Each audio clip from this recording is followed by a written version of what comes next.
Yellow. I just got over a coughing fit, so it might have been one of those coughing fits that wasn't done, but I don't know. We'll see. Good morning. Funny story about Baka Mitai.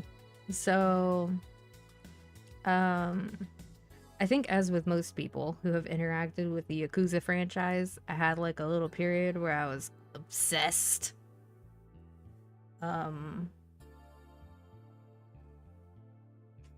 Anyway, so I unintentionally learned the words to Baka Mitai despite hearing 24 Hours Cinderella many more times.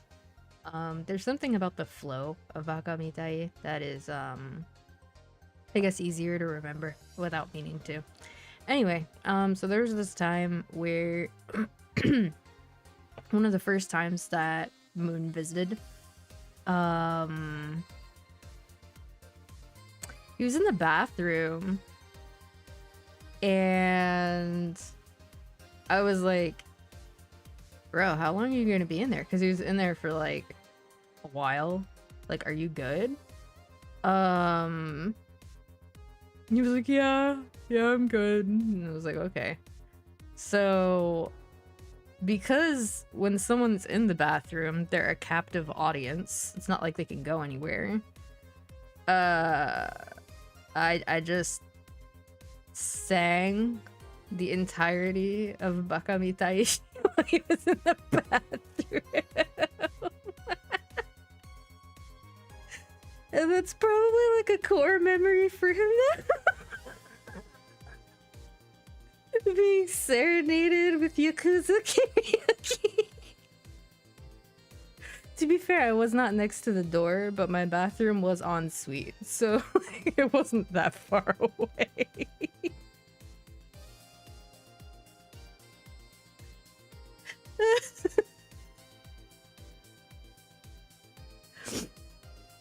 I don't know if that was the autism or the ADHD, but something compelled me to do that, and that happened.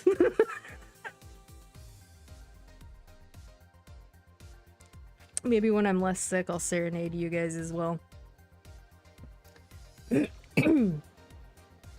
But yeah. So speaking of hyperfixations, there are a lot of things that I have various hyperfixations on. Like I like rocks, not just like gemstones and useful minerals, but just like rocks. Sometimes you're just walking around outside and there's a cool ass piece of granite or like gravel or something and you're like, cool, pocket. Anyway, a couple of days ago I came across one of those threads where it's like dudes asking dudes questions, and they were like, oh, what are some safe for work examples of boys will be boys? And one of the top like responses was finding a good stick. And I was like, I didn't know that finding a good stick was a gendered experience.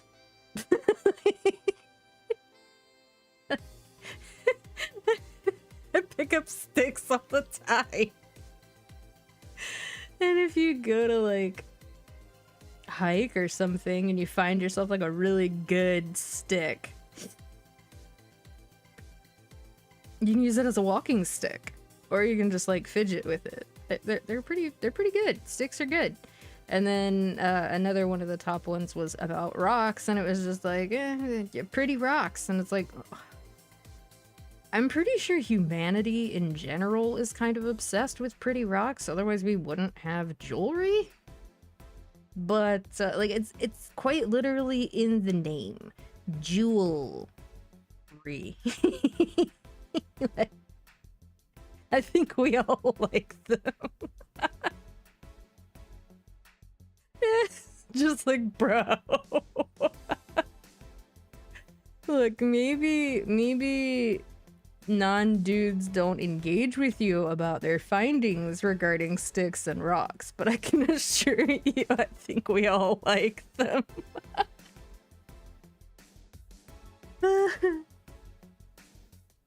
There really are so many things that people feel like are unique experiences, either to them, to their gender experience, to their upbringing, maybe to their genetic profile or whatever conditions they might have. But if people had the capacity to actually divulge everything, which we'll never be able to do because we're never going to be able to remember everything we would possibly want to share on any given topic at any given time. Even the most organized person on Earth could never. I think we would find that there are a lot more universal experiences or near universal experiences than we think. But, anyway. Speaking of pretty rocks, I did learn some new uses for some pretty rocks. Would you guys like some rock facts?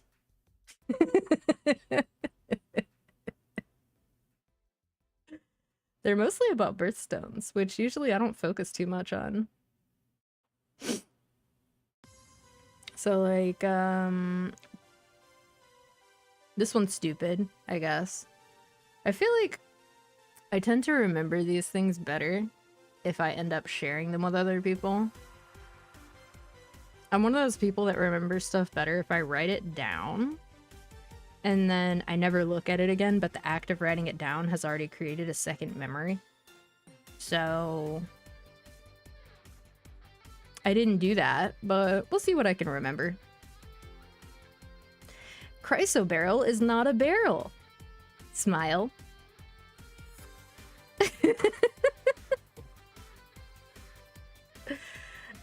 Something I actually didn't know about pearls before today, I guess, is that, so like I know how they're made. It's when like a little shellfish covers something like an irritant in a smooth solution until, like, after repeat coatings it forms, you know, a pearl. And that's why, like, they have layers that you can kind of pick at. But what I did not know is that clams and stuff can turn entire fish into pearls. Like the whole fish. And it stays shaped like a fish. Which, in a sense, that makes sense. They're not exerting enough pressure to change its shape into a sphere. But I just never thought about that before. It's never occurred to me that a clam might turn an entire, like... I mean, I suppose a fish can be an irritant. Anyway, I just thought that was neat. I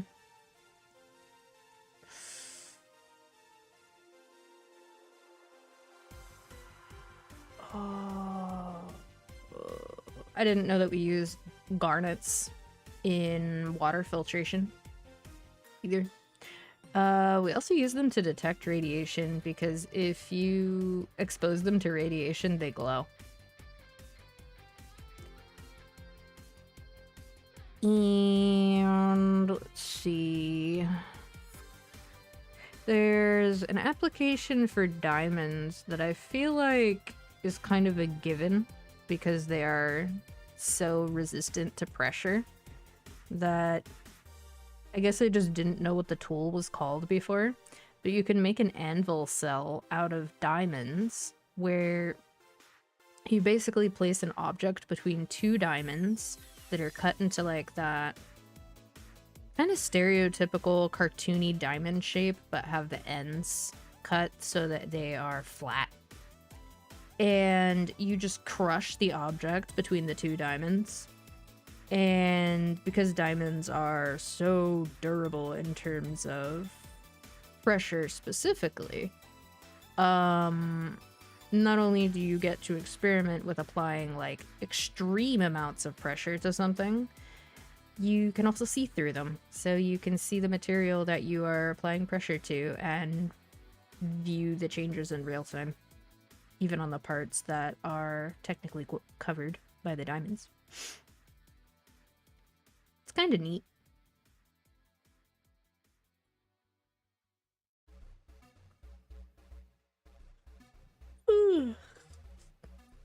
Also, the stuff that we made the mirrors out of on the James Webb Telescope and have used in the piping for the Large Hadron Collider is a carcinogen. Thanks, Beryl. Although, Beryl itself isn't dangerous.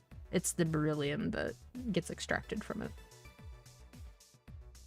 And the first laser that we made was using a ruby because they're easier to tune for the process.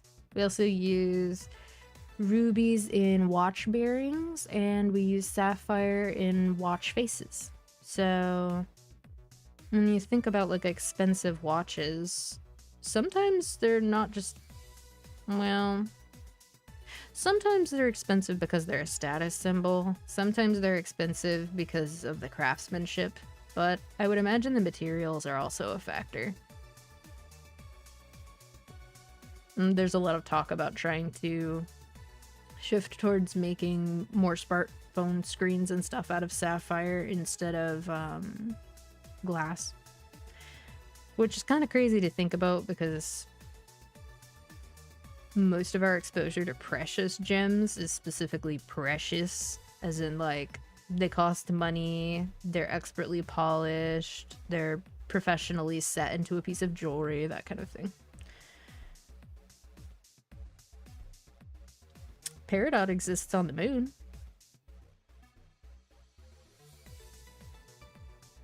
Opals are also a lot more interesting than I thought they were. Like I've always thought that they looked cool, but one of their special features is that they have varied refractive indices, which is a fancy way of saying that the way that light travels through different parts of the gem is different.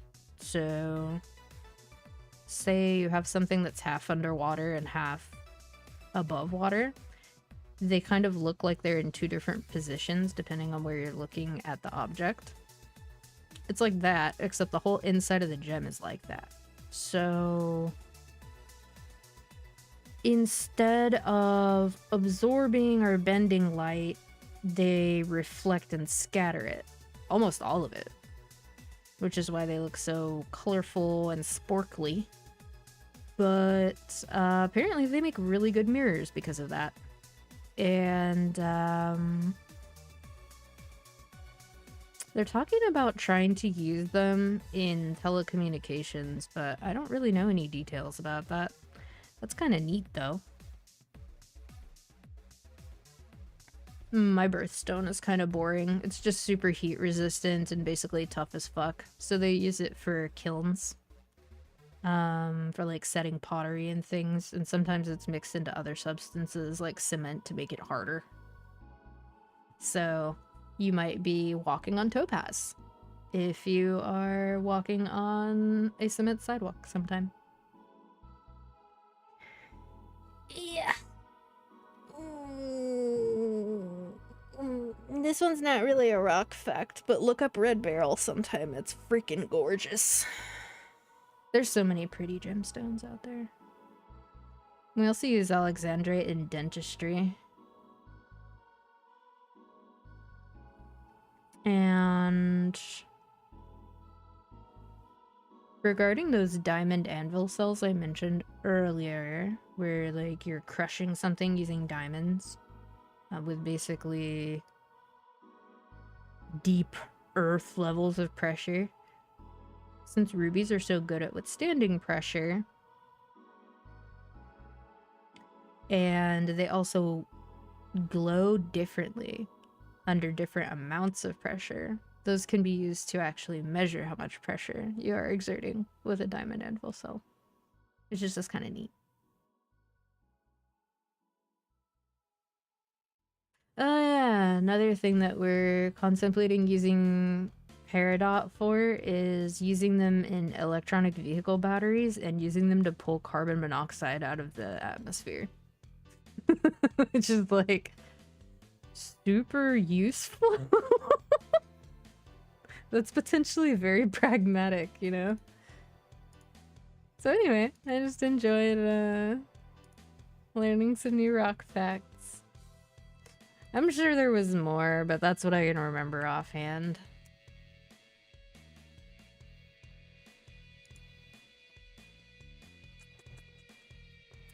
I'm also glad that multiple instances of fiction have tried to make gems a central feature of the, like, narrative and the world building. Because it allows them to blend science with fantasy in a way that doesn't get explored as much in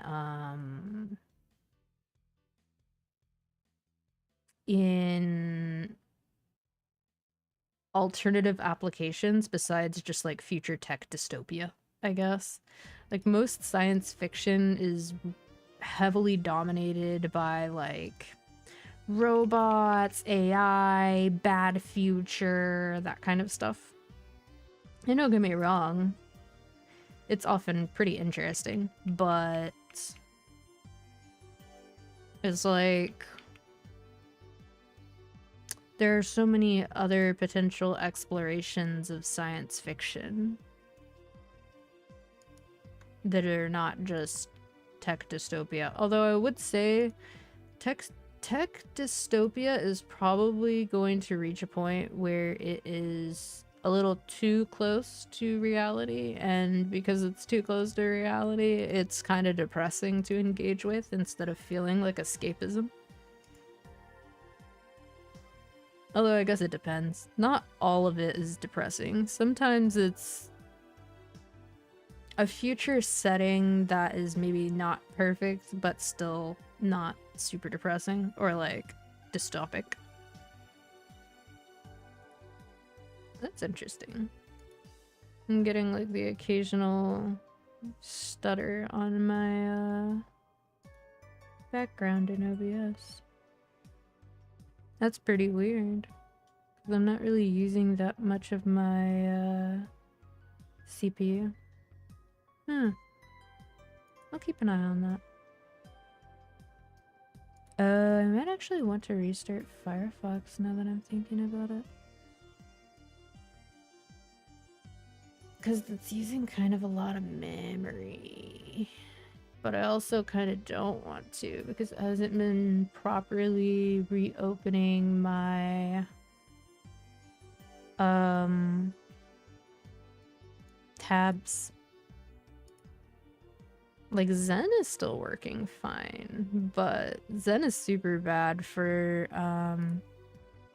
listening to anything on YouTube because it's just not very efficient in how it handles YouTube, but also YouTube is... Google actively makes the performance of YouTube worse on non-Chromium browsers. So... Oh yeah, it looks like I am gonna have to do something about it. Okay. Okay. In that case, I'll copy that. It's pretty funny because basically anytime I alt-tab, it just gets turbo bad. Hydration. Okay. I actually still haven't tried the new update for Enshrouded. I've been not exactly absorbed in other things, but... Well, I have, but I haven't. Let's see what session gets restored here. Oh, it did it right this time. Mostly. It's almost. Yeah. It's like... yesterday's tabs. Just a little weird when I explain it that way. Alright. Do that. Reopen that.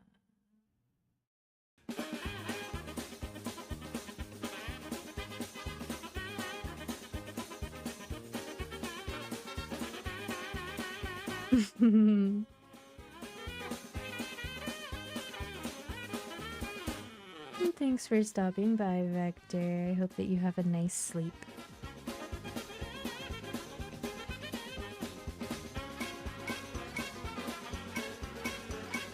The Grinch. It is that time of year, I suppose. Wait, what? I have 2 separate windows. Let me get rid of that. Okay. Let's see. Is it now using not a gazillion gigs of memory? Okay, yeah. That's a lot better. Now I see if... Yeah, okay, OBS isn't doing the... OBS isn't doing the annoying thing anymore. That's good. I don't remember where they moved Kimerchi. Like, I did accept the quest. I can probably type it into the world map. Yeah, there we go. I'll just go to Barry, because I think that's where the first quest is.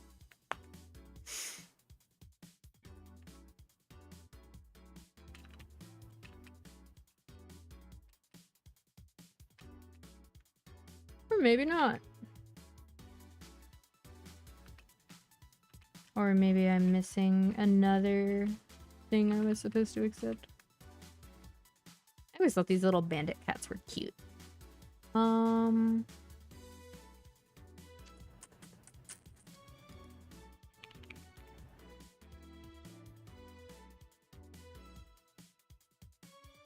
Okay, I did that.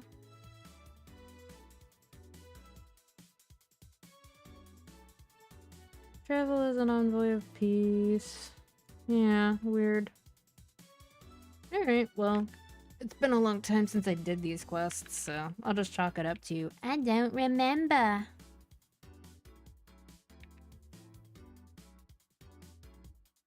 Worst comes to worst, I'll just Google it. Oh my goodness, one of my feet is so asleep. When and how did that happen?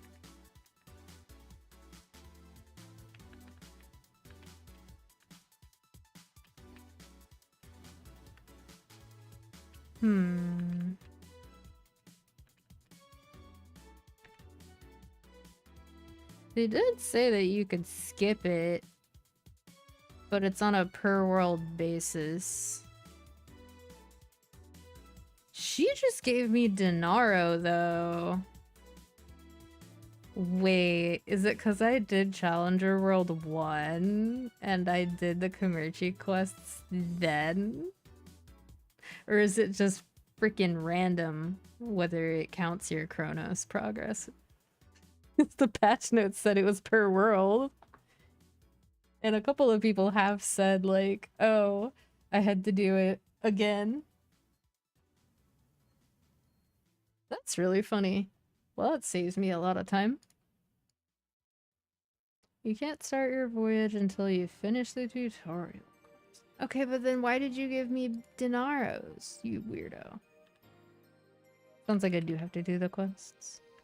Damn.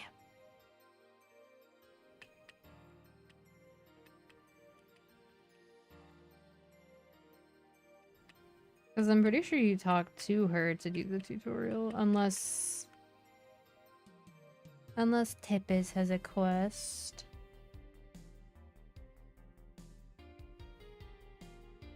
No. That's so odd. I'm gonna go back to Areve right quick.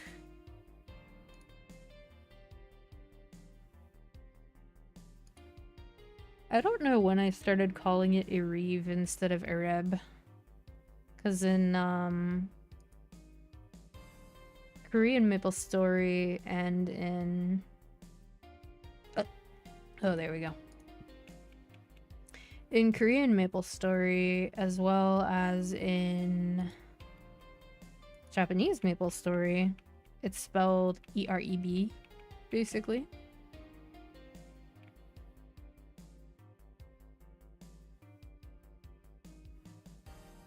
Another one that was tricky was leaf-free.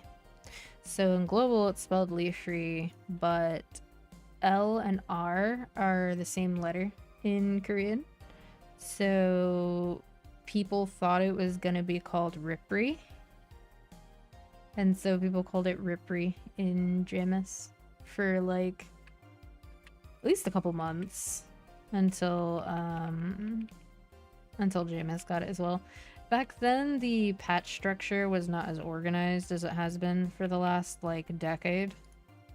So, getting things in KMS would mean that if we were getting them, we would get them anywhere from 6 months to a year later, instead of it being pretty consistently 6 months. So, a fair amount of people probably chose to play the other versions of the game because they just wanted to play new content. I don't really remember exactly why I started playing JMS originally. I think it just looked interesting and I was surprised that it wasn't harder to make an account. And then the English-speaking community of JMS was everything I would one day come to really dislike about sort of isolated, sequestered communities on other regional versions of games. Basically people being two-faced, like, because you need each other in order to be able to progress through things that require a party. People would basically act like you were friends, and then they would just talk mad shit. So, because they needed an outlet for the fact that they didn't like each other. And that has existed in like every foreign version of every game I have played, where there's a group of people that don't speak the primary language on that regional version, where they sort of like cluster up together like that. It also kind of discourages you from like learning to communicate, but it depends on the person.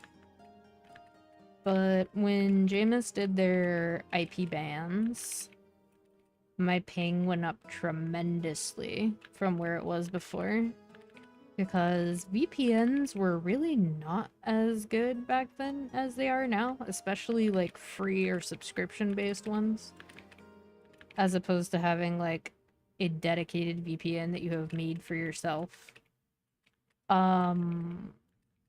This was like 2007, 2008. So that was when I moved to JMS, or moved from JMS to KMS. And I was in KMS for about a decade before I eventually stopped logging in because I got tired of having to re-verify my account. Like, it used to only have me re-verify it like once a year, and then it reached a point where it started having me re-verify it like every month, and I was just like, this is too annoying. Not only that, like, similar to many other people, I eventually lost my ability to buy an X and stuff, which impacts your play experience quite a bit.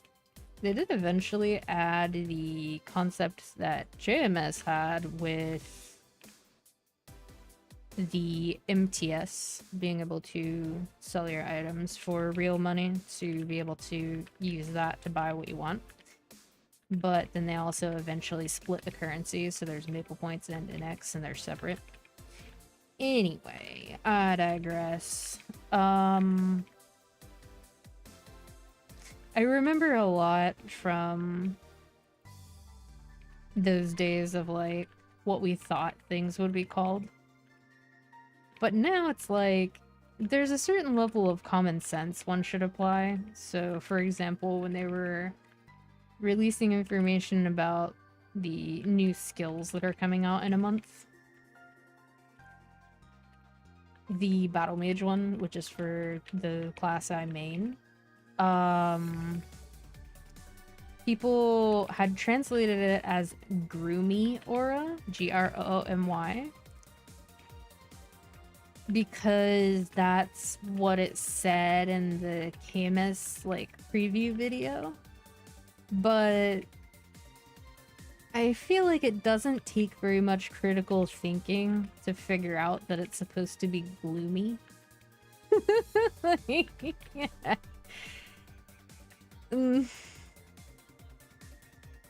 Forgive me, but I don't think that that's a very big stretch. But based on things I've heard from other teachers, because I did used to be a teacher, more and more there are instances where like kids just don't retain what you tell them. What the heck? Oh, there was another choice somewhere.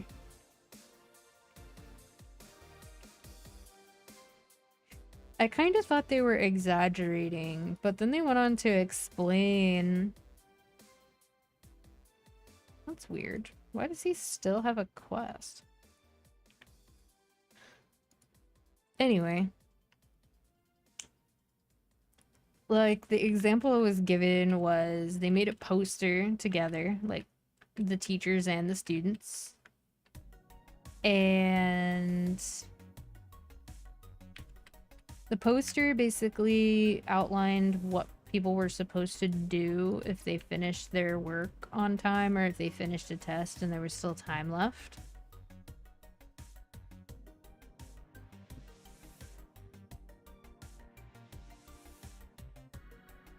And because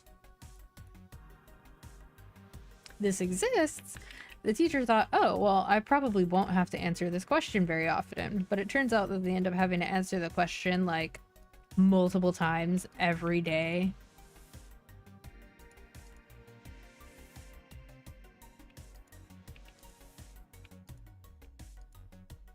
And they kind of just can't concentrate on anything either, which that part I kind of understand.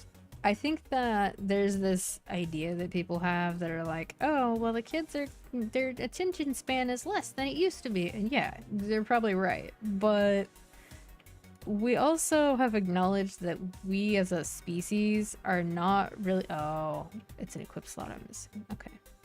We as a species are not really well equipped to sit still in a room all day and do nothing physically with ourselves.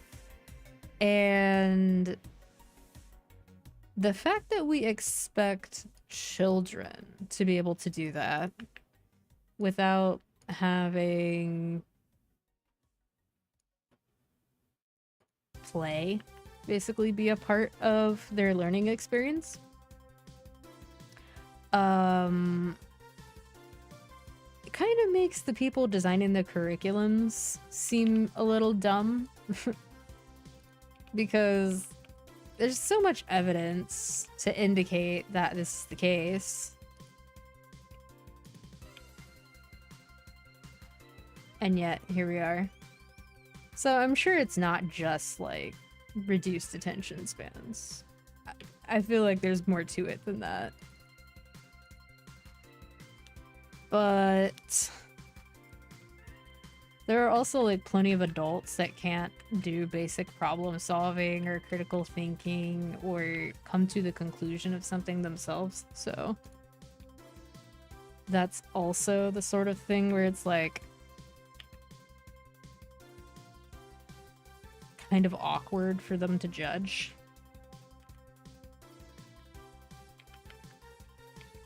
The calico ones are so cute.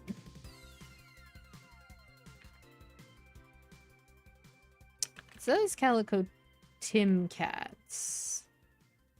And I am attacking calico Tim cats, aren't I? Yes. Why isn't it counting? What the fuck?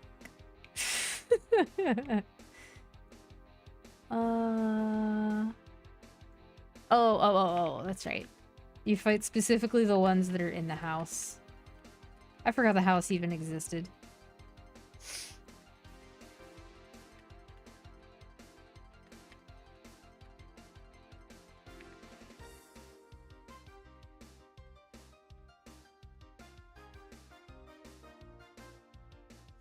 But anyway,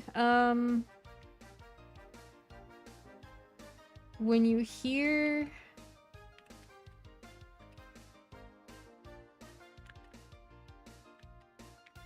stories like that, it's hard to not feel like something is probably wrong. Okay, so they're not gonna let me in here. But I also don't remember where this NPC is. Maybe he's in Barry.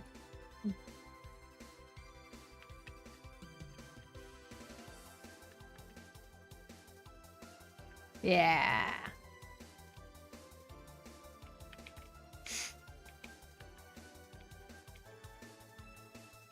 One thing that's kind of a little bit of a bummer is a lot of older games, like specifically live service games, MMOs, etc. Like, of course, they have to reinvent themselves every now and then to stay relevant, stay modern, stay interesting. And sometimes that means streamlining things, but they've basically redone the quests in so many of these games that they've changed... I mean, they've changed the lore, but I don't think people mind when it comes to games like Maple. Most people probably don't even know this game has a story. But... it's more like...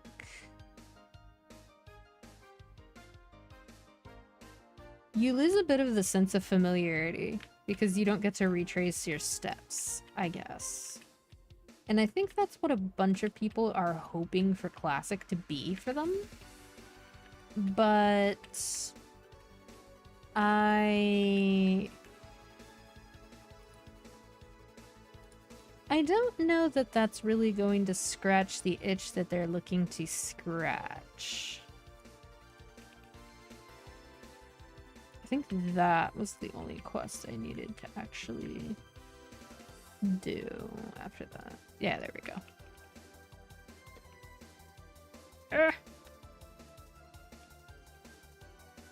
Let me do this to unlock solo voyages.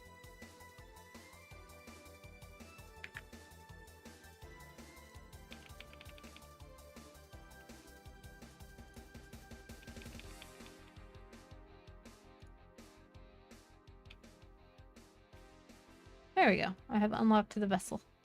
Sweet. Bon voyage. There we go. Okay. And now we just do Dolce. So.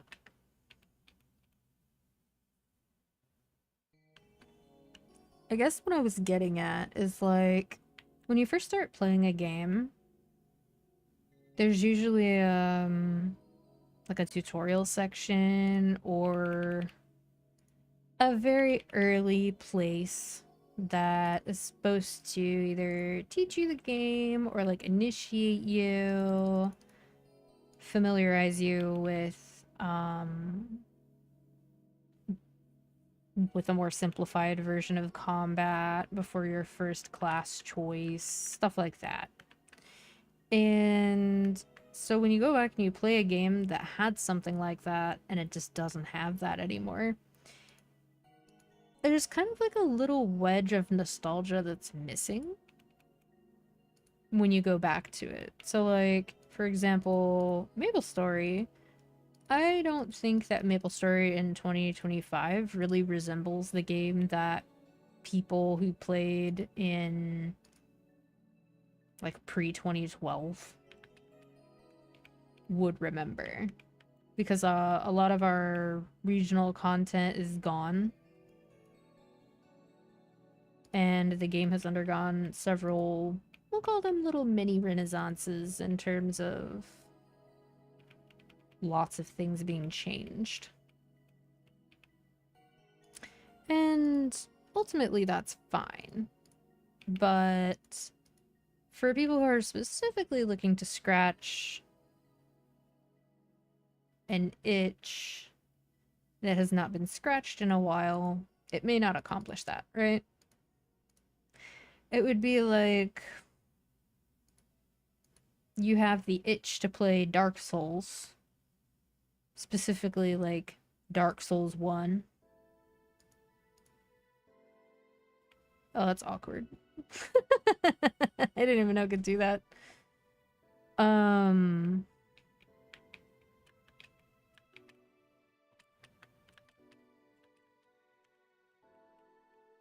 It would be like if you wanted to play Dark Souls 1, but you didn't have Dark Souls 1 at the time, so you decided to play Elden Ring.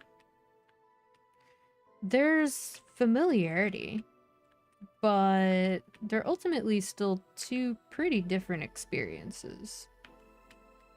You travel through the world differently, you approach things differently. In fairness, Dark Souls 1 is the most open of the trilogy in terms of what order you do things in.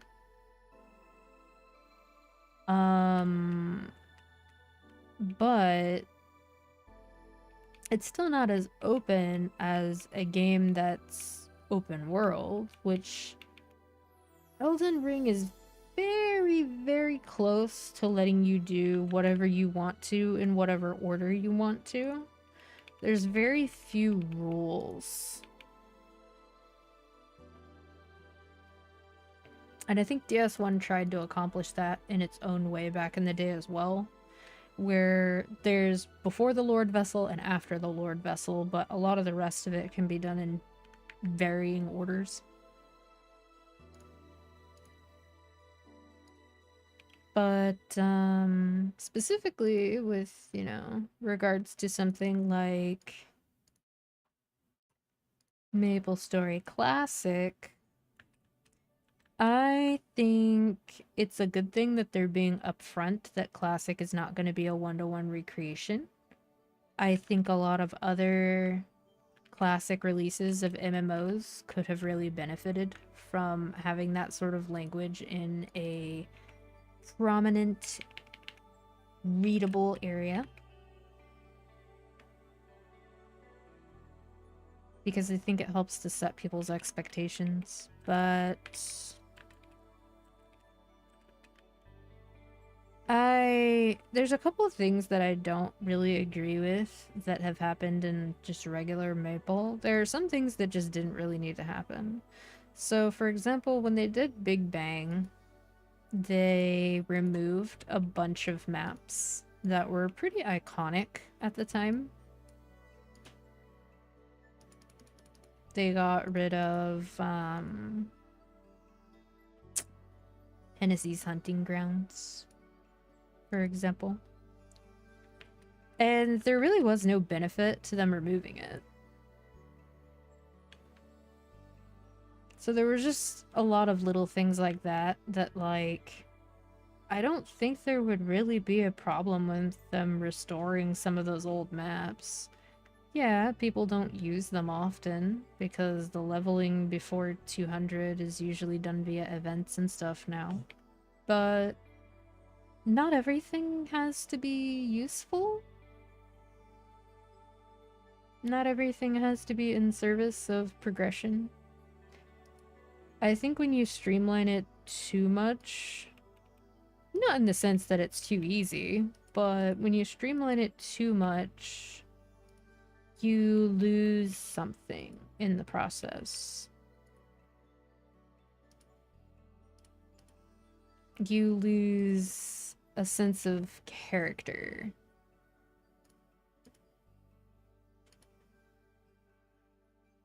Current energy 70, energy is 12. It says I've completed 5 voyages, but I've clearly not done that because I would have 50 energy left. That's really funny. Well then. It's still gonna... I'm still not gonna be able to do CPQ until after reset, but it's funny. There are quite a few things in Maple that are old. Like, just old things that still exist, despite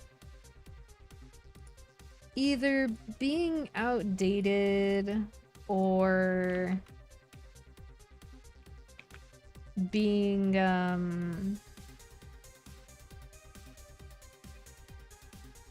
sometimes they're not things that are underutilized by players, they're just old. And so they are handled, balanced, explained, etc. with language that modern players don't have any familiarity with. And Maple just has tons of those like layered systems. I don't know what's harder to explain. Maple's layered systems or Final Fantasy XIV's seasonal structure. The reasons why the patch cycle looks the way that it does. And the various different currencies and their purposes slash the differences between the versions of those currencies based on what level they were obtained at. That last one is kind of a...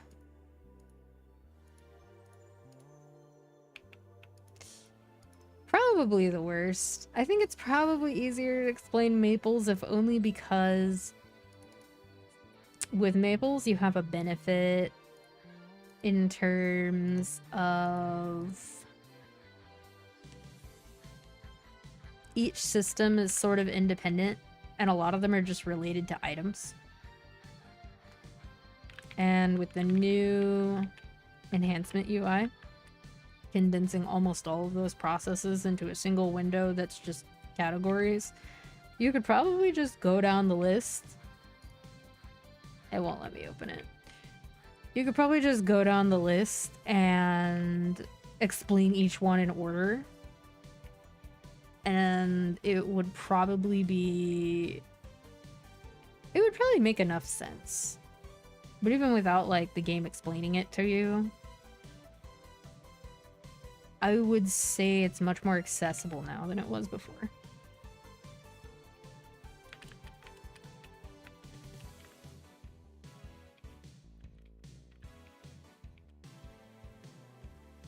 We've actually had, like, 4 major UI changes since this game was new.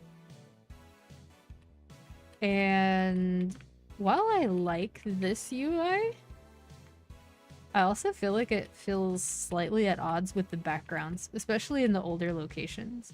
In, like, Grandis, it feels mostly fine, especially from, like, Odium onwards, because it's more in line with their current design philosophy. But, like, the way it looks here, I guess that doesn't look too bad in Commerci. But other maps that are from, like, 2010 just kind of look... they're a little crunchy. They could use a little remaster. It's kind of similar to the visual effect of color banding.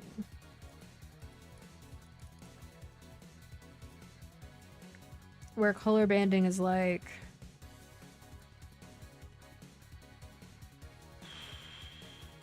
well, this game does have color banding, but Silksong has it to some extent. And Phasmo really has it. That's a game that really has it. Like, a lot of it.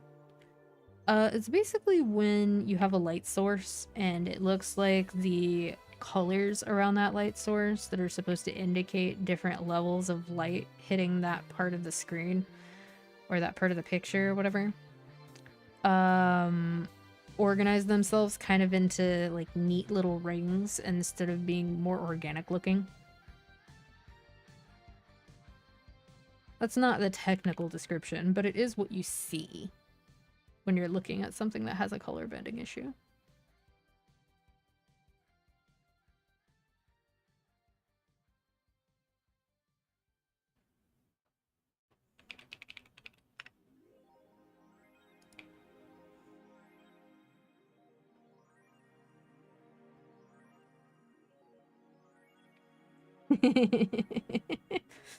Someone in my guild just got a cursed Kaiserium on a Ren.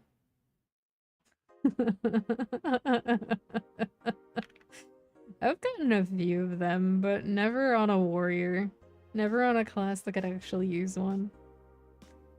That's another thing. Like, Cursed Kaiserium and Ruin Force Shield are so not applicable to every single player. And so uncommon as drops that it's one of those things that if you're like telling a new player information about the game, there's a good chance that you'll just forget to mention that they even exist. Either because you don't play a class that benefits from them, so it's not on your mind, or they're not picking a class that benefits from it. Ruin Force Shield is an interesting concept, but I don't understand why it's still so rare. Basically, it makes you do more damage and take more damage, but it's only equipable by the 2 demon classes in the game, and there's like 53 classes in Maple. So it's a pretty small subsection. But RFS is like, it's a pretty low drop chance. There's somebody who's like 290 plus who's been killing hard Damien every week for probably years, who has a reputation for still not having an RFS.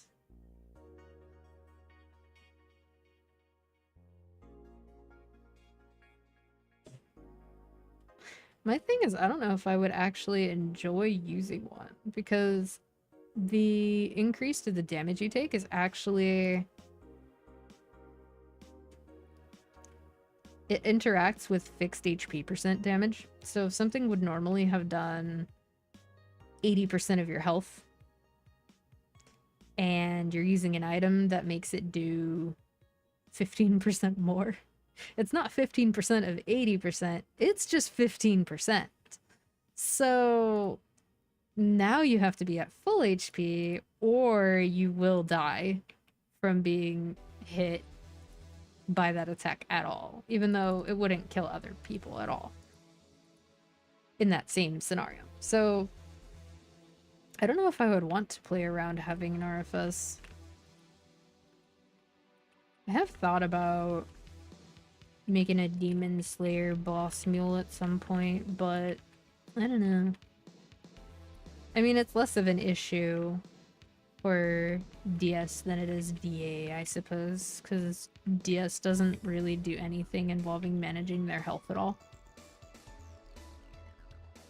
And DA is a lot more straightforward now than it was, but, you know, you still play them with your HP, I guess. I wonder if the damage reduction link skills, so like Rens and Zeros, I wonder if those interact with / work on that type of damage. I know it works on fixed % damage, which makes it really good in bosses that have one-hit KOs that do 100% of your HP.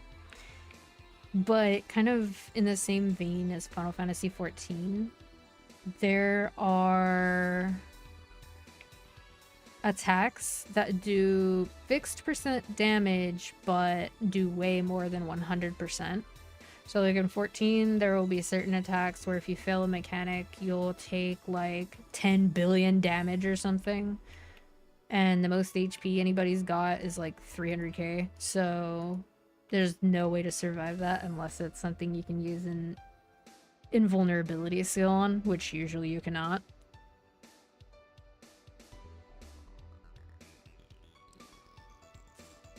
In the case of Maple, it'll be stuff like the Gloom Laser, where it just does 300% of your health, and it does that repeatedly.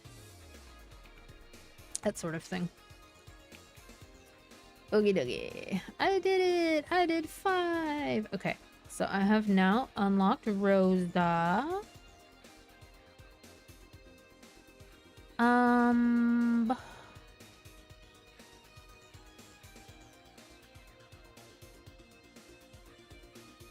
So after reset, I just do Rosa 5 times and then I'll have CPQ.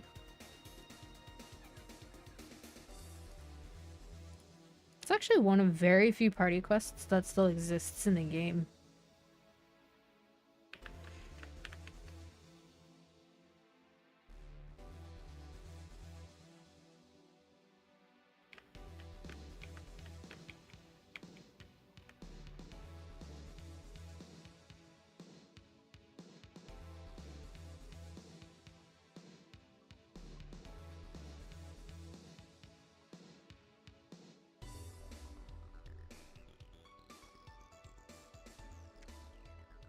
Actually, now I'm thinking about it.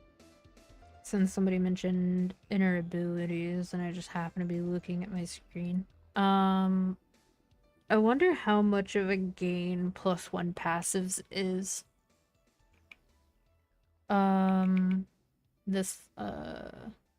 This line right here.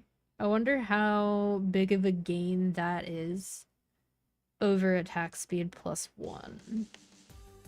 And of course, it doesn't stack with having a real paladin in your party to use combat orders.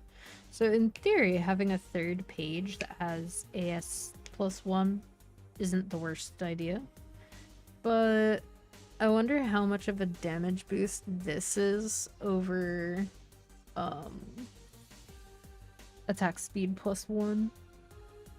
Because attack speed +1 does tend to feel better. Just AS10 in general tends to feel pretty good on most classes.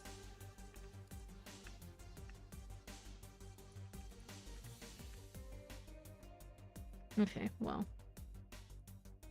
I tried.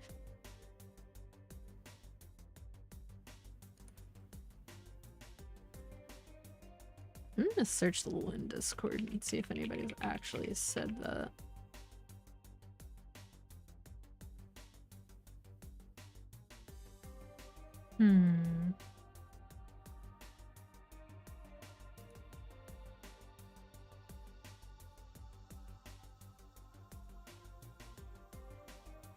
+1 passive is greater than, depending on Hexa, +1 attack speed greater than 20% boss.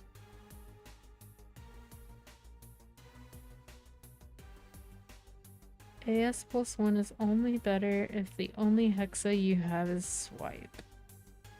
Oh, that's a bummer.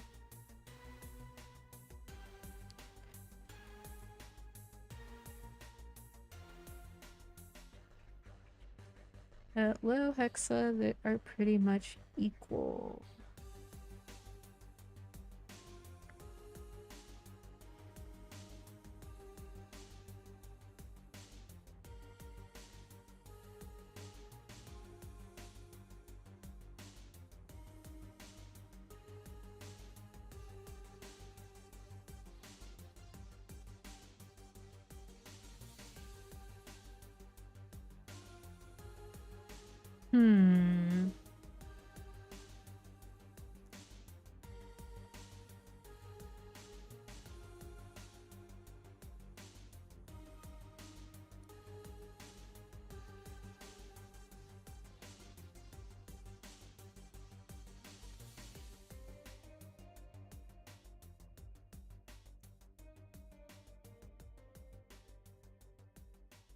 Okay.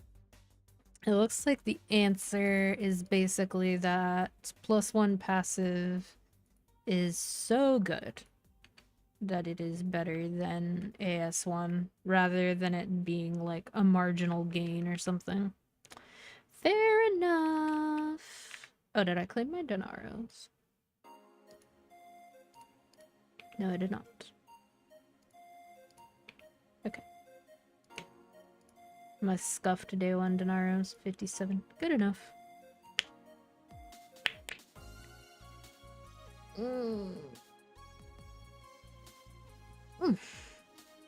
So... I was putting that off forever. Oh my god, out of habit, I selected Grandis. Okay. I'm gonna park my Lynn here for now. And I'm gonna hop on my Ren. Oh. I definitely want to make sure that I complete that. Do not want to miss any of those.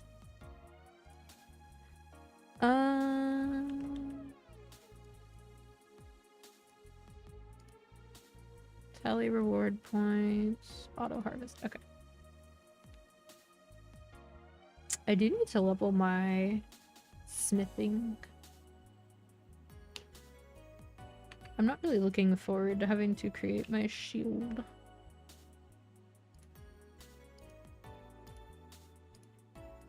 Go down here. Put this here. And we'll go over here and just do this right quick. I'm basically just passively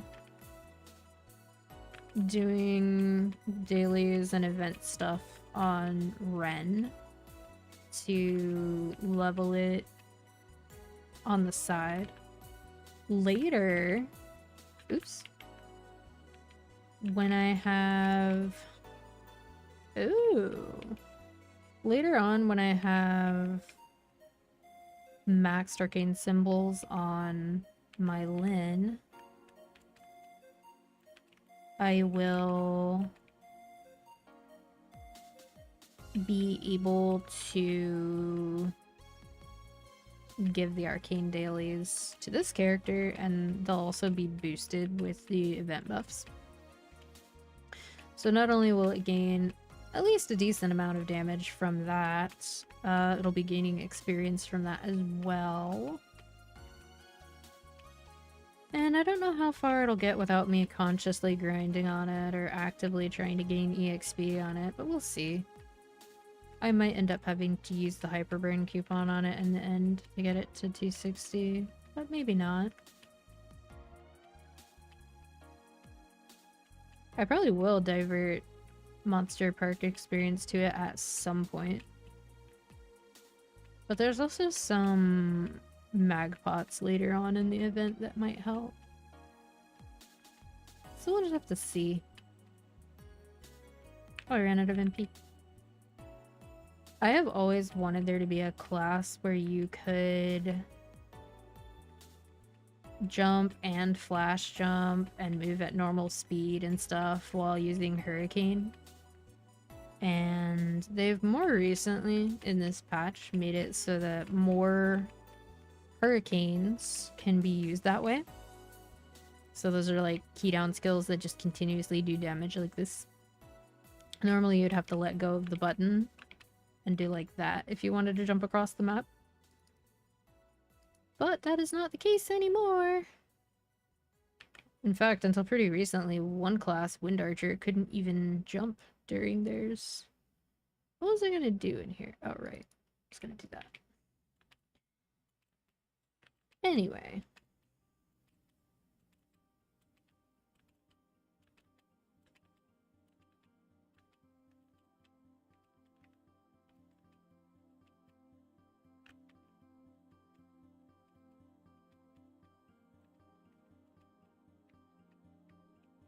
I'm basically just going to proc the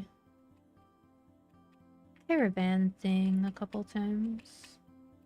And technically, I mean, getting it to like 225 or 230 really isn't gonna take very long with all the strawberry farm ticket that I don't really have anything else to, you know, do with. But I don't know. I feel like 250 won't be bad without burning. But 250 plus, I don't know.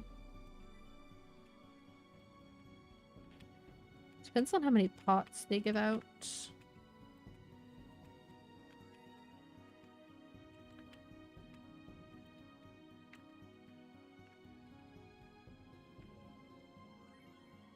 kind of a bummer that there's a metal reward for 270 though.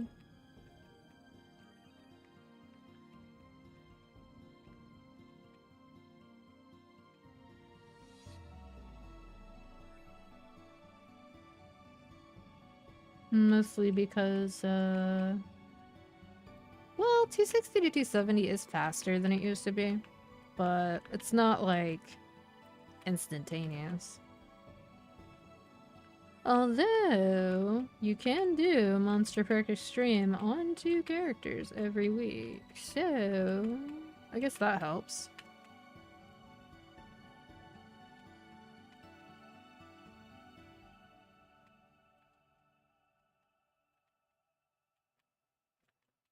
Up to maybe 265 might not require a lot of grinding. Although this character is gonna be pretty deprived of fragments compared to the other one. So it probably will not have dusk. Hmm.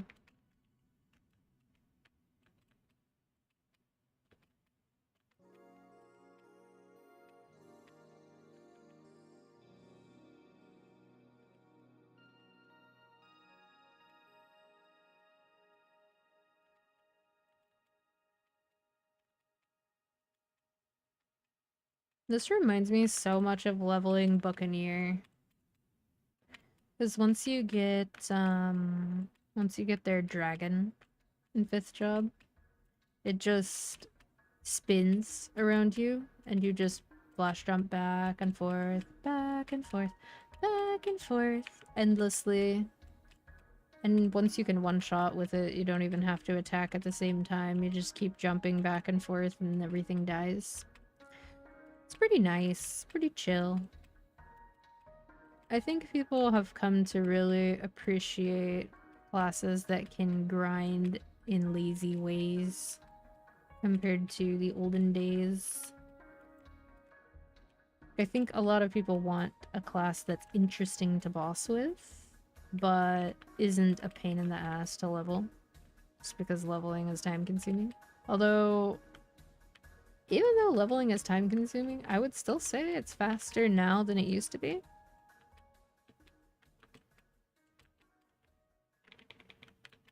Like, it used to be much earlier that you would start getting like 3 to 5% an hour. And 3 to 5% an hour starting from like less than half the level cap means that hitting the level cap would have taken a lot longer. Whereas now, not only is the process a little more passive,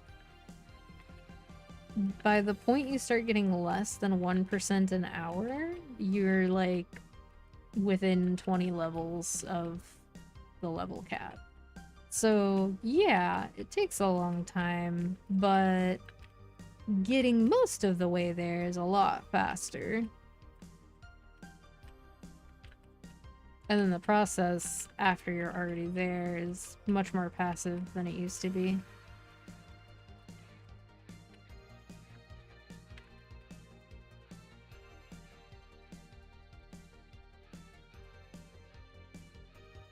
I will say, I can see how somebody would find this to be easier to do for hours at a time compared to the way that I've been leveling on Lynn.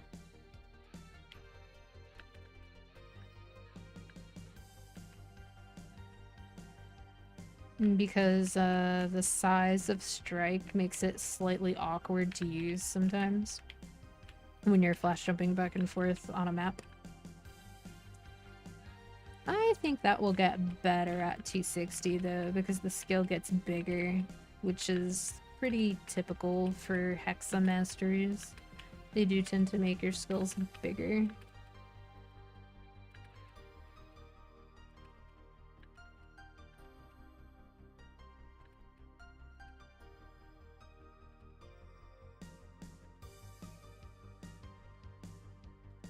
Alright, almost to the 6th use.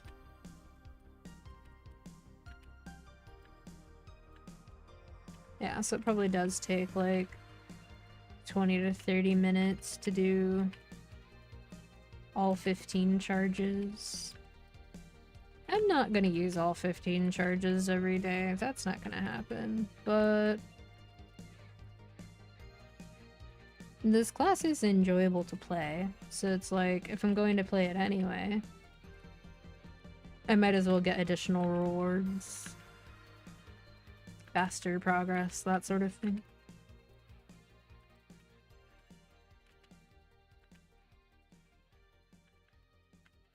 Actually, what's the upcoming reward here? An event ring.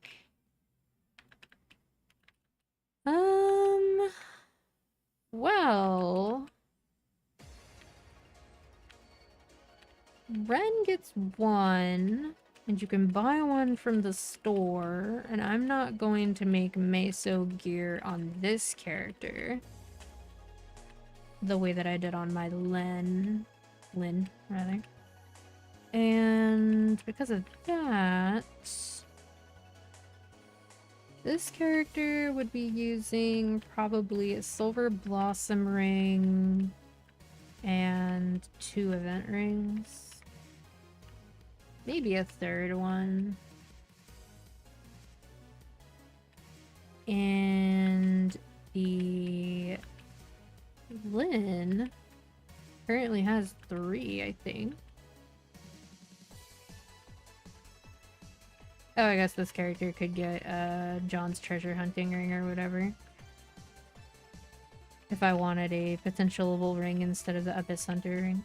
But I actually gave that from Hyperburn over to this character because, number one, it's pretty weak and would struggle to one-shot more than my Lynn would. Especially since it's not getting a bunch of free nodes.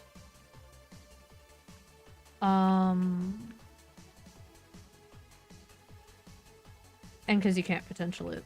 So it's like one of the first things that you would replace on a Hyperburn anyways. That said...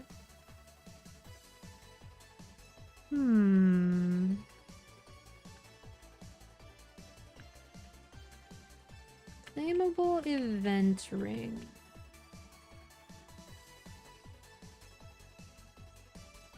My Lynn should probably be using Silver Blossom until getting a slime ring. And Superior Gollux. And probably an event ring and a Meister ring. Something like that. I've never actually made a Meister ring. My BEM actually uses a reinforced ring instead.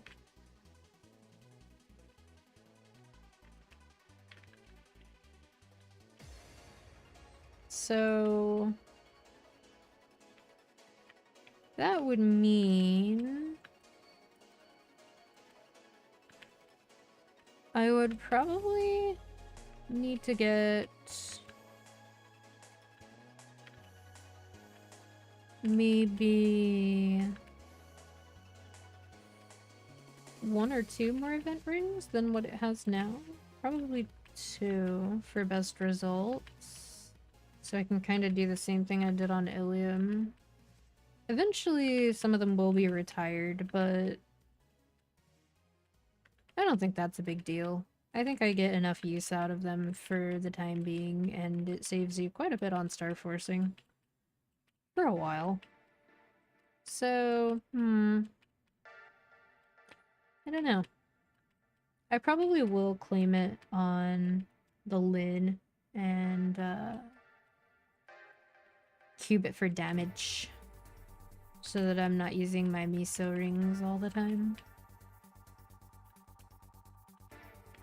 And then passively cube other accessories for damage as I get them.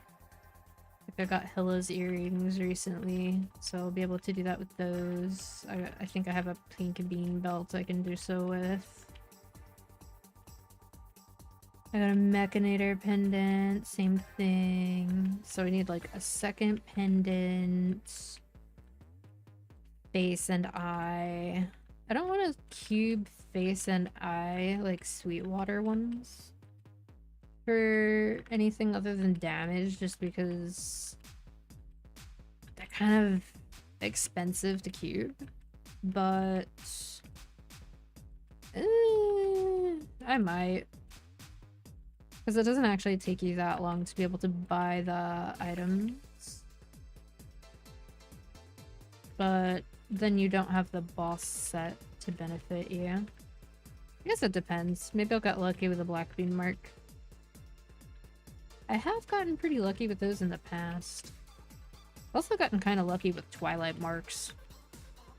I've never seen a Dreamy Belt or gotten a Will Book. Well, okay, I've seen a Dreamy Belt and a Will Book because I used to be in a bossing party, but I've never gotten one.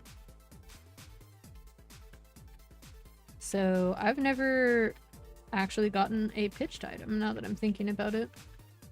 I've acquired Dawn items before. The Dawn earrings, the slime ring, and the Twilight mark. But I don't think, no, I've never gotten a Daybreak pendant either. Just interesting to think about. Granted, I'm not the most consistent person in terms of bossing, so I don't really think it's like weird for me to not have gotten them. Ooh.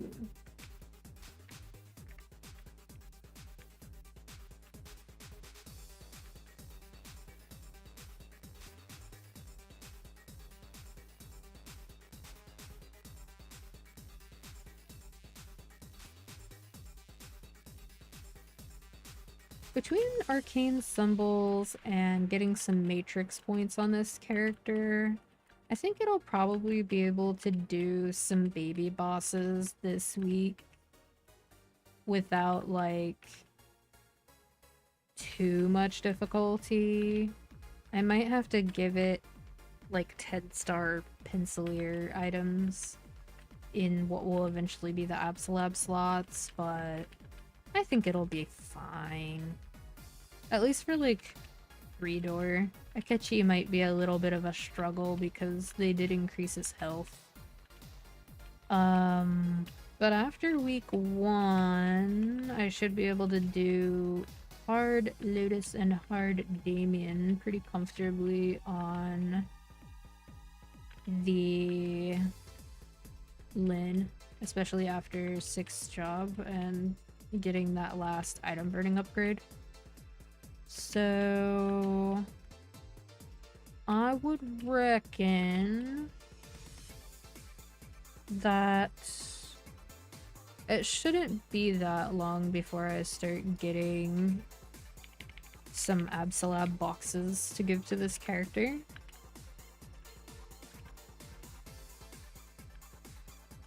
I'll have to think about what to do with additional Abso boxes after I get 1 weapon and 5 armor boxes to pass to this character, though.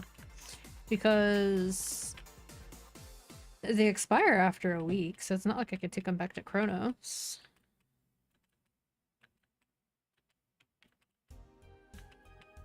And you only have so many node stones to work with here. Raising more than 1 character on this amount of node stones is going to be a little tough. So, because you get enough spillover, in my opinion, that if you're grinding, it's not hard for you to max the important stuff on a second character. Even if you max everything except for like speed infusion and rope lift and stuff on the first character. I guess you could do a messy node setup on a 3rd character and probably get away with that. Probably a class that really only needs like 2 or 3 main bossing skills and you just use multiple extra nodes to max the value, like to get all the damage without really caring about how many node slots it takes up. I could see that working. Alright. 3 more ticks and we go back to Lynn. It does look like my Ren is gonna hit 208 though. That's cool. Oh, it's definitely gonna hit 208. Because I forgot to turn that in as well. Go ahead and use these. Okay. It'll take like 2 more days or whatever for it to hit symbol level 9. I think it's kind of interesting that they made this EXP skill per character. It's been a while since they did that. Mostly they've been like turning things into once per account as much as possible, which is kind of annoying when it comes to Challenger World, because one of the biggest perks of Challenger World is that your progression, you don't have to give up as many resources to build a new character as you would if you were having to compete in the same world with your main or with another boss mule or whatever. But they made the most important 6 job weekly. They made it a count instead of per world. Before, when it was a daily, it was per world. And this patch turned it into a weekly, but it made it per account. So it's like, it feels like more of a Maple sea change rather than a GMS one. But I don't think GMS is gonna go out of their way to revert it.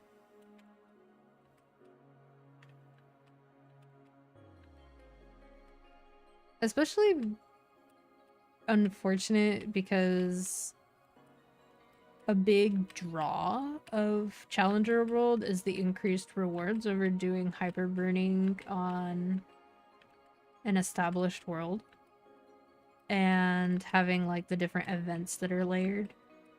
And so by making it so that some of them you can't even participate in properly, that doesn't feel very good in my opinion. Especially since once we get Ride or Die 3 later on, that's also an event that you can only sort of do in Challenger World. If you plan on claiming a Legion block or getting the final week reward, you have to do it on Chronos. But if you want to buy items in the shop on Challenger World, then you also have to do it on Challenger World. So you have to do both. So when there's stuff like that that exists, I don't really see what this push towards more once per account things is supposed to accomplish. Especially since the game is so built around maining an account and not maining a class per se anymore. Like, of course you still have like a main, but it's like, you know, you raise your link skills, you raise your legion, you build up your account, etc.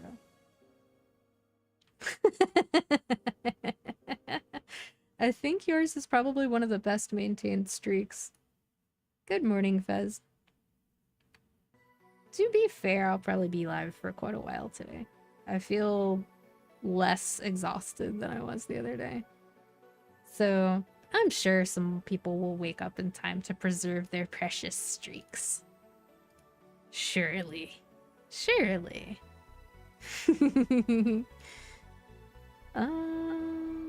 Hmm. Let's see. Oh yeah, this is per week. Okay, I will be right back.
Okie dokie. And right after I got up, I completely, like, I remembered that I completely forgot the last thing I should have done on my Ren for now.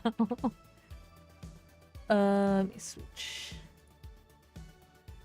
We will watch people wake up in real time. That's true. I used to do that back when I used to stream, like, going from towards the end of active North American hours. Get out of that. That's not your food. Go away. Shoot.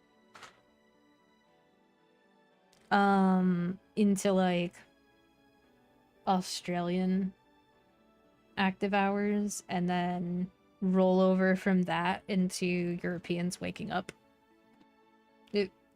I kind of joked about it being kind of the changing of the guard.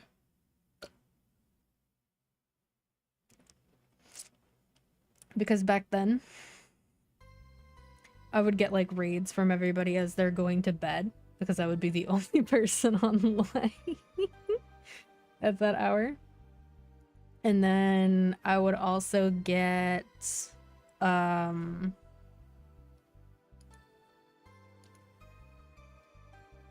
the early morning, like the early bird Eve viewers and stuff. Because I would still be alive at like 8 a.m. stateside. Stream preview is doing that choppy thing again.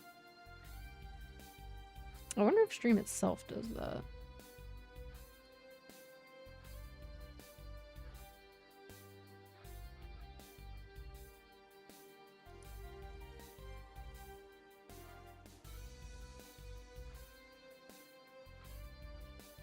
Oh, Twitch is being weird.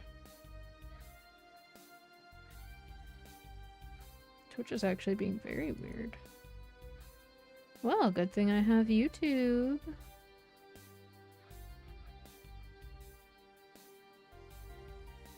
That doesn't look choppy on YouTube's end. Although maybe that changes when I have the game up.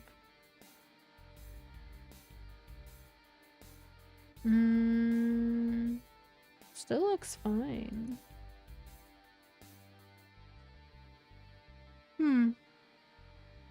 How interesting. I am gonna drop the quality of that preview though.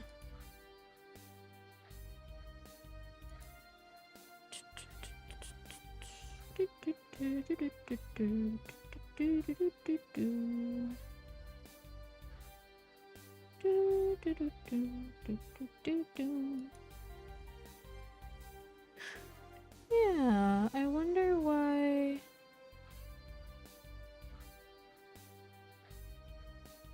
Huh.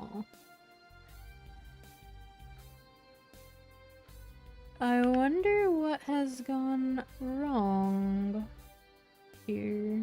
Okay, I think it works now. Okay, that was strange. Because when I opened my own Twitch stream to preview it, it just showed me the ending card, which is super not supposed to happen. I wonder if this collection goal is like unchanged from KMS, where there's obviously a lot more players. I wonder. The order in which these rewards are given is so odd to me. Like, the Monster Park being early is super good. The Eve Anticipation EXP, I think that's the buff that was triggering, like, that you get 15 of per character. This is pretty good to have early as well. Extra Soul Urta from bosses is like, since it's really only the hard bosses, not everyone will benefit from this early. The extra Arcane River and Grandis daily rewards, it's like, it's small, but anything helps. Soul Urta from hunting plus 100% is rather interesting. I'm guessing that's just an extra drop rate? Or no, it's probably not extra drop rate. It's probably that the dropped pieces give you more. So instead of it being 210, it's probably 420. Which is, interesting to consider. Extra Rune Buff EXP is good. Monster Park EXP is good. Extra Treasure Hunter EXP would have been really nice early on when those treasure chests could give you like 30%. Imagine just getting 60% instantly from one of those. Ridiculous. Extra boss damage is cool. That extra Eve Anticipation EXP is also... like, eventually it's going to be 300%. I guess this is their way of upgrading it without having you accept an upgrade quest like you normally do. And then buffing the Arcane River and Grandis dailies again at the end, so 70% EXP for those total? Because I think they cap at 50 in the thing. The stuff, the thing, this thing. Yeah, they cap at 50. 10 extra symbols. Spicy meatball. Okay.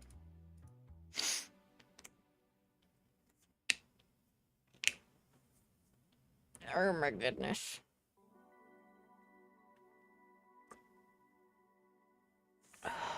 Okay. I am gonna go ahead and stick my face in here. I still didn't do the thing I meant to do on Ren. Okay, there. Reward points acquired. That's super funny. Let me switch right quick.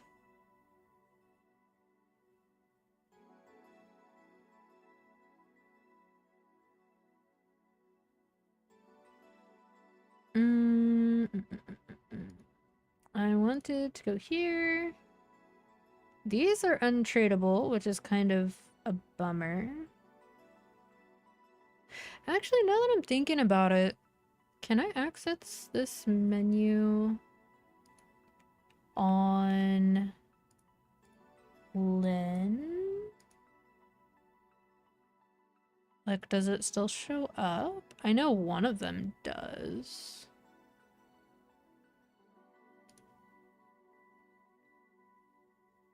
Just this one.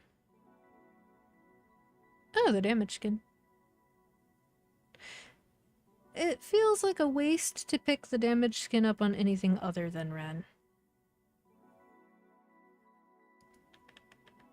Because it just matches her skills so well. It just feels like it's part of the class, really. Okay. In that case, I will claim more of these 2x coupons. I'll claim that and that. So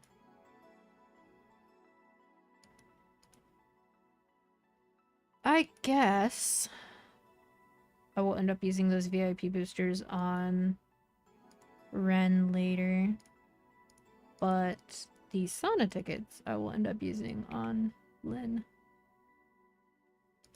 Before I overwrite it, decorations.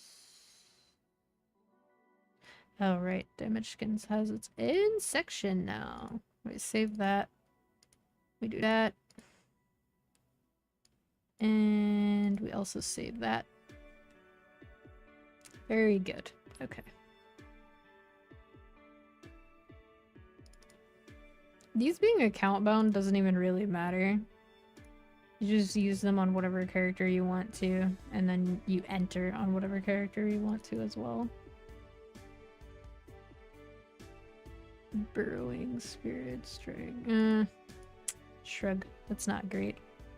I do have one of these that I should probably pass over, though. But yeah, between 10 extra boosters and some 3x every week, I'm sure that Ren will level at some sort of pace. By the time my Lynn doesn't need stuff anymore, and it can pass dailies down to the Ren, I'm actually not sure what level it'll be at.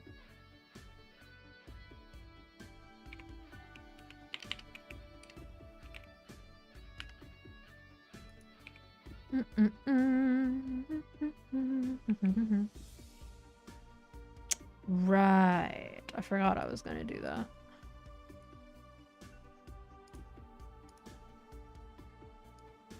We'll just make...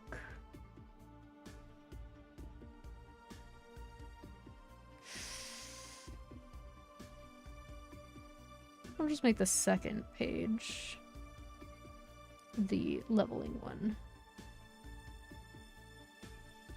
Oh, duh. I have to open it first. I'm very smart.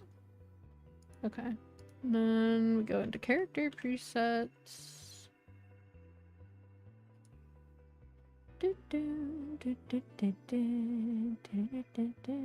Equipment number 2 for EXP.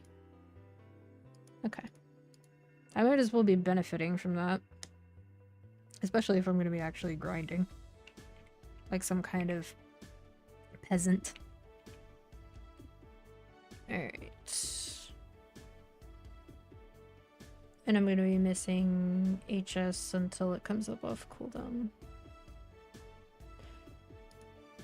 I'm gonna get rid of a bunch of this Pencilier and Utgard shit. I feel like this stuff doesn't really drop on my BAM very often. I actually used to kind of like NPCing etc. items. Even though, like, it's better that the enemies just drop more money. It was kind of fun, like, seeing that extra amount of money that you would make. And it technically still exists in a way because spell traces are here. And that's a decent chunk of money as well, but it just feels different. Because you don't get to see it go up as, like, you get rid of an entire inventory full of shit. Like, I don't think it was good, but it is nostalgic.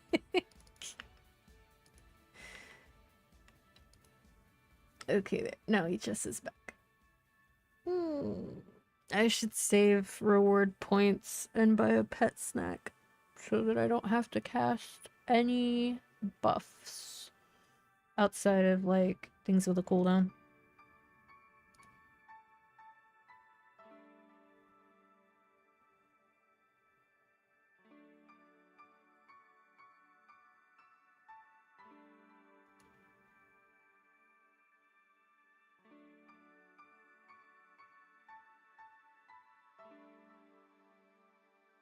Ooh.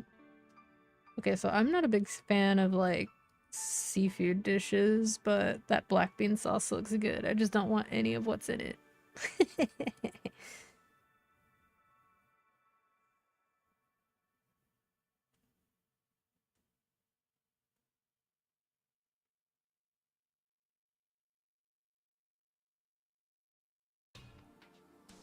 Okay.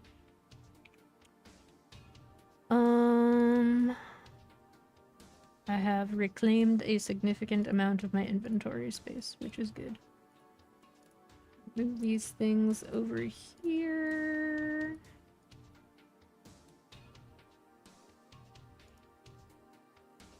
Where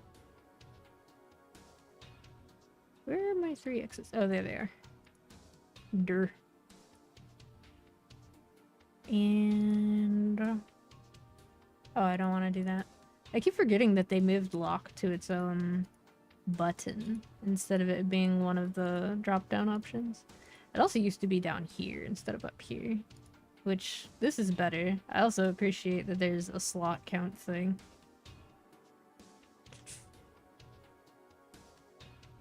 Alright, these. Move these over here too.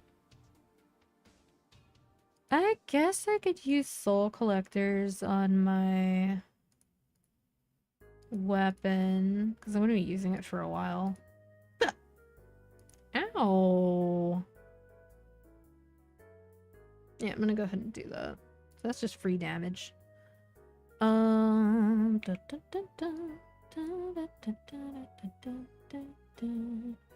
Challenger's Scepter! This is the only thing I can do to it. I'm not allowed to do anything else. Alright, that's fine. It's a 30% chance. Alright, fuck you too.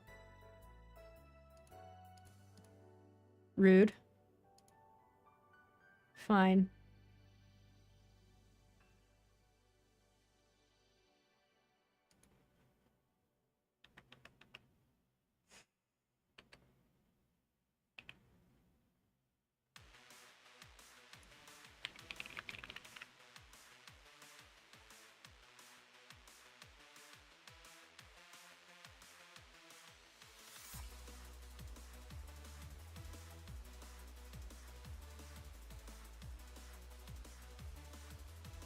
Okay.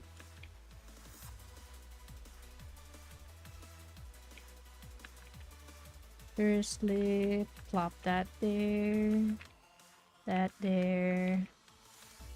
We go here. Use that. And that.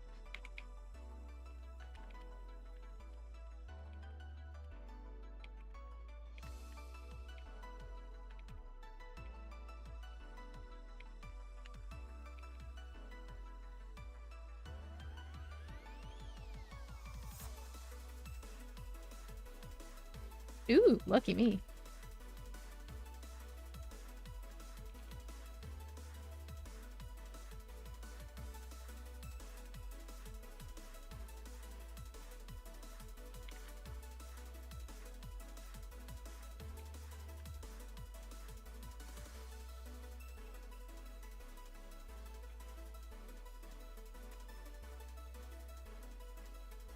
I wish that the stupid bear puddle lasted longer.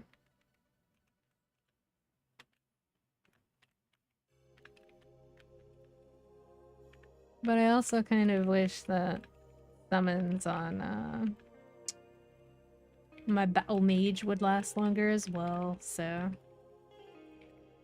it's not really that different.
The song sounds so...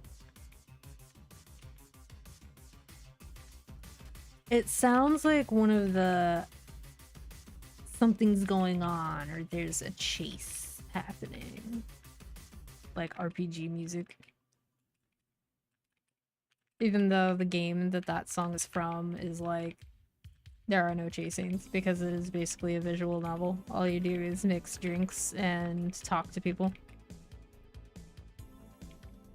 Speaking of which, I keep putting it off, but I really need to dedicate some time to playing Coffee Talk. Because so many people who enjoyed Valhalla talk about how much they enjoyed Coffee Talk. I have both Coffee Talk games, but I haven't played either of them. Another one that's similar-ish is, Necrobarista, and that one I have played. It's very cool. Oh, wow, another one. Wow. Wow. Wow. I got like 5 or 6 of those yesterday, but they were kind of spread out.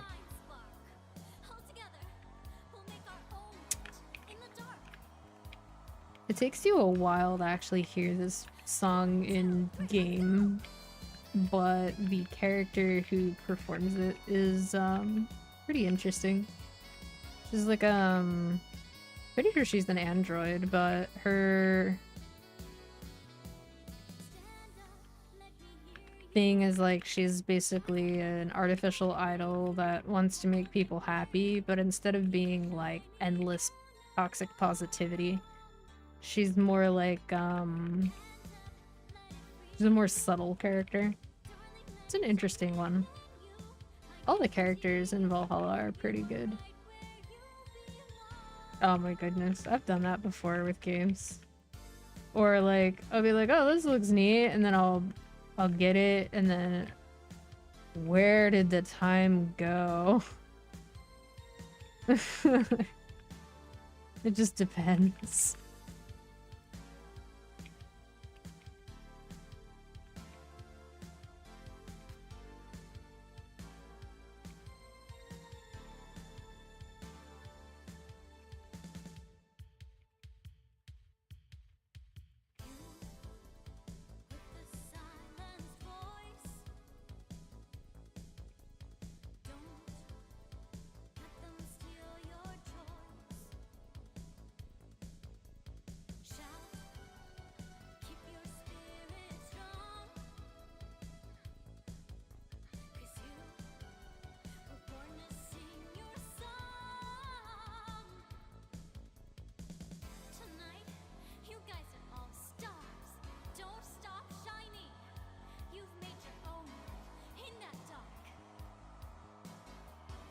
Somehow this song's lyrics remind me of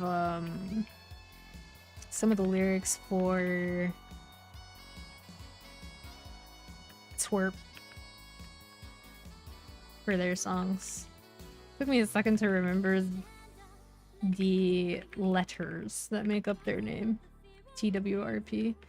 Even though they are probably still one of my most listened artists, I just haven't thought about them in a while. I did get to go to one of their concerts last year, which was a lot of fun. It was actually around this time last year, if I remember right.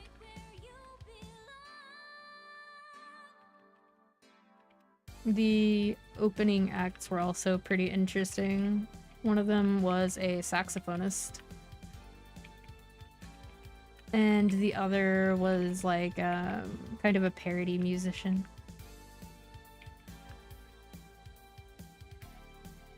I would say the saxophonist was also a little bit of an improv / comedian.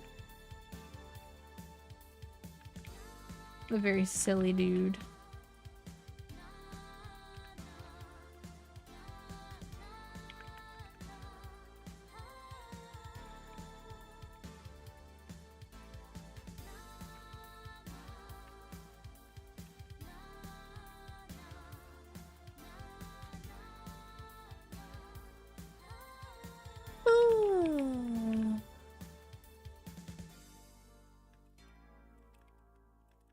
Oh, yeah. I still haven't played Astrobot, and I've managed to avoid, like, most information about it. But I do remember people really, really liking it.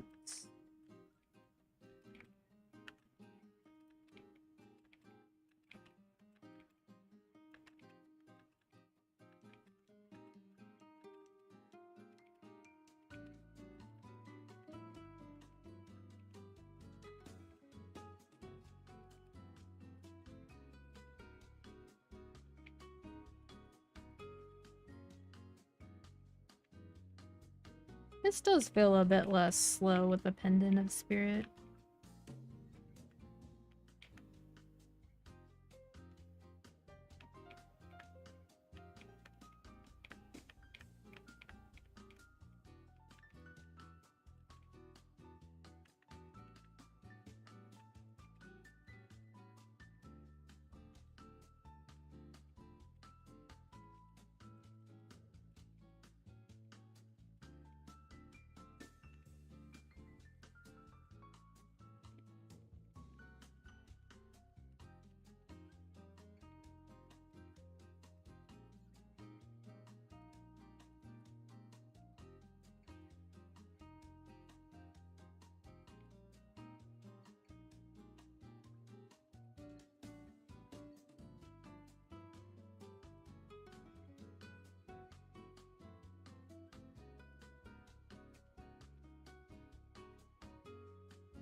Back and forth, back and forth.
It's funny.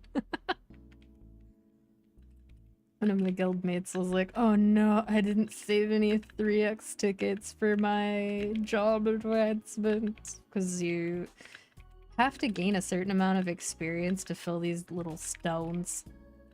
You have to fill a bunch of them for the 6th job EXP. Or for the 6th job advancement. And I was like, well, you can make a Ren. She gets a few of them for free for killing monsters. They're like, ooh, yeah, and then they were like, wait, I wanted to make her on the other world. It is kind of funny though, how it's so slow that some people really would, myself included, would rather kill 1,000 enemies on another character to get a coupon rather than have to do it at 1x speed.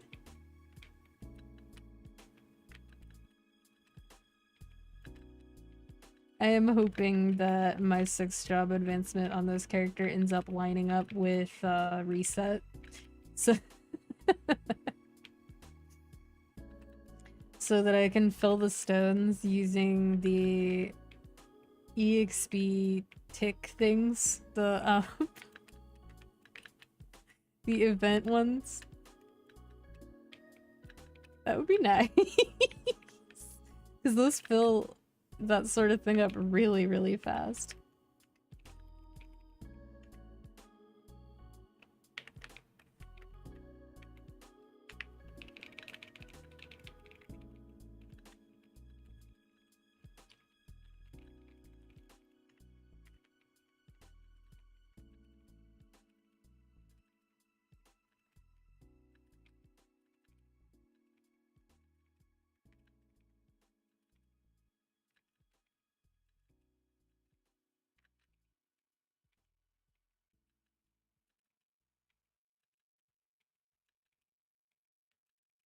But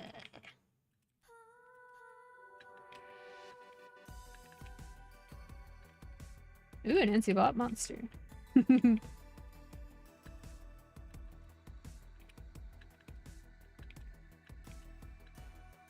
don't actually know if I'm gonna change maps when I hit 250. I don't usually make a habit out of leveling in Labyrinth of Suffering, which I think the name speaks for itself. Like,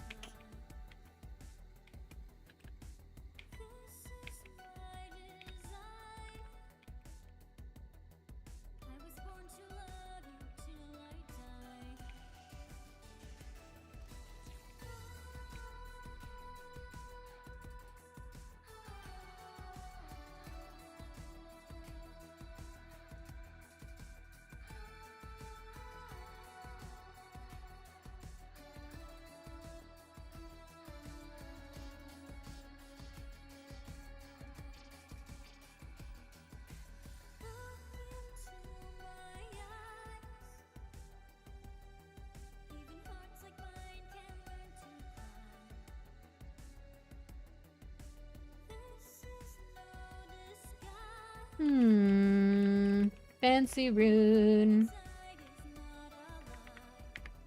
I like these new runes.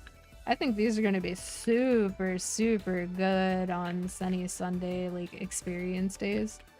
When the bonus is extra rune experience. Especially, like, on a server where you actually have link skills and you can have the increased rune duration. Where, like, the rune duration is decreased, or the cooldown duration is decreased to 10 minutes instead of, like, 15 because of the event. And then your runes last, like, 4 or 5 minutes because of the Yvonne link skill. And then they give, like, plus 100% extra EXP. These new runes already give plus 200, so that's a lot of experience.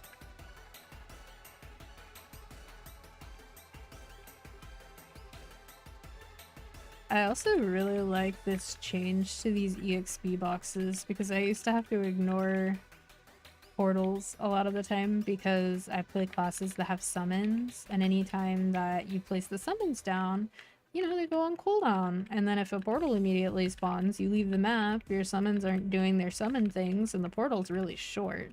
So then you come back outside and your skills are not available. It used to be that you didn't do them because you would lose your map, but these days, I don't think that's much of an issue now that we have so many instances per map. Unless you're in, like, Carcian, or if you're in Shadow Dance Hall 2 in Challenger World 2 currently, because my god, there are so many rabbits in there. It's just endless rabbits. Rabbits everywhere.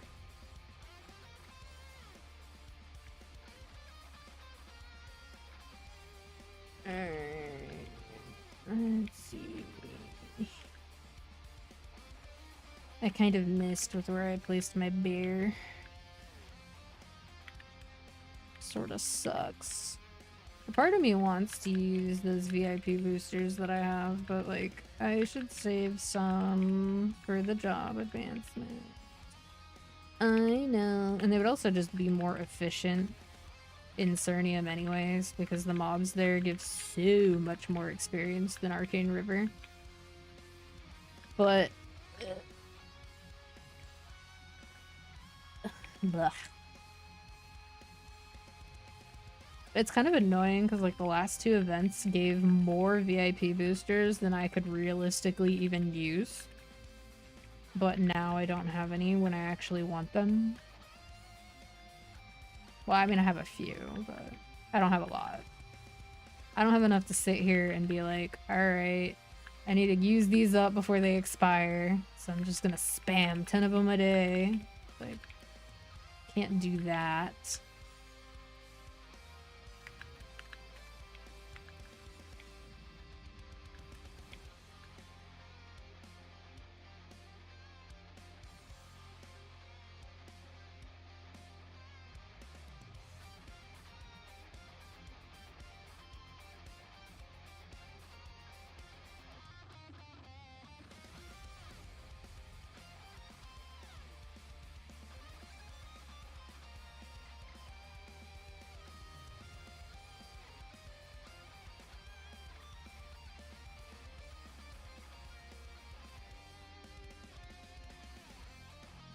That's interesting that they included the Family Jewels version of Every Day is Night. I was like, I recognize this, but I can't remember it actually appearing in-game this way.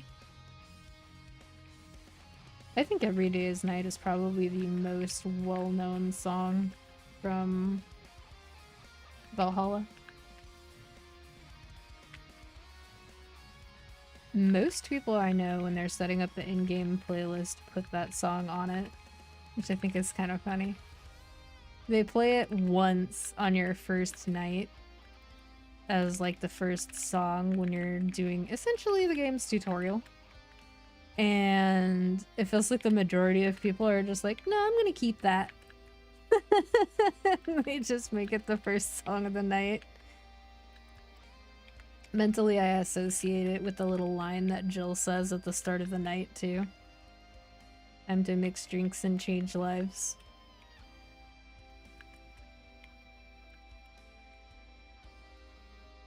It's hard not to remember that all, like, out of the fucking blue. Anytime I hear the opening notes. Funny how that works. Association is cool.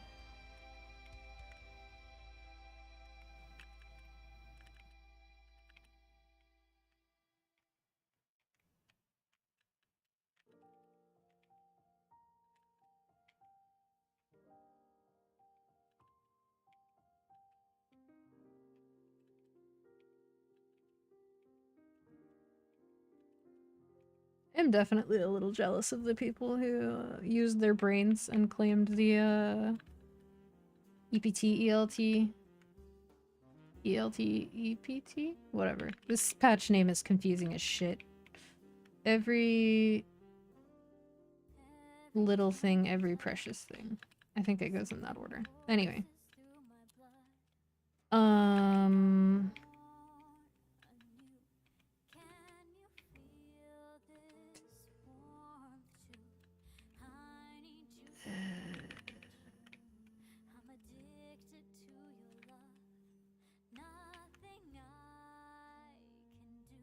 Nah, my brain just did a blue screen of death. I remembered until I didn't.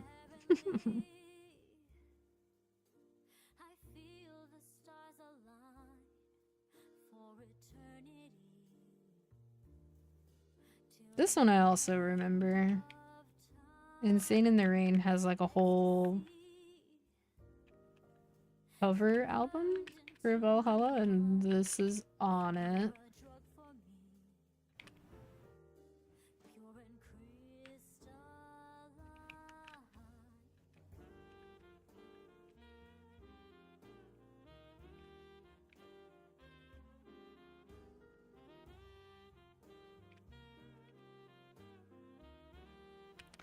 Kind of wish that it was just going to be rainy all week. It did say more rain ahead, but yesterday it rained all day and it was so nice. That's so uncommon here. It does happen, mostly in the winter, but it skips some years.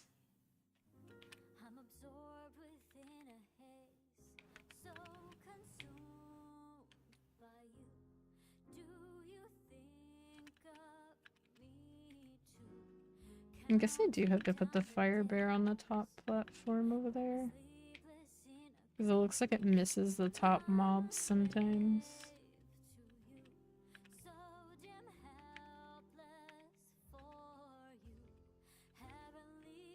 I don't like having to stay on basically the middle platforms to hit everything though. I don't like having to be up here.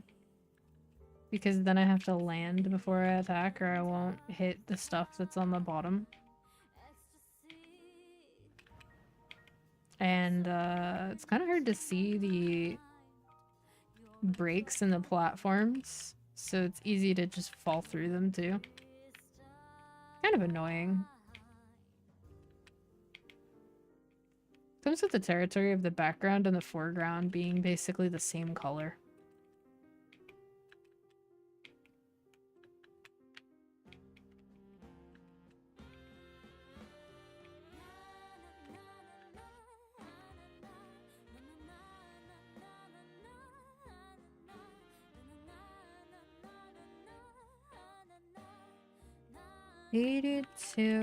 %.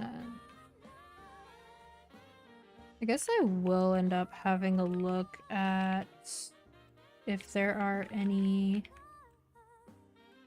leveling recommendations in Labyrinth. I probably will move to Lemina when the time comes. Which is something I don't do on very many characters, because a lot of the characters that I've leveled to this point are characters that level in Mysterious Fog 3. Which they kind of just stay there until 260. Although that wasn't really because Limina was bad, it was more so because Limina was full. Which, in my opinion, indicates that Limina was pretty good. But, eh.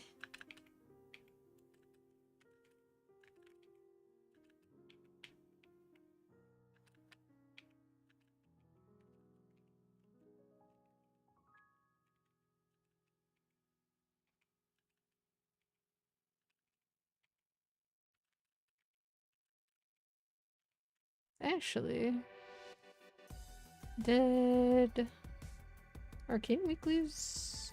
Oh, I did them after reset, that's right.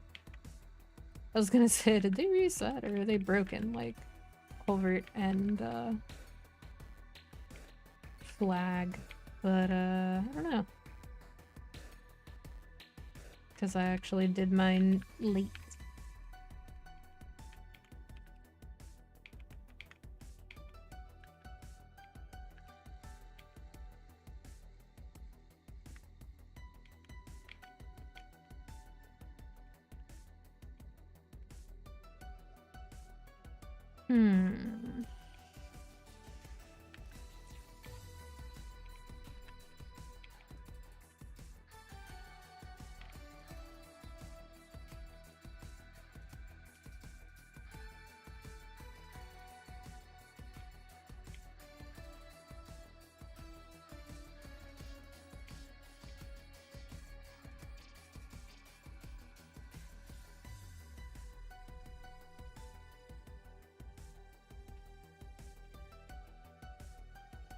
I guess I'll have to think about the order that I do Hexa stuff in. Because while there's technically an ideal order to do so in for just purely from a damage output perspective, I'm the kind of person to prioritize utility. So like increasing the range for my primary attack so that I can level in better maps is more applicable to me, for example, than upgrading Bird first to do more damage. Especially since, like, while it is a little slow unlocking the first couple masteries, since they did change the Urda request thing into a weekly, I think they said we get 9 Soul Urda and 90 fragments all at once instead of spread out. And then there's the fragments from tearing up in Challenger. I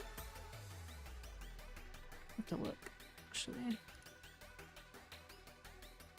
Challenger UI. So 3 and 100 at the 5k box, which just happens at 260 because I already have enough from bosses. 10k won't take long either. That just gives the ring though. 15k. 5 and 200. Some people will probably use that on Hexastat.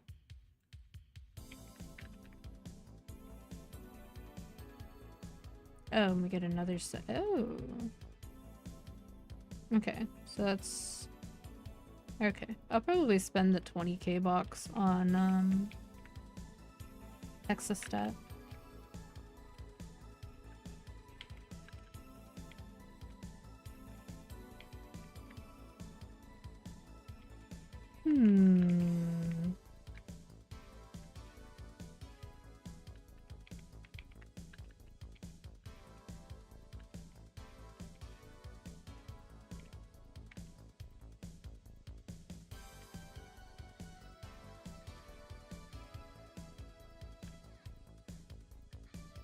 I've actually seen very few people here. Like, occasionally I'll see somebody. Like, now there's one person here. When I first came here, there was like one person.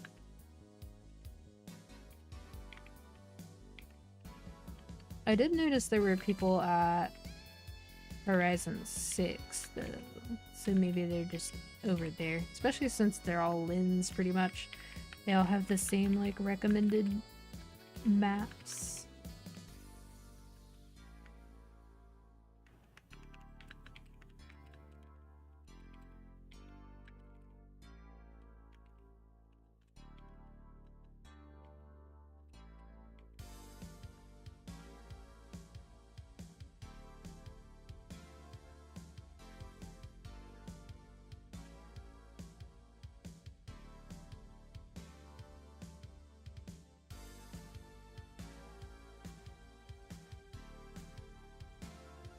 To 3.5. I will say, in terms of like grinding in video games, I feel like it's not created equally across games, because if you have something that just takes a long time, there's very different levels of how tedious that can be. So even if it took you 20 hours to do something, but all you had to do was leave the game open or press a button every minute, that's very different to me from having to execute precise combos, react to changing enemy patterns and stuff, and to still have to do that thing like 100 times. So like this type of grinding, I think a lot more people could do this for an extended period of time as opposed to like spending 12 hours grinding into at Night Abyss. Although Maple's grinding also used to be pretty involved. It gets super lazy in 6th though, depending on your investment level. At that point it kind of becomes a fidget. Kind of makes me wonder how, so like recently they released an idle game. Like a mobile idle game, idling, not like IDOL, but IDLE. And it is... I mean, it's an idle game. Like, it is what it is. Like, progression is fast until suddenly it's not. And if you want it to still be fast, you can pay money or you can get lucky. Which is pretty standard, but like... Man, it takes me back because, like, the idle game constantly hits you with like, oh, here's a deal. Oh, here's something you can pay money for. Oh, here's another pass. Here's another weapon offer. Like, it feels like it just goes on and on. Between that and the fact that the last equipment slot, the ring, you have to do the party quest for it, but it has such a shit drop rate. I did it like 30 times, and while I did see other people get a ring, since your rewards are individual, other people getting the ring doesn't necessarily mean that you won't. It just took forever for some of those runs to even pop in the queue, and then nothing. Just like no reward, really. You get really low experience from it, too. It's like 0.3% of a level. Which is like, alright, why even bother? Like, dude. That drop rate has to be so low. And it's not like a super OP item. Like, the stats on it are okay, but I think it would only improve the combat power for my character by like 500k. And it has like 9 million. So yeah, it's an upgrade, but it's not a game changer. So it's pretty wild, especially since in their like earnings report they stated that the goal of the game was to re-engage some people with the brand with quote lighthearted gameplay, and I'm like, what is lighthearted about being advertised to this hard, man?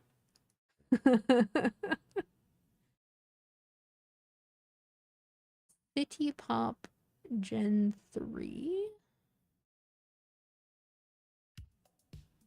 We shall see.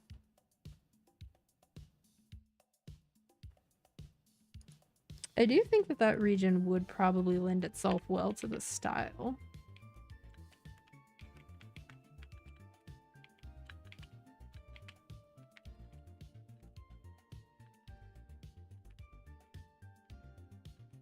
Gen 3 actually has my favorite starting tone music. Ooh, big one. Popple! And I got an achievement! Yippee! Ow, my stomach. I might have to take another ibuprofen.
Oh. It's like a stabbing pain. I feel like it's so much easier to tolerate like acute pain or prolonged pain in like a leg or an arm, like on your skin, where you can just apply direct pressure to whatever is causing you distress. Because for whatever reason, pressure not only like calms the nerves down, but it also calms you down as a person. But when it comes to like abdominal pain or like a pain that you can't reach, somehow it's just worse.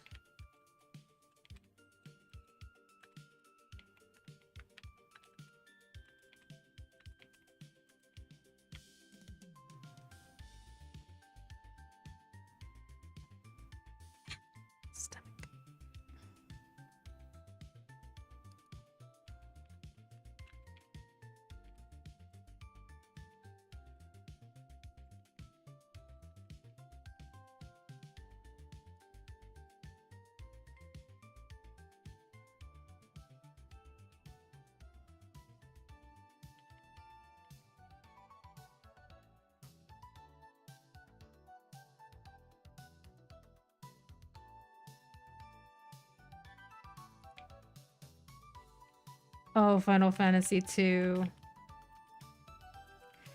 Yeah. There are other games that did that whole use the thing to level the thing approach. A really old one would be Asheron's Call. And some other, like, basically proto-MMOs. Kinda like RuneScape, but also kinda not. I like that type of system. But I will say Final Fantasy II's implementation of it was and is a little unfortunate. It does make a good time capsule, though. And I think that Final Fantasy as a series was more interesting when they were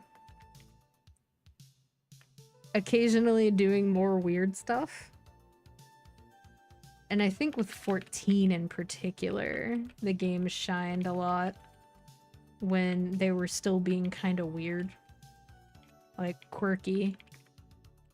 Not everything was about efficiency. And they're still doing it. Like, they're still iterating on the franchise. Like, the shift away from turn-based is not really that different from the shift towards ATB from being truly turn-based and stuff like that. So it's still iterating on itself, but it feels like the things it's keeping from previous entries are weird things to settle on. So like keeping the action combat, for example, after it was not received well, but the iteration of it for Final Fantasy 16 is pretty good. It's just that so many people had an opinion about it for 15 that they probably didn't want to give it a try in 16. Unfortunate. Either way, one of my favorite old school introductions to JRPGs as a genre was when games like Chrono Trigger and Tales of Phantasia, all the way back in 1995, started making it so that you could see enemies on the map before engaging with them in combat, instead of it just being every time you take a step, you have a chance to initiate combat. I don't hate random battles, but when I can see the enemies, there's a part of me that like wants to think about, oh, how can I walk around this? Can I skip over these and come back? Or can I respawn these by meeting some condition? And funnily enough, the way that bonfires work in Souls kind of plays into that psychology of, well, it would be efficient for me to respawn these enemies here and get some EXP, but it would also be more efficient for me to not kill everything in between deaths with respawns on this boss so that I remember the boss patterns by the time that I get to the boss. Like, that kind of thing.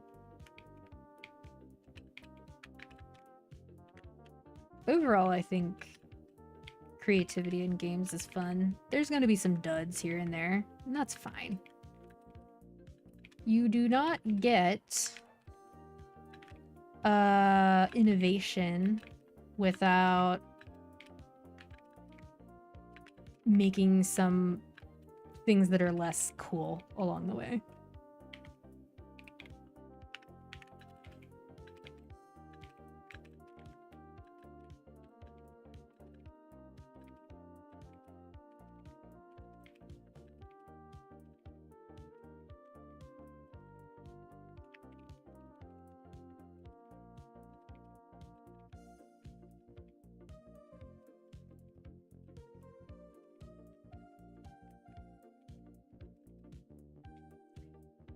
Chrono Trigger was technically the first game I played that did that, but I think that the Tales of Fantasia approach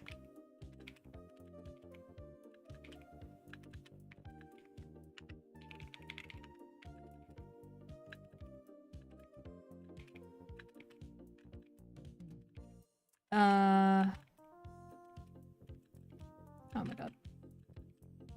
I think that the Tales of Fantasia approach to it was more fun because it felt more like the enemies were... Okay, so Chrono Trigger does this a little bit. It plays around with it just a little bit, where like you'll see monsters like playing with each other. Like there's lizard men, for example, that are like throwing a roly-poly back and forth between them, and both the lizard men and the roly-poly are enemies that you can fight. Tales of Fantasia... Oh, another one. Cool. Tales of Fantasia kind of takes it in the direction of like... You'll just see boars running around and stuff. Ooh, gold. Ooh, ooh, ooh. No rune, though. Alright. Ooh, that was a lot of experience. Huge. Anyway, the combat for Chrono Trigger puts you into like a regular turn-based menu, but it's a little bit dynamic because the position of the HUD will change based on where the enemies are at.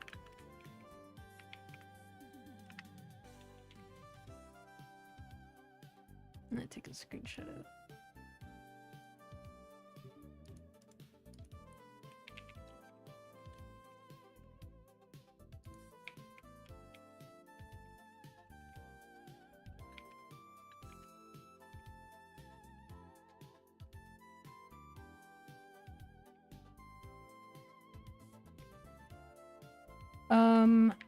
The Tales of Fantasia combat, though, was a... Like, it would switch to side-scrolling when you got into combat. So you couldn't actually see the enemy on your screen sometimes at first. You would actually have to run across the screen to get to them. Which is super unique for the time. I don't really think that it would have been a great idea to keep doing it that way, but it was very different at the time, and you had like combos. Like, it was action combat technically, and you know, if you're sprinting and you use the thing, you get a different effect than if you're walking and use the thing, or if you jump and do the thing, etc.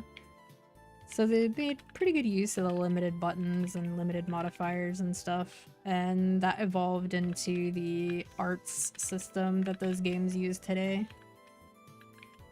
Although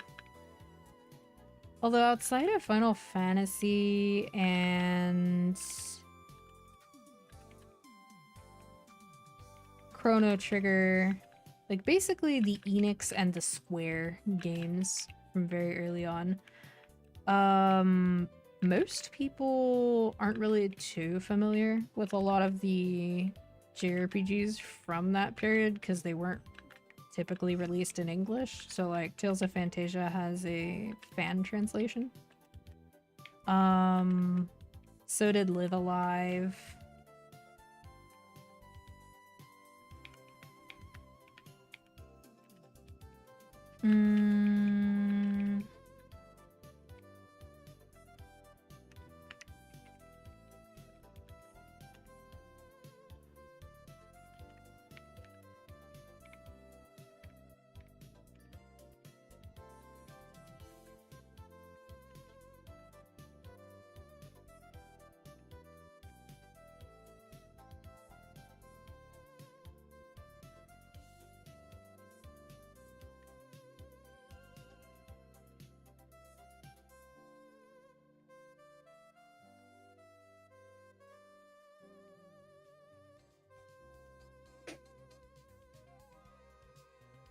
overall,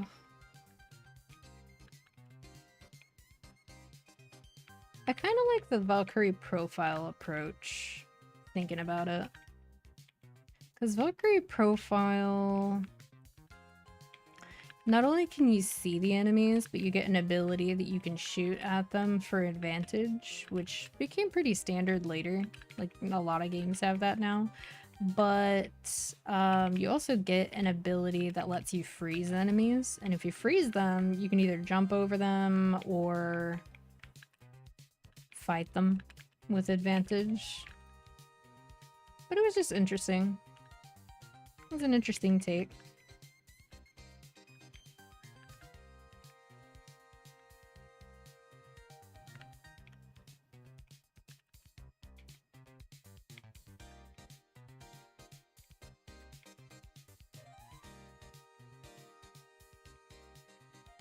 My goodness.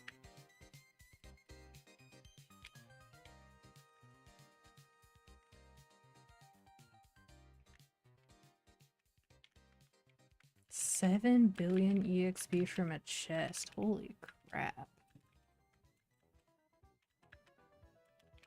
That's like an hour of grinding in some of these maps.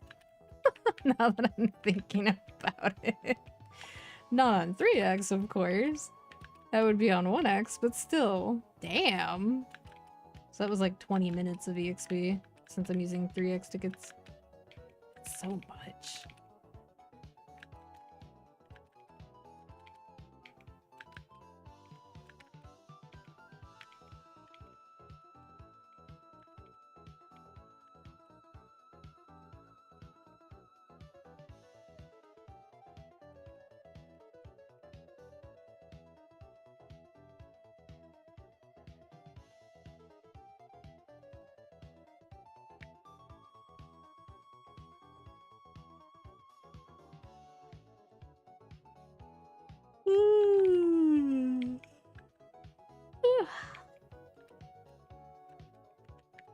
Thank goodness no one does to me what I do to my cats when I yawn.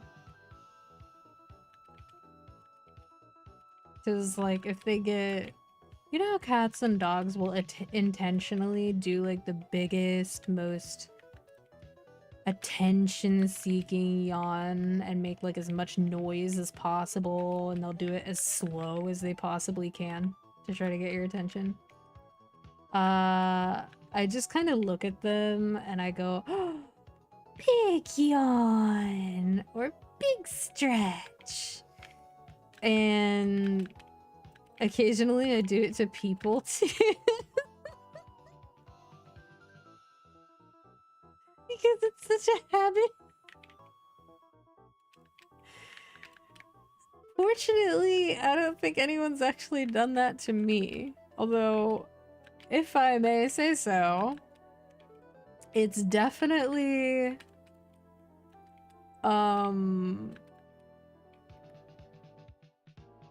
it's definitely not as obnoxious as seeing someone yawn with their eyes closed and then putting your finger in their mouth. Like that's way worse.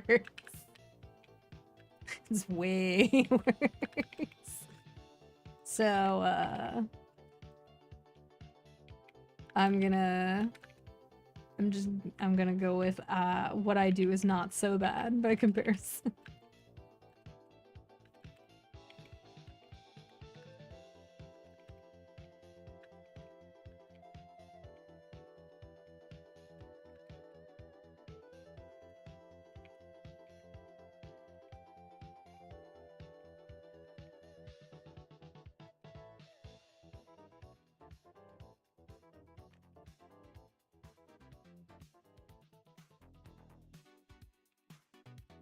Aw, man. I was starting to think that stomach pain had finally subsided, but now it's back.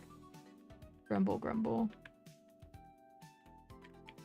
I guess I will take that ibuprofen.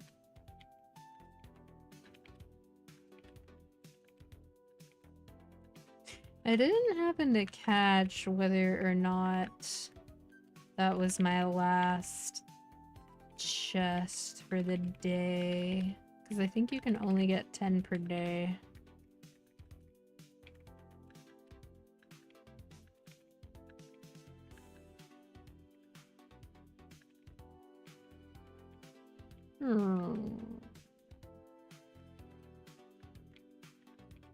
I might do Cache of Greed when this EXP ticket wears off. I don't know yet. Or I might do it after I hit 250. Maybe. I don't know yet.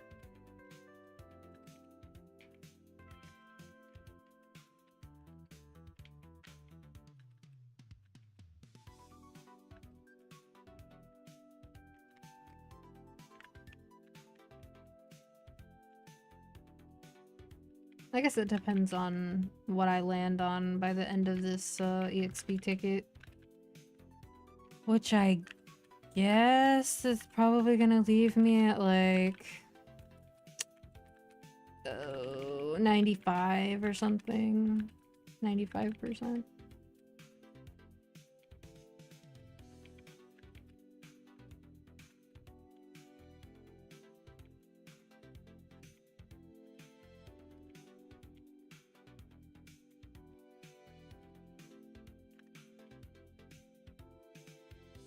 I don't know if I can get 5% from Cache of Greed. I know you can get like 2 or 3% at 250.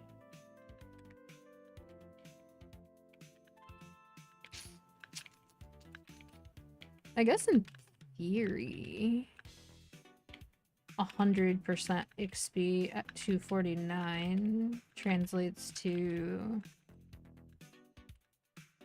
60% on 250. So maybe. These are the types of useless calculations I do in my head when I grind in games. I occupy my mind by doing math on the EXP rather than looking at the experience bar. It keeps me from looking. Or at least it keeps me from looking actively.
I guess maybe Labyrinth of Suffering will be easier on my eyes.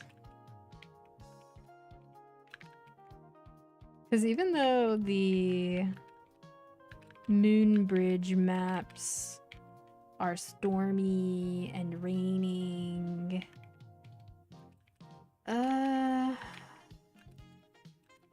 they are weirdly bright for what they are. Like, comparatively, Labyrinth of Suffering is like... It's dark colors, but it's like dark green and dark blue and like super dark gray and black. Whereas like here, it's like light gray. And then you have the like whirlpool in the background.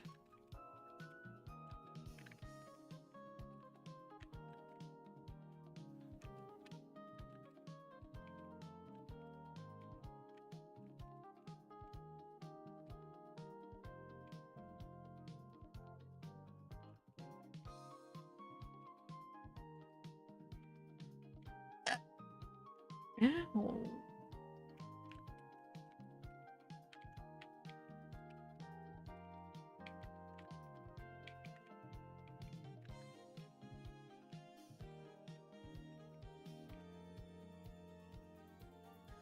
have 7 minutes left on this EXP ticket. I think I will maybe get past 95%. Maybe I'll get to like 96. I think Cache of Greed would level me then.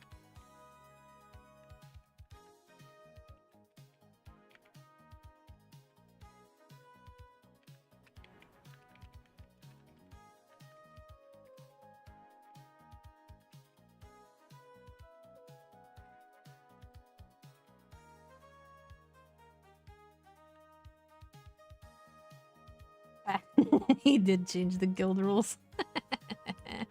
That's funny.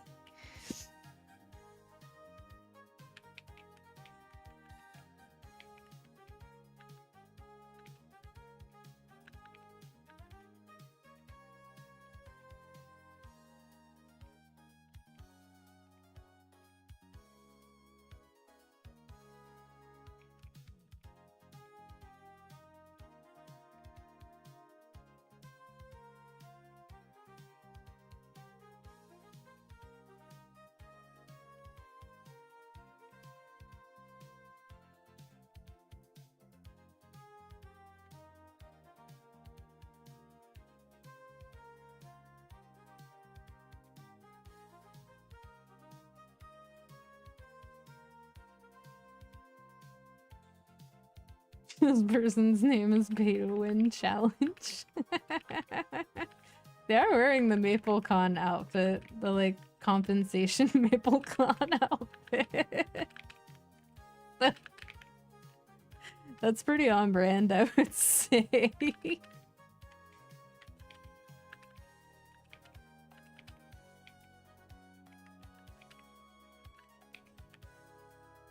Makes sense to me. I feel like MapleCon, so I definitely agree when people say that that was a very disastrous event in terms of event planning and stuff. But I also think there are people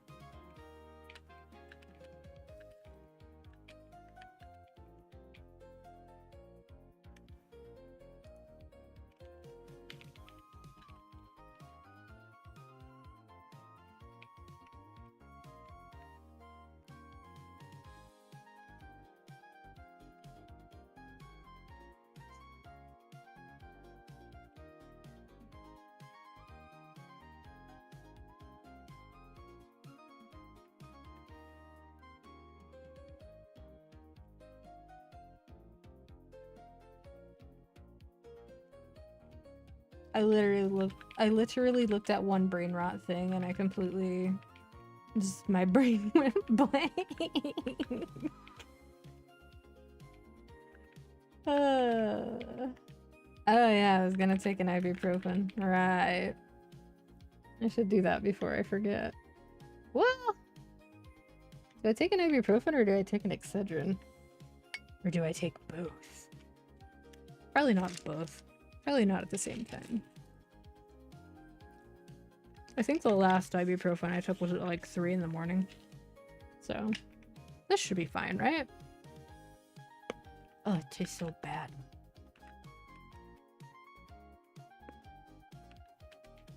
Yeah.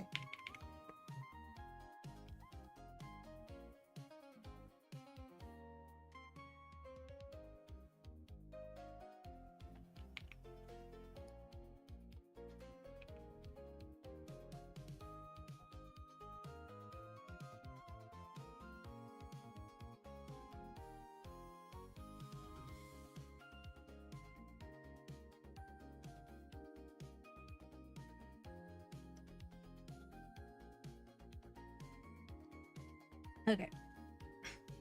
That's better.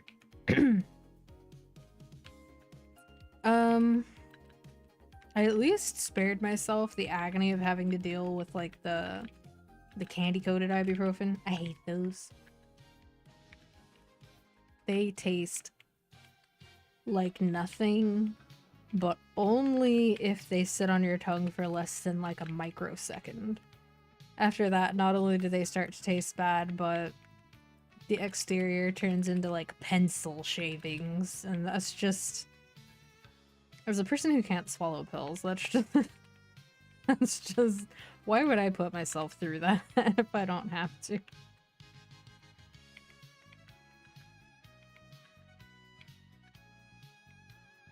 One thing that I do think would actually make turn-based games feel more up to date, and this is one of the lesser commented on aspects of games like E33 that people have cited as really positive turn-based experiences as of late.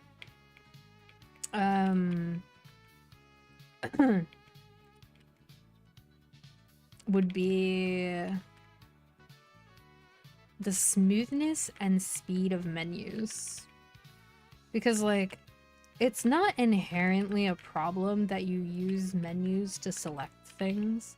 Where it sucks is when they ask you to interact with an excessive amount of menus to do what you want to do. Unless that's the entire point, like Disgaea, I suppose. But, like, take Animal Crossing, for example. I already have limited patience for things that are going to gate my progress in terms of like what I'm allowed to do in a single day. But it's so much worse if I have to go through 3 different menu prompts to buy a singular item. And just any other interaction just taking multiple inputs. And for what? Why does it waste your time? Because it can. You spend less time actually playing the game and more time interacting with menus. And even if you're gonna like terraform or DIY, like it took them what, 3 years to add crafting multiple DIY things at a time? And it's still not here yet until that event in spring. And then I'll take, for example, the dressing room. Since you can use the dressing room to buy multiple visual, like, cosmetic items at a time, you can only buy the things that you're trying on at the time. And obviously you can't try on things that take up the same slot as other things that you're already wearing. So if you wanted to buy every single color of a pair of glasses, and there's 5 of them in the shop, then you have to go into the dressing room, you have to select what you want, press plus to buy it, click confirm. After you confirm it, then you have to confirm whether or not you want to wear the outfit out of the dressing room. And then after that, it sends you out of the dressing room, which is a miniature cutscene, in addition to the miniature cutscene that put you in the dressing room in the first place. And then you have to close out a dialogue, and then you have to re-engage with the dialogue and select to go back into the dressing room and repeat that entire process however many times you want to buy items. So it's like, yes, they added quality of life, but they did it in quite possibly the least helpful way that they could have. I do not understand why that particular team is so resistant to just being more user-friendly. But here we are.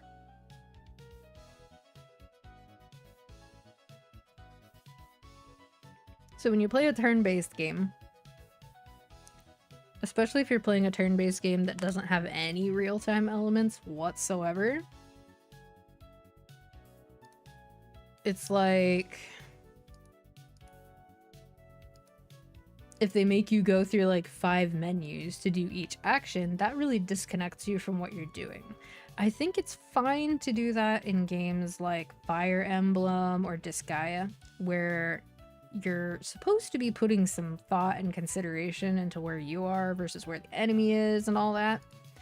But for just a regular turn-based combat game, it makes it feel really dated.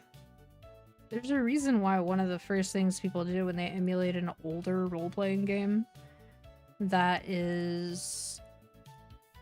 oh, I got a Frodo's friend medal. Nice! Time to flex now that that's RNG.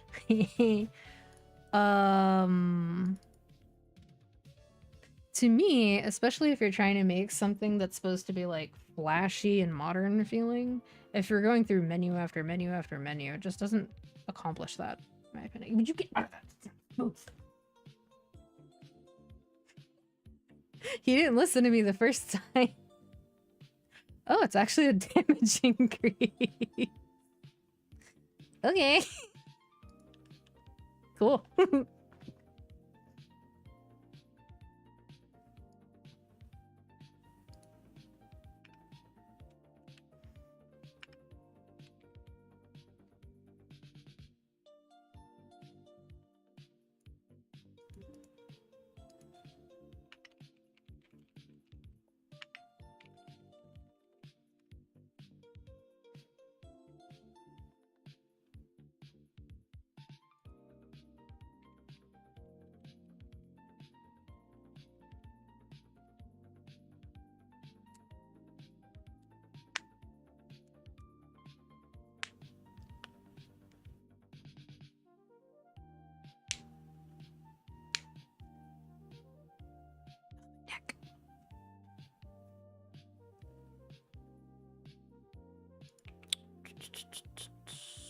Right, I was gonna go try the guild cache. Go to guild castle. The gastle, if you will. Actually, please don't. Gastle sounds pretty painful.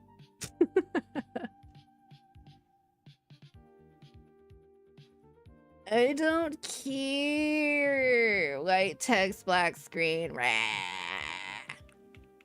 What are you, Honkai Star Rail? Fuck out of here.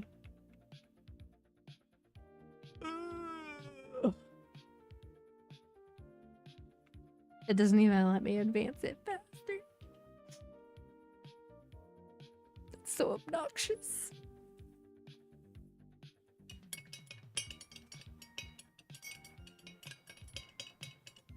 I'm gonna restir my caffeine then.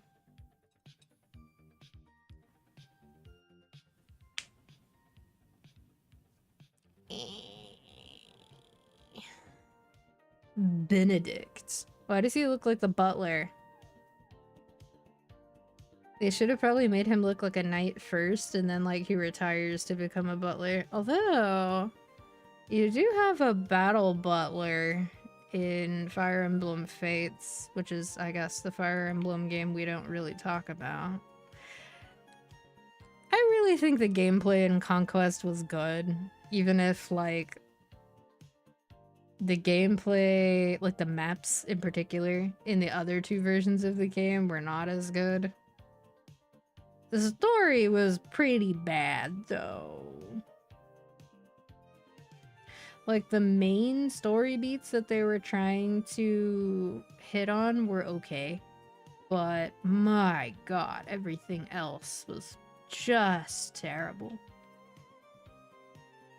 It's like, I've seen fan fiction from 13 and 14-year-olds that was more cohesive and believable.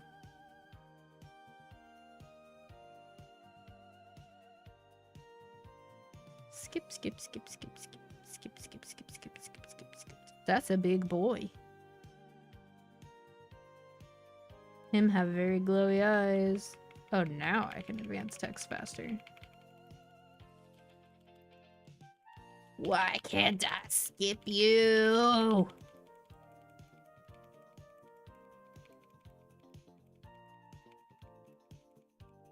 That's a dangerous crystal. There's no flared base on that.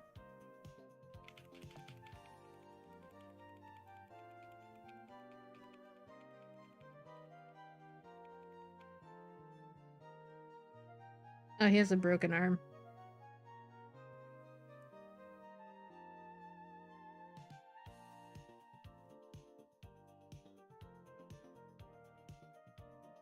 I guess he's not as good of a battle butler as Jacob was.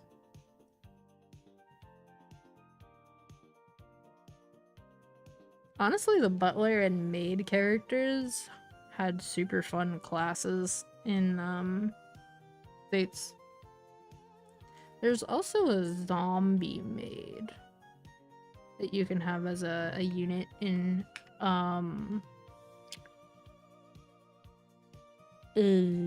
Disgaea.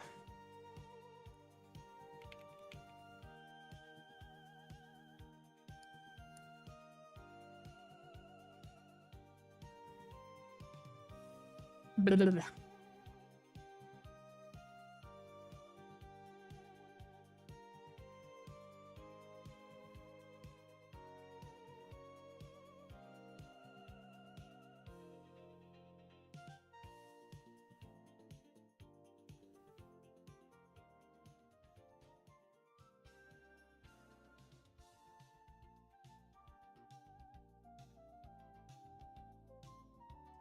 Oh, flow. More? Okay. There we go. Cache of Greed. Reset all your buffs and any EXP buff items you use will have no effects there. Sure.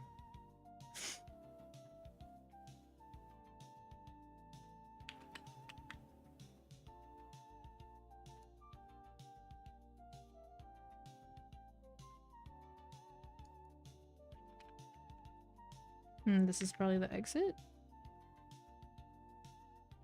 No. Okay.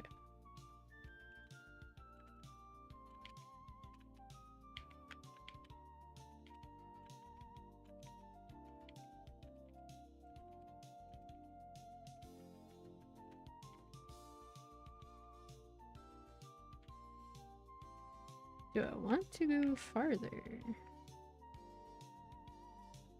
Ah, okay. Personal research. Got it.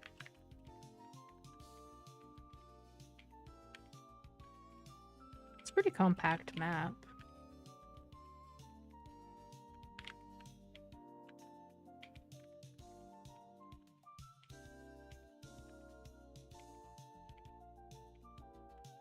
So apparently, just kill 5,000 dudes in here. Which, strictly speaking, these EXP buffs do seem to stay. Ah, damn. I have to level one more time.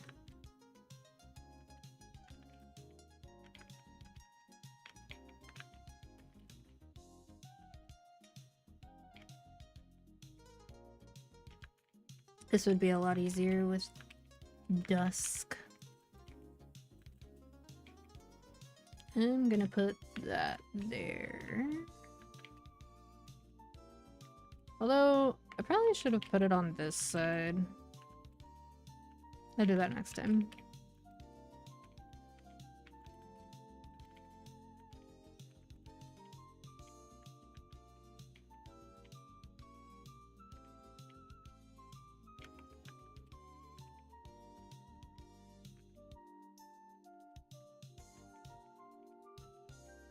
Yeah, this seems not bad. Especially because it's not on 3x.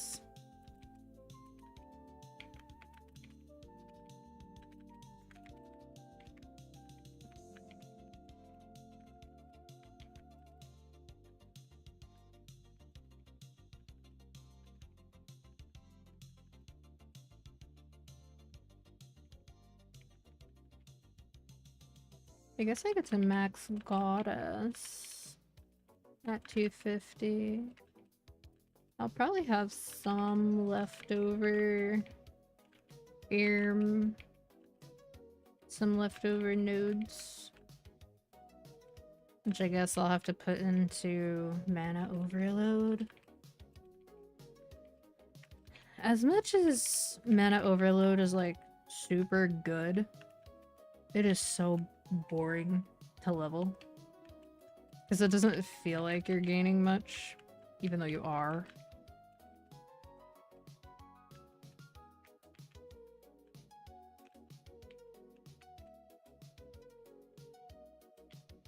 Kind of feel the same way about leveling Soul Janus, because while it does increase your EXP rates with every level up.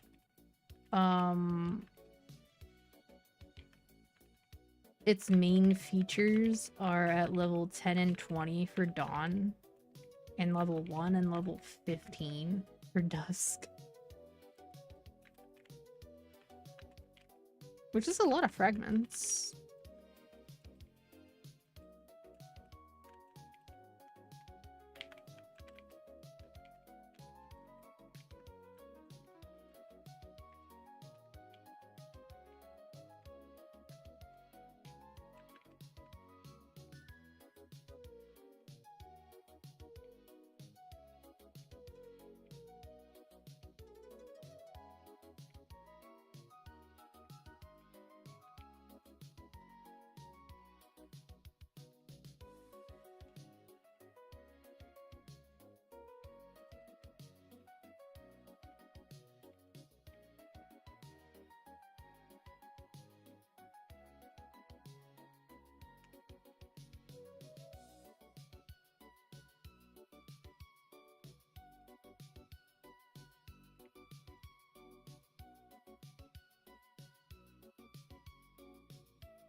Oh boy, almost to 1,000. 4,000 more.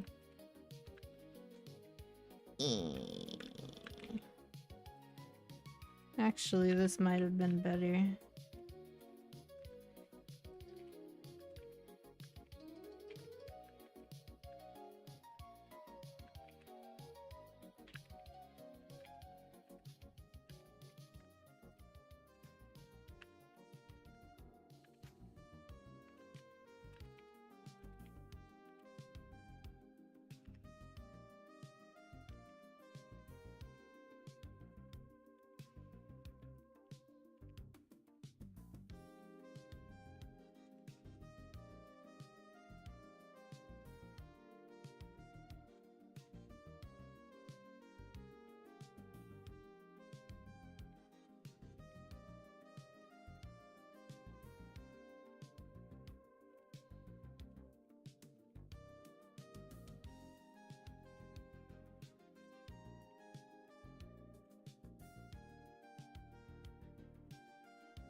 would say this is pretty similar to the experience that I was getting at VC3.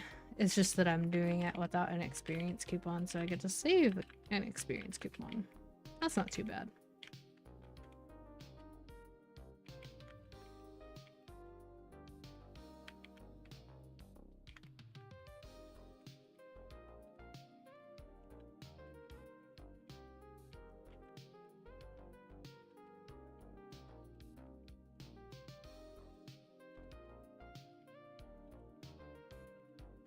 That old at work.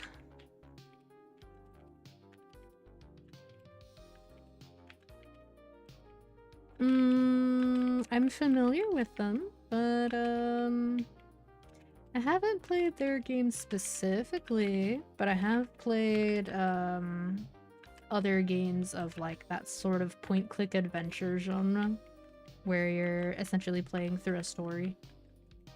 But as in like the Walking Dead games, for example, which that was Telltale, and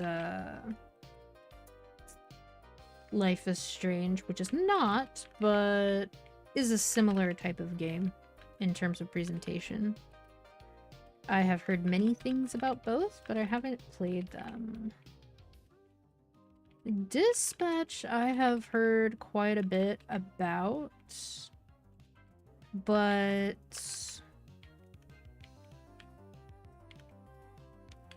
while most of it is generally positive, I have also, and this is hard to gauge for most games without playing them for myself because everybody has a different idea of what they consider to be within their tolerance range for this kind of stuff.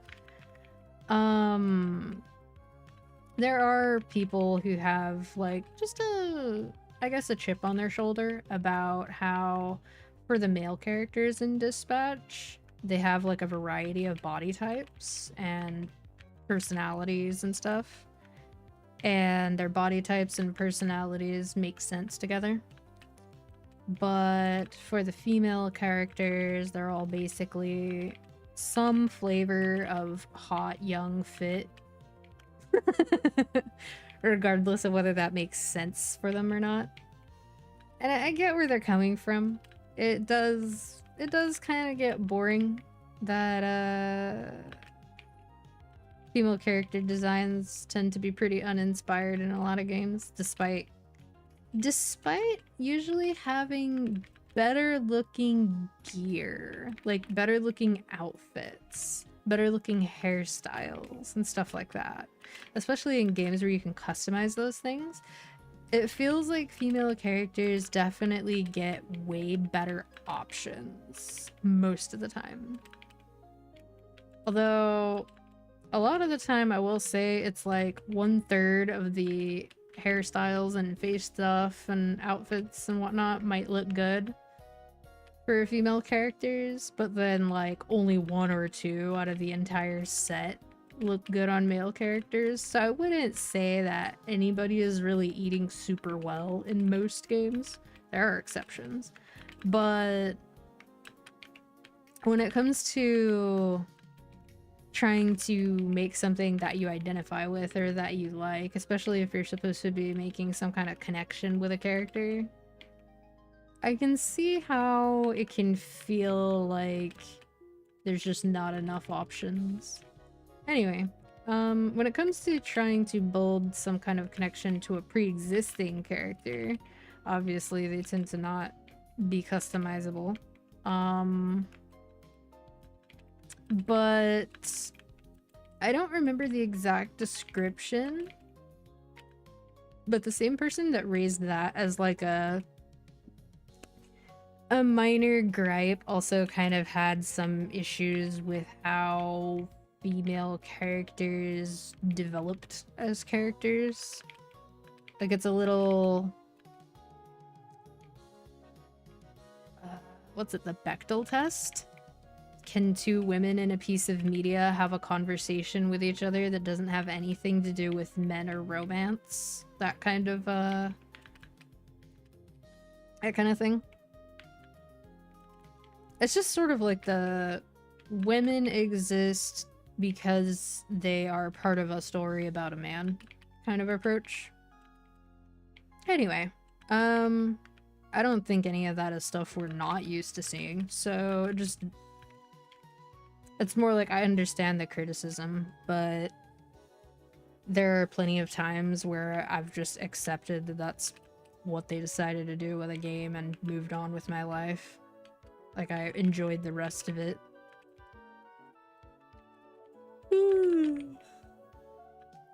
Moon had also expressed interest in Dispatch as well. So it's kind of on our radar.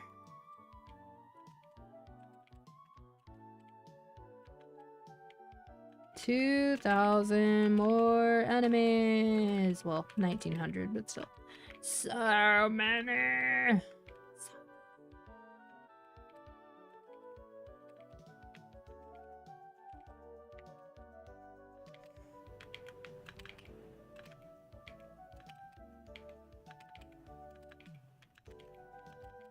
It does seem like the curve right now is 240-ish. So I guess I'm slightly ahead of it.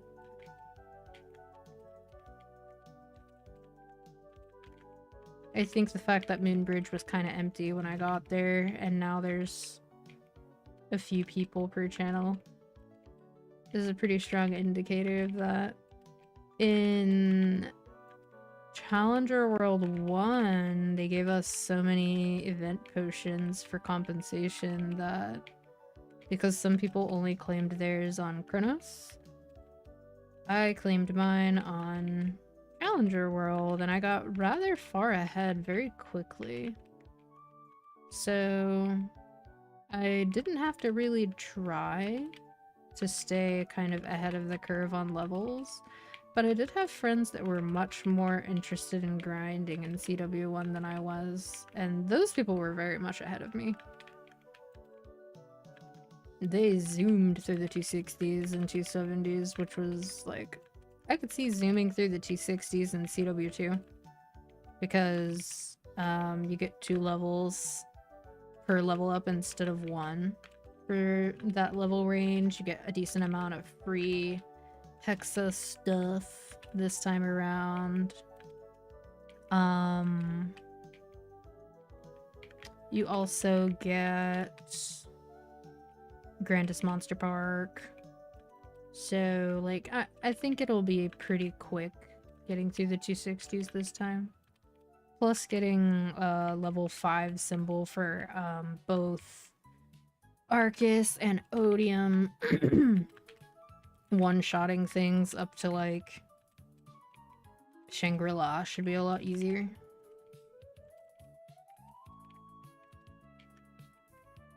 And then the people who actually buy the Genesis Pass will probably also be sitting kind of pretty in terms of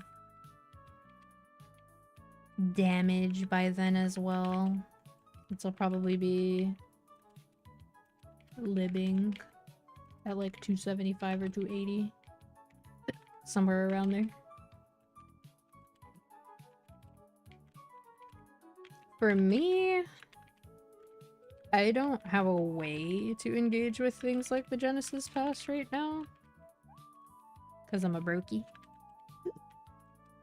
If I were gonna spend money on Challenger World, I think I would opt for the Challenger Pass because extra fragments for my Lynn, and then extra node stones for my boss mule would make a pretty big difference. Oof. Stomach cramp. Ow.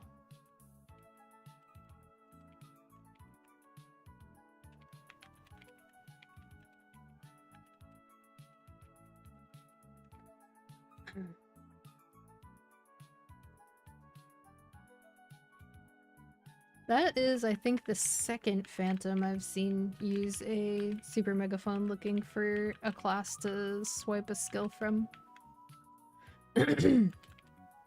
The other one was looking for a marksman, probably for a bullseye shot. And this one's looking for a dark knight, so I assume they're looking for cross surge.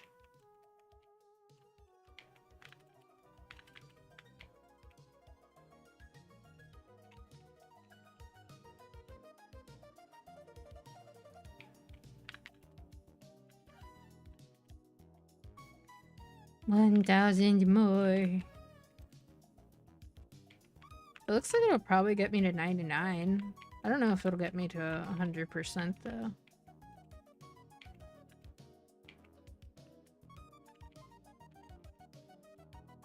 I kind of feel a little bad for newer returning players, basically people who've never been 250 on a character before, because out of all the pre-quests that you could have to do for regions in MapleStory, Labyrinth of Suffering is one of the worst. The name really does say it all, but like, it's repetitive, it's long, it has unskippable cutscenes, it has dialogue choices, so you can't just spam through them. I really do think that that is the worst quest line in terms of like, if you're just wanting to progress, it feels like it gets in your way the most. Ow, my stomach.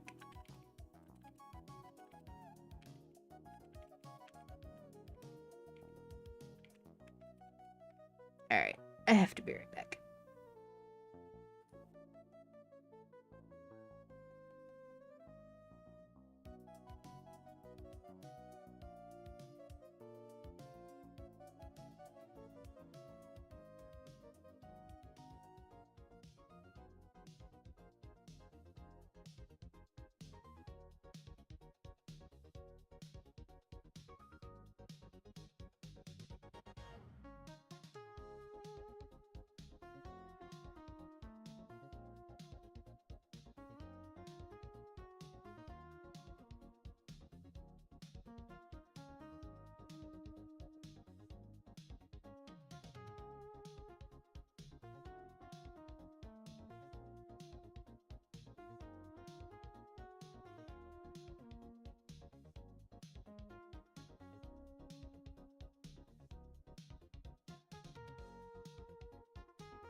Okie dokie.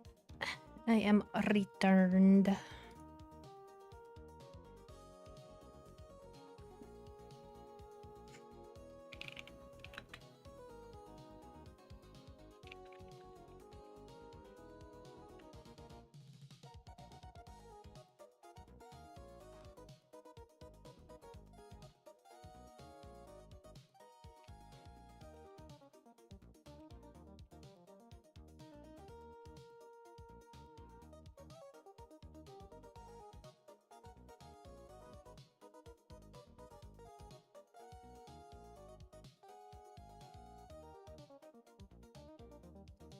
Okay.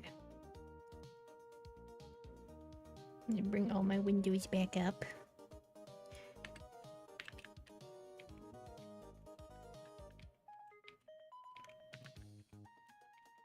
This map kind of reminds me of when Leaf Free was a popular and common place for leveling. I don't necessarily want it back, because I didn't really like the maps there that much. Although some of them were fun on certain classes, which some of those classes don't really play the same way anymore. So it wouldn't really translate now, but just kind of reminds me of like the art style for areas from that time period in Maple. I don't necessarily dislike the grandest areas and their visuals. Some of them are pretty nice, but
it actually didn't say when leaps were, I don't think.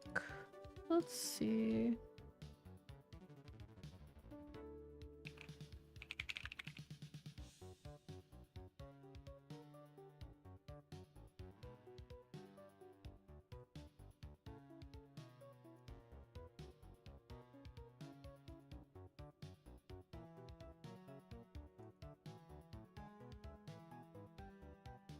Yeah, I don't think it specifies.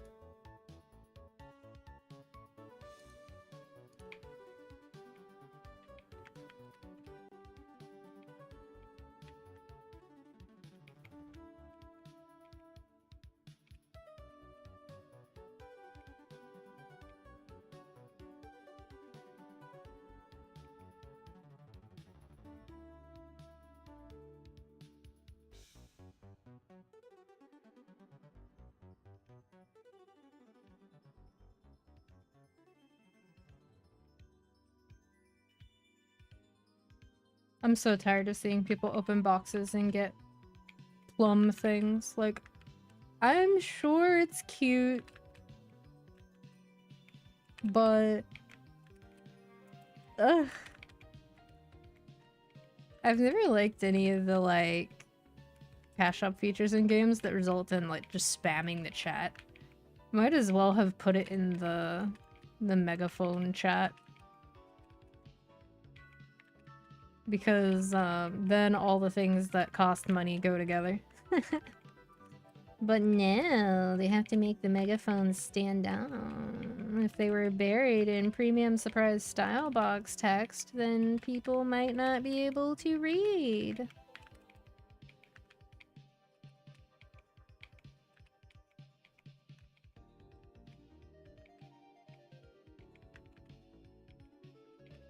You completed the weekly goal. You can no longer obtain experience. Okay. I should be able to leave now.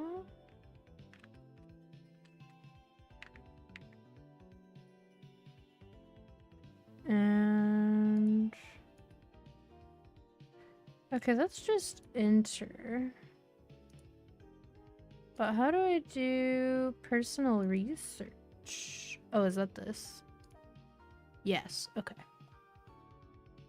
Okay. Guild Castle fast travel. That seems kind of not meaningful. Because there's a teleport button literally in the UI. Add 100 monsters to the cache. Probably this. Please complete the weekly mission. I don't know what that means. Is there somewhere I turn that in? Complete. Okay. So... yeah, now it lets me do that.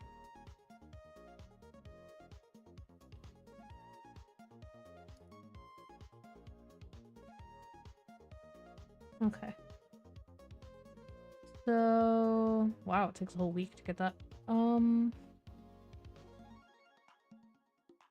Reward list. The flame circs cubes.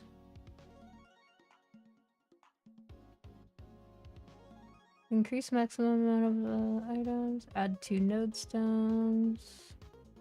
Symbol selectors. More node stone. More monsters.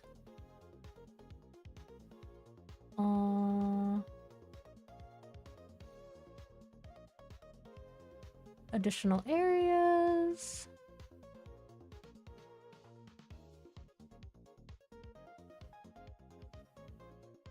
Extra experience.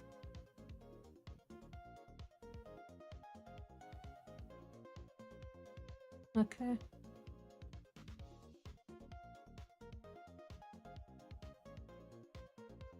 I see. Interesting. Anyway, I did the thing.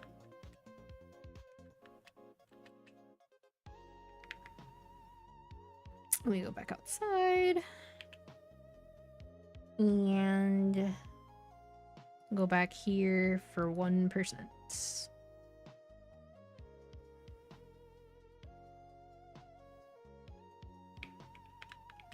Oh yeah, there's a lot of people here now.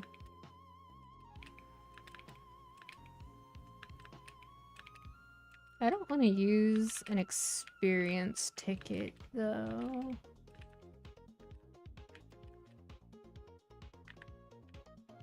I will use that rune though. Here, rune. Oh, my voice cracked.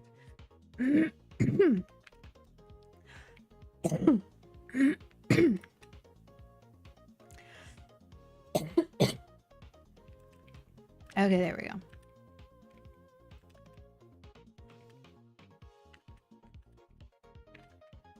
Now that I'm thinking about it, maybe more so instead of the One Piece dilemma, maybe more like the My Hero dilemma.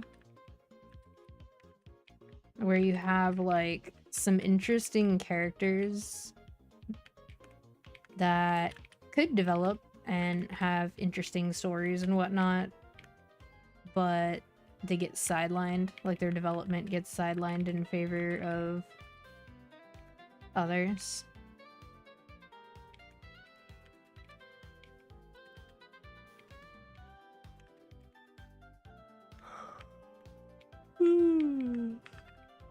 For something that's less gendered in terms of that particular example, if you think about Wuk Lamat and What's his name? Her catboy adoptive brother. Why can I not remember his name right now? Anyway, his development as a character gets pretty consistently sidelined by Woklamat taking front and center. Even though, like, his development is not bad at all. It's just like they don't give it very much attention. So it feels like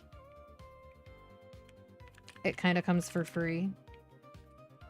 And then on Woklamat's side, she gets all this screen time, but her actual development is less developed than his was. And it really falls on like the dialogue. Because apart from a few moments of pretty good dialogue, I would say like in 7.0, the overall quality of dialogue was just less. I could say the same about Stormblood though, so it's not like it's a first.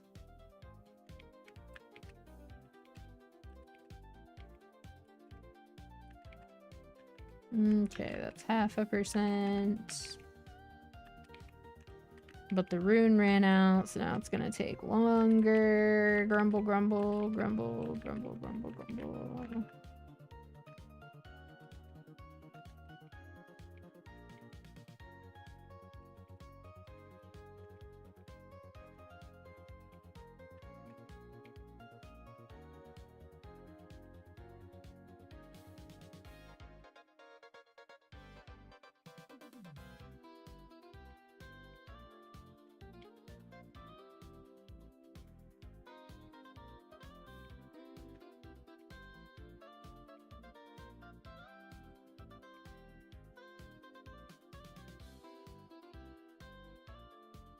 Point 3 to go.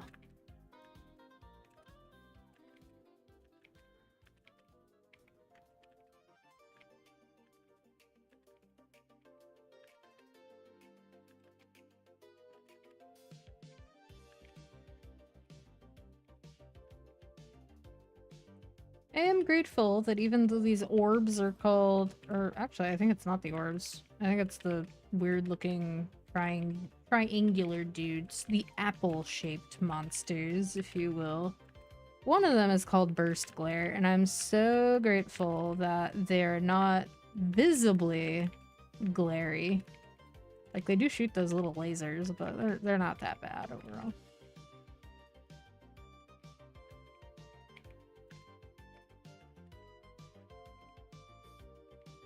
Oh, I see an explorer here.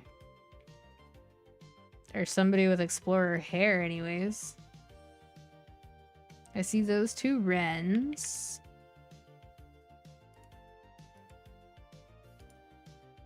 Yeah, they're nice and lightning. But they're in a guild called Only Wrens. That's funny. And then the teddy bear person. They're a paladin. Everybody else here is a wren, though. So many bunny. I'm surprised there haven't been more jokes about how the wrens are multiplying like rabbits do. I know.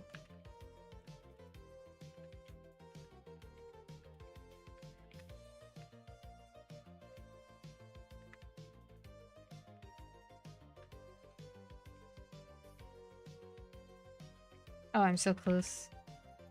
0.9. Ooh, an elite boss.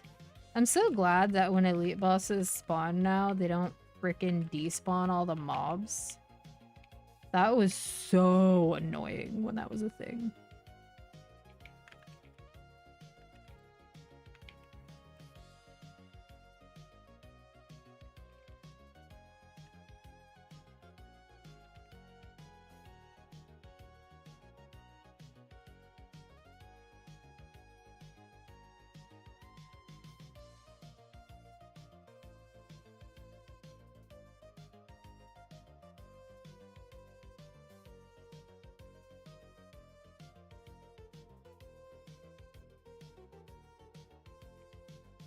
I do kind of like these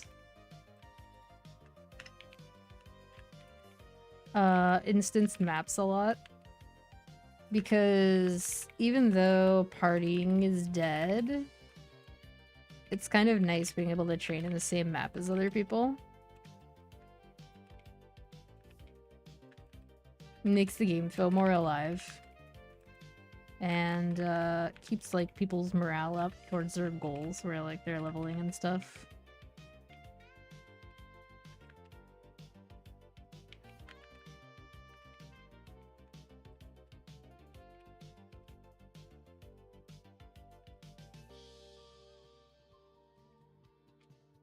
Alright, let's go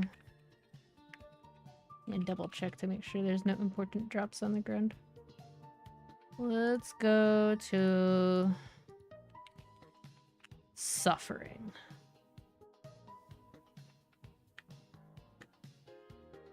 Ugh. Sure, give me my Vihila quest that I'm not gonna do anything about for the next little while.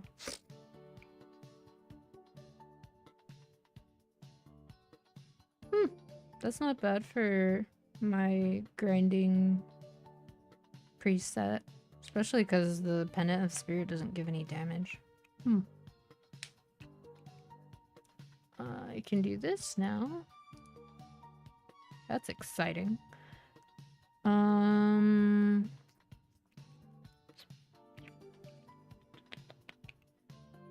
Claim these. Got some symbol selectors and some note stones. Use these first. Use those too. And use these. And for the symbols, I'm just gonna have to look at them while I do it.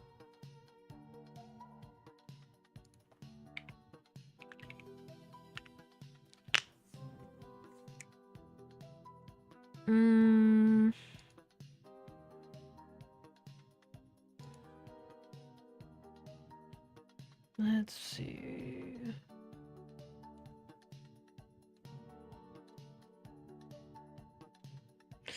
I still haven't done his Fair Guardian for the week, so I'm gonna get 120 from that. So it's like 163. So I can put 17 in there. And then after I do EG, it'll be level 14, just like the other one.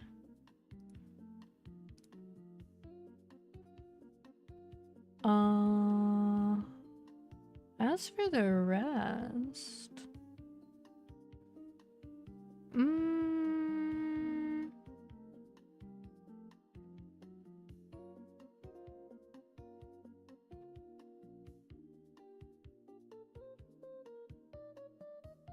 They're not quite even, because this one's a little ahead.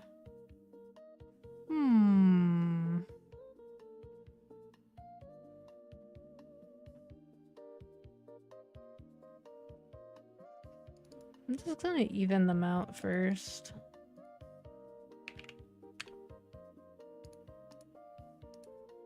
Because I'm way too lazy to do basic math. Okay, for those, it's gonna be 28.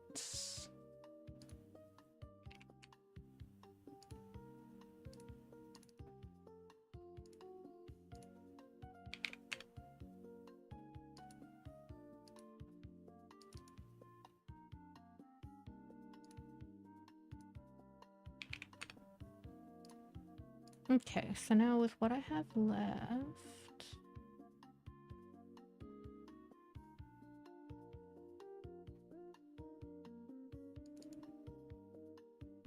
I'll just put like 30.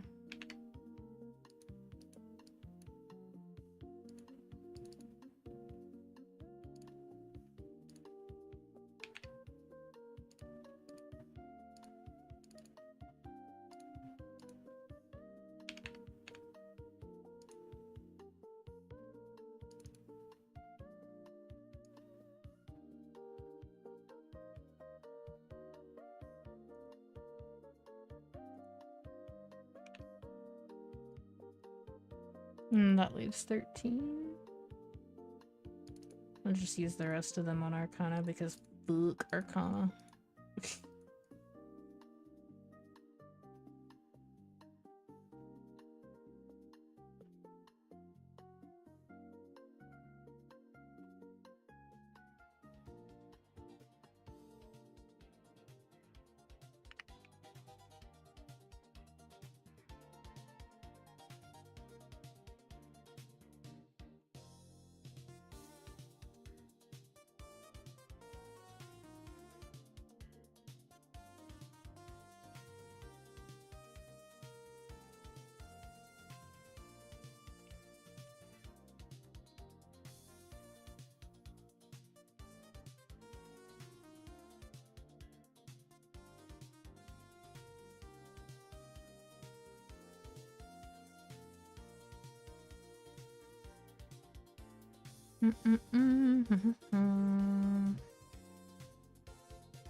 Let's see. Oh, I have 3 more ones.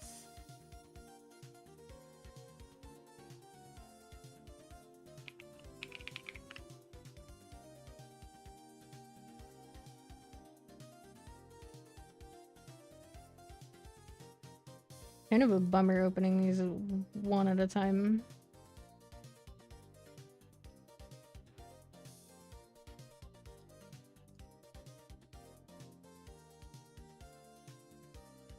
Morale is a powerful thing.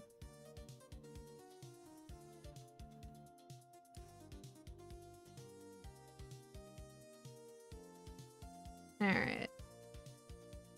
We will extract this energy.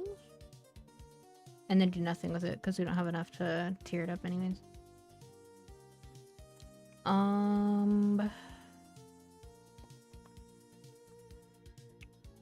Go in here.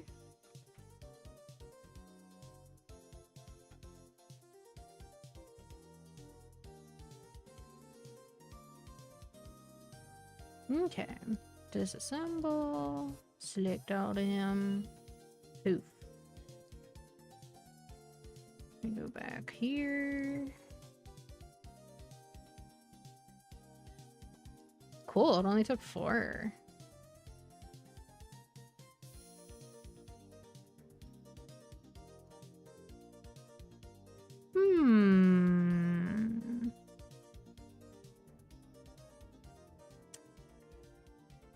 Mana overload. It's at 6% right now. I don't remember how long it becomes 7, or like how long before it becomes 7%, but I remember 8% is all the freaking way at the end.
My poor throat.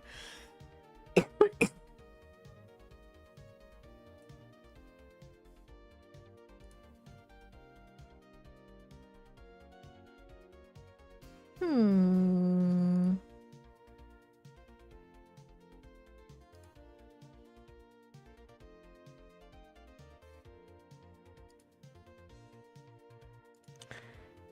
Okay.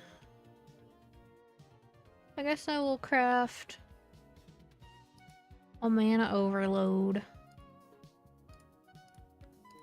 Wahoo! Oh, I remember the other thing I was gonna do. I was gonna check the Challenger's Pass. Because it did kill a lot of enemies, so it's possible that it tiered up.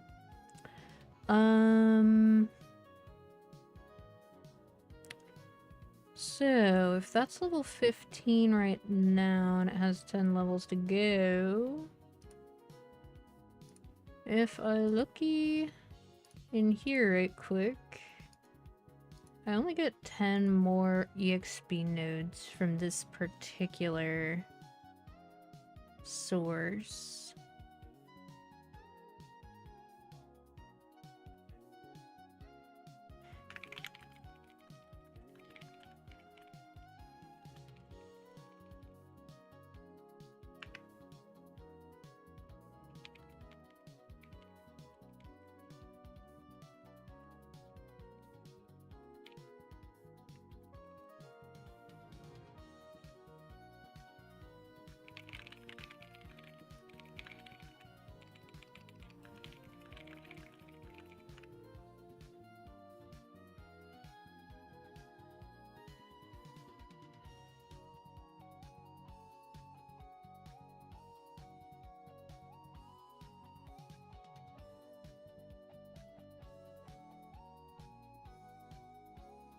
Oh my goodness. So... It's probably gonna get it close to 25.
Okay.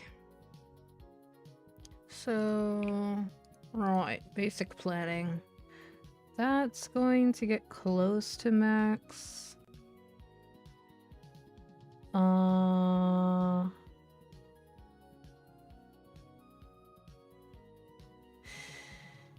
And then I'll get more nodes from the shop and more nodes from Challenger Pass. Even the free one gives some. So then I can do Bird of Fountain and Blink. And these.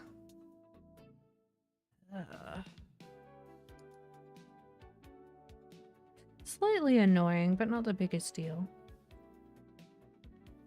And then for Matrix points, I'll just bump the will skill. And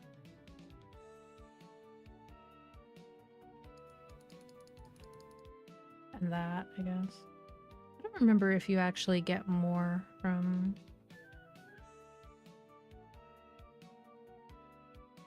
those.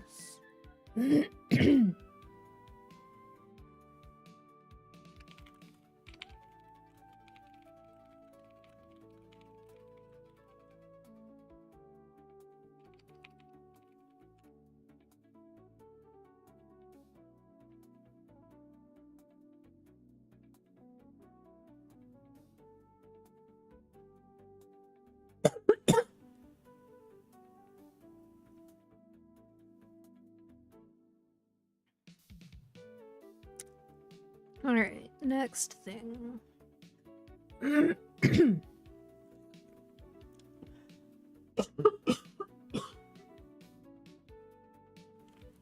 just gonna get a cough drop. Sheesh. Sheesh. Now, what was it that I was gonna do in here? Oh, right, Challenger Pass, not CW. There we go. Okay. Nothing new to claim, so I guess I did all of the monster kill ones. That's funny.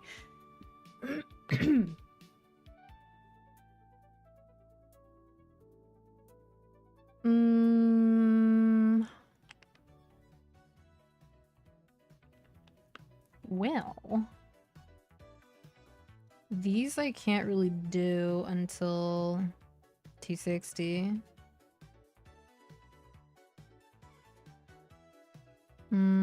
This one I'll get after reset.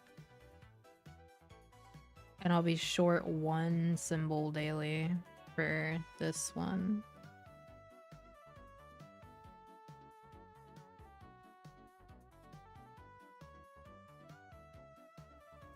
So it's just the weekly boss one that it looks like I can do currently. Which won't be enough to max this bar. But after reset, I can get these 50 nodes between doing 2 weekly bosses and doing,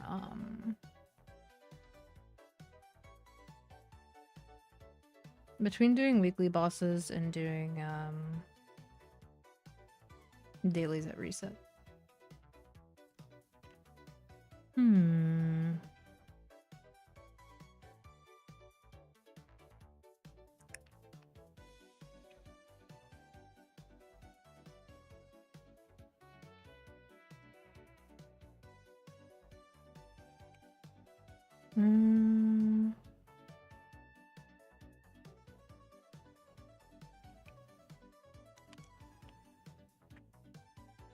I think of what else is claimable at 250. But I don't think there's much. I'm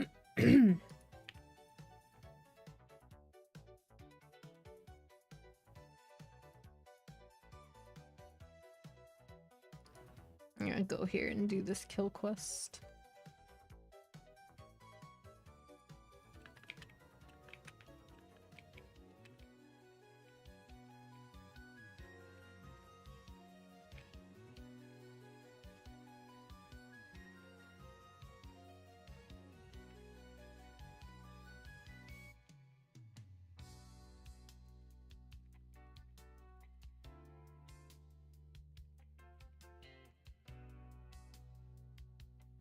Oh, my ear. It's so itchy.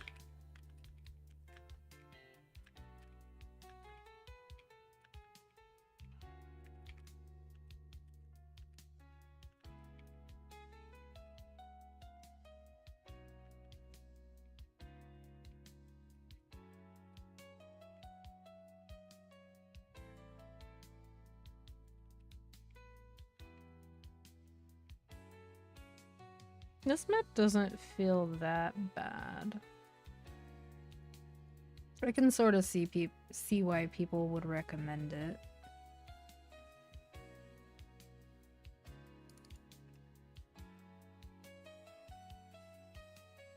Okay, that gave 2%. Not bad.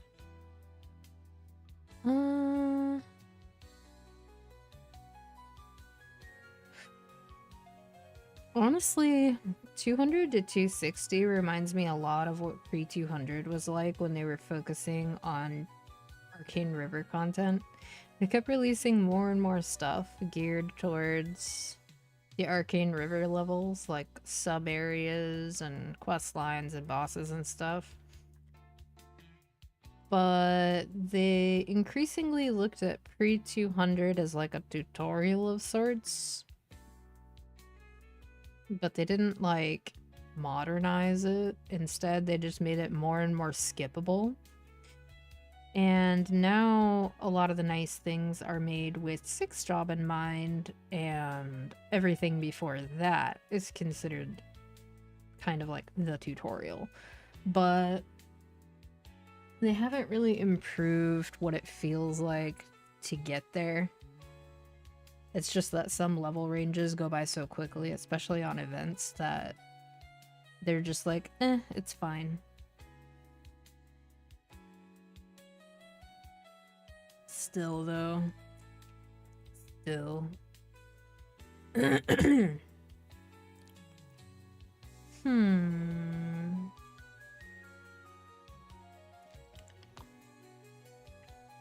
Time to have a peeky at the...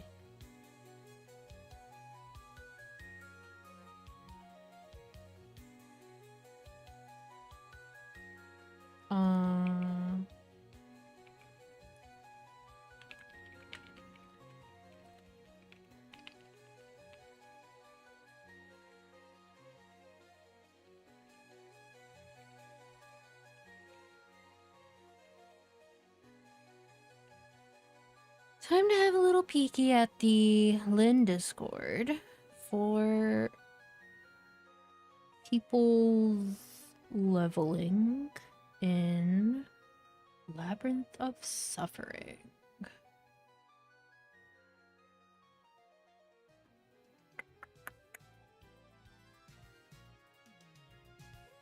Okay, yeah, there's a Tenebrous section. There's one for Limina and one for LH4. Damn.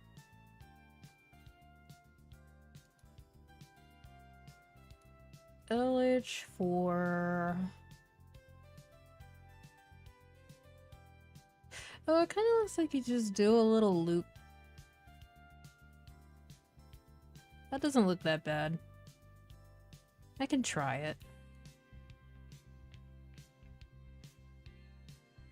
It was posted last year. Damn. It might be less tedious than how VC3 was. So that's 6. This is 4. Okay. Get out of here. Alright. So this might as well use the rune.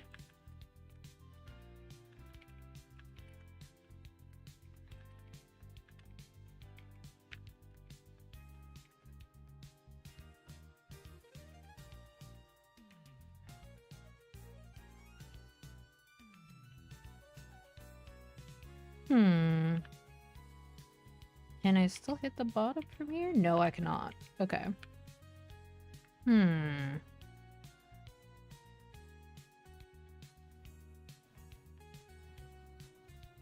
Okay. I see.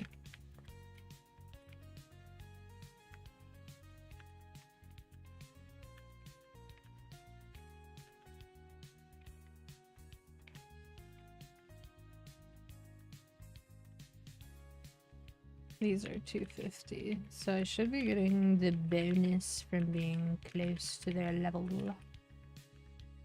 I guess I can do that.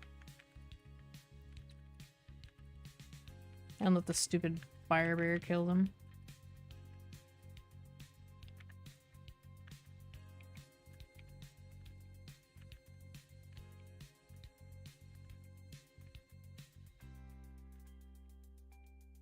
Maybe it would be better if I went the other way.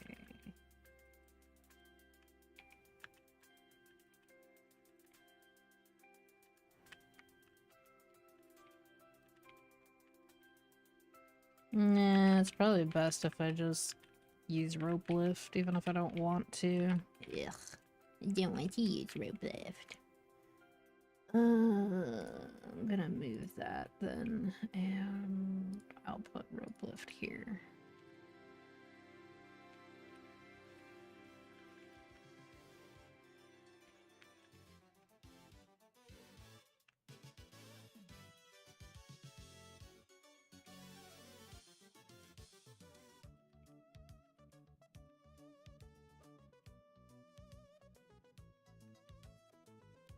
Ah. I got my buttons backwards. It would actually be kind of smart of me to retrain my brain to use rope lift on alt instead.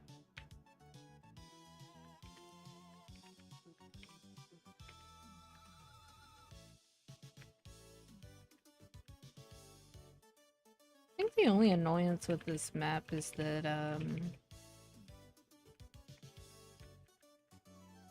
the platforms are a little far apart, and the mobs are a little short.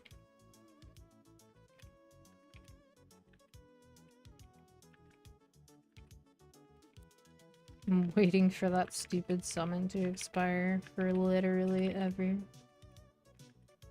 I cry. I should only need one 3x coupon for the 6th job advance, so I should be able to use all the other ones if I wanted to. Alright. Put that there.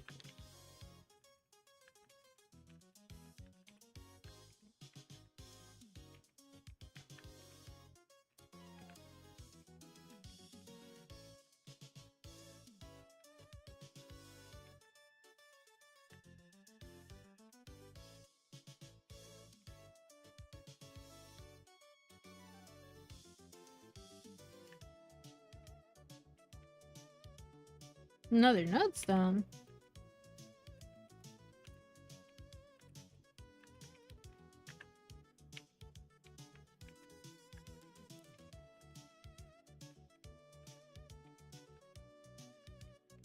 Yeah, it is better with rope lift.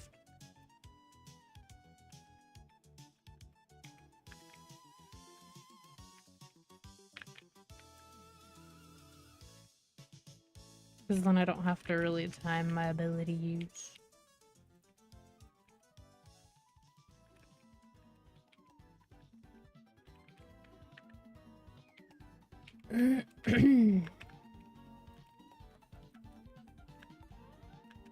So if that was like 1% on a rune...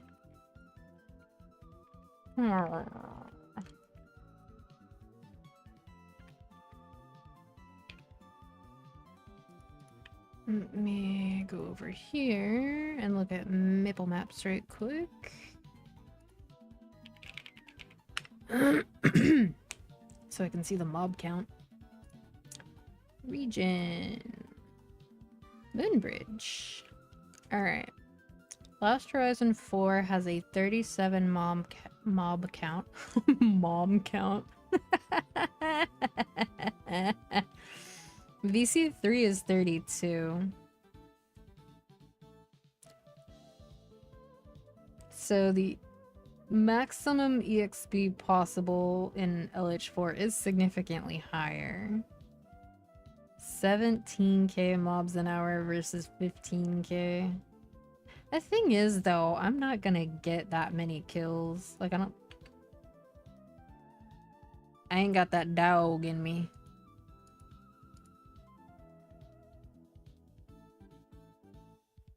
Wait, what is that?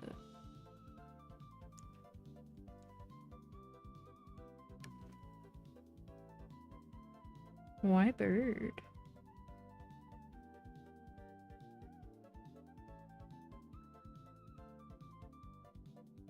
Weird. Let me look at that Limino one. 1-4. Ooh, that looks so lazy.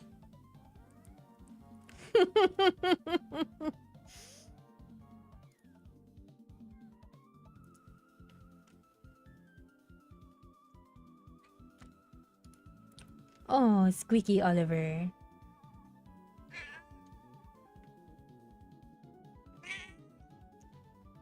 Me. He's so cute. Oh. Oliver, get off my keyboard. Hi. Oh, he woke up and he needed me to know. So he squeaked and then he stomped all over my keyboard and tried to edit one of my Discord messages.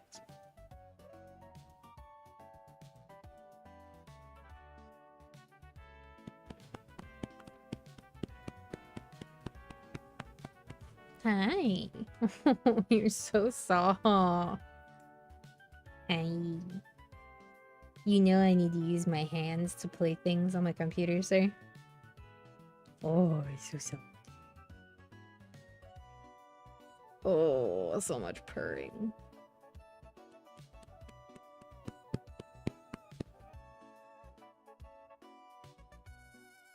And a happy cat. Such a happy guy. Okay.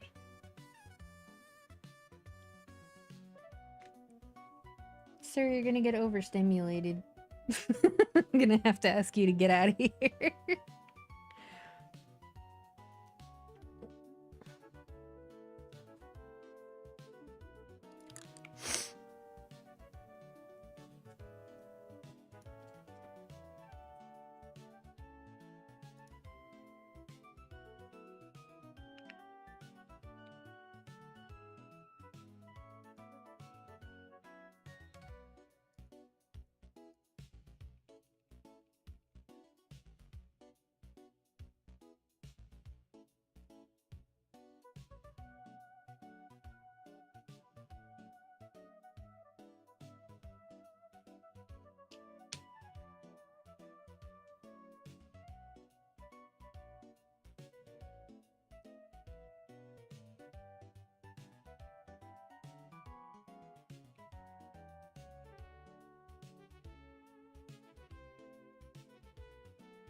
Okay. I guess I will try LH4 for a while with,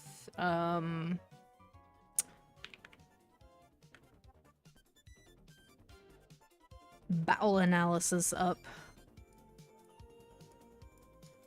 Oh my god, why can't I click you? Okay, there. Just do that, start analyzing. We'll see how close I get to those 17k kills. The answer is probably not very. It looks like it might be better to rope lift on this side. Oh yeah. Yeah, that's better.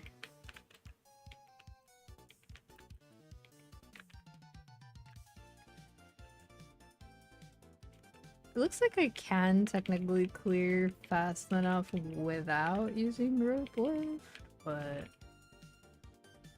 this is kind of easier for my hands. Oh, that ladder. Why do ladders even exist in some of these maps, dude? They're just in the way.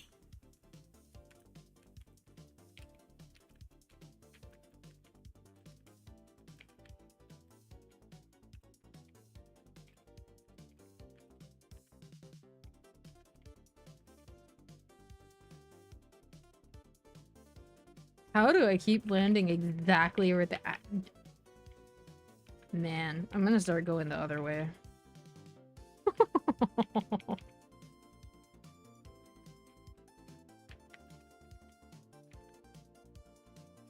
Or I could do this the BAM way. Attack both sides as I go up and down. Oh, there's another inconveniently placed ladder. I hate it here.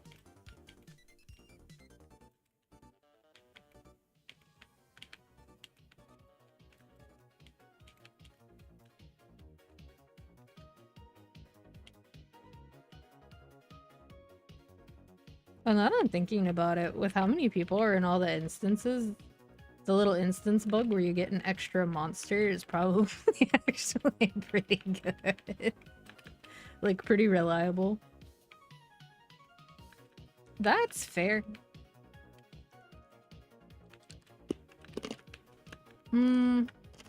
Basically, when it comes to leveling in this game, or really anything that has to do with killing mobs. So there are progression materials, there's experience, and there's money that you get from killing mobs. Most of the thought goes into the respawn takes 7 seconds. So the question is, can you or are you killing all the monsters in the map before that 7 seconds? A lot of people try pretty hard. I don't really try that hard. I just deal with the fact that I'm probably going to get less experience per hour. And it's fine, more or less. I find that a lot of the people who make it to higher levels in this game are not as fixated on the exact, like, most efficient way to do everything. Like, they try to use as many buffs and stuff to make things more rewarding as they can. But they don't sweat it if, like, they forget to replace a summon to kill part of the map for them or something like that while they're watching Netflix or something. I missed.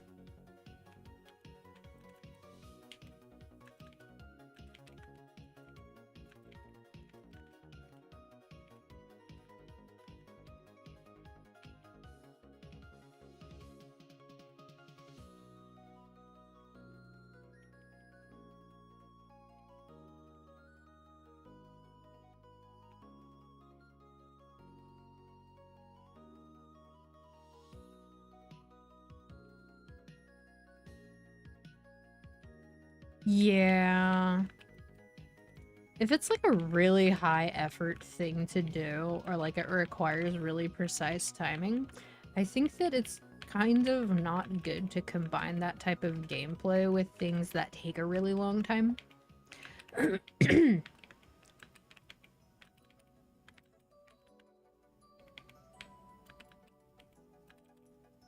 Although, in games where you have like a limited resource to work around, I can be very ridiculous about it.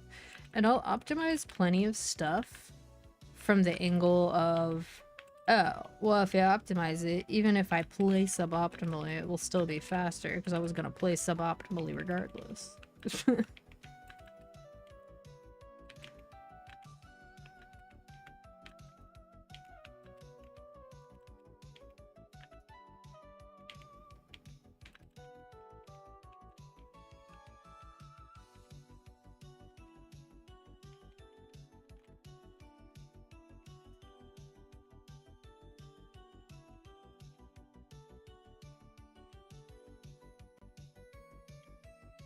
Oh, big room. It looks like about 1,300 per 6 minutes. So probably in the range of maybe 1,400. Probably in the range of 1,300 to 14. So that means probably like 13.5k per hour. And keep in mind, the max spawn here is 17.7k. So if the mobs were physically taller and I didn't have to jump all the way to that bottom platform, I think that would make a pretty big difference. But that's more of a Lynn issue by virtue of just not having a lot of vertical range. It gets better. But by the time it gets better, the average mob is taller anyways.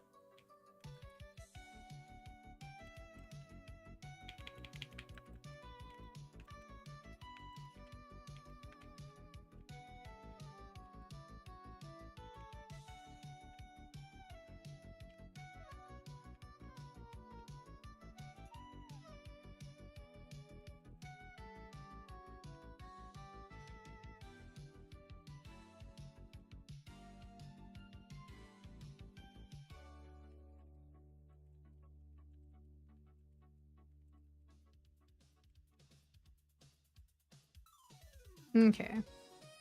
So if I was going to compare it to VC3... Oh, I didn't think about this having burning EXP. This map. It probably does have burning experience because I don't think anybody's leveling here.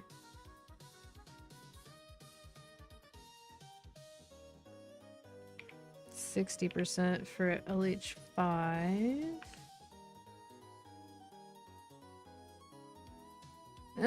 No burning. Interesting. In that case, it's not really that different from VC3, which probably doesn't have burning at all. This map has fewer monsters, but they are closer together.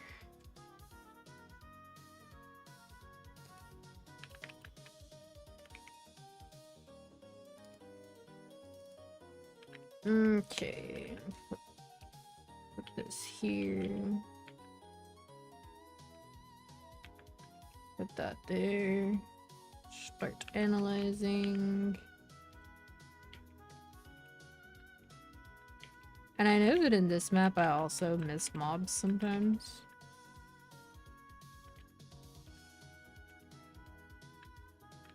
Out of like laziness.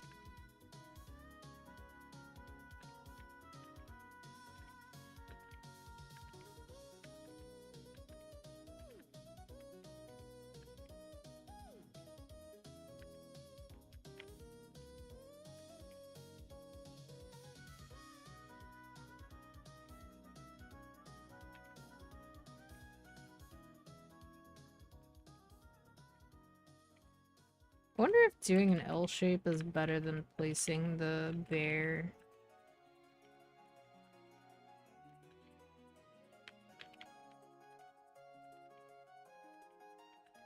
Because I have to go quite a bit further up to place the bear.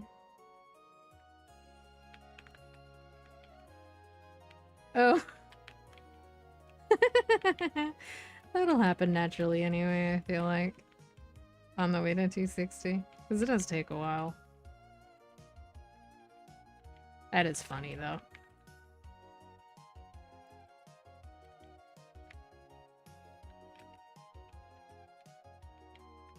It is very chill, yeah, with the bouncing bats. It's kind of like its own version of Dusk.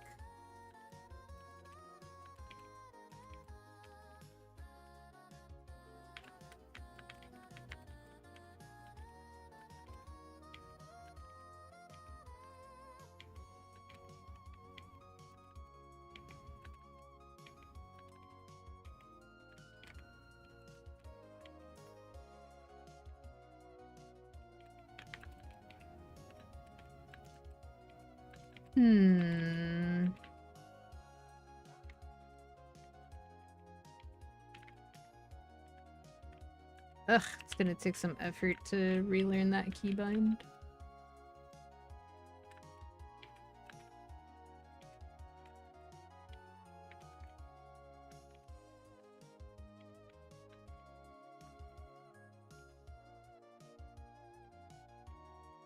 So here, it's probably like maybe 700 mobs per 6 minutes. That's a lot less, I feel like. That's actually a lot less.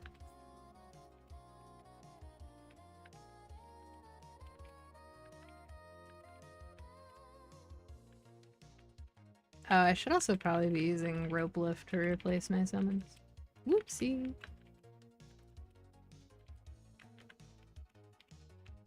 Oh yeah, it's a lot better.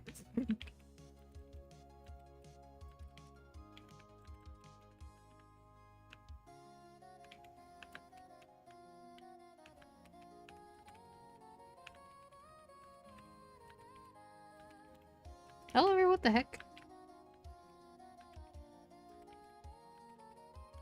Oh, wait, duh. It's 6 minutes that I was doing 1400 in, not 3. Duh.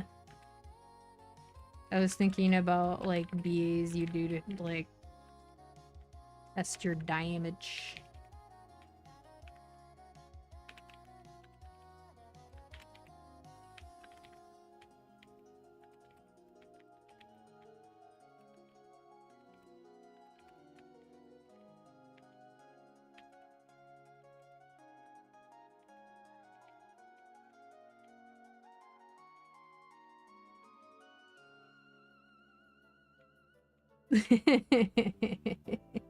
I think it depends. I think the 2-minute changes really helped some people out for Lotus. Although on my run on Lynn, I got pushed back into the Armageddon lasers. That was kind of bullshit. Because usually the wall for the laser prevents you from getting knocked into them. I have no idea why that didn't prevent it that time, but it was kind of obnoxious. It was definitely faster than when I did it on Ilium, though. Based Lynn. Perfectly fair and balanced class. Oh, his, like, bind thing? If you ever want to actually understand all of Lotus's mechanics, Kobe's video on it has chapters broken down where it explains how much gauge you get versus how much you can take away from Lotus from being hit or hitting him with his own attacks.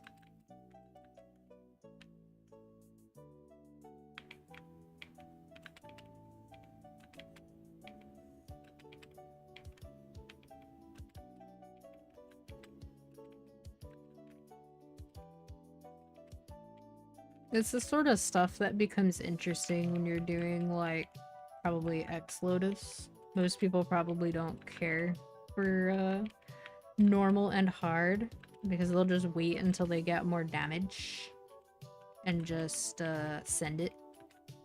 But in the Challenger World environment, it's nice to be able to do Lotus from week 1. Hard, I mean.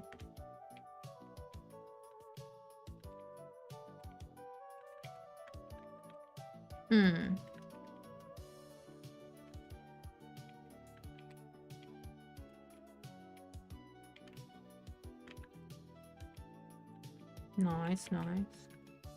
It looks like I might actually get more kills on this map than in the other one. By just a little bit. Just because of consistency. Because it's pretty easy to make sure that you kill most of this map.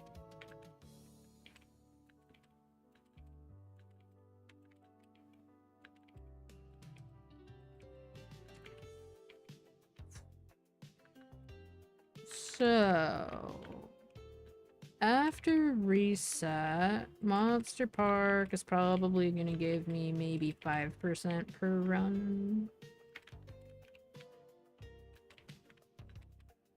So like 35% total, and then if I'm lucky, the dailies might give me like 15%. So basically around 50.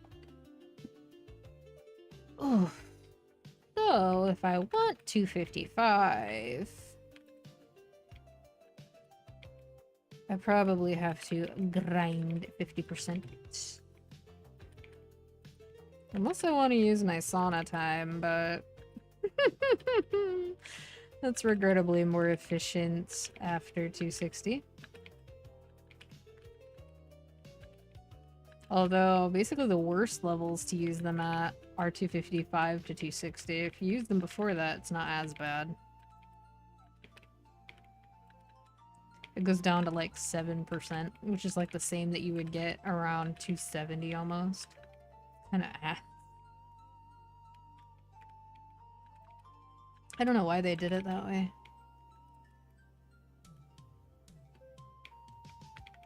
I do think a lot of the people that are having a conniption over grinding in SDH are probably going to not want to grind to 260. Like, they're probably just gonna daily their way there. And if they don't, some of them are gonna burn out and not want to grind after 260.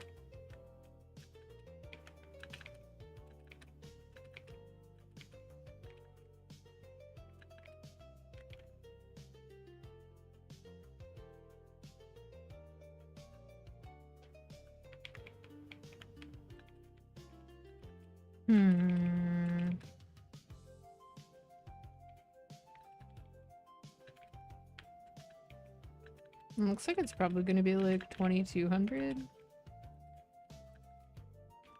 Maybe 2300 for 10 minutes. 2300 would be 12k plus 1800. So close to 14. Okay. So similar to the other map, but a lot less effort. Yeah, there we go. 2346. The funny thing is, being able to see the kill count and the time is one of the very few ways that I can sort of frame mentally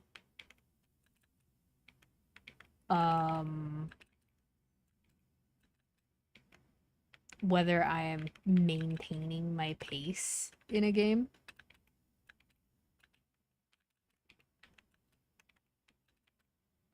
Sometimes it's the same way with like fighting a boss, like being able to see my continuously updating parse shows me whether I'm like zoning out and doing less damage than I could be, that sort of thing. I need to put on new music, but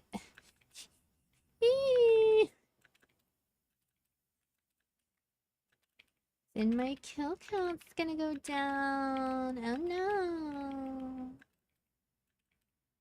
I'll do it at 15.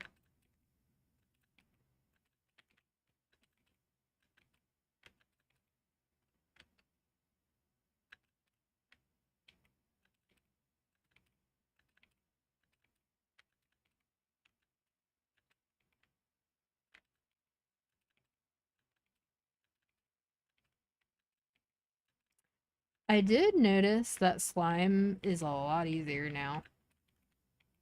Like for item burning in particular. I knew it was gonna be easier because you can do it in practice mode now. But they changed the test time. I don't know if that's just a practice mode thing or what, but it's every 1.5 minutes now. So you don't have to think about whether to hold your burst or use it now that it's 2 minutes. Because it basically lines up with when he becomes vulnerable again. Super interesting. And you also only need 2 slime, like, little rock dudes to block each door now. So, in Challenger World 1, I think I had about 7 or 8 mil CP when I did slime for item burning. Granted, I was playing a 3-minute class, but I think it took me like 25 minutes. It was a min clear. Um, this time I wasn't particularly trying very hard, and it took like 12. Granted, Lynn is pretty strong, but so is Ilium. I just thought that was pretty interesting. That's all.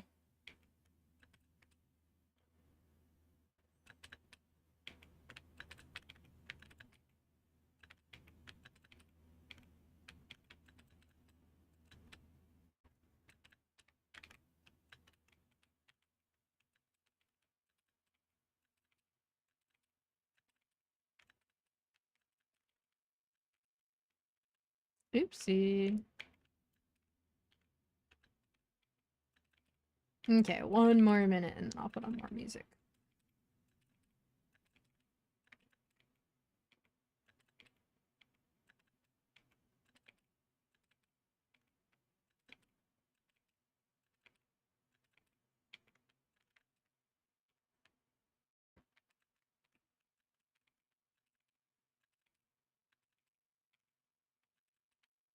Oopsie, I missed one.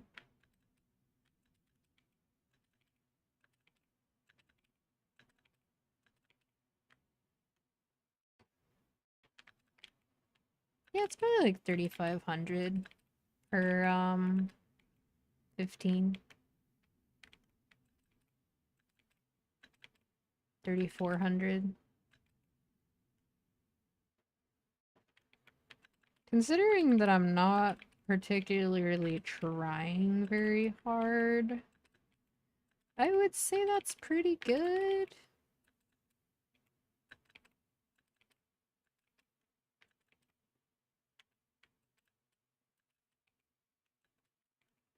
Oh yeah, almost 3,500. Okay. So 12k plus 500 times 4, 2k. So 14k out of I think a max of 15. VC3 15.3. Oh yeah. That's fine, honestly. Oh.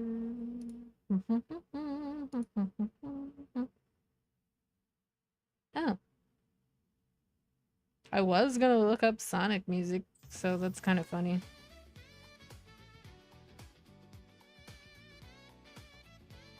This is apparently a city pop mix, though. We'll see if I like it or not.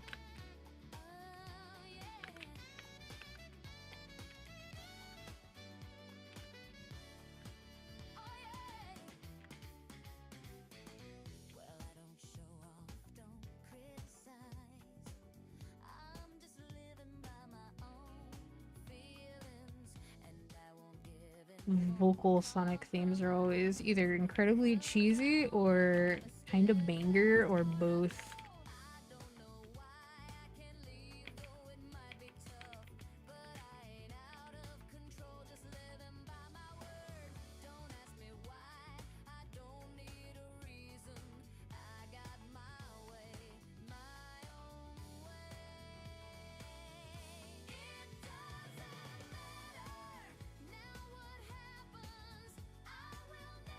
I haven't heard this song in forever, but I don't think I've ever heard it sung by a female vocalist before.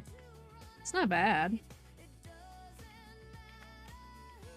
Very high effort.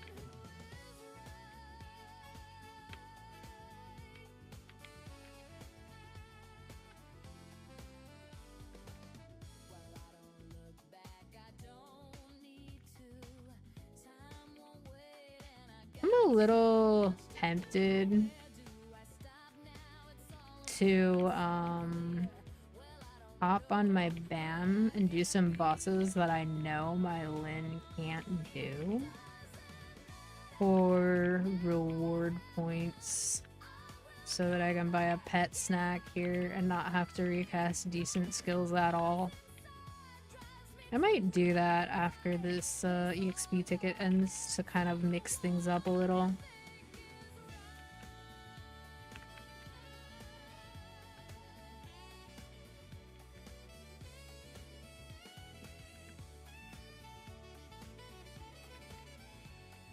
If I were to have a goal, it'd probably be to hit 50% by reset. So that with reset, I should be able to hit 255 pretty easily.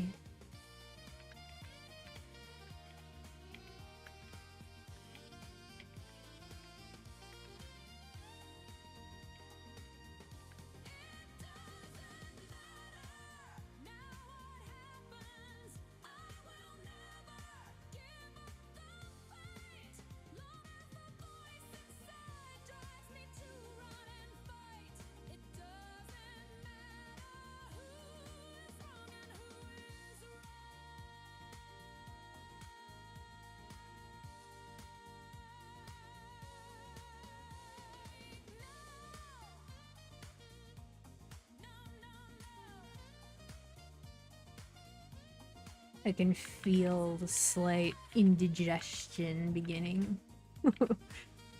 Why, body, why?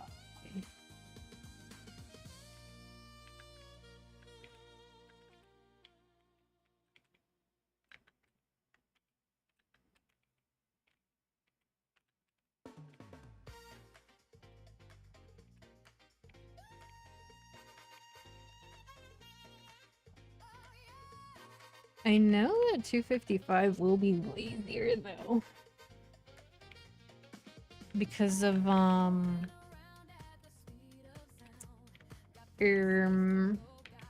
Limina.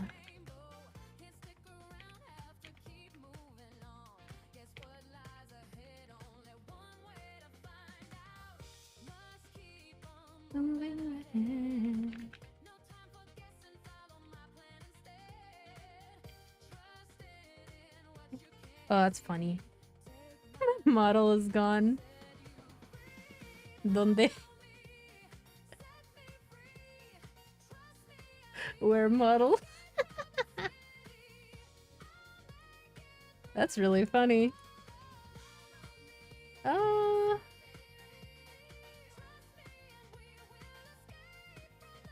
gonna go to the void for a second.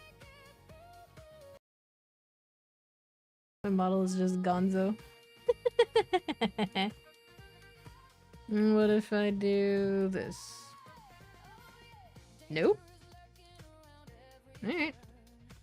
A little close and reopen, perhaps.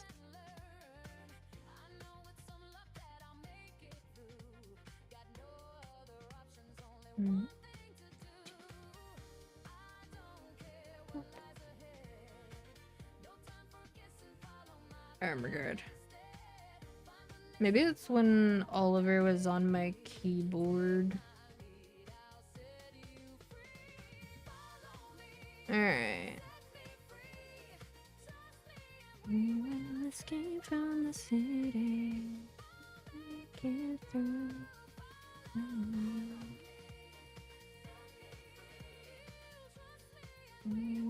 Escape from the city. Let's see.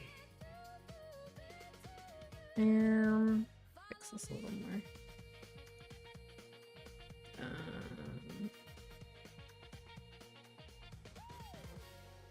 Okay, that should be better. Oogie doogie.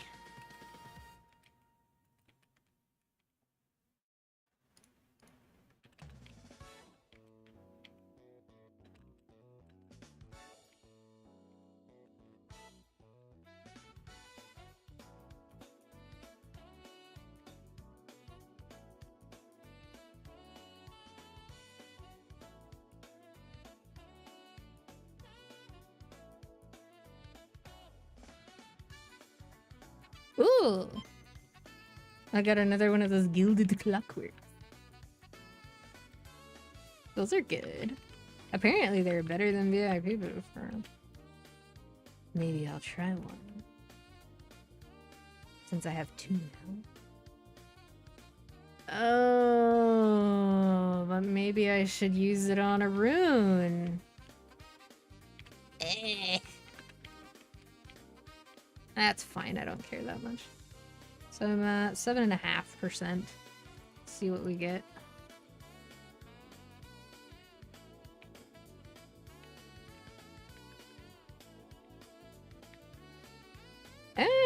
Oh, these mobs fly. I kind of like that.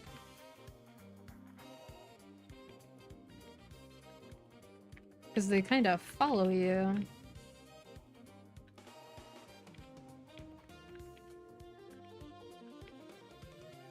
I remember when people hated flying monsters. Especially on melee classes. Oh my, how the times have changed. Granted, they are a lot easier to deal with now. So it's 0.5% already. A high mob count. This is a relatively low mob count map. It's only 32. It's high for river. Although, there's a map in Arcane River that has 38. From Hotel Arcus onwards, they tend to skew higher for mob counts. Okay, so that's 1% already. Without a rune. Good, good.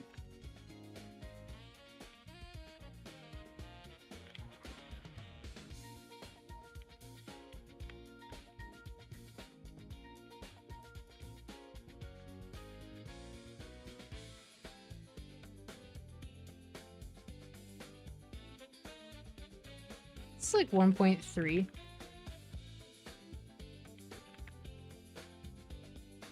Sounds like not much, but if you actually got 10 of them to use in a day, it'd be like 13, and then you could use VIP boosters for like probably another 10 or 12. So that would get you like a quarter just from something that's pretty low effort.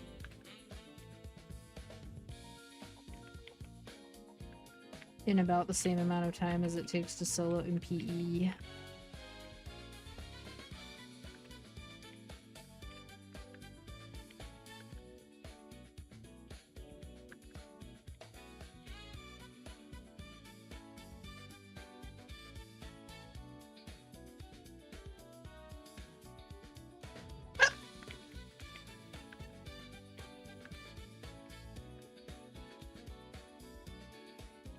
I'm kind of hoping that the event KMS got that gave a bunch of cosmetics for free, like a ton of cosmetics. It's like a whole store full of them that you buy with event currency.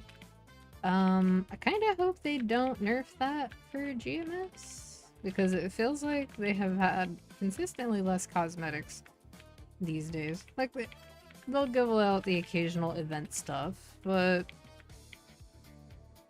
it feels like when they can remove rewards, they do like half the time. Because sometimes they opt for things that are much more interesting than any of the permanent stuff you can buy without Gamba. Sometimes you don't want a Gamba. Sometimes you just don't want to look like dog water. I don't feel like that's asking too much. Granted, I say that, but a lot of my characters on Chronos do have free in-app. Because there have been some events that were pretty good for it.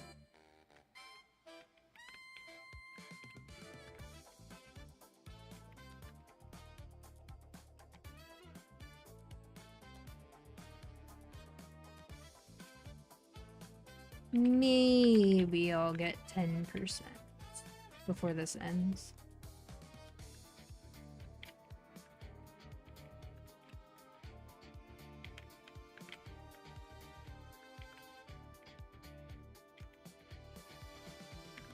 Ugh, now the rune spawns. Now I should for sure get 10% before the thing ends.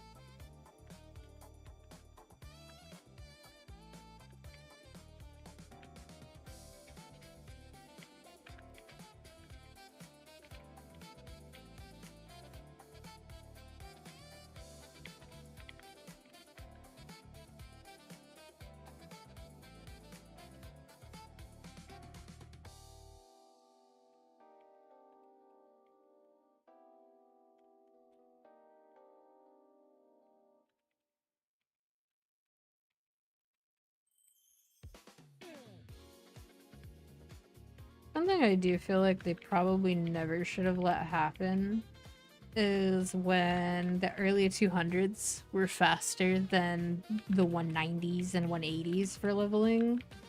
But now 260s are faster than not just the 250s, but actually faster than the 240s as well. That just doesn't feel good. And it's not just because you have less skills or whatever, it's just the map quality is not as good. And the EXP values from the enemies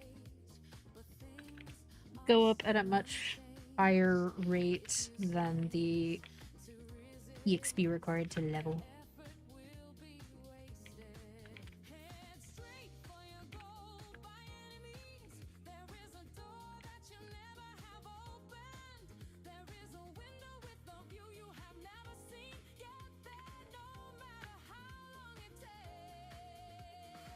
Gimme. Respawn. There we go.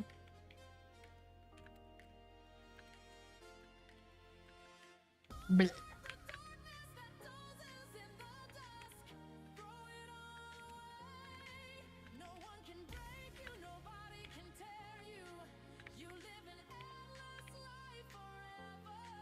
If you take the Sonic music out of context, apart from the Shadow songs, they sure are very motivational.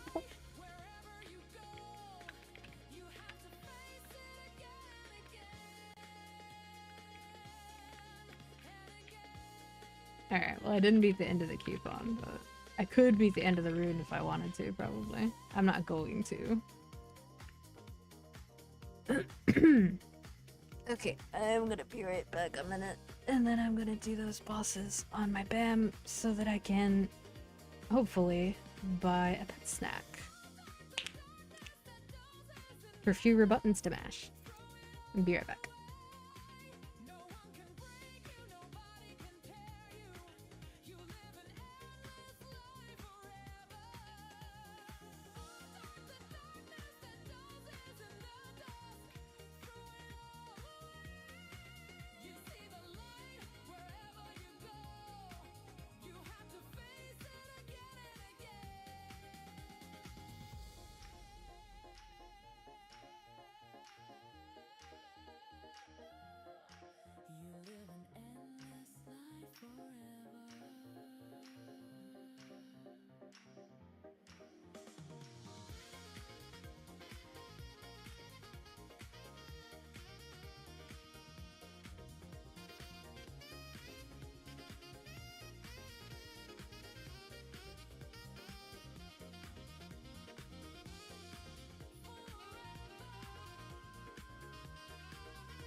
Okay, I'm back. Let's see here.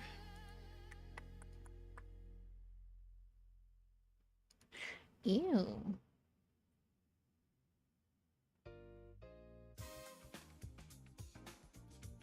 Fix that. Okay.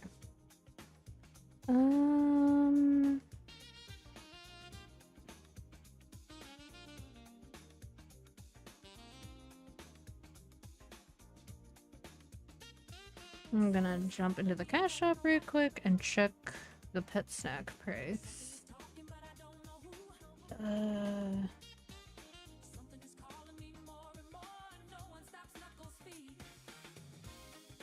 2,500.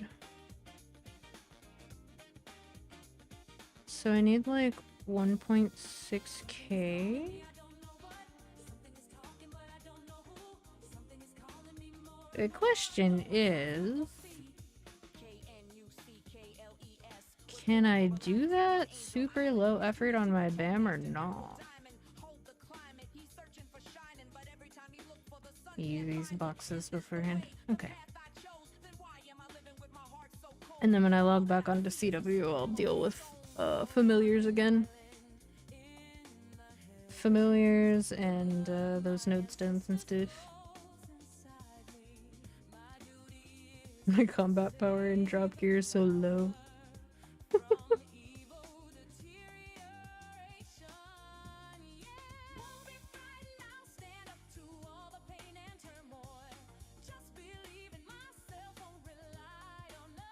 Alright, I'm also gonna switch to... but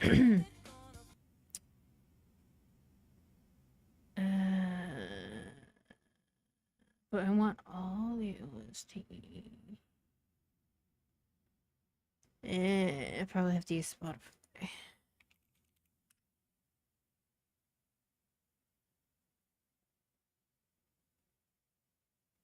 Which means I'll have to fix the audio.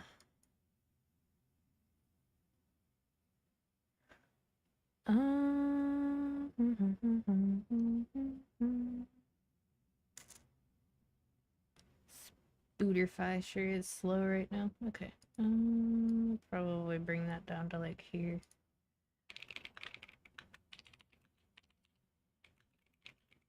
Okay. There we go.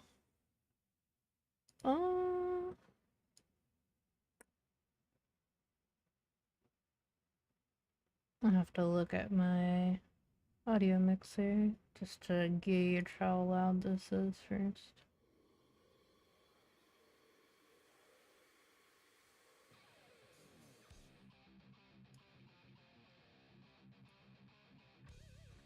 Oh yeah, I was looking at the Firefox volume and not the Spotify volume. Should be like right there. No, that's really quiet.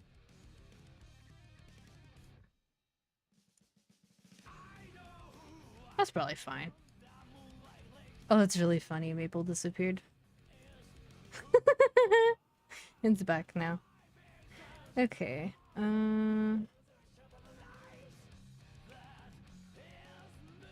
To pretend I remember what I'm doing on my BM. Now, which bosses would I get quick RP from? I kind of have my pick. Definitely did those already. Although, I did some of them before reset. So... some of them should count.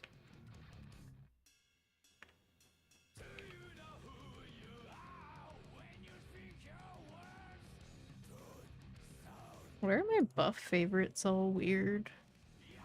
Frontier Pass.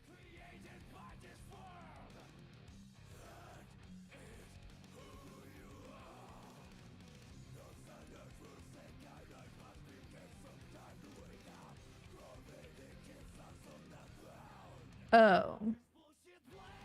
It's just like the Challenger World one. But it's...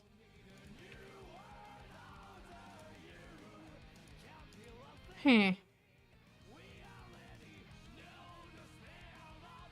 That should be fine.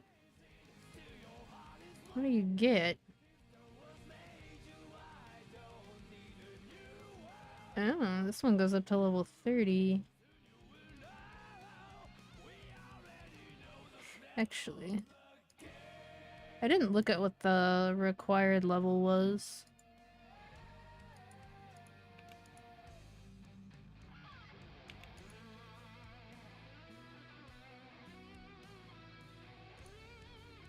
That's fine.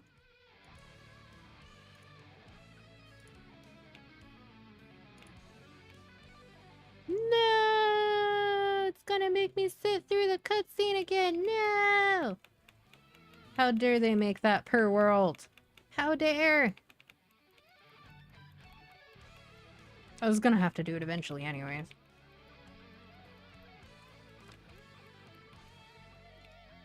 Free me from this heck.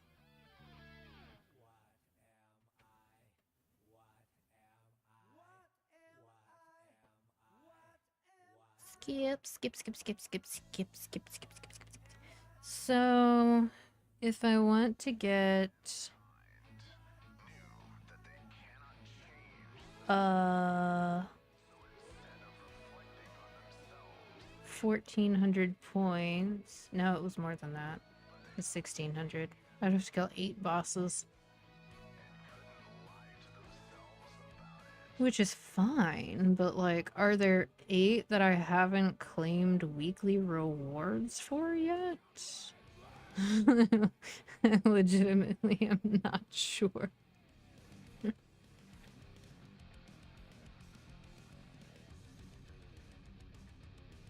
Oh my god, it's so long. Can't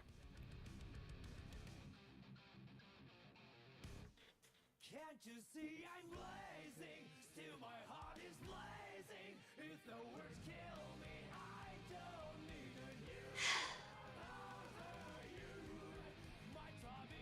He looks edgy.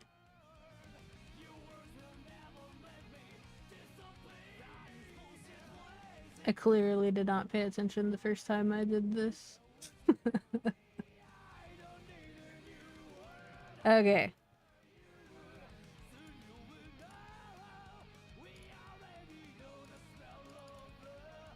Hurry up and update them. There we go. What else? I guess there's applying these points.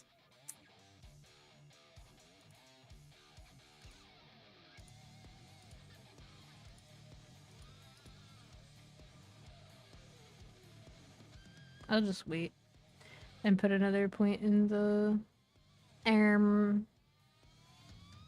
Monster Park one after reset. Yeah, I think that's most of it. Wee.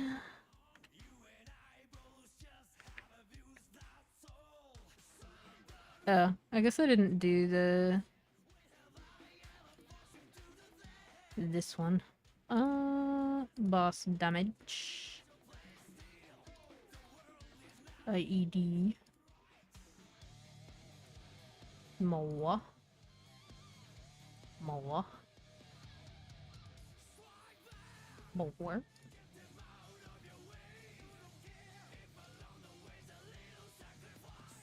That's fine. Yeah, okay.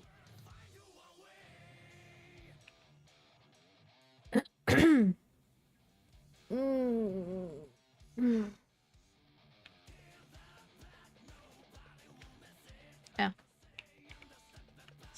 There we go. What the? Oh. I guess I did lose some combat power from the previous event ending.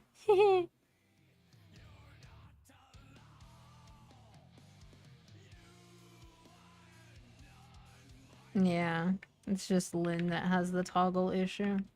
Interesting.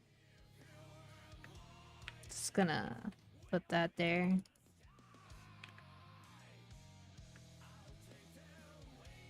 Psst, psst, psst, psst. Here, lizard, lizard. Oh, I'm stunned.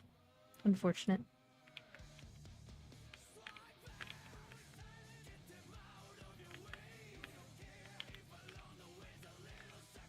There we go. I'm pretty sure CW is 200 reward points.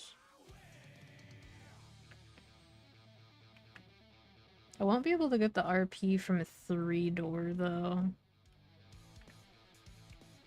I won't be able to get the RP from 3 doors, Akechi, or Pino. I can from slime, though.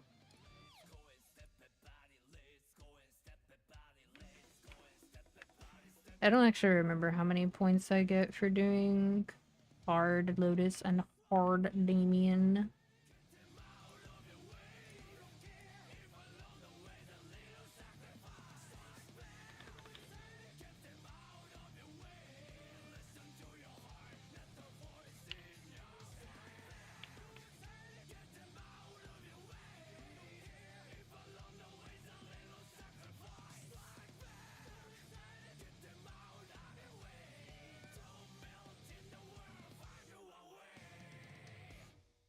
Much faster than if I had done that for reward points in Challenger World.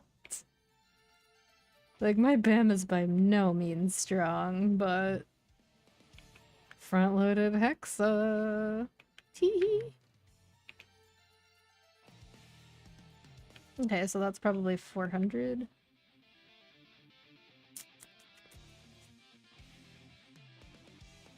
I believe Cygnus will also work.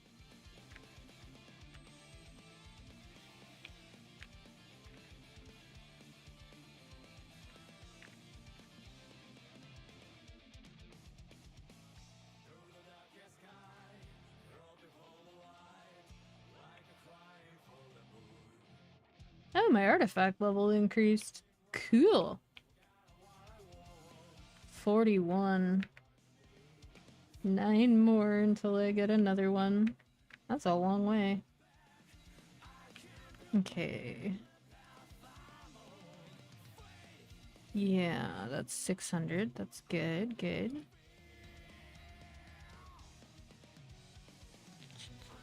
So I need like 1,000 more.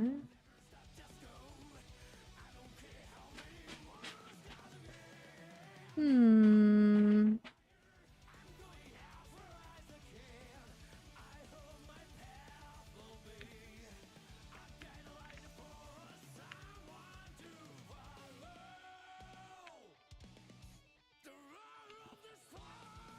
Oh my god. Jack failed to jump on a box and it sounded like he was just... He took a really long time to finish falling down. I'll put it that way. It was cacophonous.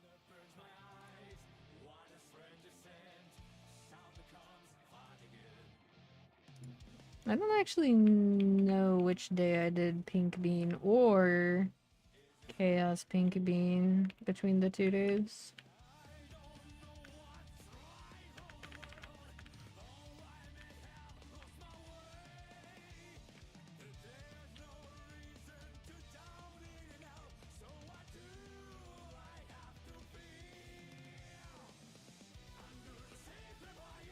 I'm basically gonna try to do this without having to do any time-consuming bosses so that I can just go right back to CW.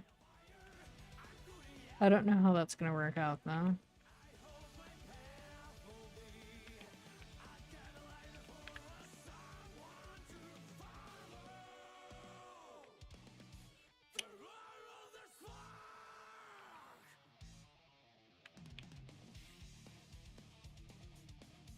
Reverse controls are the worst.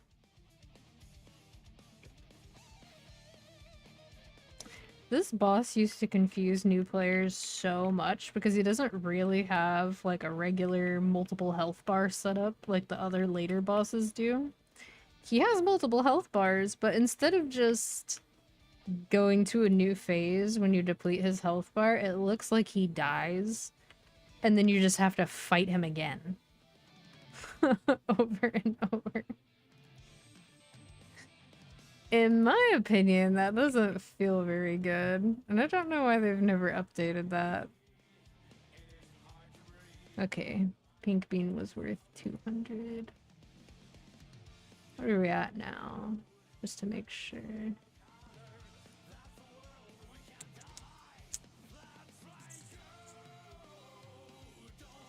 1795. So I'm 705 short. There's probably enough daily bosses for me to knock that down to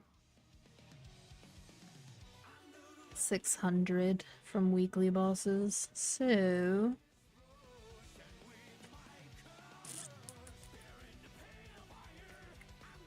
I definitely did CPAP on day 1, so...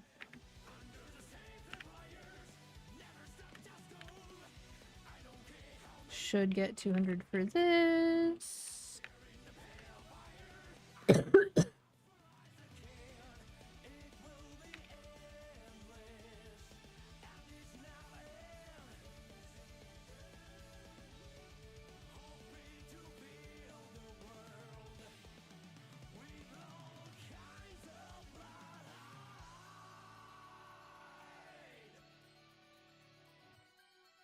Oh yeah, I can just do this for every single boss.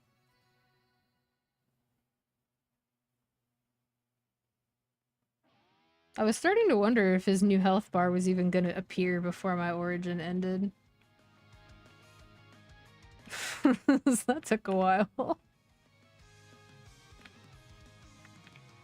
That's so silly.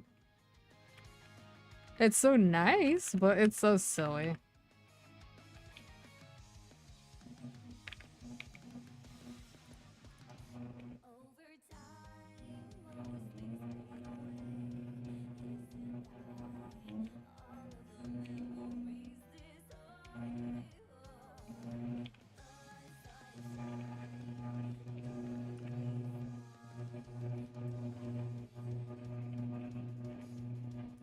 The landscaping has begun.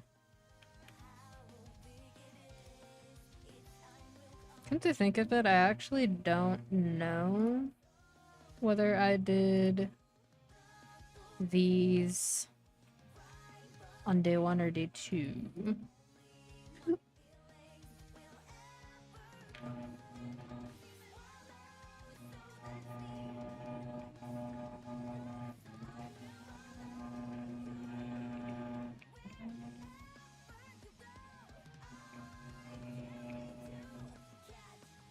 We will find out.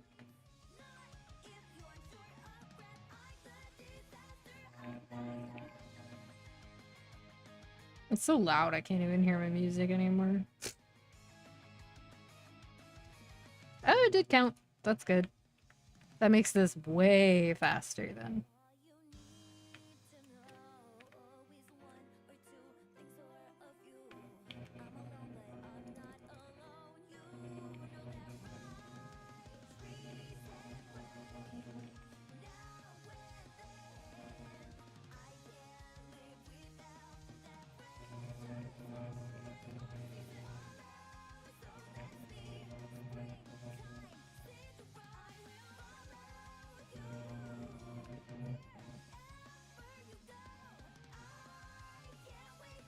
It's so obnoxious.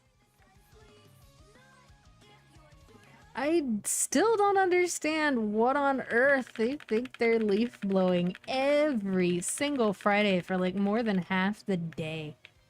It is ridiculous. I didn't feel like dealing with him splitting. I'd rather sit through my origin instead.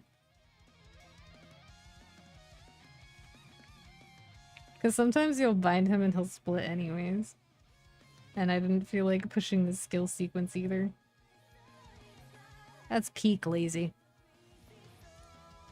Okay. So now what are we at? Ugh, what leaves though? There are no trees. There's like a couple spider grass plant. Spider grass plants. It wasn't even what I meant to say either, but I had to correct whatever the fuck that was. They're monkey grass. That's what they're called. Monkey grass plants. And they don't even really shed. The words with things. Good morning, Shandy. Or should I say good afternoon?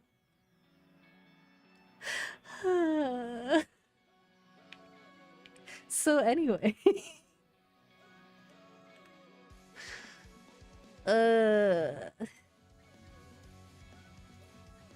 Yeet in here. Honestly, probably not, but I speak enough Korean that I feel like I could get away with it. Yes. Okay.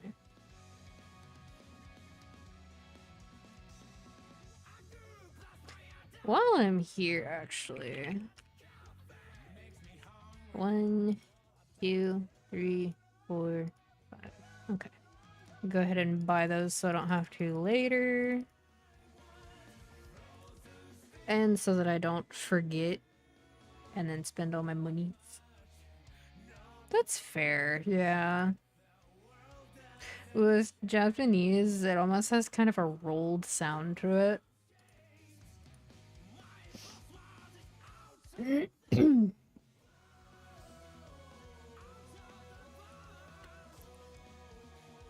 But like a soft roll.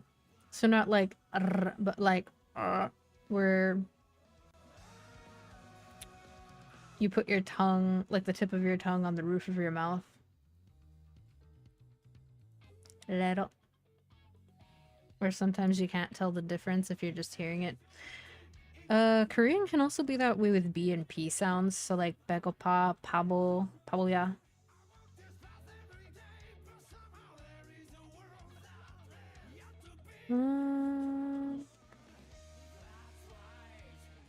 Right. That's what I was gonna do. I was gonna use it. Alright. Trainers, come on. Oh. My bullshit chair. I forgot about that.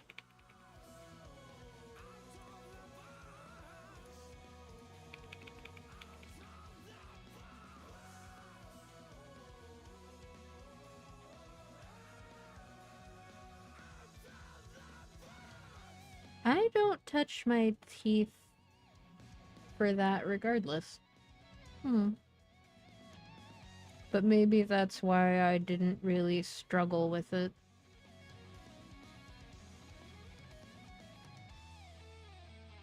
Yeah, by default, my tongue doesn't really touch anything in my mouth in particular for an R sound. It just sort of hovers.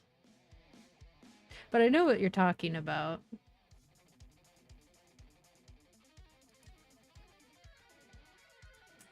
I think it's at like the bottom of this.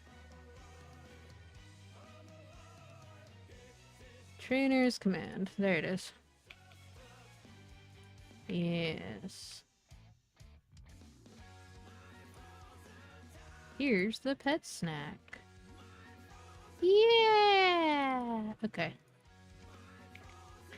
All that just so that I can do this. And now I don't have to have this on my hotbar anymore. Yippee! And I don't have to use my pinky. I think my pinky is kind of tired of having to mash my shift key for sprinting and things. So I just don't want to use my shift key all that much at all. Either way. Less hand fatigue. Yeah. That's true. And then there's like Z sounds and J sounds. They end up coming out kind of interchangeable.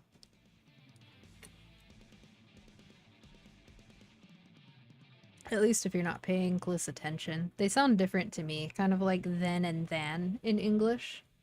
Some people don't really pronounce them differently from one another, and others do.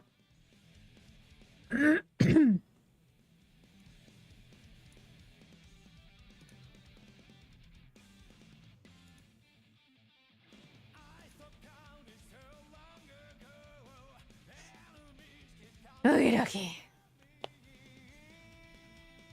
Oh, my wrist. How much sauna time do I currently have? Probably 1 hour, right?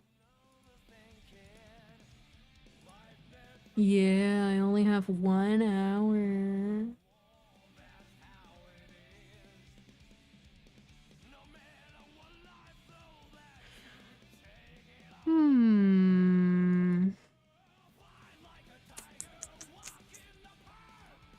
Gonna go look at the Wacky Beans website.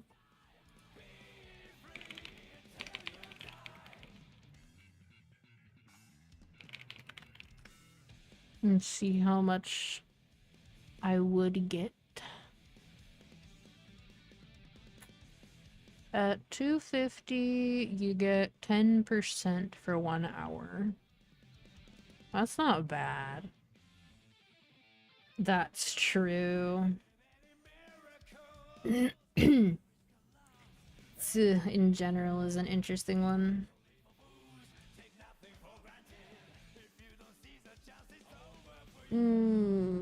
What's funny to me is there are a couple of duplicate sounds in Korean, but some of them are very, very, very underutilized. So, like,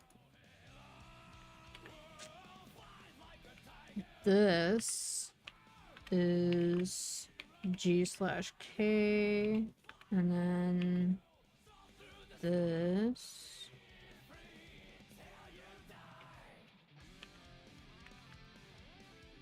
Like that. And then, of course, you can double it.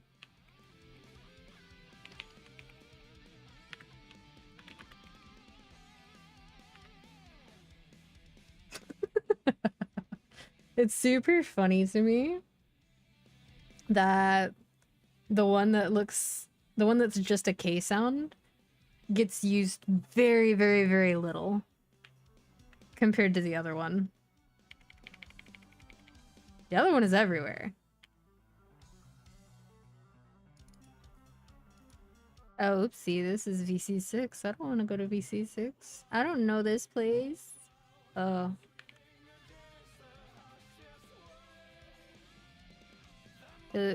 Stuff's dying, but I don't see anybody. Is that just my bird killing show? Yeah, it's my bird killing show. I'm so confused. Oh my god.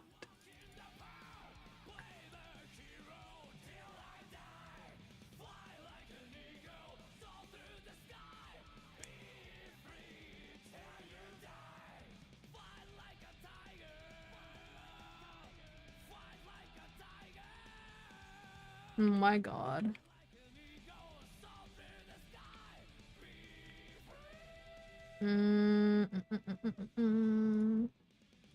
Use one of those. I have 4 VIP boosters left. I probably don't want to use them. Well, I want to use them, but I probably shouldn't use them.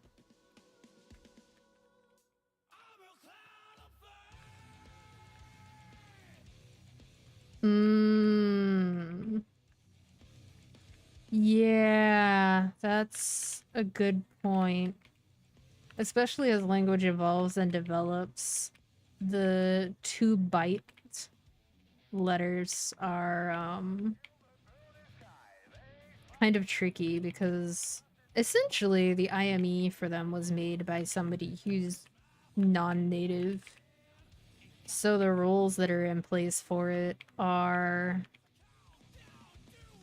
more rigid, I would say, than how the spoken language would be. Hello, Oliver. Why are you doing? Ow! Make up your mind. Ow. He was like, this is mine, and climbed in my lap and then couldn't decide which way he wanted to face, so he decided to stab me with his pointy feet until he figured out how many times he wanted to spin before laying down. They're just cat things. Yeah.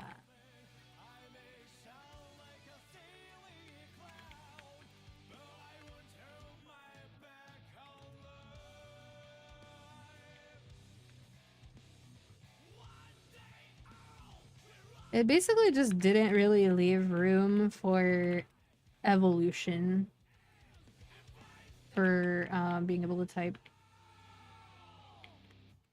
Which is kind of weird because, like, kanji slash hanja and Chinese characters in general already make up, like, a pretty huge library. So what would have been the harm in adding the other letter combinations? Korean's kind of lucky in that regard because it's just the only way that it would become impossible to type is like if you needed some syllable that has like 5 or 6 jamo in it, which isn't really something that exists as far as I'm aware of. I've only seen up to 4, I think.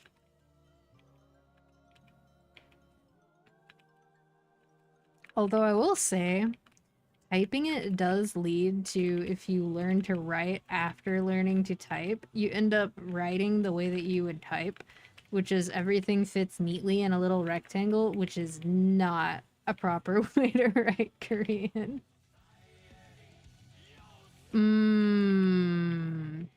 I'd imagine that's the case with anything that's a tonal language sometimes as well.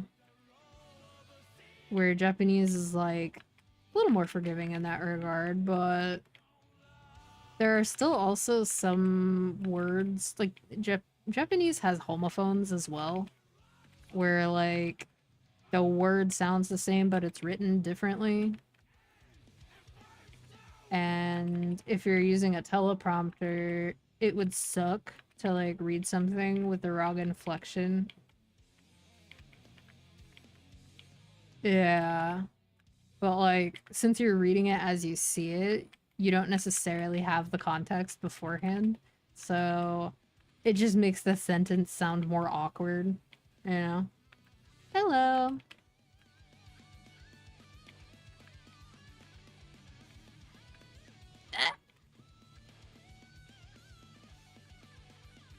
Did you have a nice trip?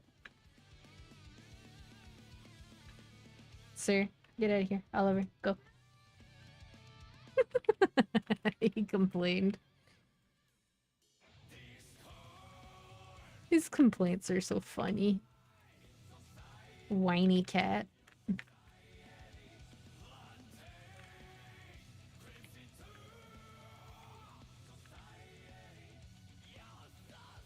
I feel like if I went back to Japan or Korea, I would spend too much time trying to go back and eat at all the places I used to eat at. And I wouldn't experience as much new stuff as I should. But that's what multiple trips are for. Yeah, that's the good stuff.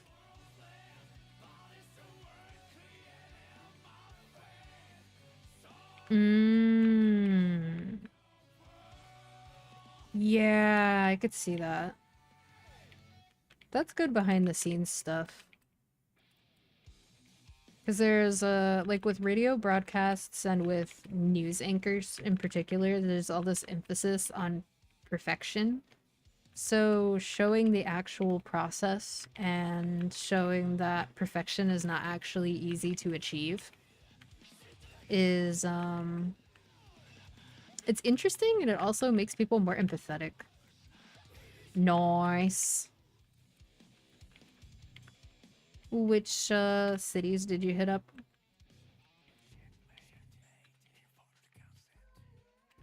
For someone who used to live in Japan, I haven't actually made that many trips there. It's just really funny in hindsight, I guess.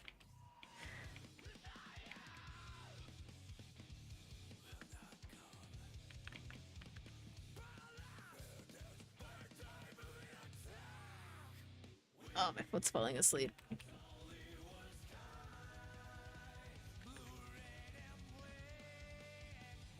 Yeah, I feel like it's kind of a waste to not include some puns and wordplay and memes when you're doing that sort of thing.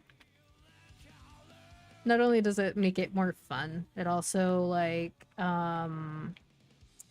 Uh, it also kind of makes it feel more authentic, more human. Plus wordplay and languages that you might not be the most familiar with are also just kind of interesting to see like what sort of jokes people come up with. Oh, nice. I didn't get a whole lot of opportunities to go to onsen when I was in Japan. I went to the occasional sauna, which is definitely a different experience. And I've been to the Korean saunas as well. But bathhouses, at least the ones that are like out in the woods or on mountains and stuff, I would have liked to spend more time vibing in places like that. But my work hours were not the most forgiving. Which, I mean, surely no one has ever said that about working in Japan before.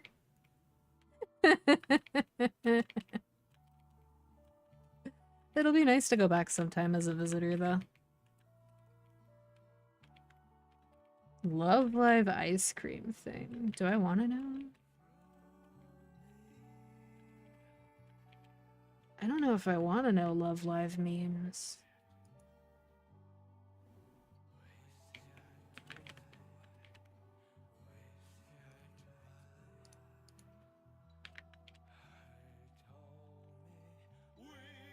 Oh, I forgot to use the Monster Party XP potion. Oopsie.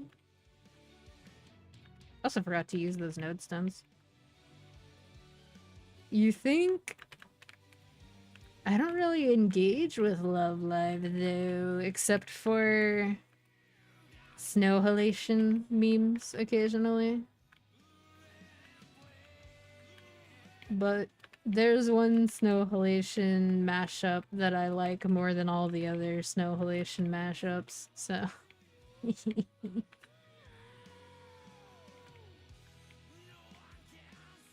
Breached containment. We'll put it back. Oh, another place I would like to take the time to visit as a tourist when I get a chance is it'd be nice to go back to Japan and visit Kyoto and Sendai. Because I didn't really get to spend much time at all in North Japan, or at least northern Honshu. Because, I mean, I went to Hokkaido, but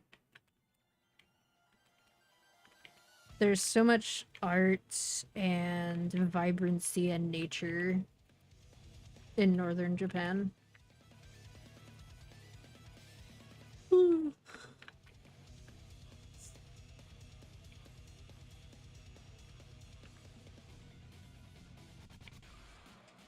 would also be nice to go back to Jeju again sometime. So pretty. When I went to Jeju last time, there was a typhoon, and my then in-laws said that by God we were there, we were going to enjoy our vacation regardless of the typhoon, and I was like, okay. So I spent the whole trip looking like a wet mouse.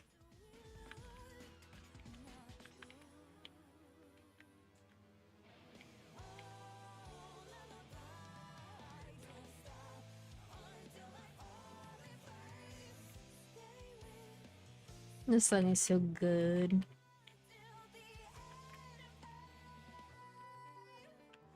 It's hard not to sing along, but I know that my voice will crack and break and sound like a dying animal at the moment. I mustn't.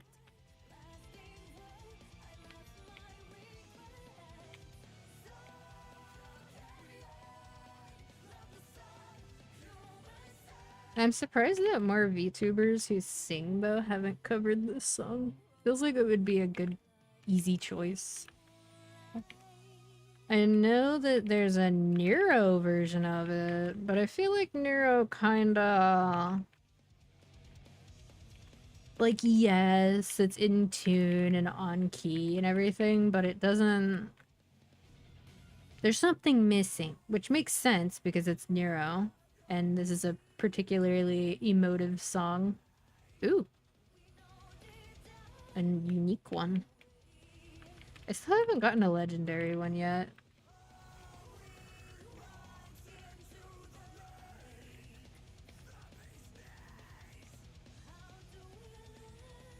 But yeah, I think Milia's theme and Elfelt's theme are both really well suited to some of the voice types that you see a lot of the more music-focused VTubers have.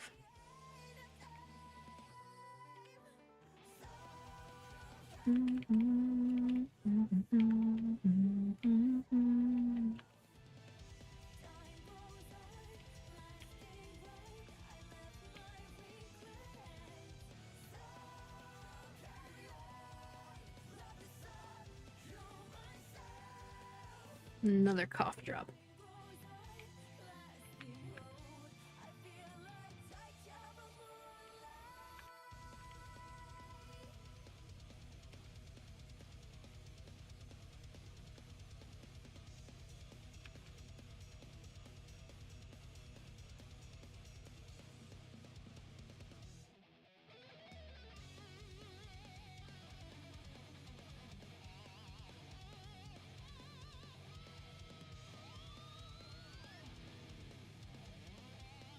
Oh yeah. I forgot to open those familiars.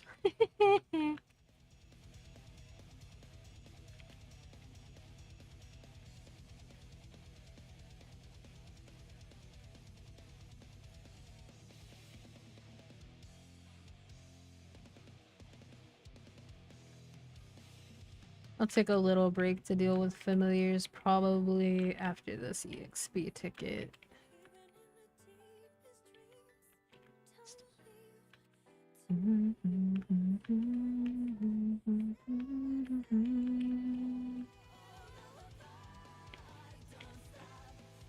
Till I fall asleep.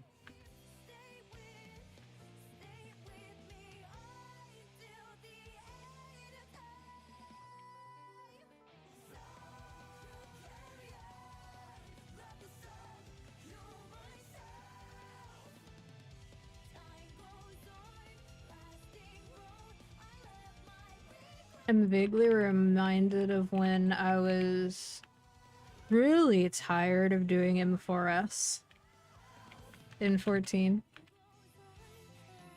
Like, before my static was done. This was before I started helping other people and whatnot clear it. I took a break in between, which was definitely helpful. I didn't mind going back to it after that at all, but I was kind of tired of the same greedy person messing up mechanics.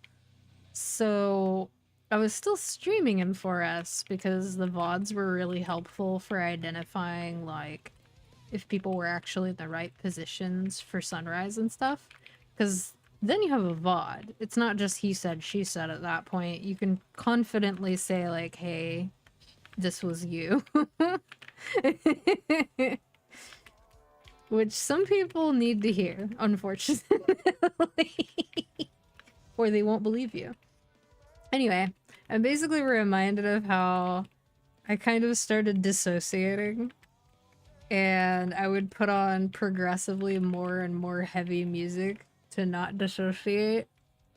So by a certain point, I was just listening to like Maximum the Hormone and A7X and Atreyu, just anything that was loud. So like the experience of somebody who just like clicks into stream is like a very focused, cross-eyed VTuber in the corner losing their absolute fucking marbles, trying desperately to continue paying attention. And in the background, just screaming. Manly screaming, but screaming nonetheless.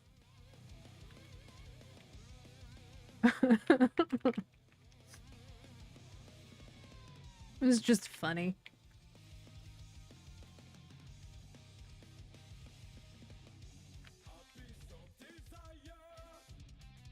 I think for some people that's probably more startling than when I'm listening to like parody songs with ridiculous ass lyrics. Cause like you'd have to be paying attention to the words for that to be like shocking. But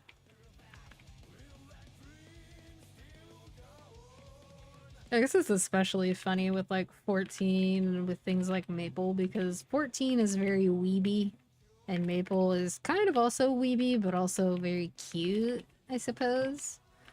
Although Korean MMOs have this reputation for making all the starting monsters really cute, and then as you get to the higher leveled areas, the monsters are progressively uglier. I would say Maple defies that logic occasionally, but not often.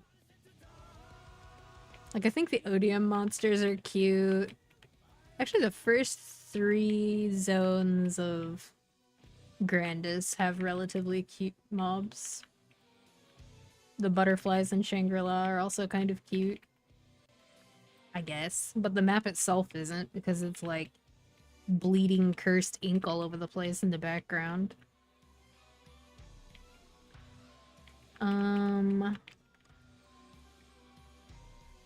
But like, here the mobs just get progressively more uncreature-like, I guess, the more you go into Arcane River.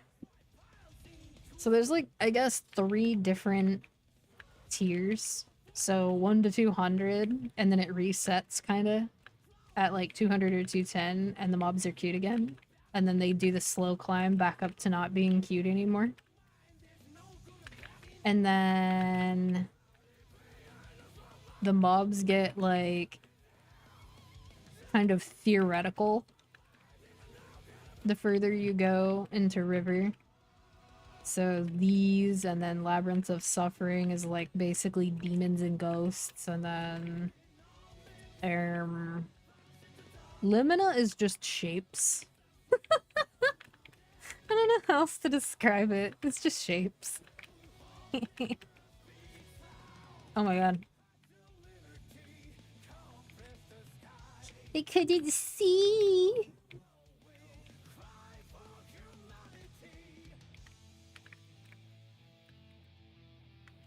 Okay.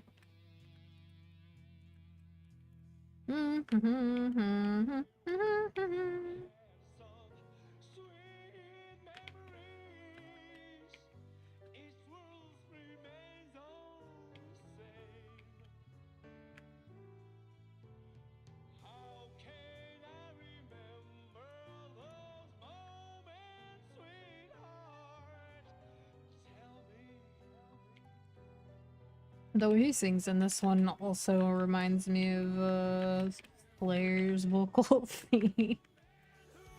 That's a pretty catchy one. I'm glad they put him in Strive so they could update his theme. Because it's really good.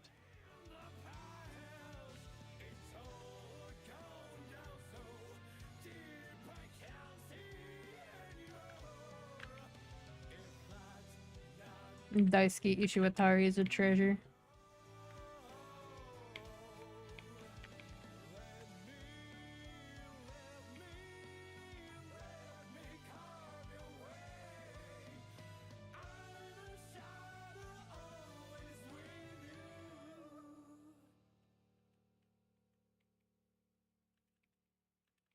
Come to think of it, if we're still going by the end of this OST, I might just put on Maximum the Hormone as well for like, old time's sake, you know? The nostalgia. The M4S PTSD. And I guess also a little bit of Reset Arc. I don't want to say too much about that because I know there are people who are waiting to see it when it's on streaming. But the OST is all very good.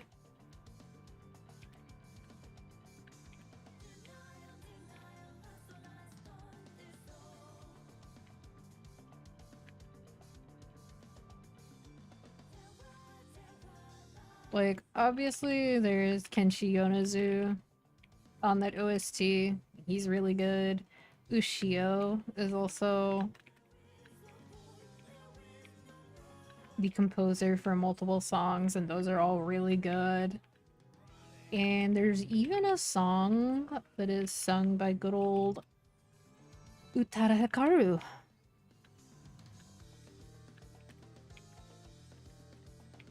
who does not age. But, you know, that's perfectly normal.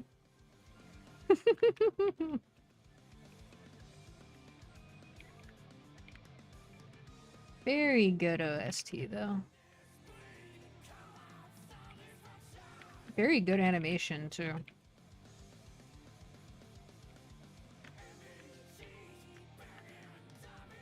I think where the show looks more like what if you had a movie that was animated but felt like it still had a cameraman? And it made everything feel very grounded in the process, which I know some people didn't like, but the cinematography is pretty good. If, like, you're willing to overlook however you feel about that. With Reze Arc, it kind of feels like someone just colored in the pages of the manga.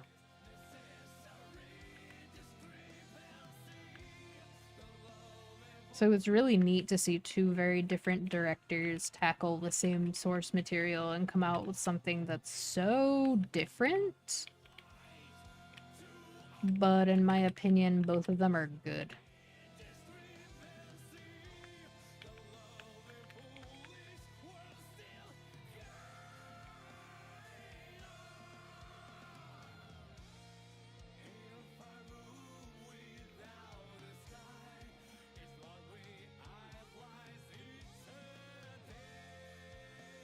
I would say, though, it's probably Mappa's finest work. Sorry, JJK. Smile. Speaking of which, I finally got around to watching that JJK movie, like, last weekend. The first movie. There is another movie that's in production? There's also an Apothecary Diaries movie that's in production, but I need to finish season 2. Which is awkward, because, like, I didn't stop watching it for any particular reason. I just got busy and forgot. I also have to finish watching season 2 of Dandadan.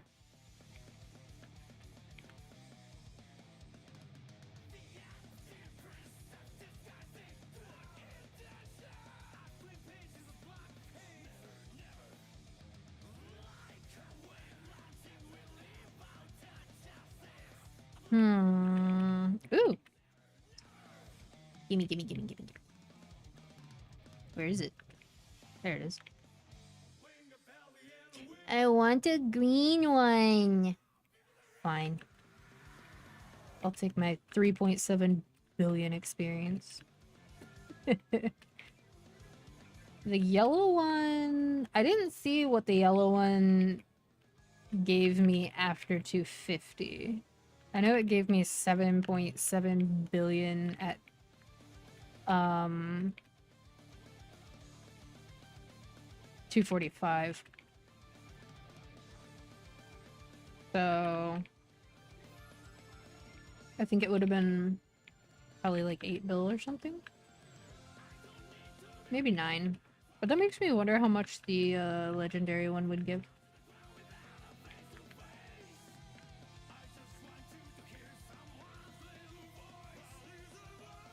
But I think the little treasure chests, the changes from having it be bounty hunter portals to treasure hunting chests is so much better of an understanding of player psychology. Because portals do not give the same dopamine. It also kind of interrupts what you're doing to do one of the portals, whereas changing the elite bosses so that the mobs don't despawn and changing the portals into the treasure chests, those are both actually the sort of changes that somebody who understands how players play games would decide. Which is nice.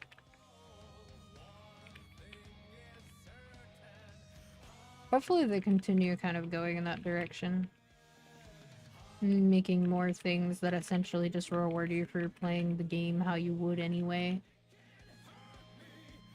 I think that would help a lot to modernize Maple. Because this is very much a game about rewards. Not every game is that way, but most Korean MMOs are about chasing upgrades and chasing rewards. Whether it be like incremental stat increases, account progression, character progression, etc. Kind of like how in gacha games, the long term is usually about collecting characters and building them. Like, pretty much every player collects characters, but not everyone gets like super into the nitty-gritty on building the characters to the best that they could possibly be, or plays them in optimal team compositions or whatever else.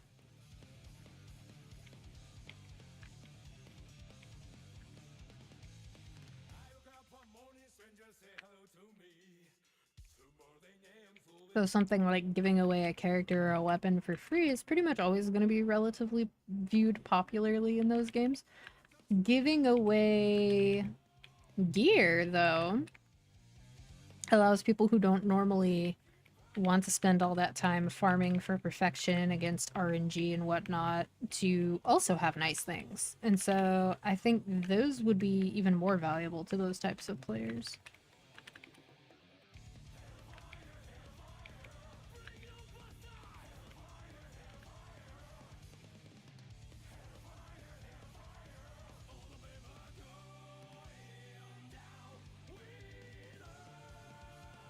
Usages. Alright. Looking like I get 7.5 to 8% for one 3x ticket.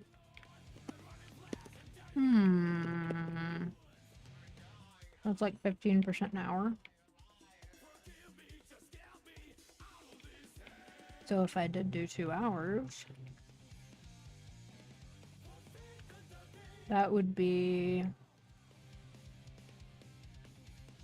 30 plus what I have, which would get me pretty close to 50%, like I had wanted. And then I could do an hour in the sauna.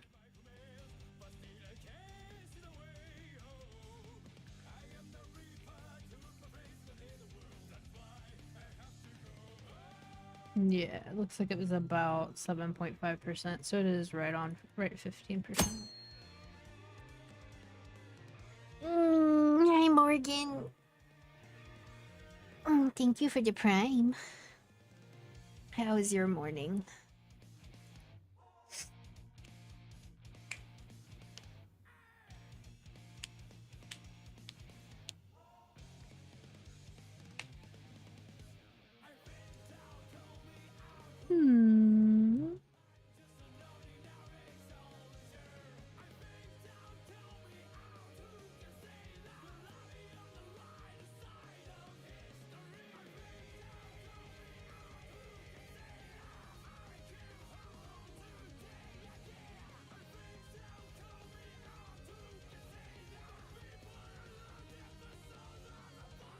Surviving the week, yeah. I feel that. Alright, I was gonna deal with familiars. And mid students.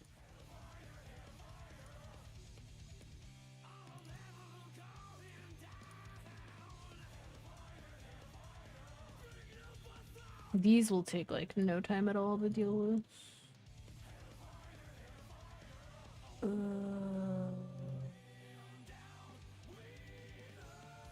I mean, I guess.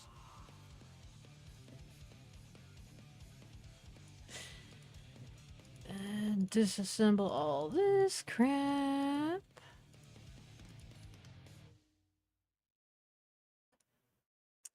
And craft a mana overload. Wahoo!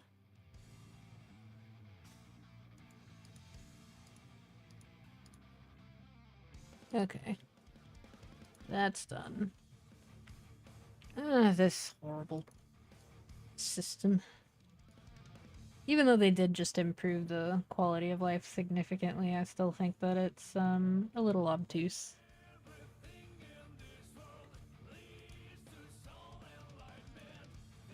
I do like that you can reveal all the potentials at once, though. That's very nice.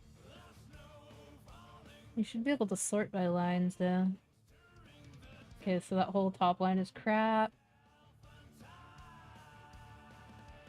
Second line is crap. Third line is crap. They're all crap.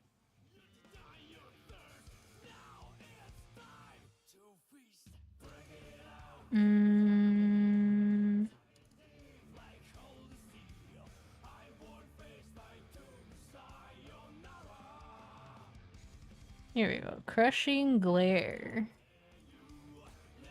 Kind of a mood. Unlock potential. Crap. Crap. Crap. Crap. Crap. Crap. Crap. Crap. Crap. Crap. Crap. Crap. Okay, maybe not crap, but the rest of them are crap.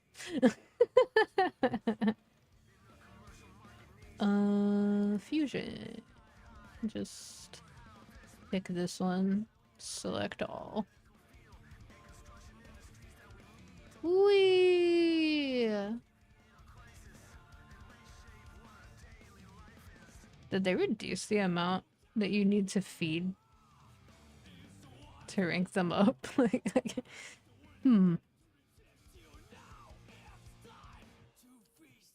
Despairing Blade.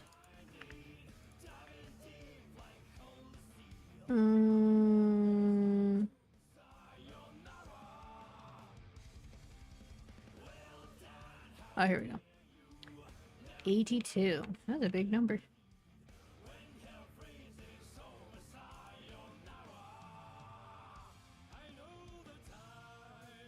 It didn't use them. Oh. 57 slots. Okay. I was thinking that I probably had more in my inventory than that, but I wasn't gonna complain.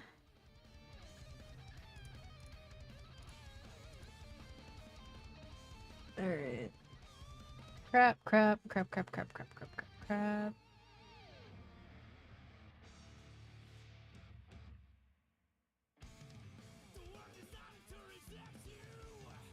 Okay, those are all crap.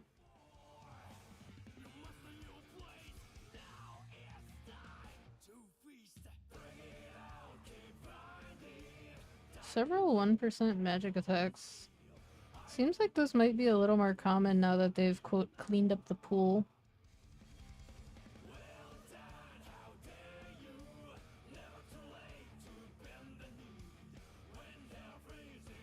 Okay, those are all basically crap. Fusion! Where's the blue one? There it is. Fuse! Okay. It would be a little stupid if I didn't, feed these other ones to a blue one, so... Perhaps I will just hold on to those last 4.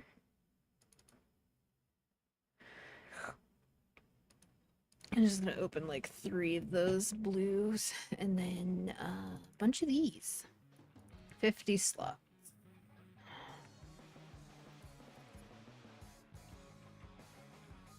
Unlock potential.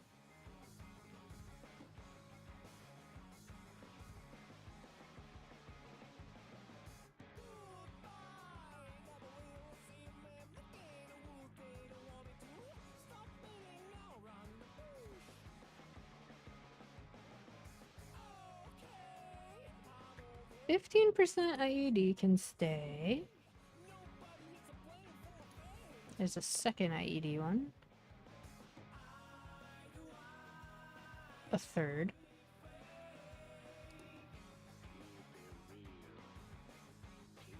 They removed a lot of bad lines and they added a bunch of quality of life, since you can ID them all at once now.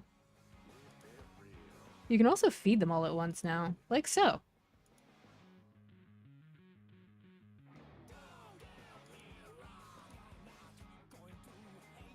That part's pretty nice.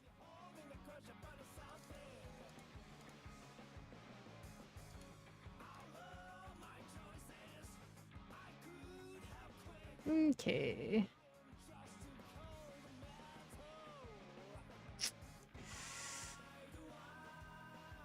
So, if I look at badges, where's Moonbridge?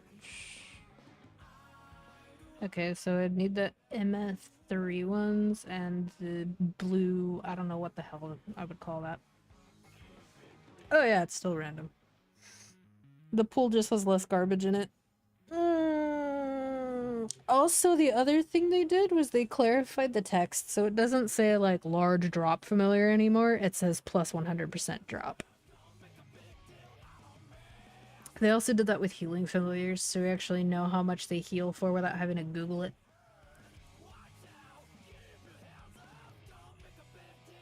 Honestly, very good change. Let's see here. Where are those goofy looking blue dudes?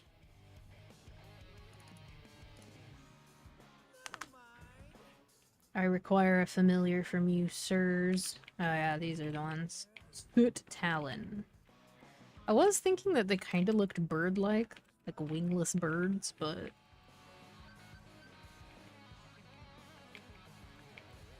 Let's see here... They technically also added more familiar slots to the, inventory, but those are paid. Something they did for free, though, is, all the familiar presets are unlocked, and you don't have to buy to expand them anymore. So if you have, like, a separate familiar preset for just grinding familiar levels, for example, or if you had, like, one for bosses that have 300% PDR, one for bosses that have 380 PDR, one for drop, one for healing, like bossing healing hybrids, that sort of thing. And this map will eventually give me what I see.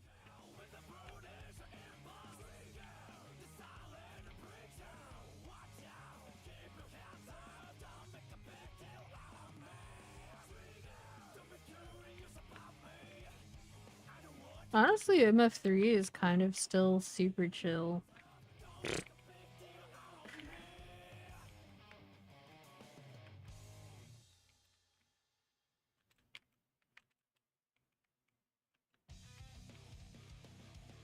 No cards yet. Hmm.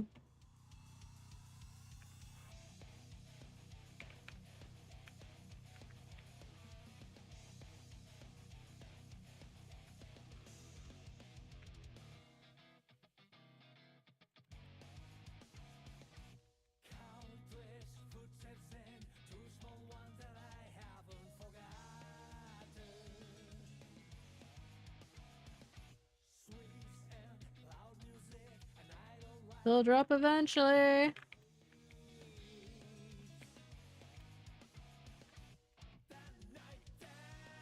They are also adding one more thing for familiars, which is what those stats are for, but that's later in the update.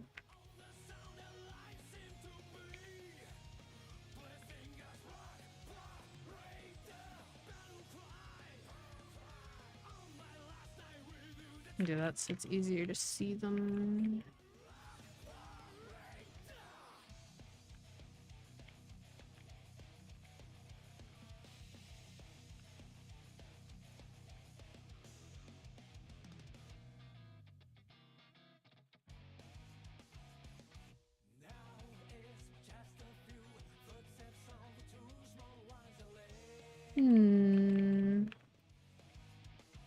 Stingy.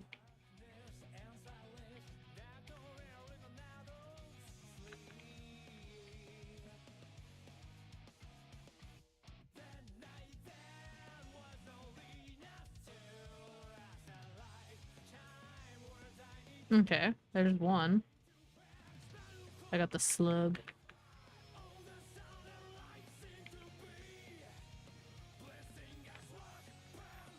So now I'm just waiting for the ball to drop. That could be a joke about New Year's Eve, given the time of year, or it could be a joke about male puberty. I'm gonna go with New Year's Eve.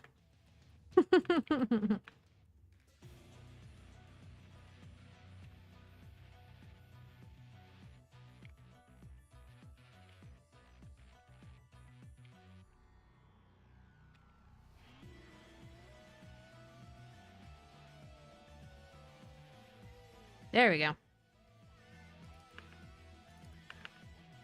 Familiar badge acquired. Or it should be anyway.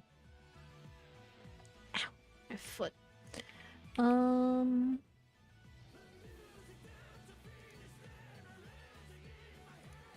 Here we go. Oh yeah, and that one's magic attack too. Nice.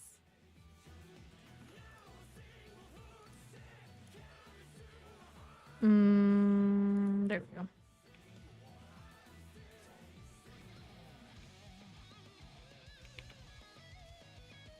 Yay! Now I can have 2 familiars equipped at once.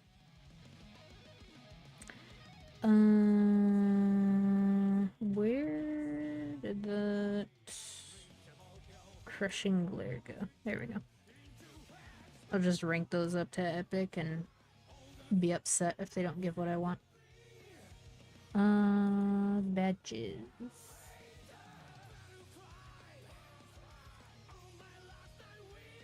Equip badges, but like...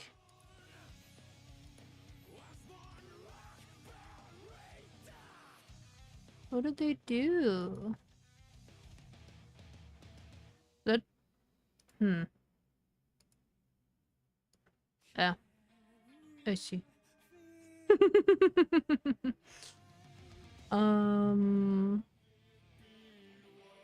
If I did the river, it'd be 1, 2, 3, 4, 5.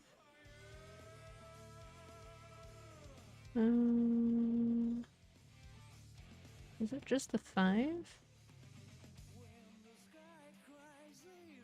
So that's Labyrinth. And that's Limina. And that's Aspera. And that's Morris.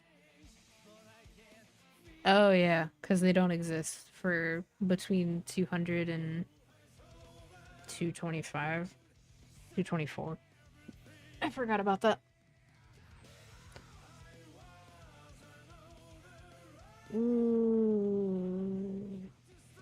So I really only need to go out of my way to get 2 to 4 of them. And the rest I can just get from River. That's not so bad. Especially the Limina badge, because it's only 6 cards. Super duper easy. I'll deal with them later. Just wanted to at least have that many slots.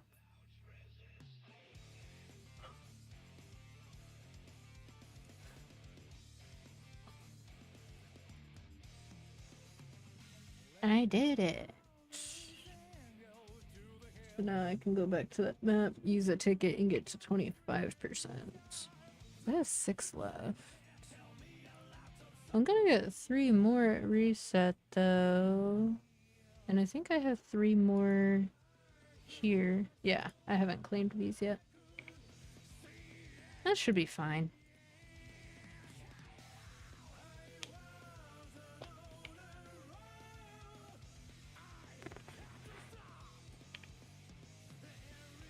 I also have some on red. Okay, back to hell.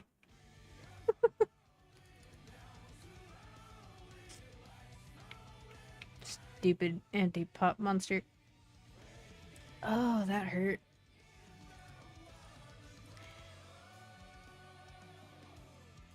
That burned a lot.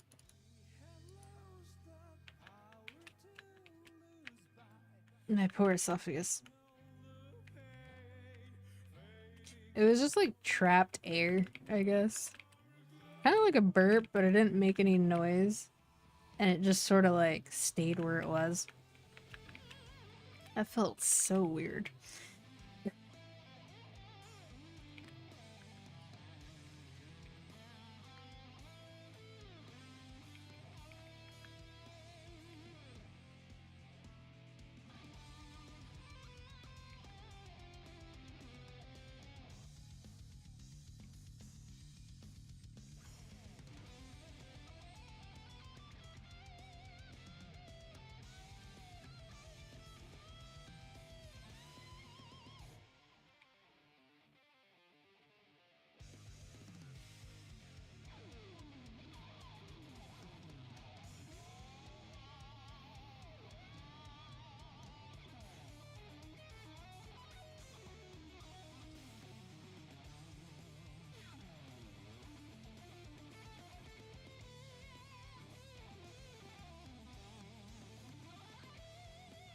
Oh yeah, they also added a pity system for tiering FAMs up so you can't infinitely fail them.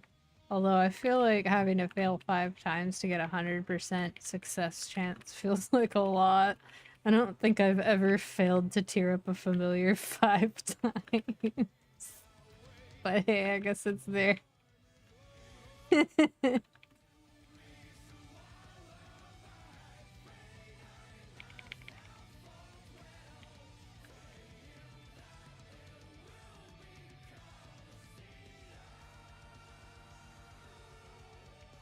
15? No, it's 0, 5.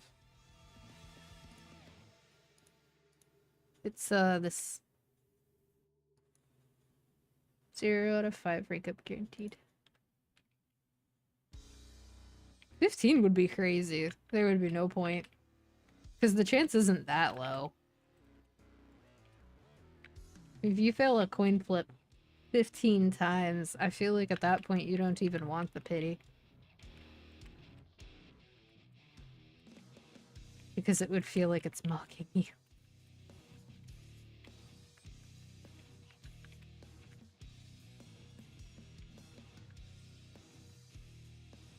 I feel like 30% chances in this game are actually like 10% chances. And I feel like that's secretly always been the case.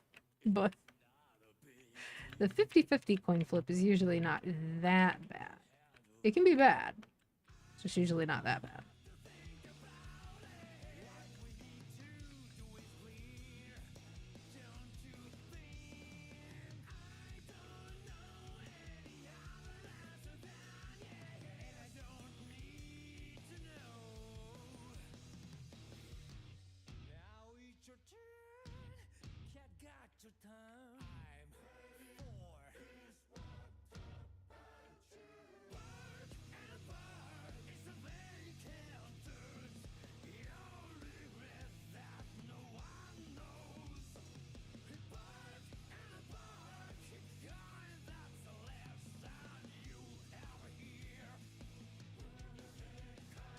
Yeah, I don't think I would ever fail that many times.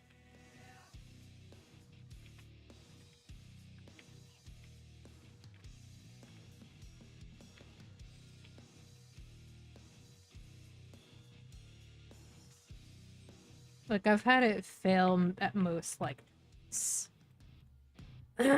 per familiar.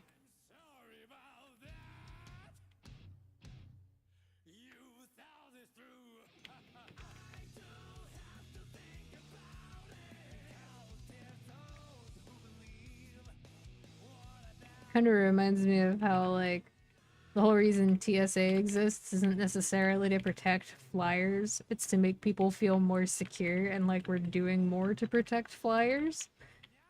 So it feels like, oh, there's a security net, it'll be fine. But they made the number way too high. That feels not super relevant to probably the majority of people.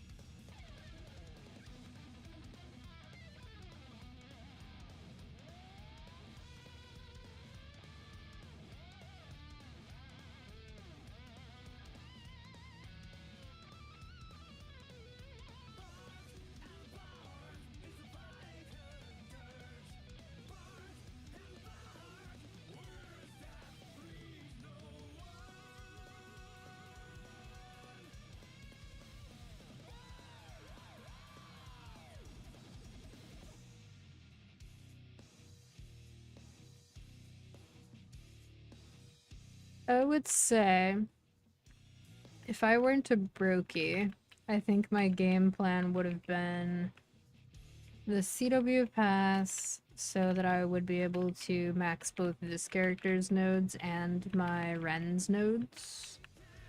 Get a nice chunk of extra fragments. And then because Global decided to make the Genesis pass twice per account instead of once per account, I would probably just lib both my Lynn and my BAM.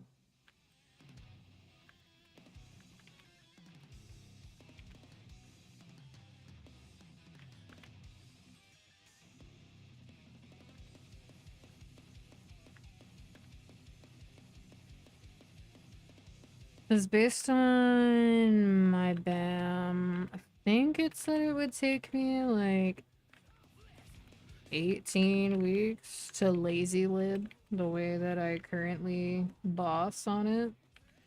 Unless I suddenly got super motivated and put a little more effort in. So to cut it by 3 times though, it would be under 2 months no matter how lazy I am, with the exception of maybe Vihilla. I would need to grow some hands, which I feel like that is many people when they first start doing Vihilla, so fair enough. Although I think my Lynn would struggle less just because it has a lot less going on. The bird keeps really good uptime for you, even if you just spend most of your time dodging off burst. It is so much of your damage. Like, DPM is still good, but the bird is most of the BA. Whereas BAM, I actually have to stick to the boss and do damage. Which isn't by any means hard.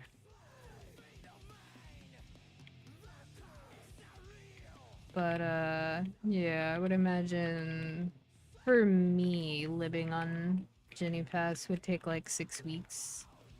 There's definitely people who could do it in like 4, but those are probably people who've actually learned how to do BM, and I am not one of those people. I will learn, but there's no guarantee I would learn in a reasonable enough time. Reasonable enough amount. A reasonable enough amount of time for it to shorten the number of weeks significantly.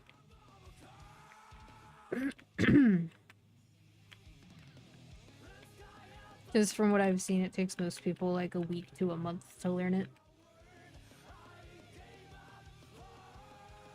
Just depends on your learning speed and how much time you put into practicing. It's a weird boss though, because since it's a monthly boss, you don't really get to practice that much once you start actually clearing it.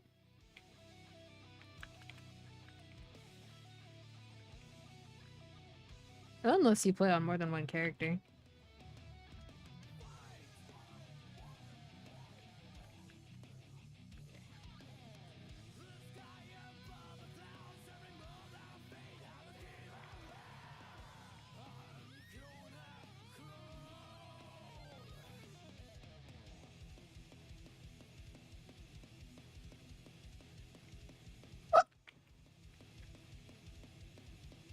Meow. That's true, it's not a wren. But it sounds like one. I have a wren. It's only 208 though.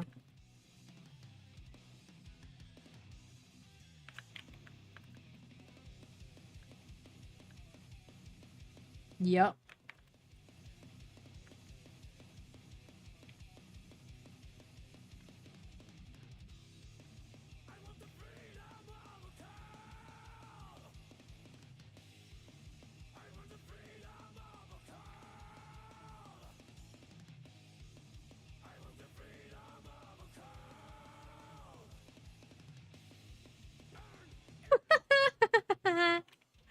I mean, I'll have an excuse to practice it.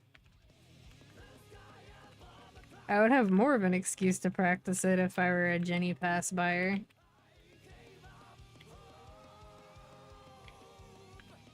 Although, to be fair, the classes I play are not classes that particularly struggle when it comes to BM.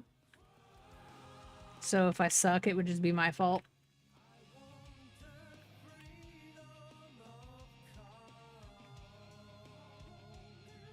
I do intend to take the time to practice and learn BM and Saren relatively soon, though. I don't know which character I would use for that, but I'm poor.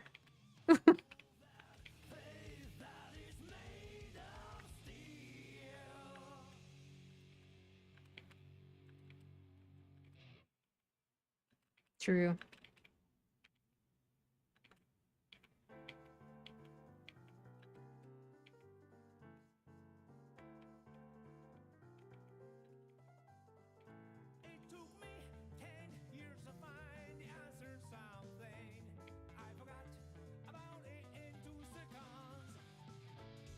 It's drift.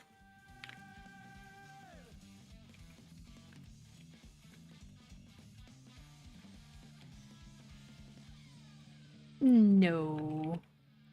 Easy Legion champion. Smile. Also, pretty easy C10 mule. You don't really have to put as much into it to get out of it what you want.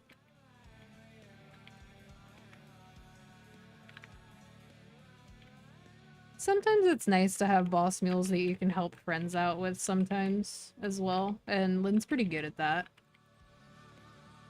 Especially if you're just trying to, like, trade runs of something.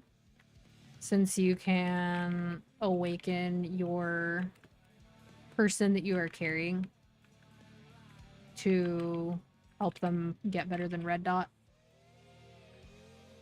And also,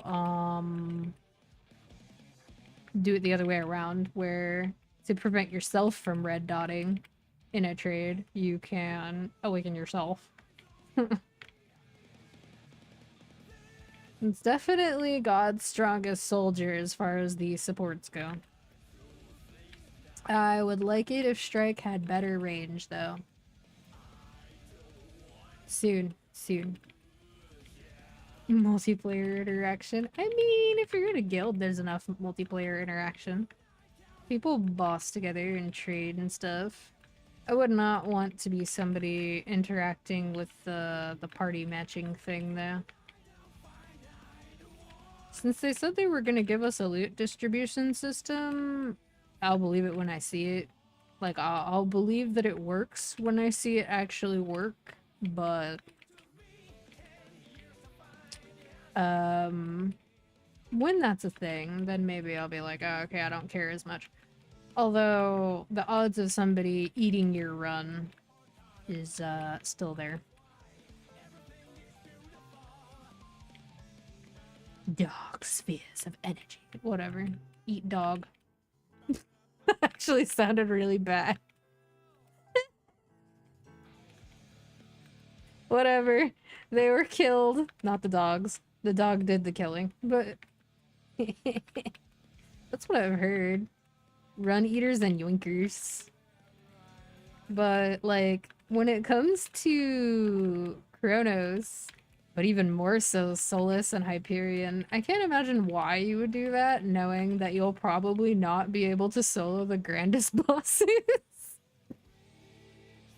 So, like, assuming that you want to have people you can party with for those, I would imagine you probably wouldn't want to be blacklisted by, like, everyone. And so many of the people who play this game stream it. So there is a slightly higher chance between that and super megaphones that if you did yoink, people would be very, on top of trying to bully you.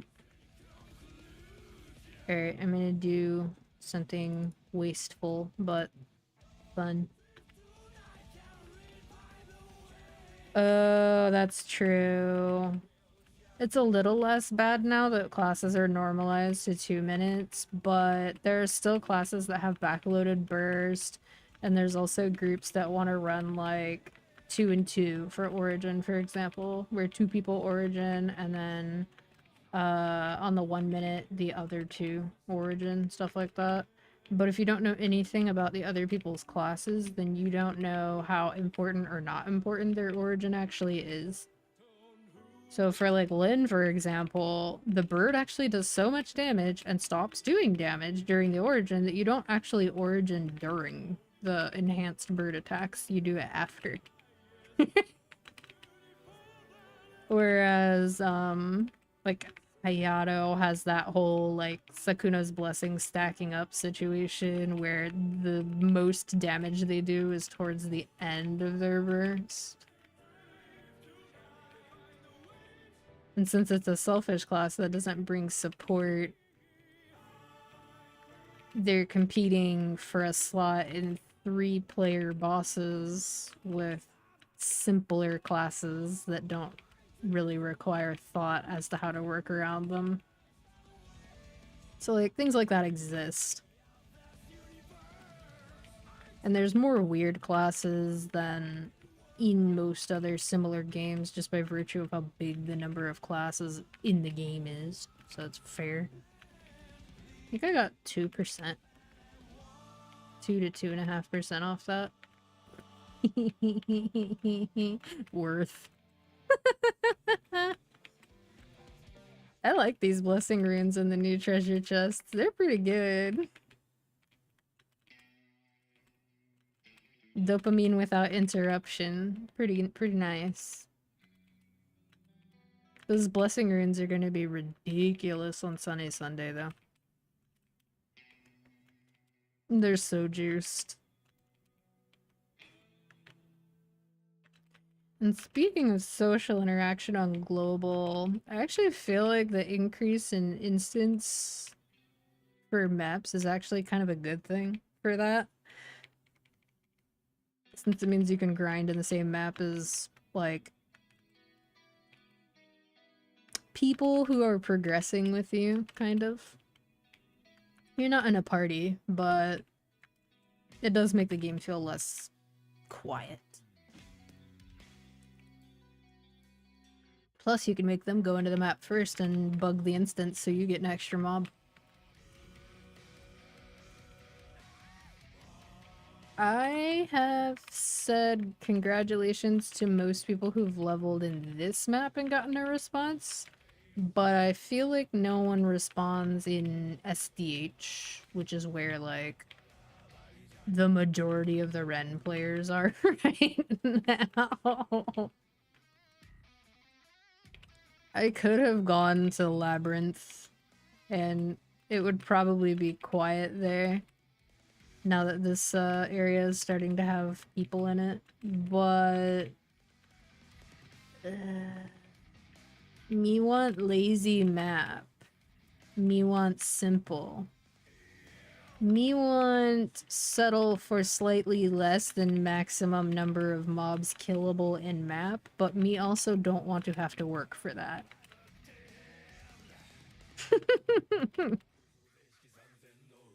Limina, however, I'd be lazy as shit in Limina.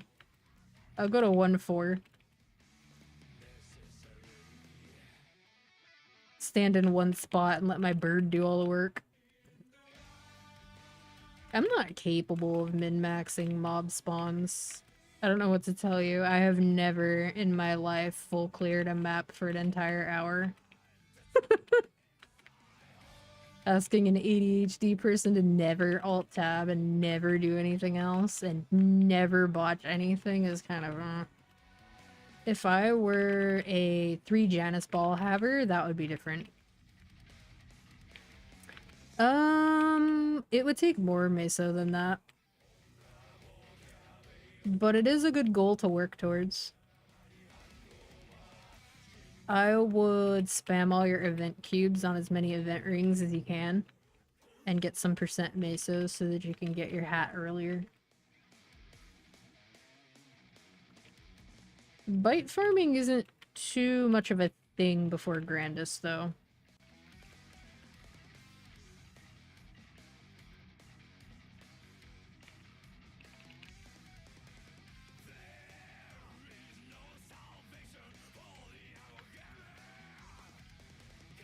I'm noticing a lot of these single symbols dropping. Before the patch, I noticed I was getting a lot of random odium symbol drops.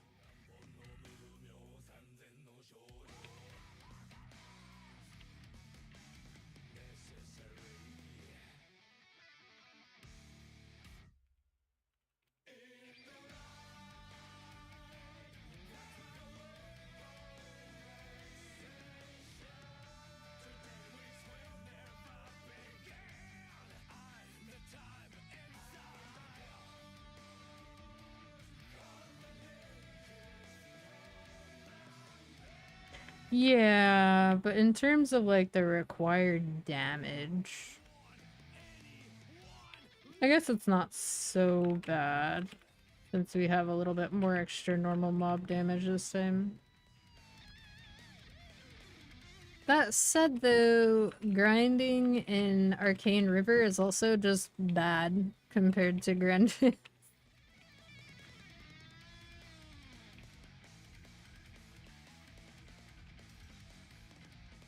So, getting slightly worse percent per hour in River to train in a lazy way as opposed to tryharding and getting slightly more.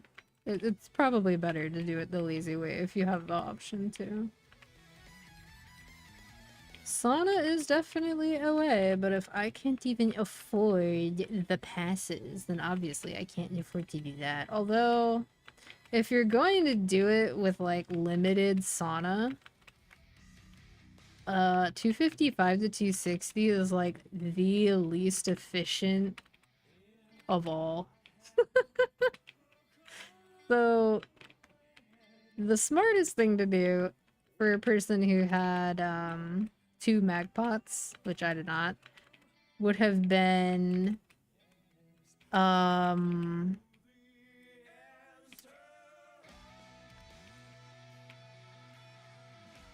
it would have been to sauna your way to 250 from like 240 and then to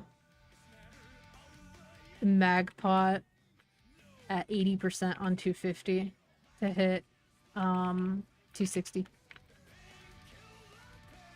Just because the percent goes down by so much between 255 and 260 for sauna. It goes from like 11% to 7%. It's pretty bad. And then it goes back up again at 260. There's also, I believe it's 270 that gets dog water. And then it goes back up again at 271.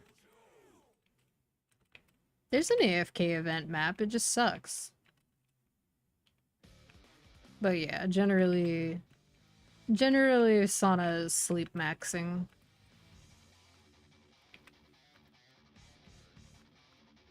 Yep. They still want you to stay logged in as much as possible because their shareholders like that.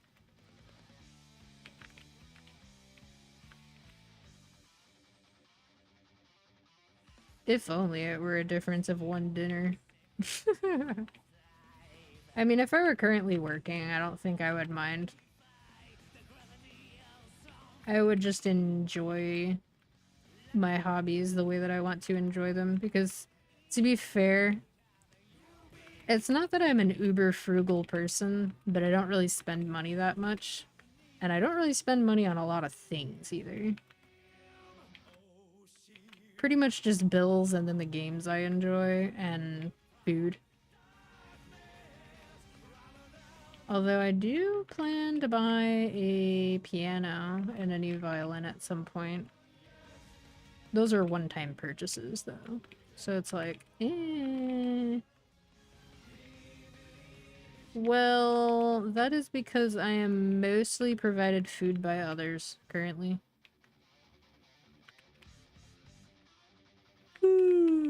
But how much I spend on food really depends on how much money I have in general.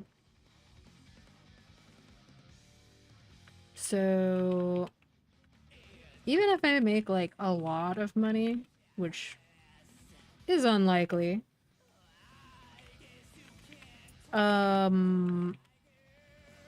realistically, I'm not really the kind of person to go out and spend like 40, 50 bucks on a meal super frequently.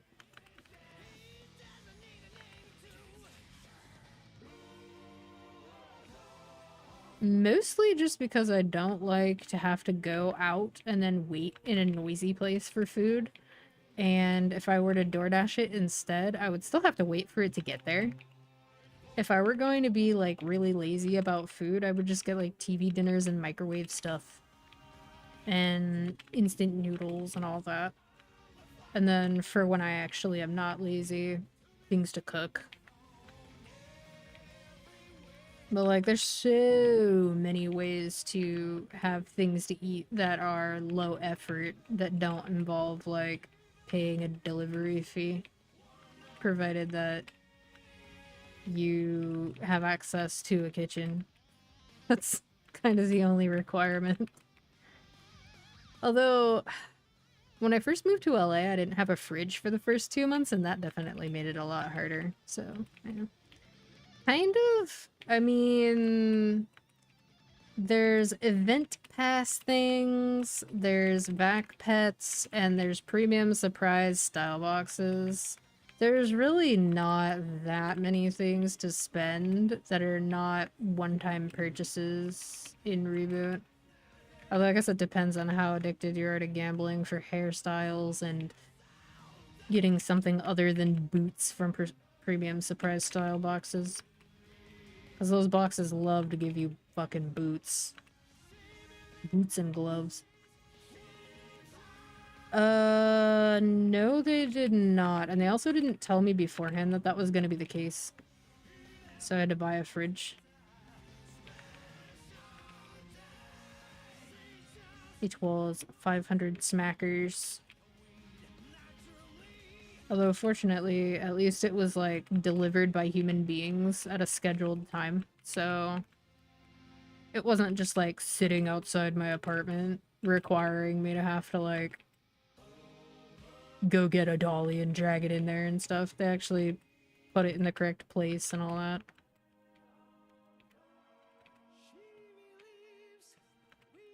Which I was grateful for, because I was living on the 4th floor. I didn't want to go up the stairs or the elevator with that. They went through the elevator, which honestly, very brave. It was one of those 1930s, like, birdcage elevators. So, not only that, but it had, like, a magnetic door. And sometimes it would be closed because it wasn't functioning. So, taking a fridge through that, like, yeah, I probably would have just taken the stairs with a dolly. Because you have the weight of the fridge, and then you have the weight of both dudes, and like, oh.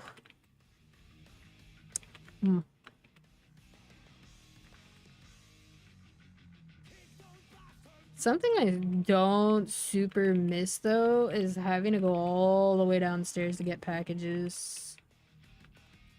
Although for the rare instances that I got, like, delivery food, they actually brought it to my door.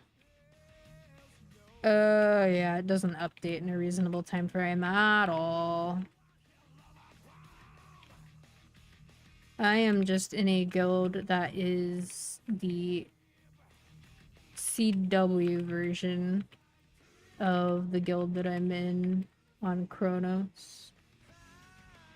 Okay. There was something I was gonna do after that EXP ticket, but I don't remember what it is, so I'm just gonna do another EXP ticket. What the f— I didn't actually use either of them. Is that autopot fucker still alive? I hate that thing. Is level 5 yet? Yes, they are. VIP selectors? You mean the boosters? I have a few. I'm just gonna use them for very fast 6 job advancement. Because the idea of dealing with Strike having piddly doo doo poo poo range and not having level 1 Dusk is, vile for Cernium.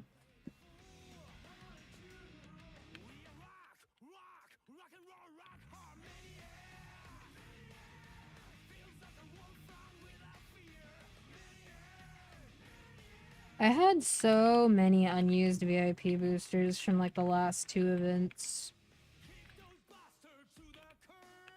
I wish I had like a fraction of that currently, just because the VIP boosters are nice for dopamine.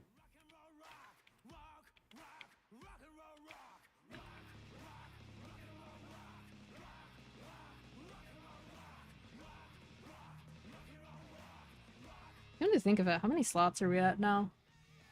Ooh, 110. And there's 3 empty. Ah! So true. Dopamine good.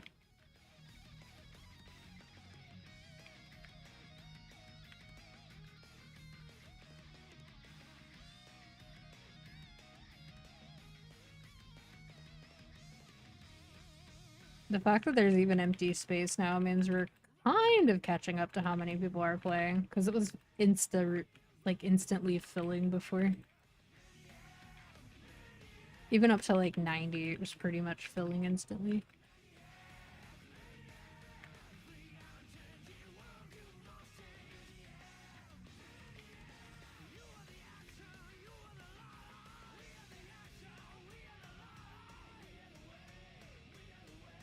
So, assuming I use my 1 hour of peasant time.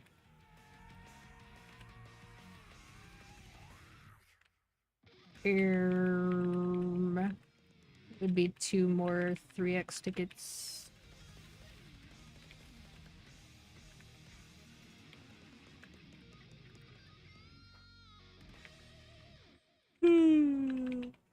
Well, this one and 1 more.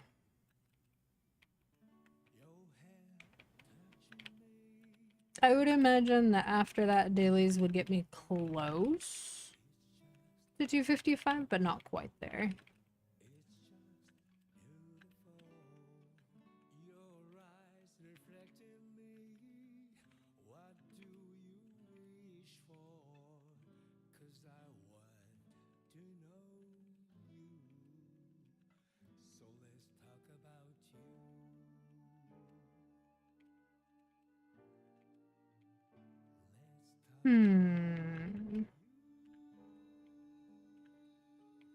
I have to think about how many bosses I think I can feasibly do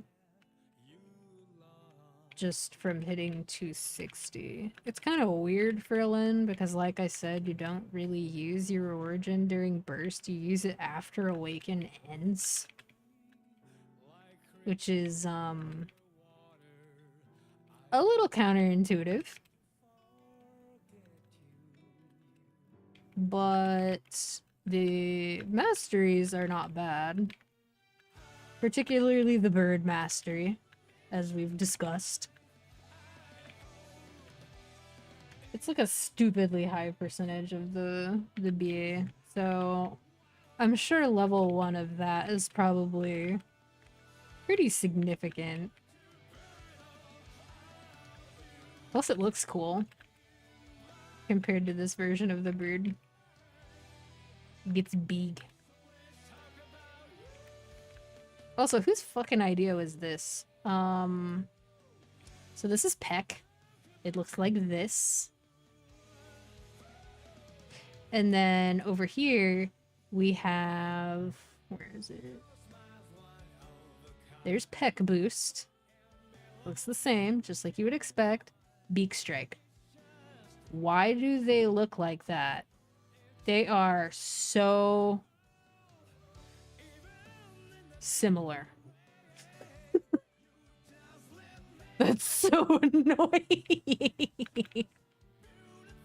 The bird itself is identical on both of them. The only difference is the background. Like, for Peck, the background kind of looks like motion lines. And then for Beak Strike, it just kind of looks like a blue orb behind it that has bright spots instead of shadows. I would call them highlights, but they don't really look like they're in the places that highlights would make sense. Why did they do that? Not to mention, the other bird skills also look quite similar, but... it matters for nodes, though. My blind ass crafted Peck when I meant to craft Beak Strike once. And the hexa chart for Lynn actually has to label them because they look so similar. So it literally just has the name MS painted over the fucking icon.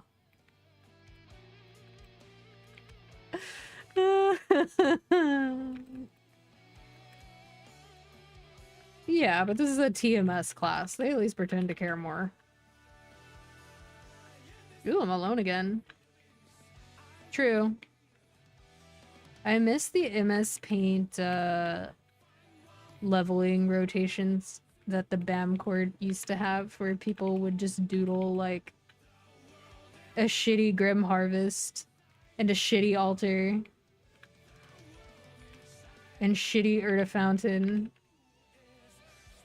There was something comforting and warm and human about these garbage drawings.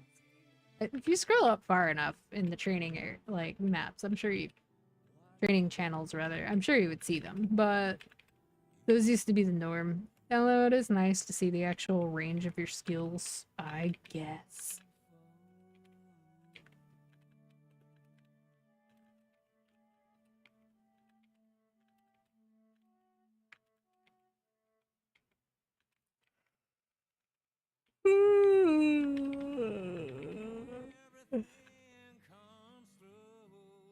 I think what I was gonna do was eat noodles and sit in the sauna.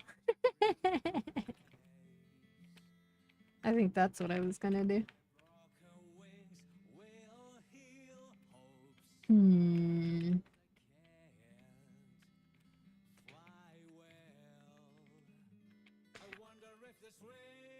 4 hours until reset. That would be more 3x tickets than I have, though. Or is it? No, I have 7. It'd be close. And I could probably still steal one from my Ren, so... Not that I can be bothered to kill shit in this map for another 4 hours in a row. But if I did, that would be like 60-ish%.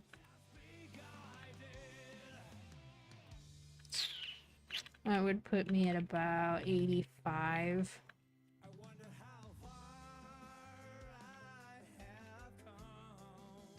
And then dailies would probably get me to like 25% on 255 if I did that. Which would be nice, but I don't know, man. I don't know. I think as long as I do hit 255, I'll be happy with that. And then sometime between reset and next reset, I'll hit 260. Honestly, it's how I kill time. If I'm grinding in something, doing like calculations on how long this or that would take or based on efficiency crap, it occupies my brain just enough while also not being difficult because it's very simple baby math. And when it's not very simple baby math, we either make it very simple baby math using money math to do so, or we use a calculator.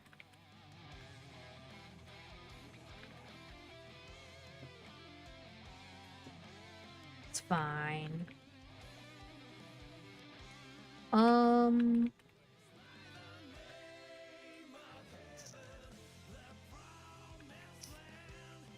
I think 262 is gonna be super fast. Cause I don't know if they scaled the to request EXP to make it give the same experience as you would get from doing a week's worth of them, but Monster Park Extreme is like 25% at 260. Grandest Monster Park is like 15% at 260. That's already 40%.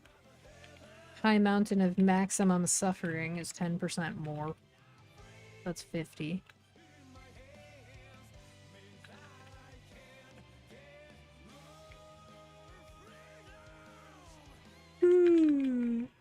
And there's the actual Cerdium Daily, which probably gives like 2.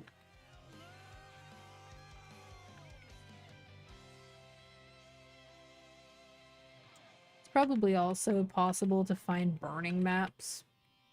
Which, admittedly, there are burning maps here. It's just what I would have to do is use my skill at a very specific height in my jump. And the idea of having to pay that much attention is, no. Don't want to.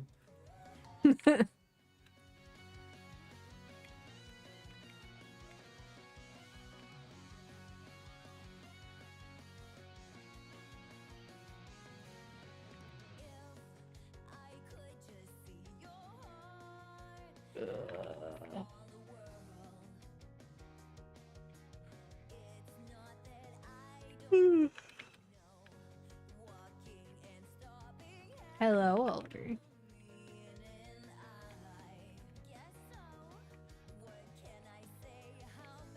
Honestly, though, grinding is a lot more chill after 260. And you have more things to pay attention to rather than just the XP bar, because you can also stare at the fragment drops you're not getting, and the soul Urda you're not getting, and the skills you don't have. Sarah, what are you doing? Get out of here. Meow to you too. You get your cat butt out of here. Stinky.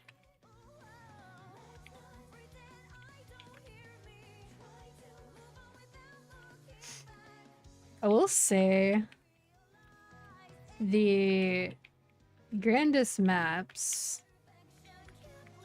at least in Cernium, really aren't that good in terms of layout.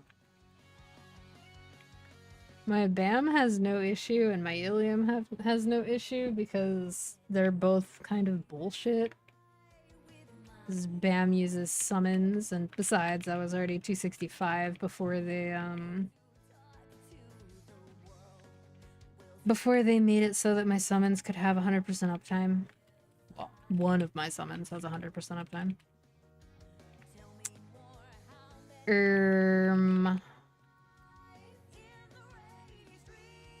And then Ilium just puts portals down wherever Ilium fucking wants to and makes any map viable. And then crosses their eyes for 3 hours and basically levels about the same way a Demon Slayer would, but you miss more of the mesos. Just because the map is not super conducive to looting without trying to. Sir, get out of that, that's not your foot.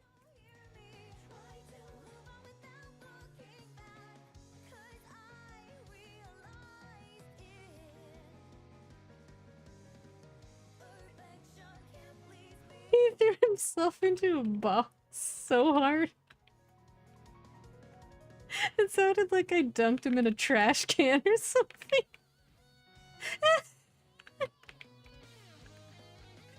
Dude, are you good? It sounded like it hurt.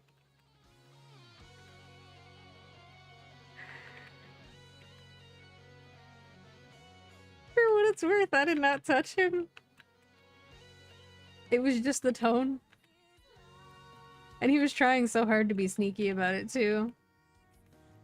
He thought he could stand, like, on the couch and reach his face up to the bowl and just, like, try to eat sideways so that I wouldn't notice. What is with cats and thinking they're so much sneakier than they actually are? They're supposed to be apex predators and prey. So in theory, they should actually be very good at being sneaky, but they're not. Did we domesticate this out of them? Was this the price for cuteness? And then again, wildcats are still cute. We didn't really domesticate the cuteness into them. Outside of, like, munchkins, I guess, but those are kind of in the same vein as, like, pugs, where some things just shouldn't have been done.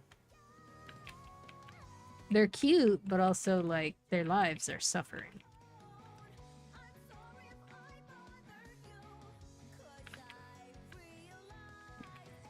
No, no.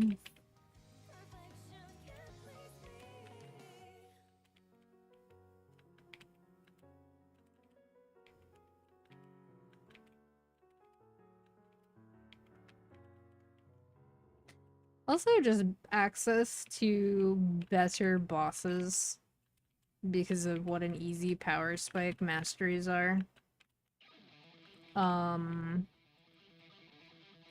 Kind of allows you to finally use some of your event resources that you can't really use on much of what you have. Like, out of this, you can't flame any challenger gear, you can't flame any free, boss accessories, you have to get new ones yourself to do that. And you can't flame any of the rings because they're rings. So there's actually very little for you to do with event flames before you actually start getting drops from things. Cubes wise, there's cubing rings, and there's cubing emblem, there's cubing secondary, but this is a shield class, so all I did was get one line magic attack on that, and then I'm just gonna craft my shield later. Craft like 8 gazillion arrows. Kind of, yeah. I think dogs do that too. Dogs definitely do that. They'll look at you the entire time.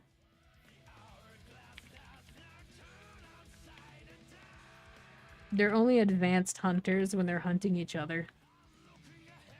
Or when you get a kitten that's an ankle biter. Mm-hmm. There's also the dog side eye, I'm showing you my belly, why are you not petting me? Mm-hmm. We made them manipulative. We did that. The dogs didn't start that way. This was not a starter build. This got them food and treats and safety. I should say steady food, like reliable food. Honest answer, white women.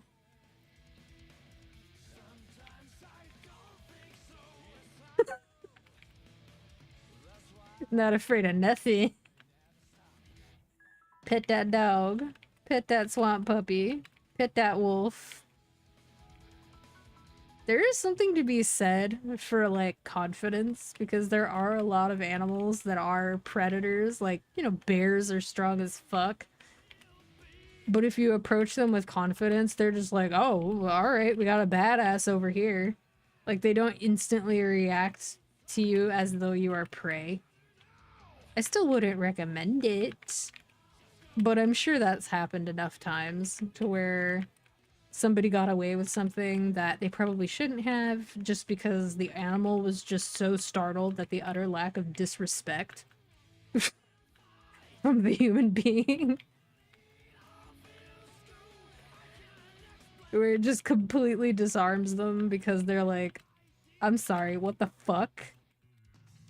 Did you just try to pet me?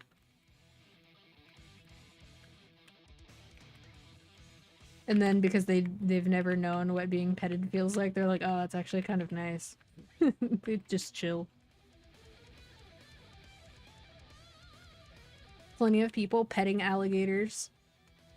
What we rarely see is people petting the alligator and it not going very well for them, even though that definitely happens more. Well, the swamp puppies are kind of interesting.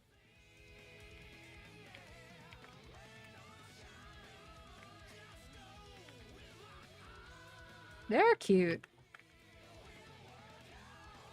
Probably as bait to lure us in. Like how there's fish that have like dangly bits to lure other fish, but they're actually predator fish. So when the other fish show up to be like, oh, look at these. Ooh. They bite into it and then they get like poisoned or whatever. Look, so much of nature has evolved to try to stay the fuck away from us, and we just disrespect the hell out of it. Like coffee. Coffee beans have literally evolved to be like, I am poisonous, do not touch me. And what did we do? We were like, yummy, go fast, poison good, make more. And grew the shit out of it. Same with cocaine, kinda, but like more aggressively.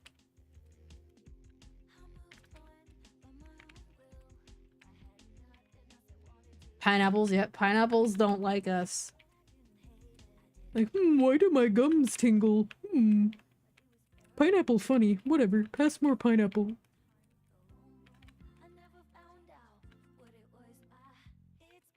That's very true. A lot of cattle in particular would not be anywhere near as numerous or as abundant and ubiquitous as they are now. Like, sheep and cows were literally brought to New Zealand, and they are the primary drivers of both agriculture and economic stimulation for the country. Because the southern island is not very fertile and has a pretty intense rain shadow. And the northern island does have volcanoes, but they're not really active enough to generate fertile soil. And then it being a place that wasn't very inhabited for a long time, not a whole lot of fossil fuels and other stuff, so it makes sense.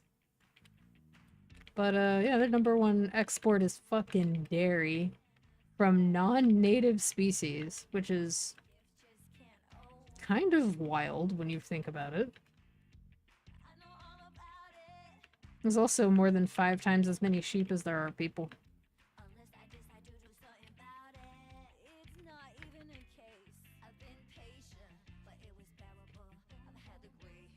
Six more minutes.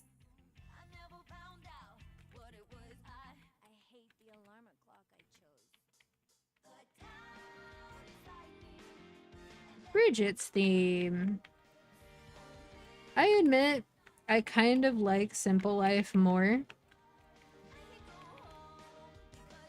But that's because the lyrics to this song, despite being, like, sweet, are also very ridiculous.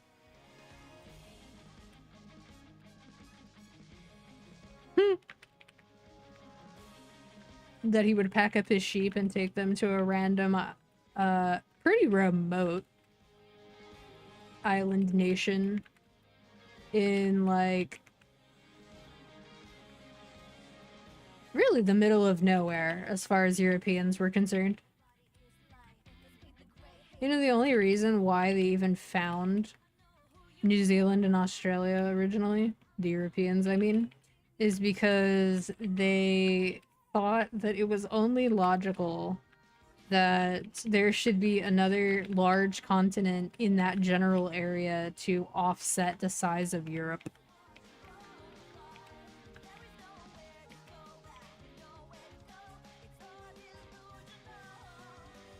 And I know people accuse Americans all the time of being so America-centric on platforms that, you know, were made in America, like Twitter, Reddit, etc.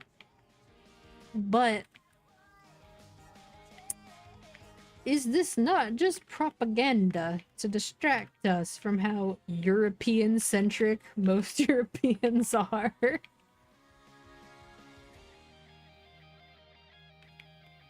I mean, at least there was a lot of finders keepers. Now, if you find something cool on your property, the government confiscates it. Just the idea of being like, I don't want to live here anymore, and being able to fuck off somewhere else, no matter how hard it is, probably does have its advantages. You just have to not be a dick and try to settle on a place that somebody already lives. That or be nice and make friends, but you know, for some strange reason, that wasn't something people did as much.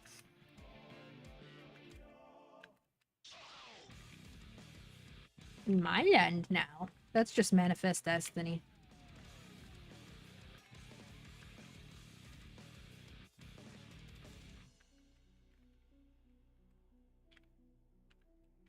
Three more minutes.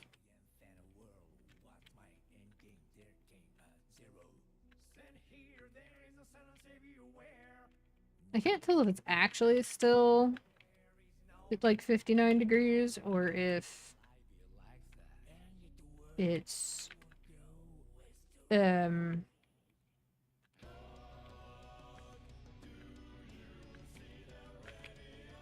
just not refreshed. That was more or less the way they did it. Basically, a guy tells everybody, hey, this land could be yours, you just gotta get there first, but then, like, doesn't tell anyone that the land is already occupied by people who live there.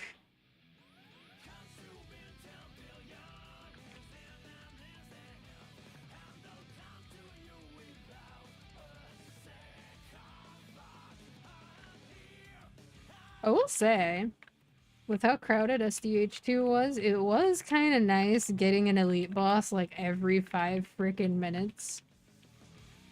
Because since it was completely full, so there were literally 10 people there killing things by around the time I left. I mean, anybody had to do was kill like 2. Kill like 2 field bosses. Unless somebody gets a Rune of Darkness, in which case that just ticks the counter down by 3 immediately. And of course, runes are independent, so the odds are at least 1 person, maybe 2, get a Rune of Darkness. So, it was kind of ridiculous. Okay, Oliver. He just sprinted in front of my monitor. Good for him. He has somewhere to be. More historically accurate than it deserves to be, perhaps. Although, Oda is kind of a history nerd. History and puns.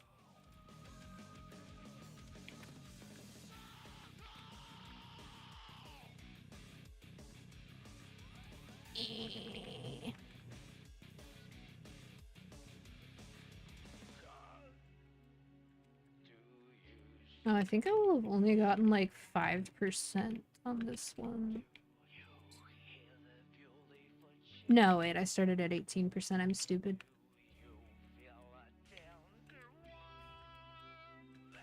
which means I've gotten an 11%, but I also used a gilded cog on a blessing rune, so BAM is actually my main.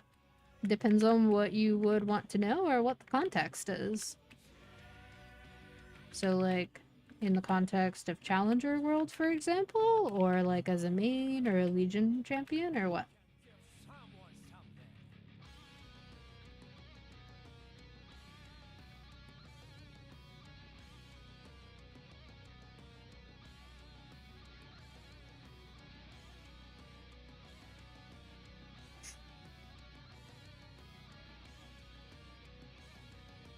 BAM supremacy. We do have some of the most fun emotes out of all the class servers, I will say that.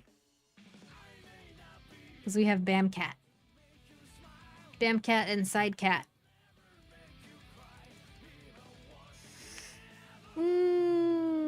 Oh, fair enough. Honestly, I think the way the class is right now, they've made so many incremental quality of life adjustments that I think we're all collectively holding our breath for them to not remaster.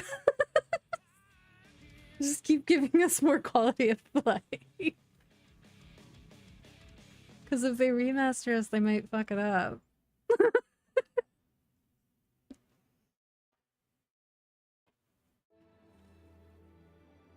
I like my BAM though.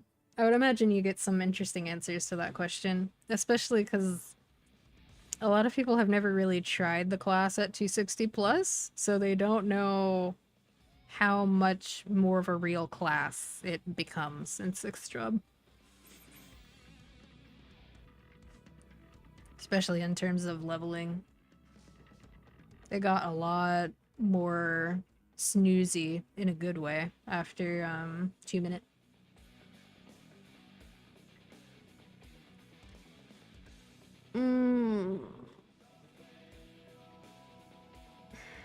I will say though, BAM teleport does ruin most teleport classes for many people. Not BAM though. Doesn't ruin BAM. It ruins everybody else. When I was doing Ilium for Challenger World 1, it drove me slightly crazy trying to get used to fly. Because when you teleport once midair and then you keep holding the button down on Ilium, you just fly. But you fly like sideways. So in the direction you hold, and if you stop holding it, you fall immediately. And while Ilium has their own interesting movement tech and ridiculous bullshit that they can do in bosses, there's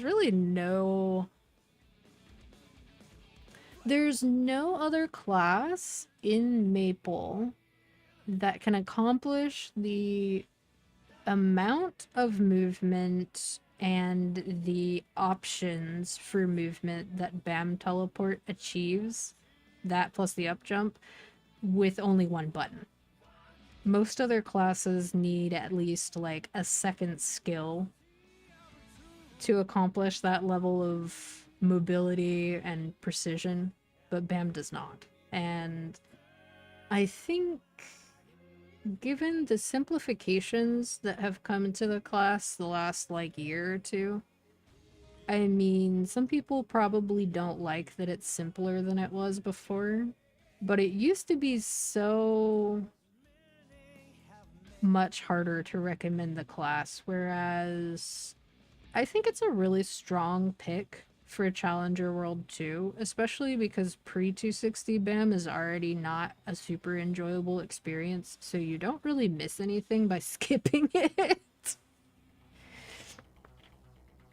It's probably not super bad in the context of if you just are able to max the nodes right away, though, because you can still be turbo lazy on much smaller maps than Grandis using Grim Harvest and New Altar. New Altar is so good. But yeah, even if KMS is terrified of the idea of BAM ever being a top 20 class again in terms of DPM, I think that it feels good enough to play and the kit is good enough that I think most BAMs don't mind.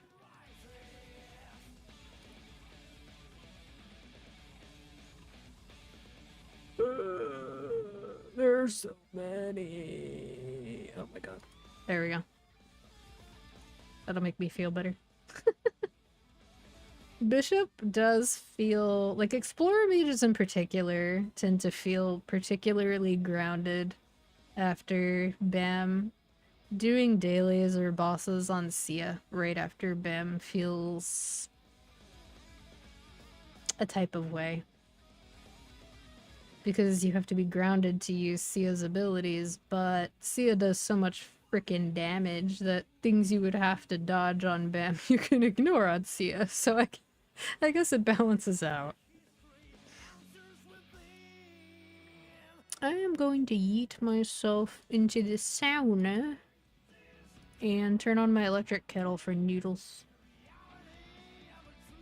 Yeah, I actually wonder myself if they're going to add Pirates, Cygnus Knights, and Resistance the way that they did in the original Maple.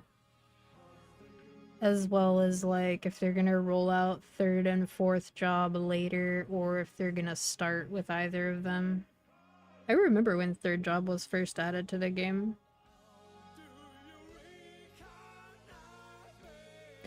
Yeah. They weren't released super far apart, but yeah. It'll be interesting if they actually bring back the original, like, captain skills, though. Corsair and GMS. Because Gaviota, the Seagull summon, has been gone for an eternity, along with Fake Shot, which was the little AoE stun. Actually, I wonder if they'll bring back the old level penalty / accuracy system, where if you're a level below the mob, you need +3 extra accuracy over the regular minimum to hit the mob. But outside of that, there's nothing really stopping you from killing something way higher leveled than you. I actually really didn't like the change they made where being 10 levels below a mob makes you do dog water damage. I've never liked that.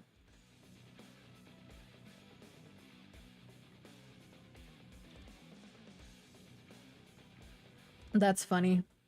Quick, somebody way back machine the old hidden street pages with the accuracy values. For comparison, so Sana ticks for 45 million EXP every 5 seconds. The event AFK map ticks for about 980k. So it's like 1/50th of the EXP here. It's so small. Okay, I'm gonna plug in my kettle. I'll be right back.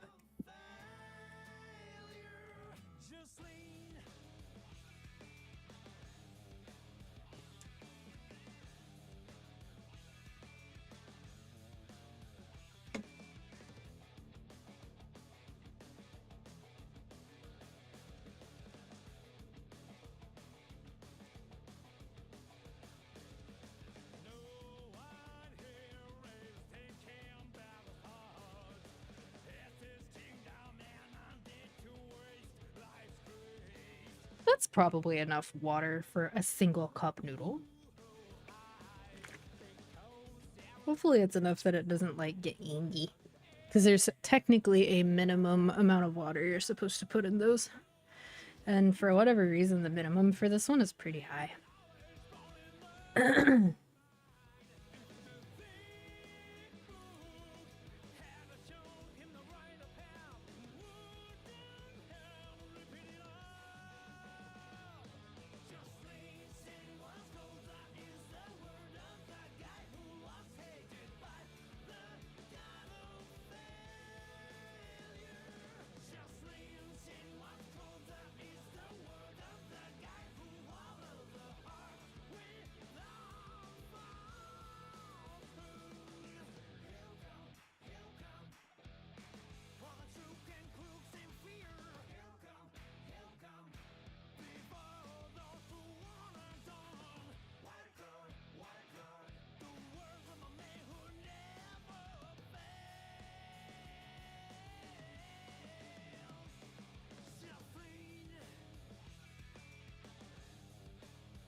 also wonder, though,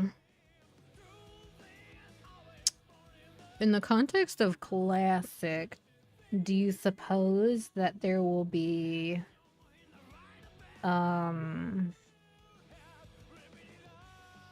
revival of the Dark Knight Priest combo? Well, Dragon Knight Priest combo. I miss the old Dragon Knight animations before they rebranded them into Dark Knight. There's so many old classes that just don't exist in the game anymore because they had their class identity completely changed. Soul Master completely changed into Space Warrior. Mihail went from lasers to parry. Wind Archer has had a couple iterations. Windwalk used to be a completely different skill, and they used to have like an arrow rain skill like Bowmaster. Blaze Wizard had flame gear. Nightwalkers used to level by spamming an AoE with lifesteal on it. That was just a sort of a full map attack, but a little smaller.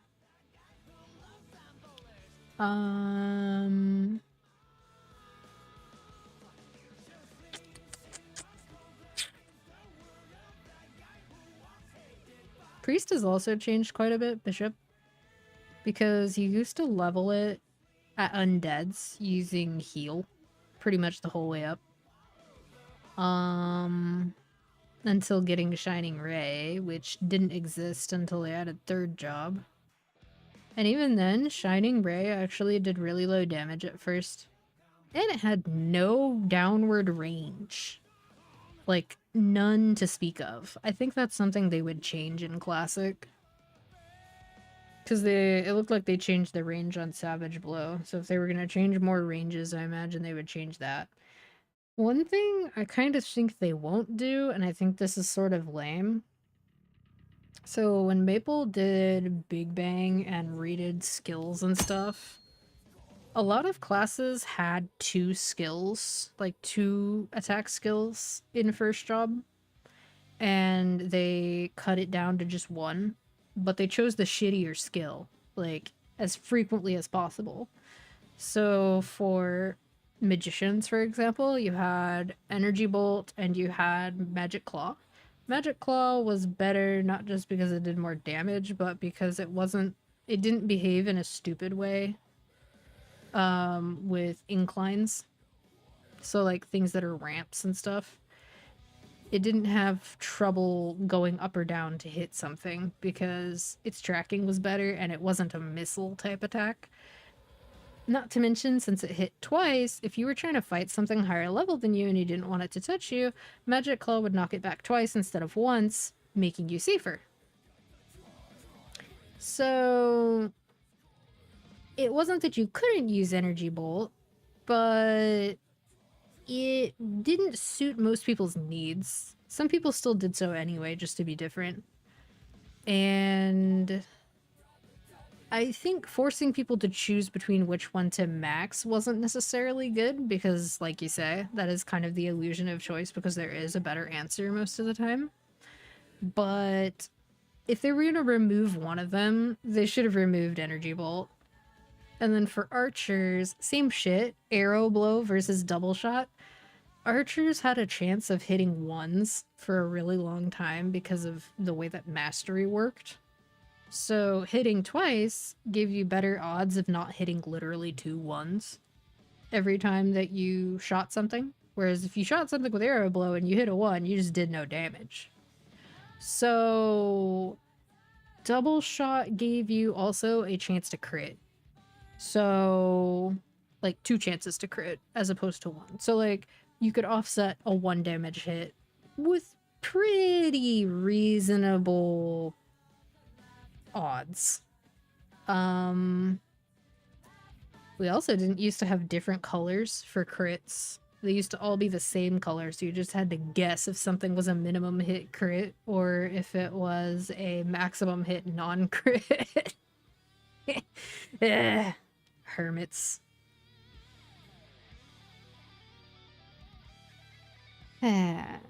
Drain was kind of busted back then. And then warriors had a choice between like Savage Blow and Power Strike. One was single target and one was AoE. Power Strike for single target and it's Slash Blast for AoE. I think combining those into one skill was completely fine. So, like, I don't think that's a bad thing at all. I did notice that they seem to be trying to give most classes access to crit, even if it's a low percent. Oh wow, it's Lex. Hi, Lex. How's it hanging? Oh, I think my boiled water is done. Yeah, I don't know if they even know how to remove the base 5% crit anymore without breaking stuff. Alright, I'm gonna grab my nudes. Gotta get my nudes. I'm talking about noodles, Twitch. Please no ban. Wow, my model is struggling.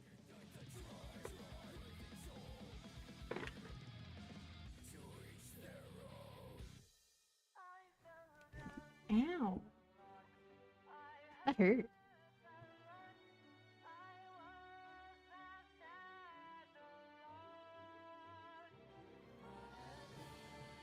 Nice. It was exactly the right amount of water. Okay.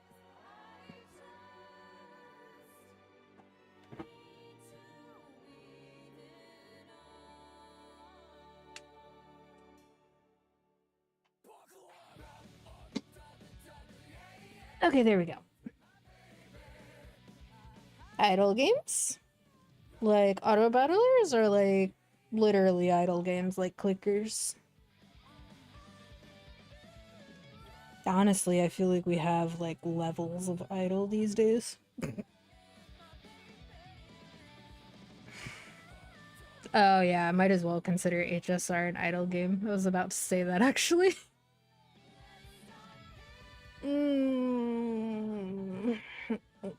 Have you tried CZN? Where did my chopsticks go? Oh, I know.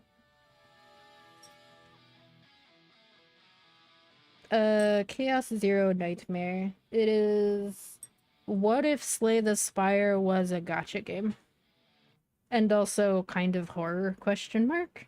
Although the translations for the story are so not good that it's a little hard to feel like it's spooky.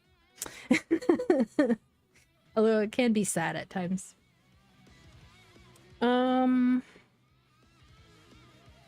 I would say give it a try if you like Slay the Spire or Darkest Dungeon. It does have auto battle for like farming materials and stuff, but the main gameplay loop is the roguelike mode where you modify your deck and stuff.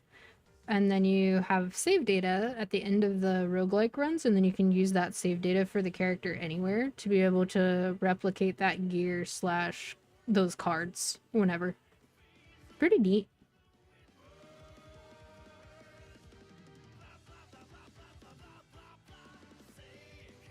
The freaking blah blah blah part of this song is still so goofy. I remember when this song first dropped. It took a while to grow on me. It's very chaotic.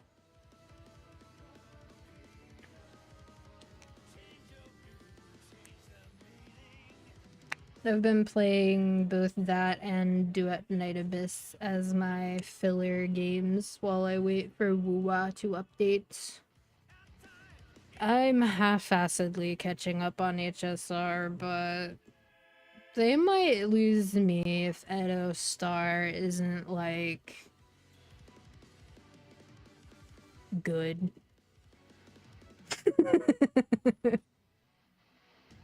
For lack of a better way of putting it. Not necessarily because, like, game bad, but more so because, I can really only keep up with so many of those games at a time. And while HSR is very easy to keep up with dailies for because they take literally no time at all, and you can auto battle the endgame modes if you've built your characters well enough, the story is by no means particularly short.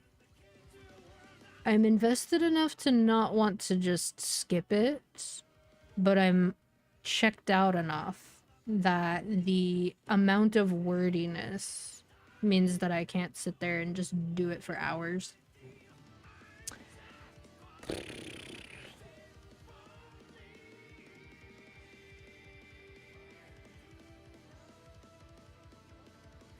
Towards the end of 3.3. Although, I mean, the writing is on the wall for what happens. Okay, my noodles should be edible now.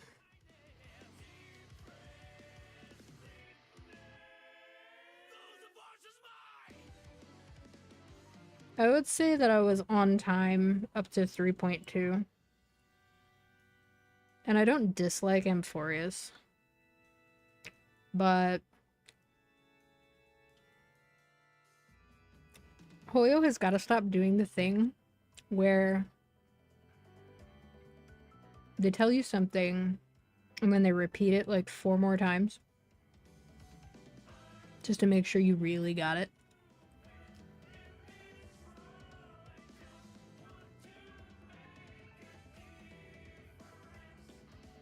Because usually the stories that they want to tell are interesting by default. But when you do that over and over again, it makes people feel like the story is actually... like there's not actually that much content in the story. Like not much happens. Despite the huge amount of words. I think it's worse in Genshin though. No matter how much people talk about HSR being overly verbose. I don't think Hoyo has ever made anything as needlessly verbose as Liyue. But Liyue is also saved by its very good music. Oh yeah, not to mention a bunch of the side quests will lock you out of doing things until you finish them. Like the Fox Shrine one in Inazuma. Oh, Sumeru's side quests are pretty long, yeah.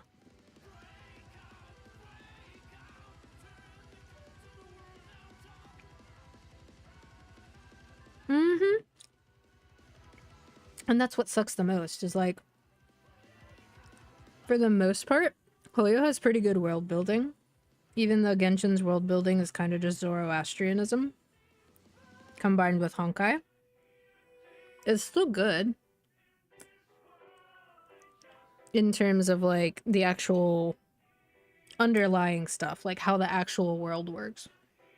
But the moment-to-moment storytelling is so...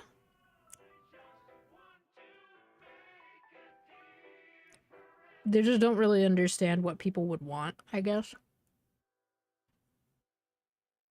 They're also very much in the, like, you will play our game the way that we want you to, and no other way, with their game design decisions. I haven't touched Genshin since the middle of Sumeru, so I never got to do Fontaine. Although I do know its story. I think the base story of Fontaine is pretty good.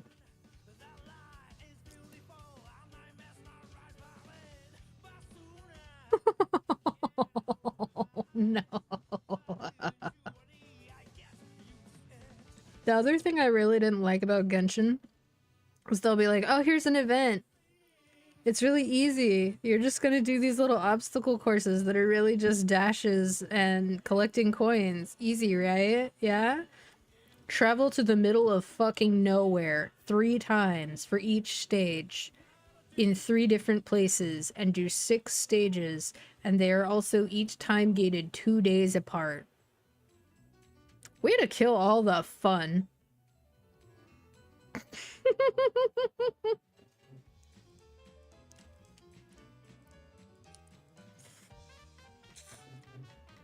I did hear about some of Natlin, especially the sky thing. The sky thing and finally interacting with one of the four shades. Although, the direction they're going in right now kind of feels like they're just going to really drag out the first arc as much as they can at this point. And I don't know how I feel about that. But given that I'm not a current player and the FOV literally hurts my eyes to go back to, I don't think I will become a current player anytime soon.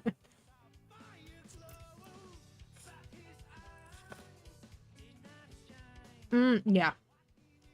They did actually fix that later. They went back and they changed it so that you can just do the whole story straight through without having to increase your level. I think the reason they did that on launch was because all there was Mondstadt and Liyue. But I still don't think it felt good at the time. Because they just wanted you to basically do dailies, which they also make you walk out to the middle of fucking nowhere to do. Which is like,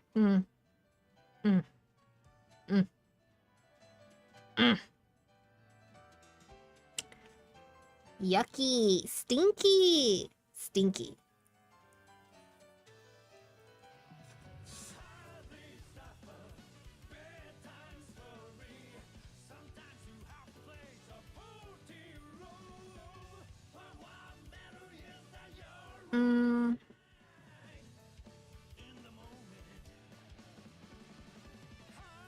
I think that's a fair conclusion to come to because at the time,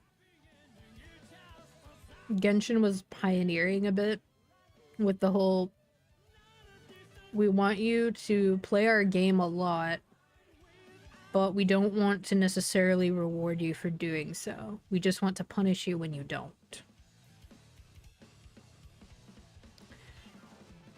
So the games that came before, the previous gacha games, were just like, oh, well, just spend some money. Game slow down. You could go fast again if you pay $5.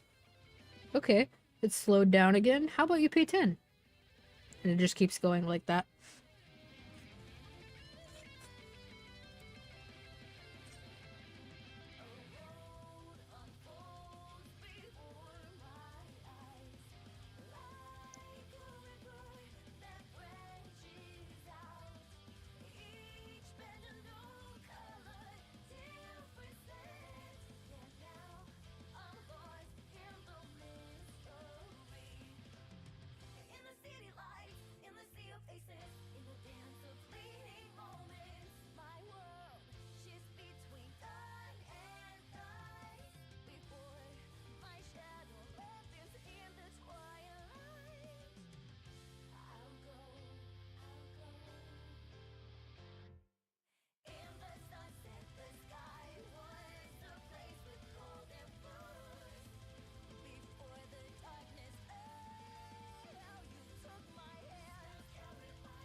Hmm.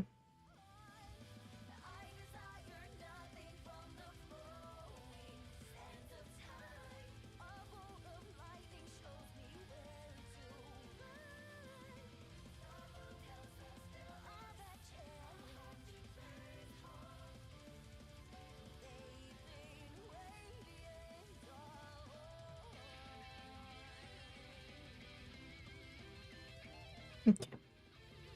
I was just making sure I didn't miss anything importante there.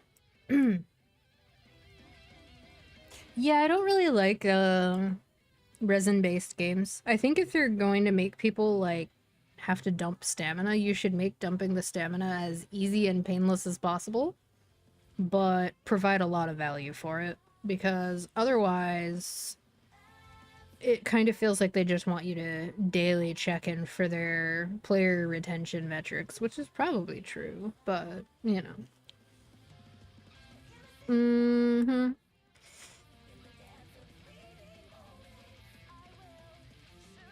And in a way, that's why Genshin's exploration is so tedious. They made it tedious on purpose, and then they went out of their way to also make it so that when you want to use the interactive map, even their official interactive map, they don't synchronize it to your map in game. They'll waste even more of your time. Now, don't get me wrong. To some extent, I didn't really mind 100%ing areas for chests and other things. But it very quickly gets out of hand once the world gets bigger and once there are more updates. Or if you are a player that started later when those things already exist. And then the solutions that they offered, like the compass that points you in the direction of treasure. There are so many better ways they could have done that, and they know they could have because they did it with HSR. If you have Topaz, Numby will run towards treasure chests. Like, he'll go run to them and stand by them and wait for you. And if you have Big Hat Herda, you can use her technique and it'll reveal 3 of them on the map.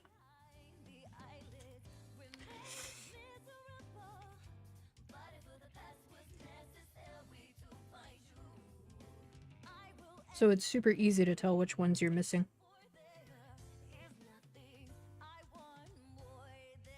So if you do need to cross-reference a guide, you have the option to do so with more context.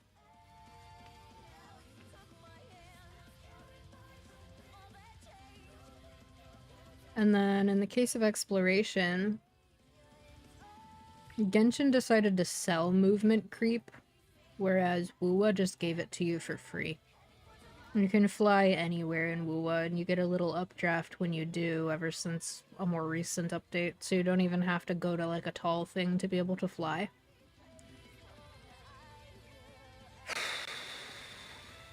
I don't know why Genshin is allergic to making their game more comfortable.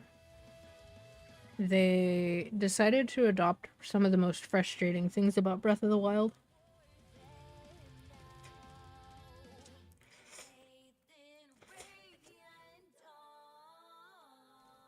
But what they did not do is give any of the fun unlockable tools that Breath of the Wild and Tears of the Kingdom have for you to overcome those inconveniences as you progress through the game. At least not by default. Because you can pull for characters that have mobility creep. Although, they were fucking around when they made Venti's technique. That updraft is super tiny. Zhongli's terrain generation, though, is actually pretty good for quite a while.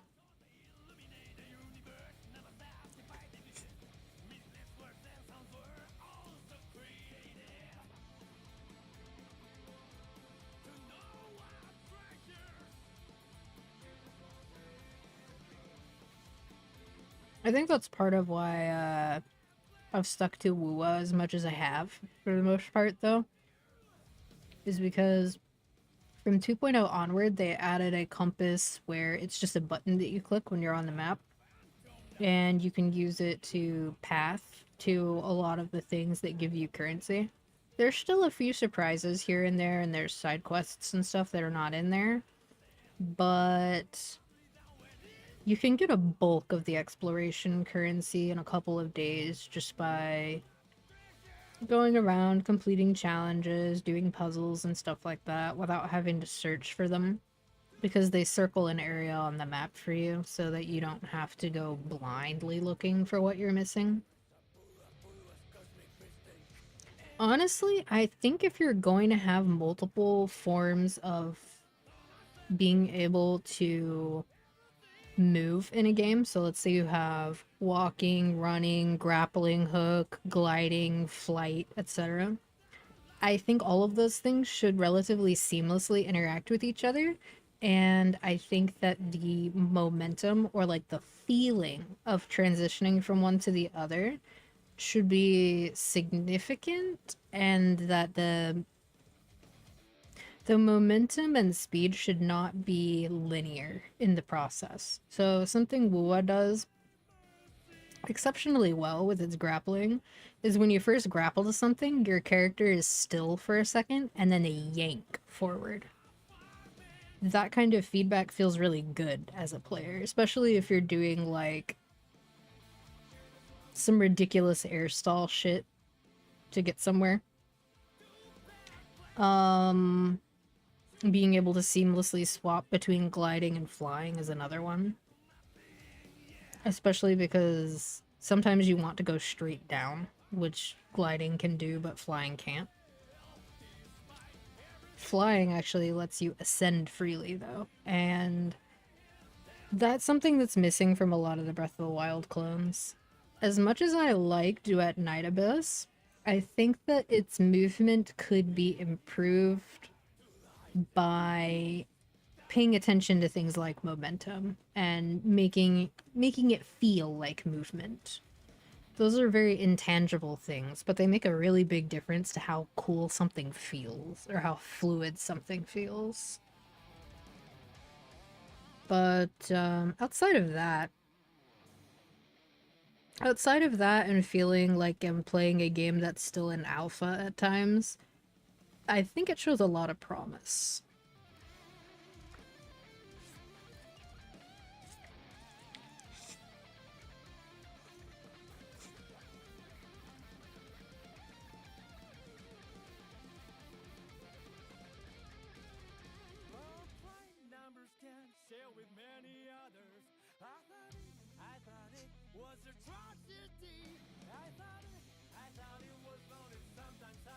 Granted, though, I do still play crunchy games like Souls. Pretty much all of those still feel quite crunchy, and the ones that feel less crunchy, which would be DS3 and Elden Ring, they have their own jank. So there is definitely a way to do it where it's, quote, imperfect, but still satisfying.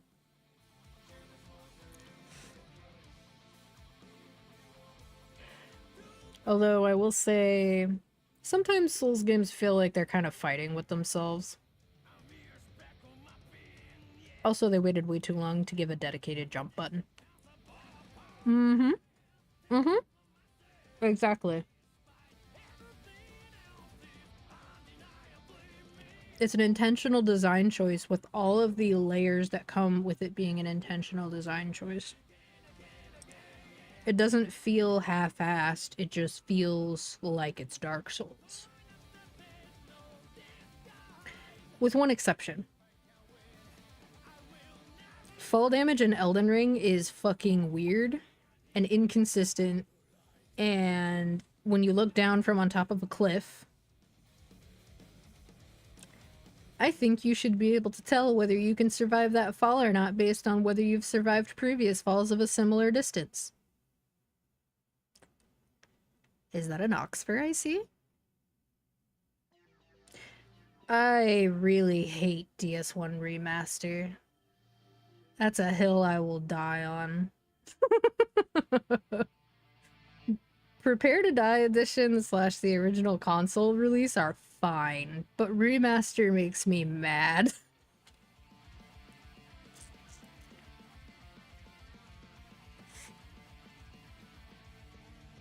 They made it uglier. They implemented the matchmaking system from DS3, which Dark Souls 1 was never designed with in mind. It runs worse. Somehow they took a player-made fix, DS fix, shoved it into the game and made the game perform worse than it did when it was modded just to function. Which is incredibly impressive, I must say. I will say a lot of the multiplayer issues they introduced were basically fixed by seamless co-op existing now. But it took literally years to get there. Like 7 years before someone finally came along after saying he would not make co-op for Dark Souls 1. Before he made co-op for Dark Souls 1. And the entire, 7 years before that, DS Remaster was just a significantly worse experience.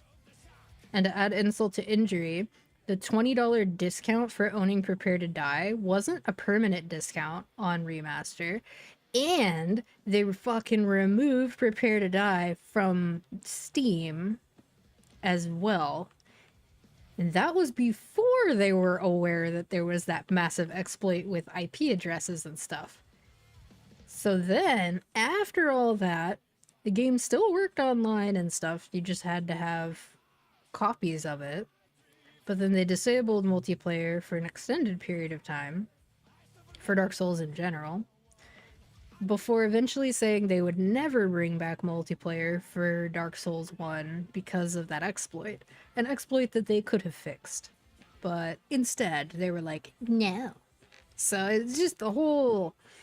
It's making me mad. As for Dark Souls 2, I like Dark Souls 2. I will say there is a certain stiffness when it comes to combat and movement that doesn't exist in 1 and 3. But once you get used to the stiffness, it feels like a feature, not a detriment. That's kind of hard to explain why it feels that way, but it does.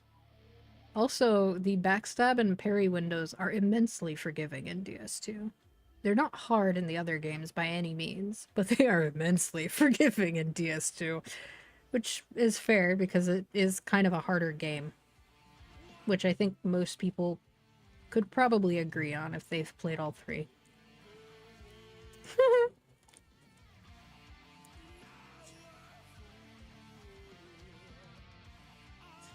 Drain Lake is so weird.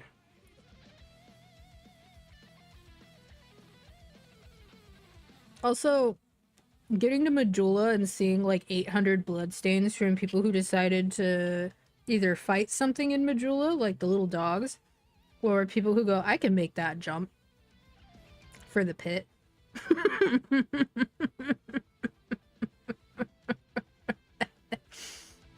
To be fair, DS1 and 3 don't have anything like that, because in DS3, Firelink Shrine is in its middle of fucking nowhere location outside of time, basically. And in DS1, there's not that much in Firelink Shrine to fuck you up. Because all the homies just kick Lautrec off. Although, if I'm taking someone through DS1 for the first time, I will leave him alive so they can experience going to his world and what a bastard he is for what he did to Anastasia. That way, when they go on to replay the game, they too will kick Lautrec off.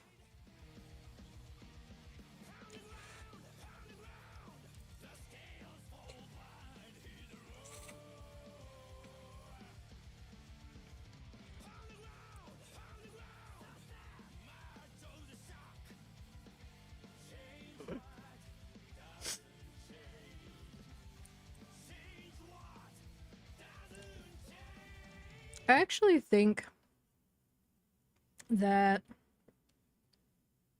the jank of Hollow Knight might be why some people prefer Hollow Knight over Silksong without being able to pinpoint why they feel that way. For people whom the difficulty isn't really part of it, the changes to the moveset isn't really a part of it, etc.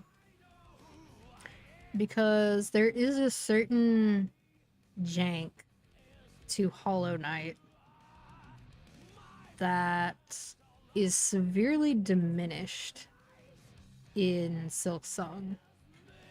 And you can see that reduction in jank anytime that you put together like a full build and go ham on a boss, like if you try to no-hit a boss. It's very apparent how meticulous and intentional Silksong is. Especially,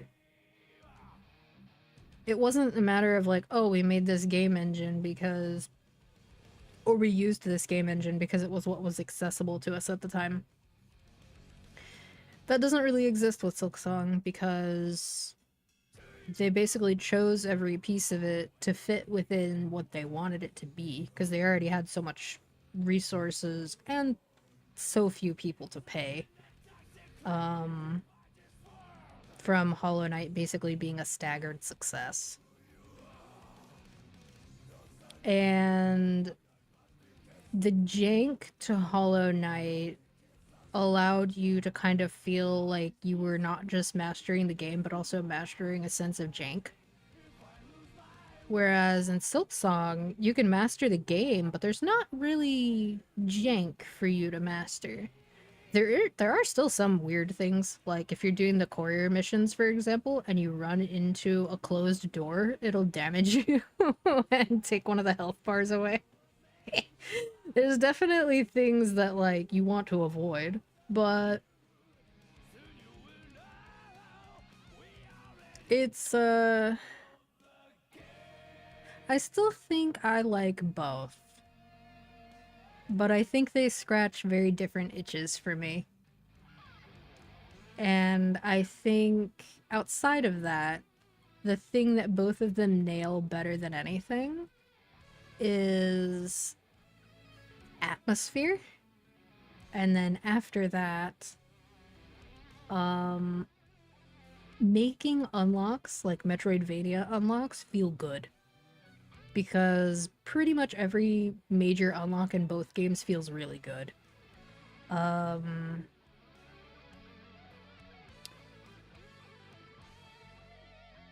which for Silksong is especially impressive because of how many tools there are.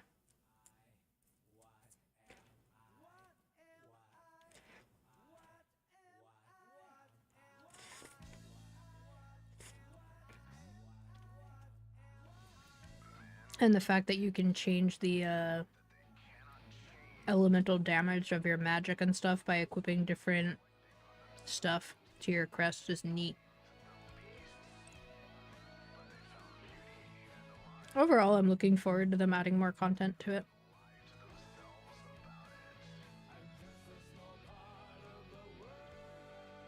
Although as much as I like Silksong, I think Sealed Vessel is probably still my favorite Larkin track.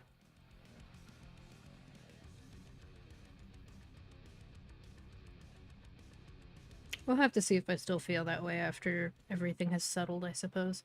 And after they add whatever boss rush modes and other stuff they're gonna add to Silksong eventually, because I know they will.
I also think that to some extent non-linearity is really important for pretty much any Metroidvania.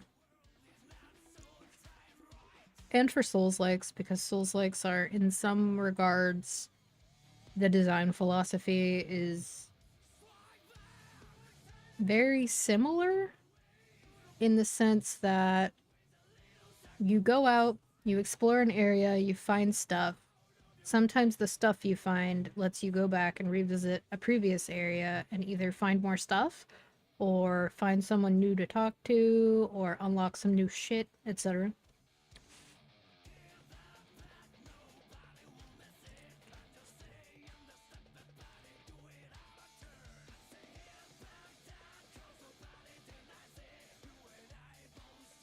That sort of sense of progression and motion within the world that isn't just backtracking for the sake of backtracking, but more so doing stuff with intent. And that's what kind of makes the world feel big and alive.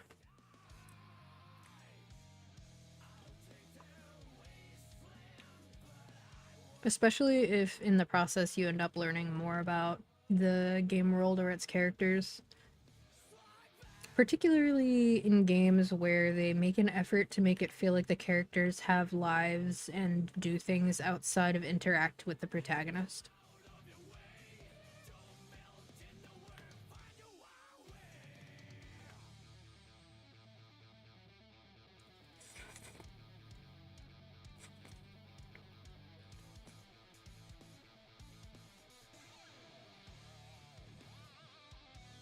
You know, of all the classes that I've seen so far in CW2 that are not Ren, I actually haven't seen any bishops.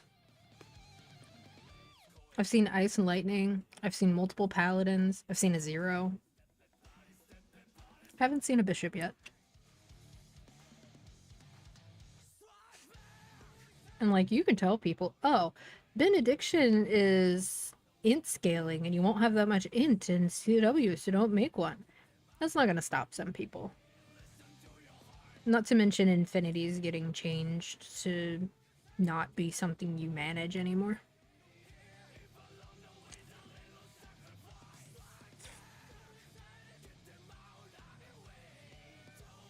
I'm aware of a couple Lyns, but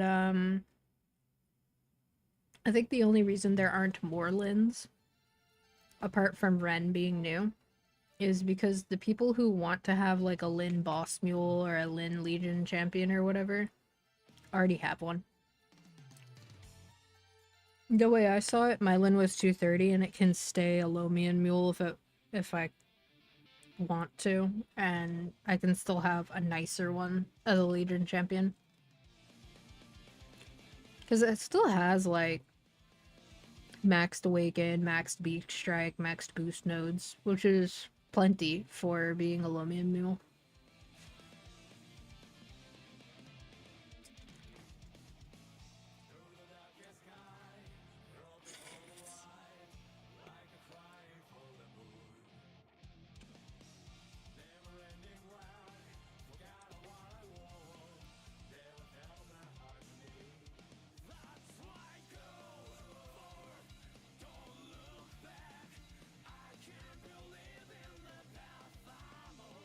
I'm vaguely reminded of in like 2021 before my hiatus. Back when I used to get home from work and like within 20 minutes of that, I would stream. Often because my roommate was like super late. I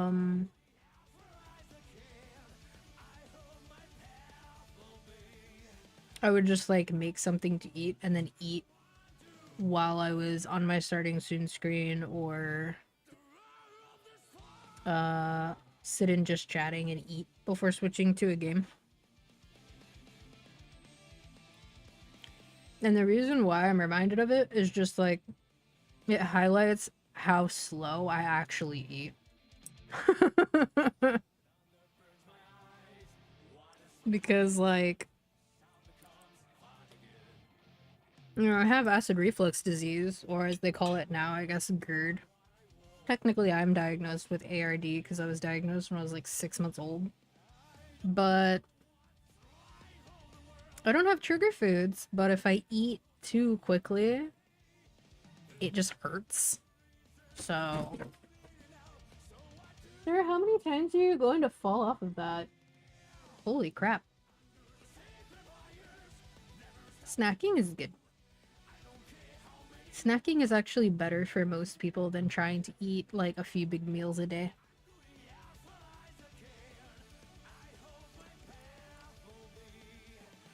Which is kind of interesting because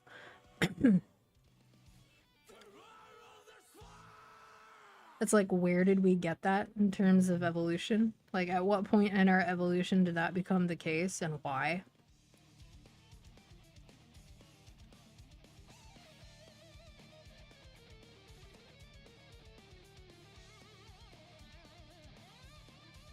Oh, yeah. Yup.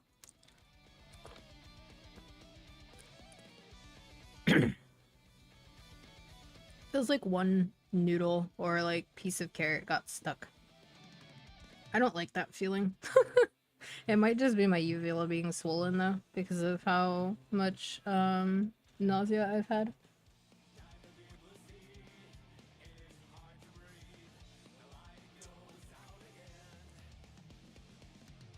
There's something that happens occasionally, and I know it's a neurological thing, because it kind of happens with my hands too.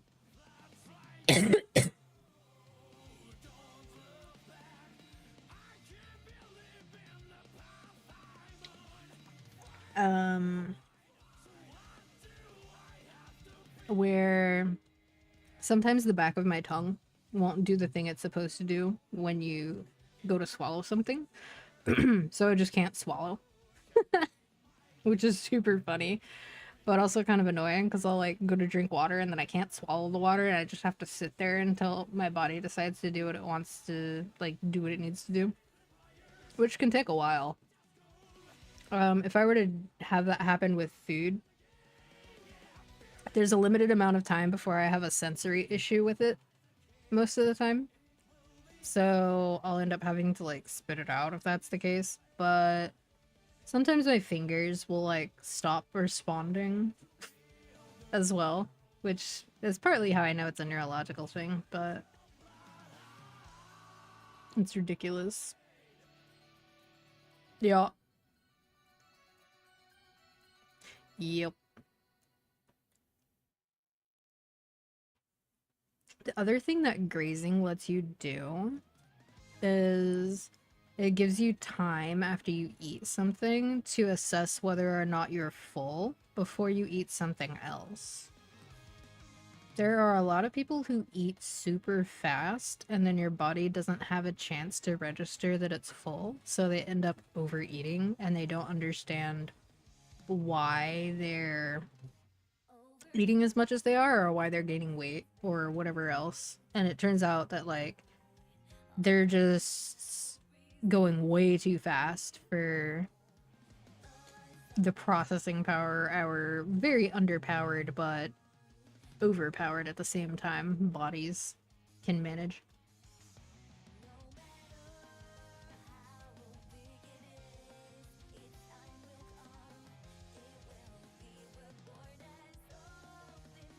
As much as I like both the Guilty Gear OSTs and the Blaze Blue OSTs, I feel like there's something inherently cheesy about Guilty Gear's OSTs that Blaze Blue doesn't quite have. It doesn't mean there's nothing cheesy in Blaze Blue. There is, but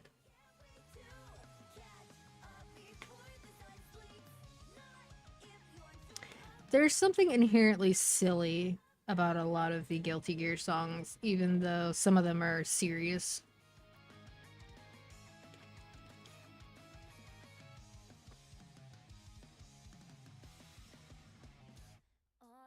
There's a few Blaze Blue ones that are silly, like Platinum's theme and Taokaka's theme. I did it! I finished my noodles! Hooray!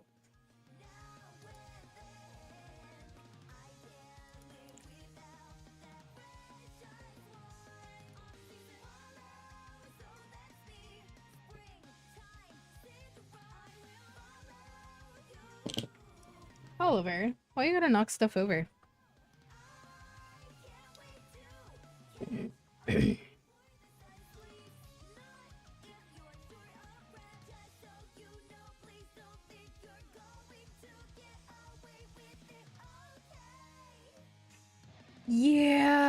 does.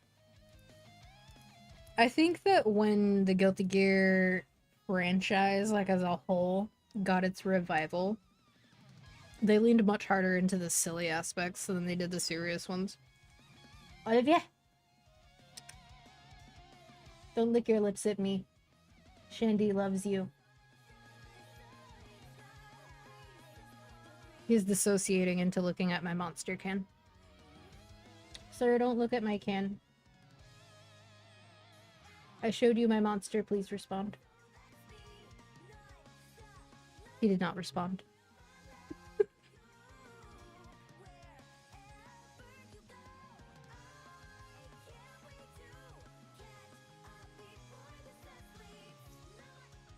It makes me feel like I need like a piece of bread to push whatever this is down. Although there was... So I've never had the thing happen where milk comes out your nose because you laugh. But I did cough while eating Spam strips once. And a strip of Spam covered in pepper and hot oil got into like the very top of my sinuses. And the only thing you can do is inhale through your nose to dislodge it. So not only did it hurt, it smelled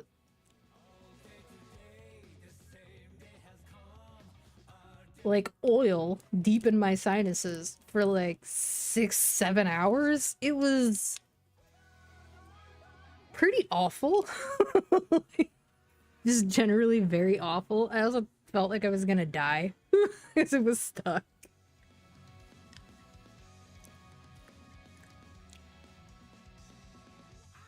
I wondered if someone was gonna say it. Ooh, wine would hurt. Wine would hurt. Jack, what are you doing under my chair? I just like put my foot on the floor and I feel that there's a whole cat there. Okay. Meow.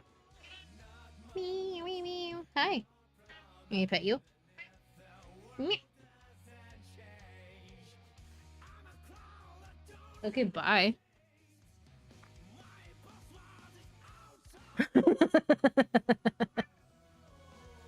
Okay, for the last 2 minutes of this sauna, I'm going to be right back. And then, we'll see what we're going to do afterwards. Spoilers, that's probably more grinding. Okay, I'll be right back.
Okie dokie, I am bake. Oh, just in time.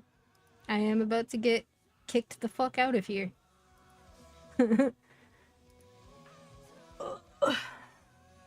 Honestly, I enjoyed the brain rot and memes that happened with my students, but the stories that I've heard from people who are currently teachers make me feel like I'm not sure how I would feel about it. The kids asking you the same question every single day, sometimes every single hour of every single day, even though you wrote the answer to their question on the board. I think that part of that happens because they are desperate for social contact and for a conversation. Like, part of it is definitely laziness, but I think part of it is that they just don't know how to interact because the COVID kids are. They were kind of deprived of learning how to interact, especially the ones who would have been like early elementary school.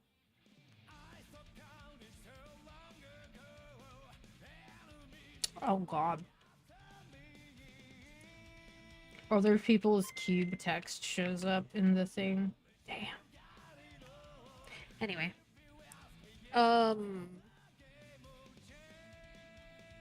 I just feel like they don't have the social skills or really the emotional intelligence to understand that what they want is connection in the first place.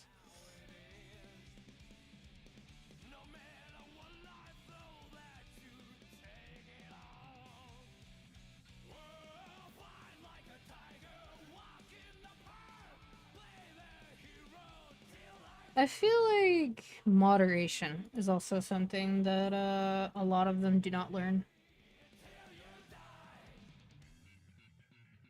That's true. Having to repeat things a gazillion times because... So, like, as a person with ADHD, I kind of understand how this happens.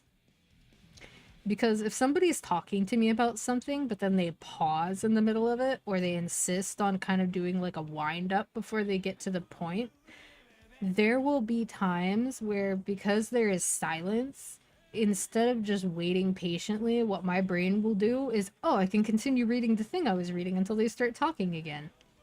And then I do that because reasons. And then when they start talking again, they don't say anything to get my attention beforehand. So I'm in the middle of a sentence of reading, and I start being able to process what they're saying roughly in the middle of their sentence as well. And then I'm just confused about both fucking things. So if you replace reading with looking at your phone or fidgeting with a game or whatever else, I kind of get how that happens for the kids who actually have an attention deficit problem. But for most of them, this is a learnable and unlearnable thing, provided that an effort is made. But now we're at a point where the iPad babies are in school. So these are kids whose immediate upbringing did not make an effort to mentally stimulate or engage them. We are dealing with people's neglected cats. That's literally what they are. Like, when you don't enrich their lives in any way, we are dealing with people's neglected cats, but as children. It's very silly. But the analogy does work, unfortunately. Now that I'm thinking about it, I should refill my water before I go back to that hellhole. Okay, I'll be right back. One more time.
Boogie doogie, I'm back this time.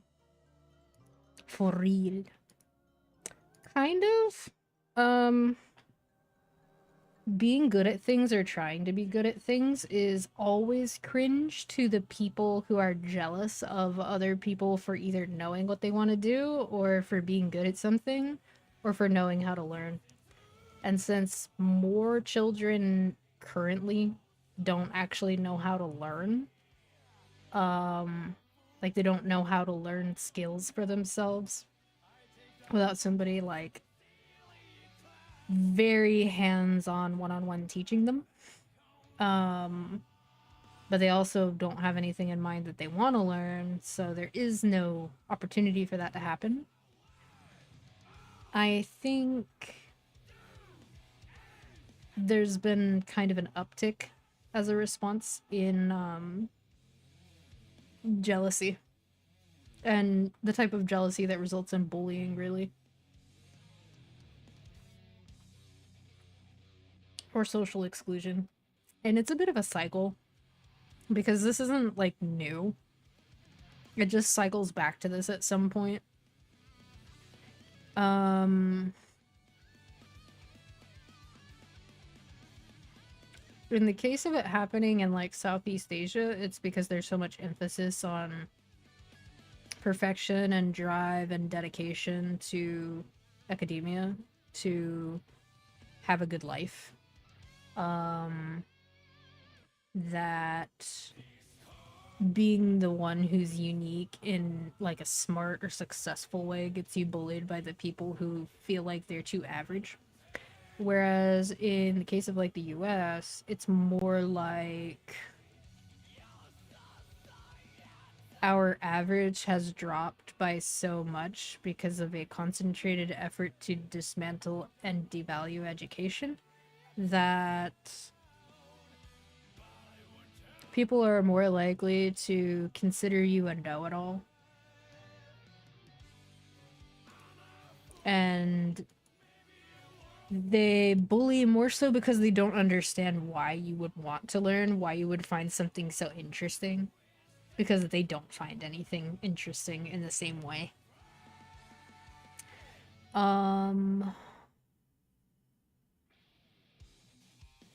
That said, though, yeah, during a period where computers were new and like specifically when home computers were new and the people who like basically turned into preteens or young teenagers around the time like the internet speed started being decent for stuff, they experienced kind of a version of both the internet and the landscape with regards to tech that the kids who came after didn't really experience. So we learned more so how the tech worked as opposed to simply having a white screen with a couple of interactive buttons on it to accomplish a few different things that are not fully described to us, which is what most apps are now.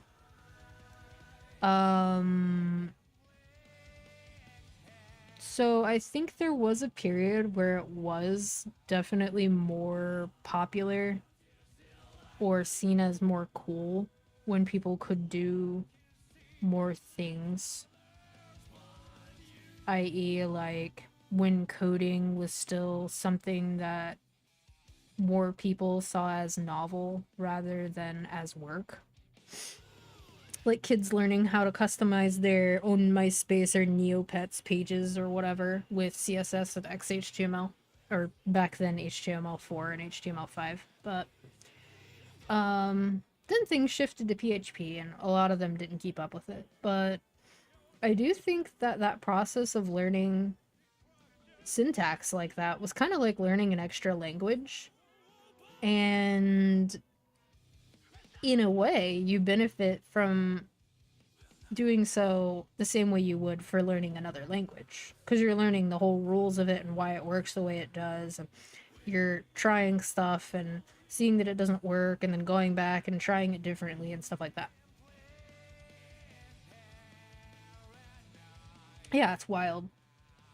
they've basically dumbed down the apps and the operating systems so much that there's no exploration.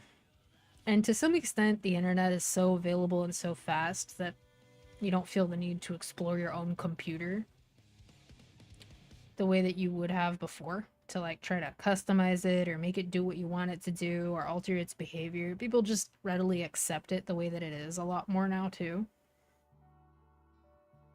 But something is a little wrong when somebody who's being referred to as a digital native, as like their generational qualifier, is somehow less capable of operating something that isn't an iPhone than my mother. And it just feels a little bad, I guess. But we got here because instead of spending our energy on making things that suck easier to do and less making it so that less people have to do crappy grunt work, we've instead focused on taking all of the friction out of every leisure activity. It's just, I would say Windows has been at a point where most things just work for a long enough time that plenty of people have no idea how their computer actually works.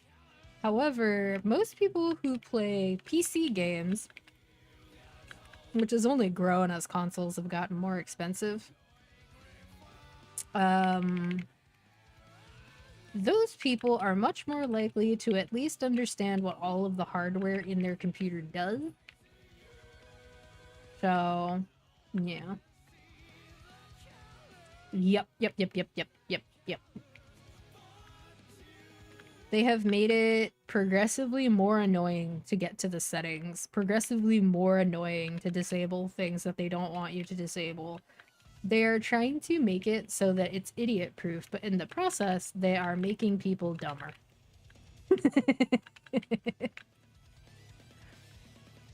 There's a fine line between how accessible something should be and how easy it should be. That's very true. People just spend their time in aggregation spaces while others do all of the effort of finding the things that get aggregated. Although, in some cases, aggregation is really good, like what happened with ground news. Like, I think that's a really good use of aggregation. But, things like Reddit and Twitter, social media, as far as like old social media, is kind of dead. And it's kind of just Twitter and things owned by Meta now. And they both have their target demographic, I suppose.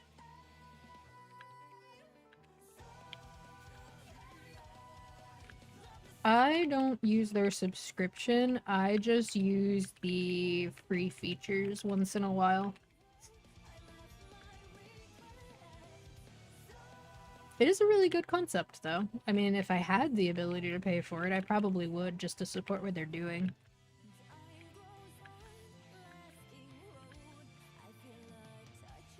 It's especially helpful because algorithms have built bubbles around people. So, well, I mean, it does still exist. Mostly in places like Tumblr, where, like, it's still tags-based. TikTok also kind of has that to it, but TikTok is such a populated platform that it shoots right past the concepts that Facebook, Insta, and Twitter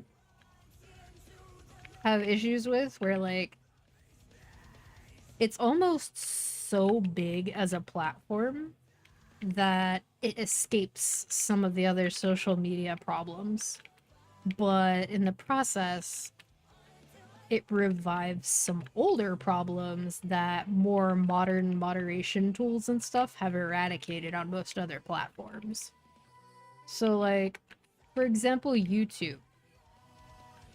back when Gen Z was snorting condoms, which is a thing that happened, I'm sure you can still find a handful of videos on YouTube of that happening. And if anybody ever goes, oh, millennials did this, millennials did that, most of the time it was Gen Z, and it was just old people who didn't realize that millennials were already like 35, or at least 30 by then. And admittedly, Gen Z is now experiencing that with Gen Alpha, where people are like, Gen Z this, Gen Z that, and they're like, The youngest Gen Z person is 26. None of us are in school, idiot. like, okay, yeah, how do you like it? Anyway, so Gen Z snorted condoms as a trend on YouTube. And this was not so far away from the Tide Pod stuff, which was also Gen Z.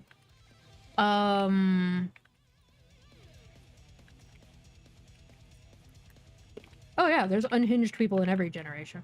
Always. But if you go back and you look at moderation on YouTube now, if somebody snorted a condom on YouTube now and like hit the trending, like top 10 trending with it, YouTube would have an interesting situation on their hands where they actually have to kind of figure out how they want to walk back their rules to allow it just so they can make money off the ad revenue. Or just ban them. And YouTube doesn't really have much of an issue banning like mid-sized and smaller channels for sometimes false flags.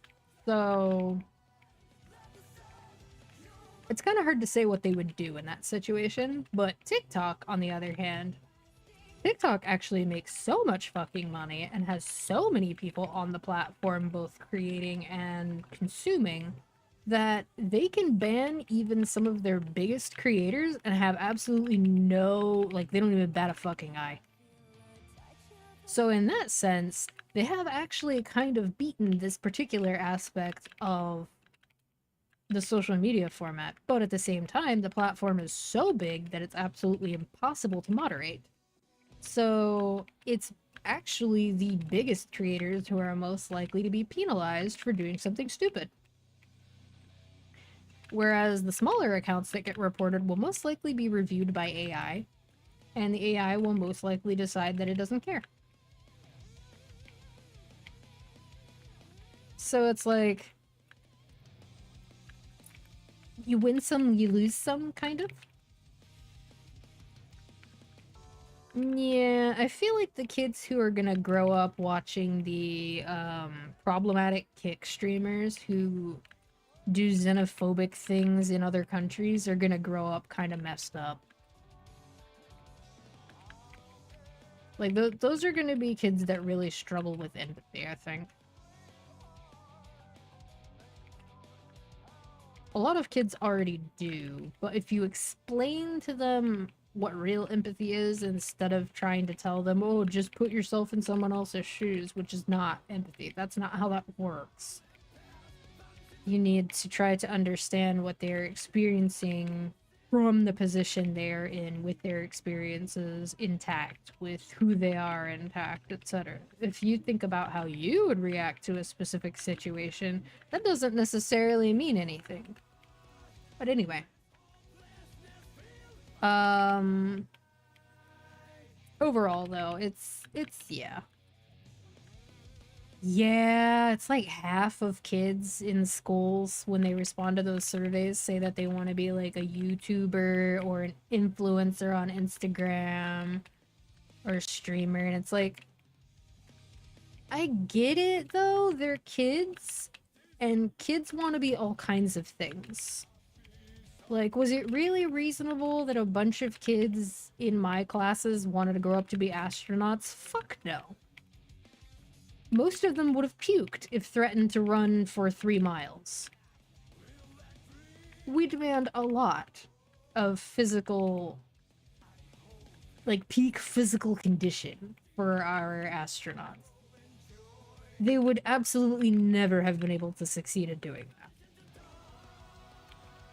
And we didn't discourage them per se. We just let them want what they wanted until they grew up a little bit and realized that maybe that would be too hard for what they wanted. And then if you look at the flip side, like the kids who want to grow up to be cops, I think that's almost worse because propaganda is a thing, but like not only do they not know what police actually spend most of their time doing, but the training system, like the police and the military will recruit absolutely anybody, and they'll go way out of their way to do it. So it's like, by not discouraging that, or not discouraging it, but like by not giving them a more complete picture of what that aspiration entails, that's actually more dangerous, I would say, than kids being like, oh, I want to grow up to be a TikToker. The reality is, it won't take very long of making content on a platform for most kids to be like, oh, I don't have any money made from this, so I guess I have to get a job at McDonald's. But like, I think it's important to want stuff, and trying to take away wanting stuff just makes people not fully grow up.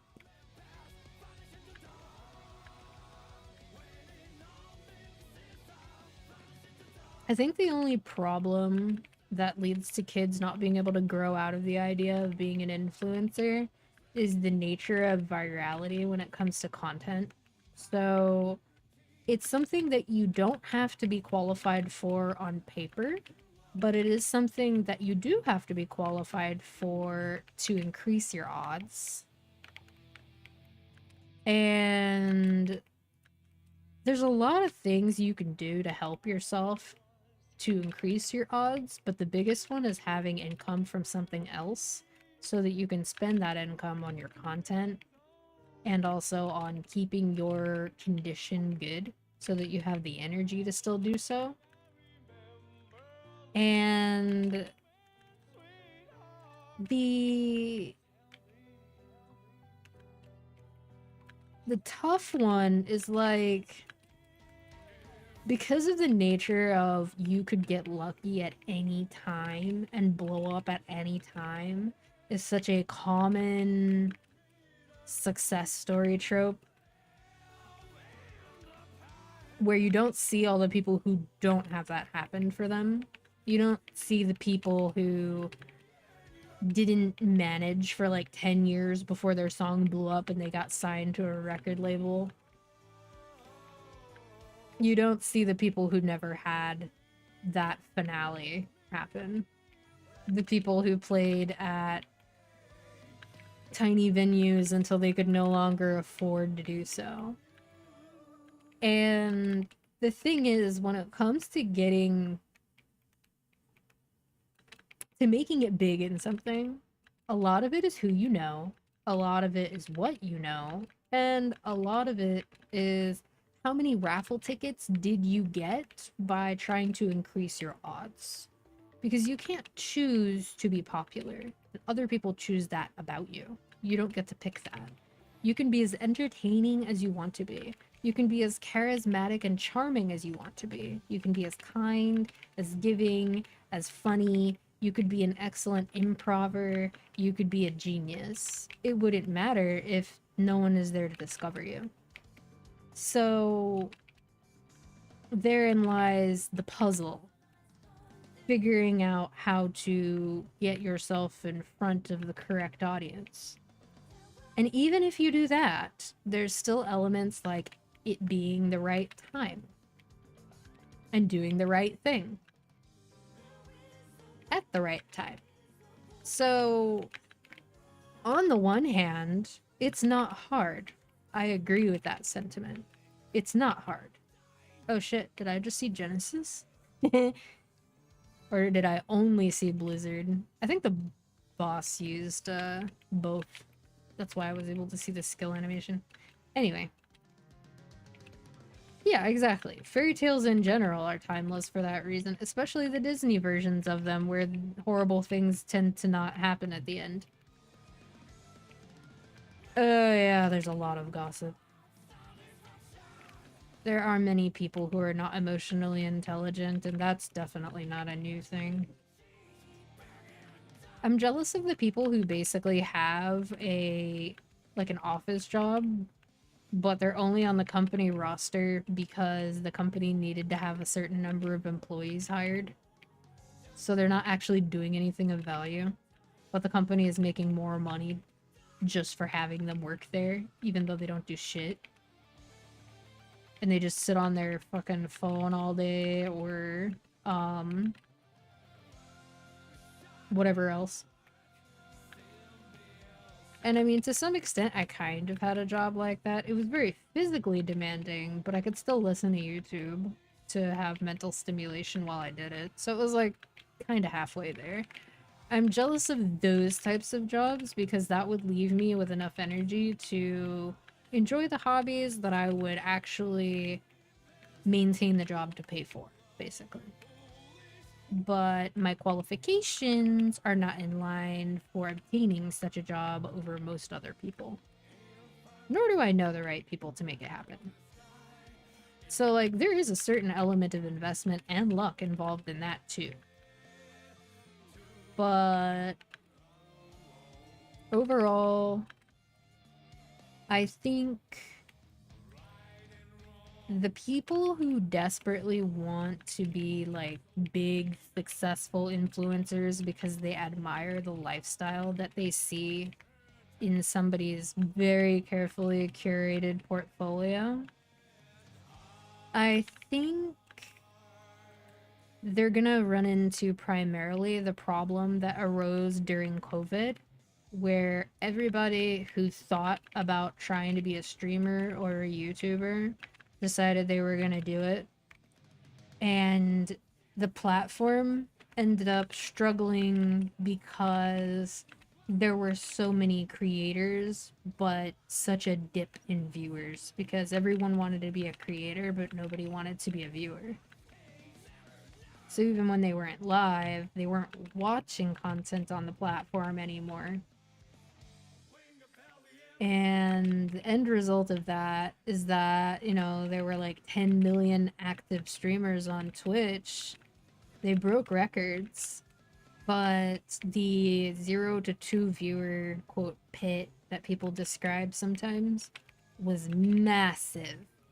So like 14, for example, you would have like maybe 7 or 8 rows at the time because 14 was going through a big population boom at the time. You would have like 7 or 8 rows of people who had 30 or more viewers, and then it would gradually drop. But by the time you got to under 3, it was just endless scrolling. Endless, endless, endless scrolling. And it's not bad to want to try. I don't think there's anything wrong with that. I don't think there's anything wrong with streaming to no one either. I think everyone who has ever tried streaming has done that. On more than one occasion. And sometimes they've still had a good time doing so. Depending on what they were doing. But I think if there were really a way, like a foolproof way to succeed, everyone would do it. And then it wouldn't work anymore. So this whole industry that's built on the backs of trying to sell people success is just the next chapter in I'm gonna sell you 10 reasons why I got rich and why other people don't. And you're gonna have these tools just like me when you're done with my course that costs X amount of dollars. But the secret to their wealth is actually scamming people by selling them self-help books. That's the grift. And I feel like that's what most content coach type people have been doing since like 2018. So it takes people out of the space of being like, oh, what is it that I could personally do to make my own content more interesting? Or what could I personally do to have more fun or be more authentic? Or what could I do to show appreciation for my community? Those things. Instead of asking those things, they're instead looking at a list of things they were told would work, and they're going, well, I'm doing this, this, and this, but I'm still not growing. And they don't realize that the most important tenet to keep in mind if you're going to try to be any kind of entertainer is that no one on the face of this earth is entitled to someone else's time or their attention. You could be the biggest goddamn hero on the face of this earth, winning medals and awards and solving world hunger and achieving world peace. But even then, no matter how good you are, no matter how much you've done, no one is entitled to someone else's time or attention.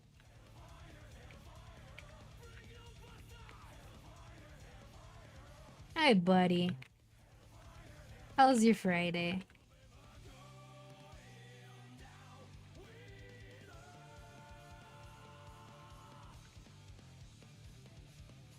I think once a person fully digests the idea that there's no such thing as being entitled to success in the form of specifically other people giving their time or attention or whatever, once someone accepts that, pretty much everything surrounding stuff like content creation becomes so much more chill.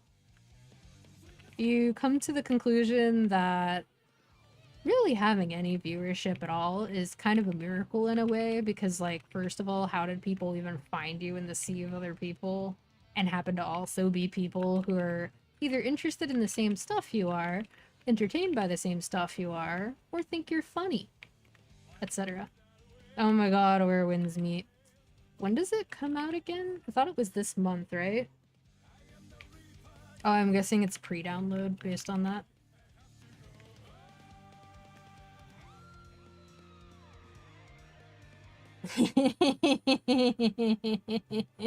I still think the pregnant man emoji is funny. Let's go back up. Oh god, yeah. Actually, the calling out lurkers thing, there's been a wave of that recently. Where, a lot of newer streamers are, like, really hung up on the fact that Twitch is having issues with viewership lately. And we don't really know exactly why the viewership numbers are so wonky, but we do know collectively that something is off.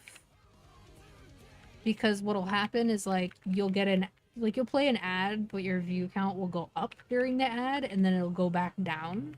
But it's by such an impossible number. Like, it's unrealistic, basically. And Twitch is just like, oh, well, you know, they're just people who have more than 2 streams open, that's all. And it's like, I don't know about that, Twitch. I don't know about that. But anyway. So there are people who are really caught up in basically feeling kind of wronged by Twitch being not transparent about this. So they're kind of like,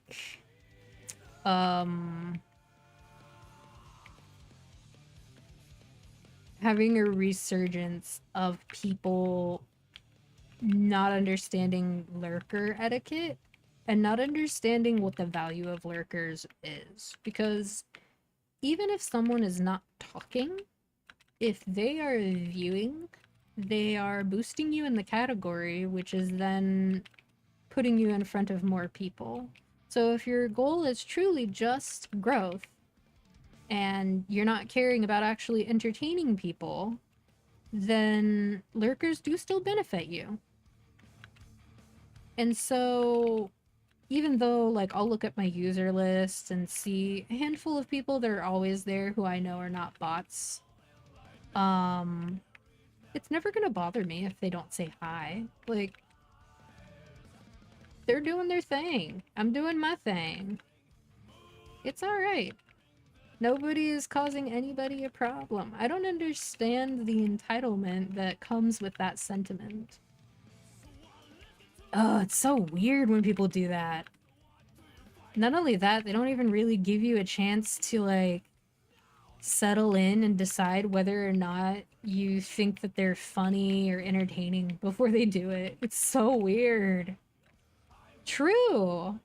I can say from personal experience that if you do have a few hundred viewers and they're all talking, ain't no fucking way you're gonna be able to talk back. At that point, you're just admitting that all you want is the attention and not community or conversation, because there's no way to maintain it with that many people.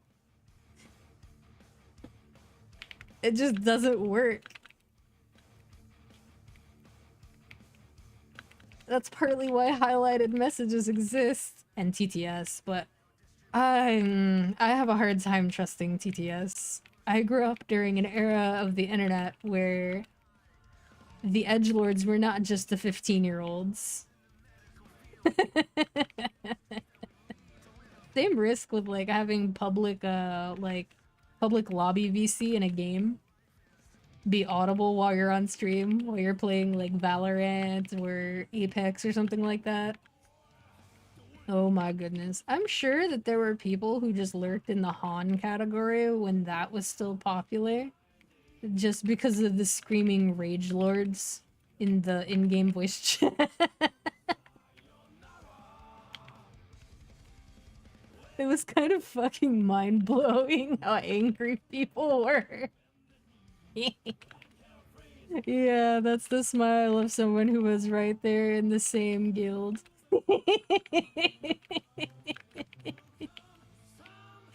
And I'm not gonna pretend like I somehow wasn't a part of the problem. Like, I think we all suck when we're kids. The important thing is that we grow out of the things that suck the most. Eventually. The character development is the important part. I think that's fair. I think acknowledging people when they follow you is fair. A lot of the people who don't want to be acknowledged when they follow will actually wait until you're offline to follow. Not always, but like most people are like, it's fine. I was only spoken to because I essentially initiated a point of conversation. But generally speaking, I don't acknowledge people who follow as much anymore, just because my bot doesn't announce it as often as it used to. My bot's kind of broken. I need to fix it.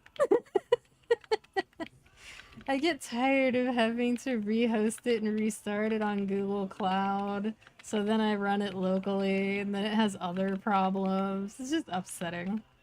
I'll probably look into fixing it with something a little more uniform. But it hasn't been on my mind much lately. Mostly because, like, I play mostly things that I can interact with chat more directly during anyways. I do try to always acknowledge subs, though. Because typically speaking, if somebody subscribes, they usually don't mind being thanked or acknowledged. Problematic fave.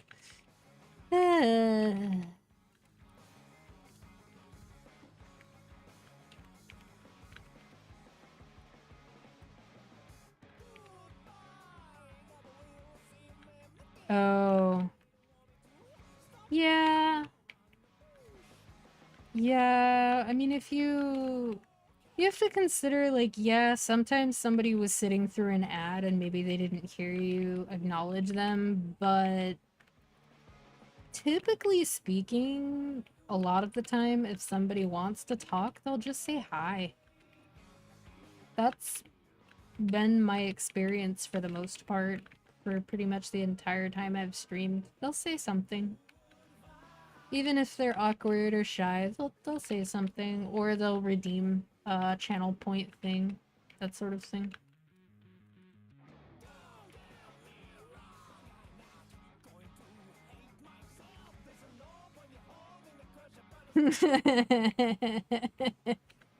Hey, what's up? Thanks for that follow. It's your boy. Be sure to check out YouTube and subscribe there too. We got lots of content over there. We release new videos every Tuesday and Wednesday.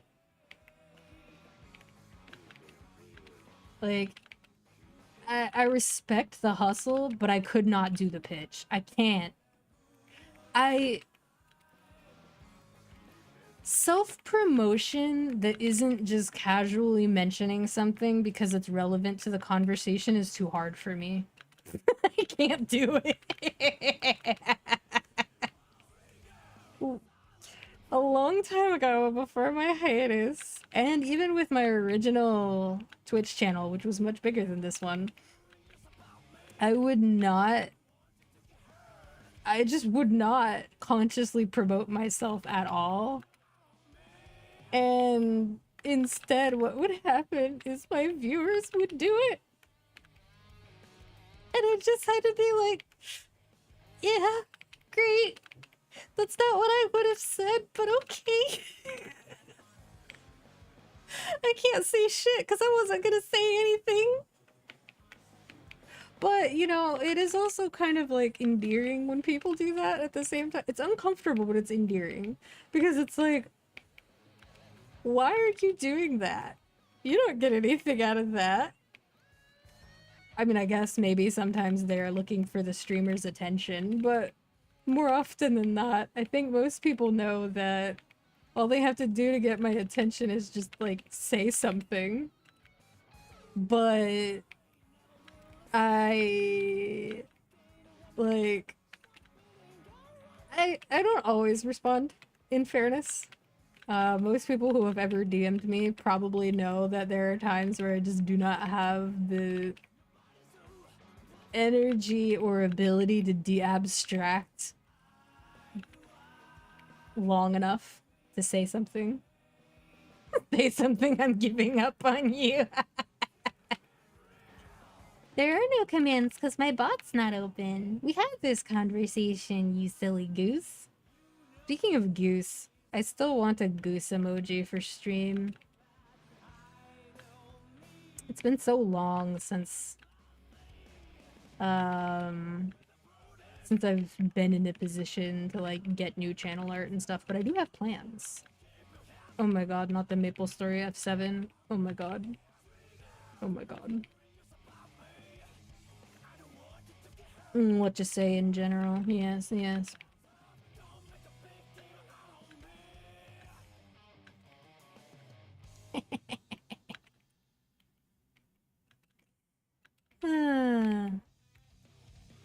So I was reminded because the guildmate and I were talking about Lethal Company and kind of like the fact that even though it's an unfinished game, it still probably has some of the best proximity-based voice chat and audio design of any of the other games who have tried to accomplish the same thing. And I was reminded that my #1 clip, and what has been my #1 clip for a long time now, is Jin drowning in the corner of my screen in a sombrero. And I just didn't fucking see him. And I'm just like, it's just rain, guys. It's just rain. Because I heard the screaming. And he's in the corner of my screen drowning in the quicksand. And I just sound like the biggest, most colossal asshole. And I was like, oh, right. That is my most viewed clip now. Oops. But I was reminded of some other stuff that was in my clips because I went looking for that one.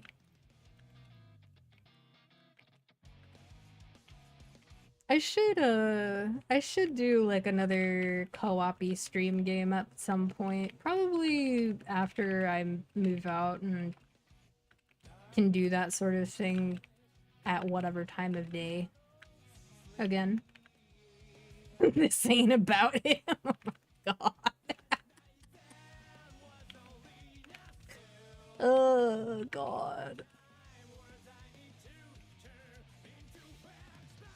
Those clips are so good though. One of my favorites is and I refound this one too while I was just skimming because I was already there.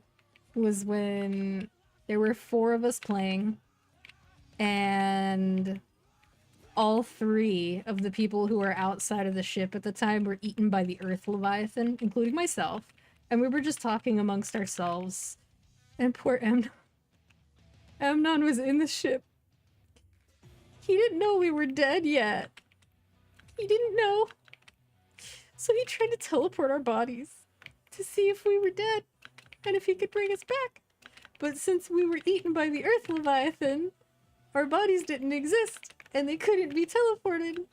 So after he tried teleporting all of us, he went outside to commit ladder, which is where you open the ladder and you walk under it before it falls. But he missed. So he had to do it again.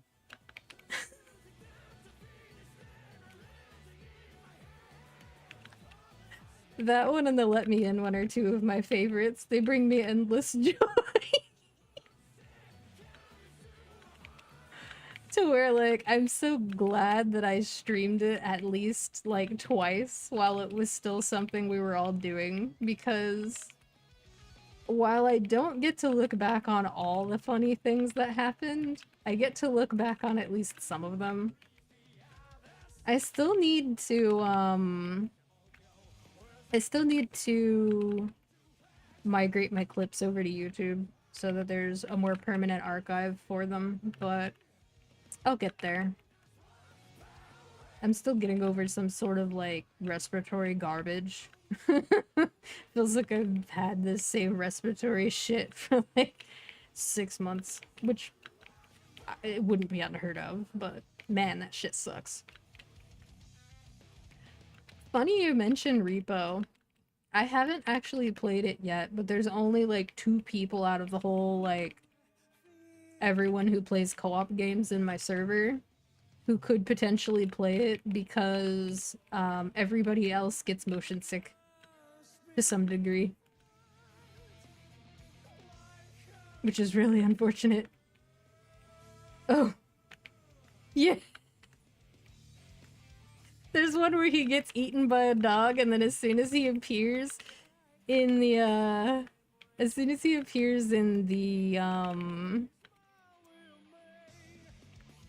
in the kill feed, like in the post-death chat, he just makes the most rooster sound I've ever heard in my life from someone who didn't literally say cock-a-doodle-doo. Yeah, that one's up there. Pretty good. It's pretty funny. It's also the one where he couldn't get up on the railings and panicked, and this was before he started using push to talk for those things, so he just starts screaming that he can't get up. Before he just jumps off the railing into the abyss because he doesn't want to get eaten.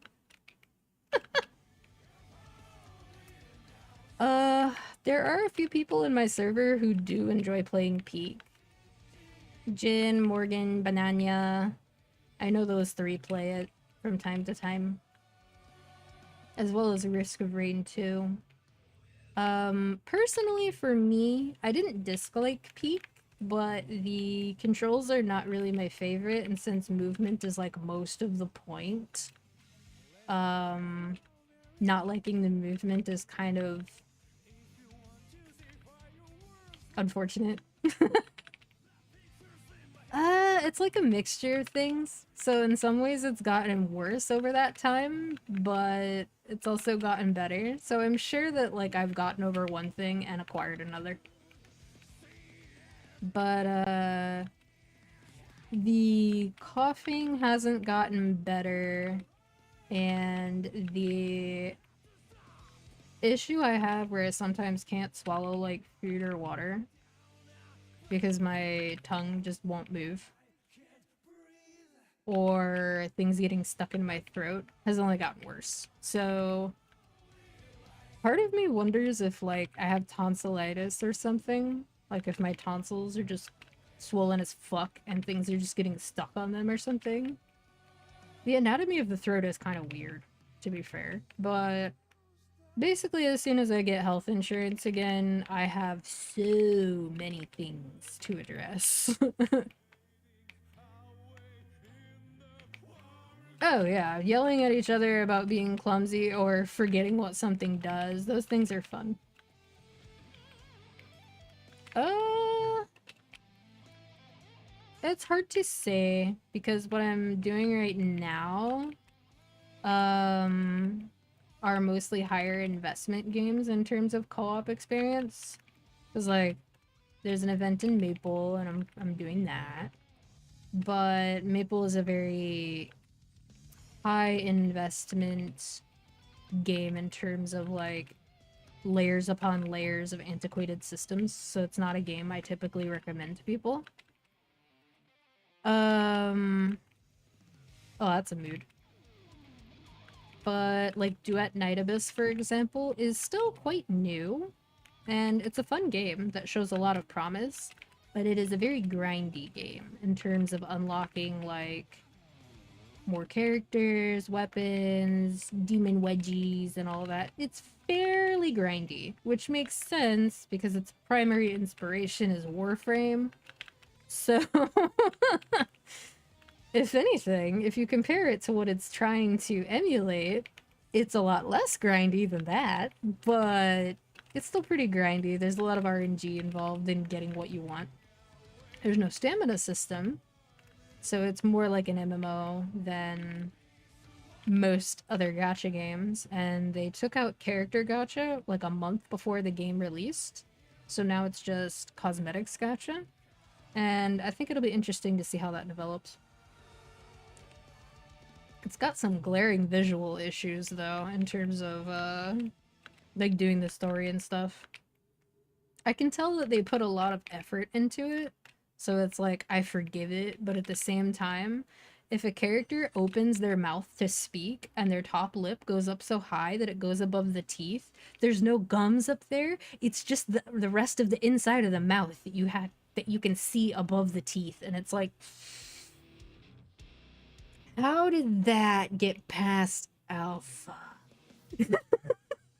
It's so bad. The game itself, though, is pretty fun, and I'm going to probably continue playing it because I'm enjoying the game, but I'm probably not going to be a daily player of it.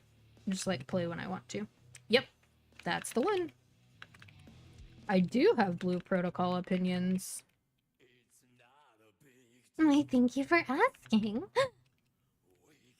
But out of all the games that I tried roughly this past month that fall into like the gacha game slash mobile PC hybrid, I think the two I'm going to keep for now are CZN and Duet Night Abyss. And then, you know, I'll keep Wuwa in my back pocket. They're about to release underground, cold but also subtropical Japan. So, fuck me up with that shit. I have had enough of Fantasy Italy and Greece for now.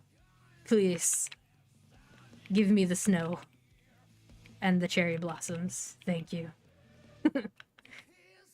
My Blue Protocol opinions. So, I didn't play Blue Protocol the previous time that it launched, but it's a game that launched and then basically got canceled and then relaunched. So bear that in mind. There are some things that it does that are not bad. But my biggest takeaway, without getting into any of the nuance, is that I think it released at a very bad time. Because everything else that it released around it either feels a lot more rewarding for its gameplay loop or is more interesting. Because it does this thing that collectathon things do, like, you know, like Spyro and Donkey Kong, etc., where there are lots of arbitrary things for you to do, like tasks, things you can level,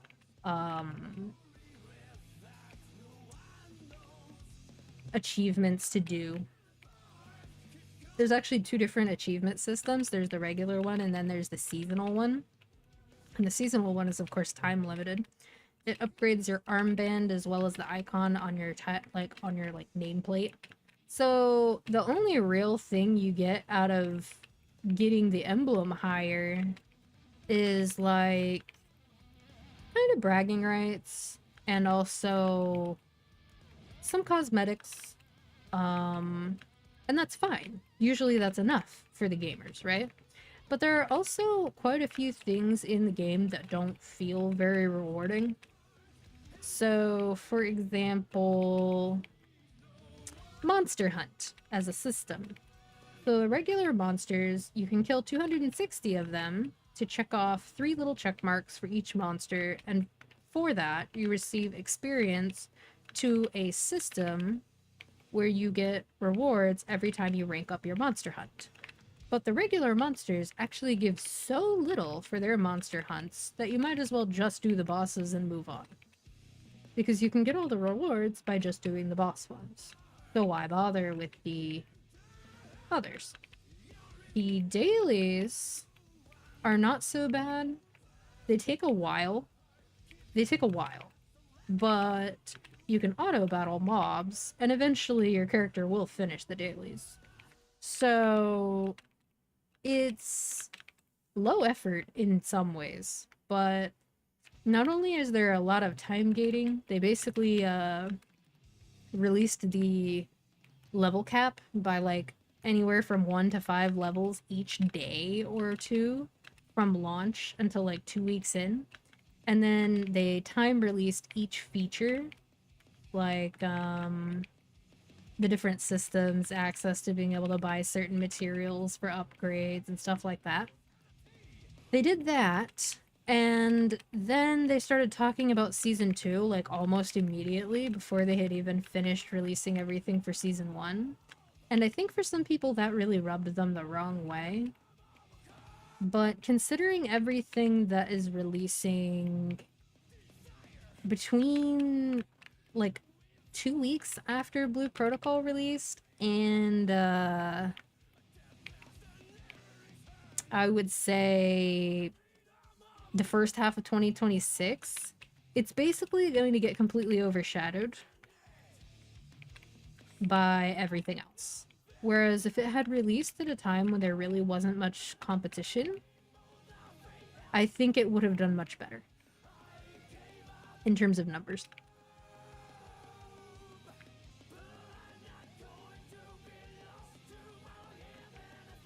I've been killing things without an experience coupon for I don't know how long. Like, I knew it had ended, but I don't remember when it I've probably been killing shit without one for like 30 minutes, which is fine. I do need to save some of them for 6th job.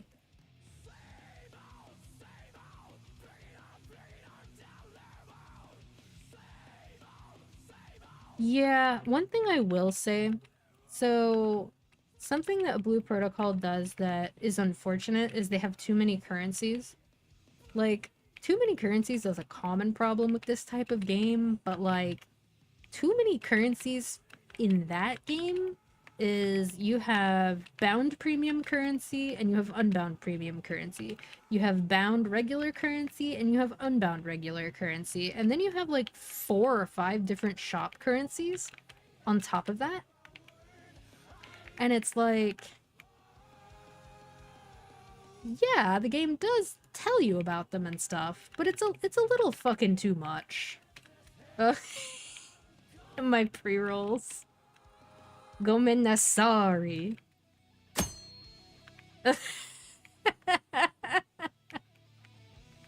Thank you for the sub. You really got him with that fly swatter. Good job, buddy. One shot, one kill.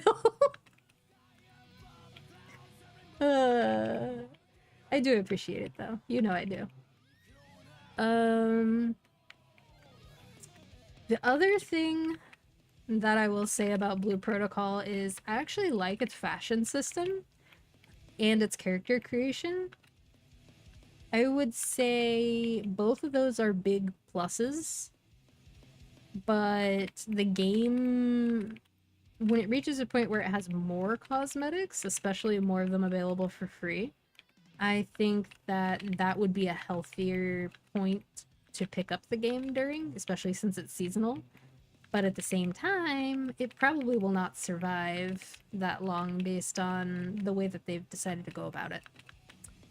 I think NTE and Ananta are going to basically suck up everybody who is sunk cost fallacying on older Hoyo games, except for maybe Genshin, because there are some people who will just never move on from Genshin. It is their baby. And I'm also of the opinion that it'll probably suck up a lot of like bored HSR players and people who are looking for something like GTA, but GTA 6 isn't here, and cough cough won't be for even longer, that kind of thing. I think a lot of ZZZ players might actually finally bail on ZZZ for Ananta though, depending on how good the game is.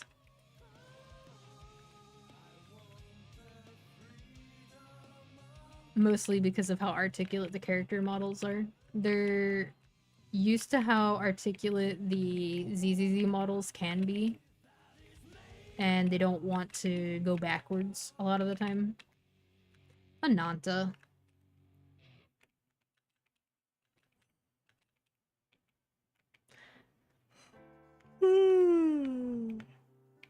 Or they'll go the way that HSR players have, where they reluctantly log in to do the story every once in a while, get their free currency, do their dailies in the endgame modes, and then pull and close the game, which is something that quite a lot of HSR players have been doing for kind of a long time, where like they would have quit if the game were demanding more for them, but it's not. But for ZZZ, there's a decent chunk of people who are a little bit upset about the direction the game's going in, but they don't have another game that they want to play more. And then of course there's always a very dedicated fan base for each Hoyo game as well. So those people will probably not quit for anything. Unless ZZZ reinvents itself again, but goes in a direction that they really don't like, maybe. But gacha players get pretty attached to their accounts, so it's hard to say.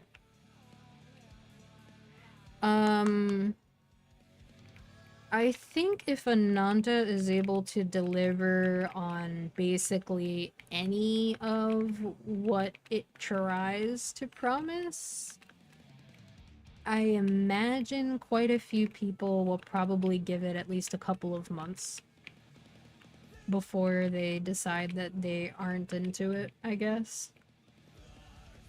Mostly because people want to play what their friends are playing. I haven't looked into anything about the NTE beta that happened some time ago, but the overall consensus that I saw is that people were excited and happy about what they saw. Yeah, I think that ZZZ shows probably the most love from the developers in terms of like Easter eggs and storytelling in particular. I think that it has probably the best moment-to-moment storytelling from all the Hoyo games as well. The characters are more expressive and interesting. They still put effort into making cutscenes for events and whatnot, like real cutscenes, which HSR used to get more of, but not anymore. But that's because, every time Hoyo starts working on a new game, they start neglecting some of their old ones. And ZZZ has been, and for the most part, is still the baby for now. But I would say that my impressions of ZZZ when I played it, apart, like when you strip away the stylization and whatnot, I think that overall it is better made in some ways than Genshin and HSR are. Mostly because of So you know how when someone writes a story, you can kind of tell when they write the story as though all the characters were themselves. So like there's characters that are having a conversation, but they're both having the conversation the way that the writer would have the conversation. Or there's so much focus on one specific detail that's not relevant that the dialogue and other stuff suffers. I think ZZZ manages to avoid a lot of that, where it's written out more like how a manga or an anime would. So it has its pacing issues here and there, the same way that any live service thing with story drops would. But the overall quality and effort is higher. And they used to put a lot of effort into HSR's character trailers, but I don't feel like they really do that anymore. ZZZs have always been pretty good. Even if it's a character that you don't necessarily want to pick up, they do a pretty good job of marketing things in a way that gets you talking about it, or at least gets the players who are actively playing talking about it and engaging with the content on like social media and stuff. It's just a better marketed game. And the way that they advertise the characters manages to attract people to the game without them in like the first 15 minutes of playing feeling like they're playing something completely different from what they were advertised. Whereas with HSR, I think HSR has a really strong start, but it does not take long for that to go downhill.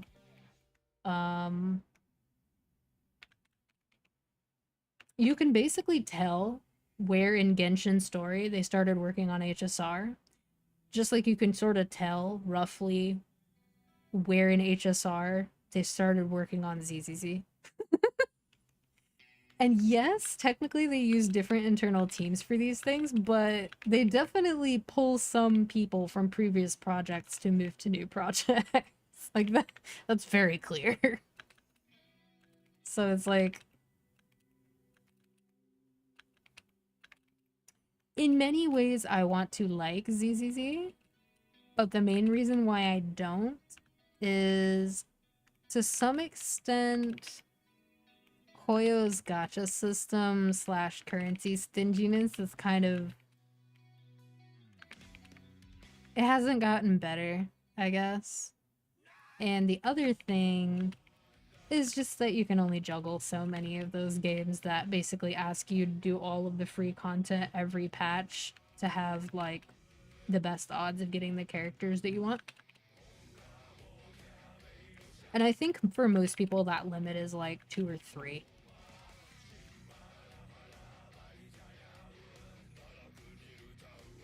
Yeah. My understanding is that the reception of 2.0 onward has been polarizing. I last played in like 1.6, so my opinion was more or less one that a lot of people echoed the same sentiments of. One thing that I also liked about ZZZ was its events were a little bit more interesting. Hoyo in general has tried to do more interesting events lately, but I feel like they don't strike a good balance between how much they're asking you to learn for a temporary thing and the rewards. Because even though Wuwa does a better job of balancing that, sometimes I'm still too lazy to do Wuwa's events. Because the idea of learning the rules of a temporary game that lasts 2 weeks or like 4 weeks at most is kind of... I don't always feel like doing that. Which is why it's good when they weave in like the easy, oh, just battle monsters 6 times and get a good score things in between. Or like the do this little flight test thing types of events in between the more demanding ones, like the tower defense one and stuff. Speaking of a game where you can tell how much the devs love making the game, that I would say I enjoyed, despite I don't feel like I have enough time to keep it in my like list of games that I play regularly, was Nikke. And I think when you dial up something like Goonerbait to such an extreme that it's comical, I think that's where I'm like, okay, yeah, this is fine. Like, the sniper shot booty jiggle recoil will never not be fucking hilarious.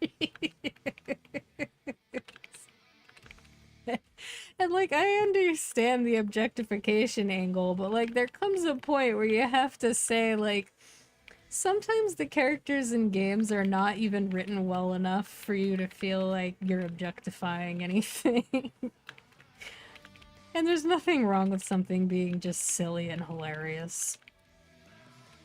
But, I don't know. I understand where the uptightness comes from, but I'm a pick your battles kind of person.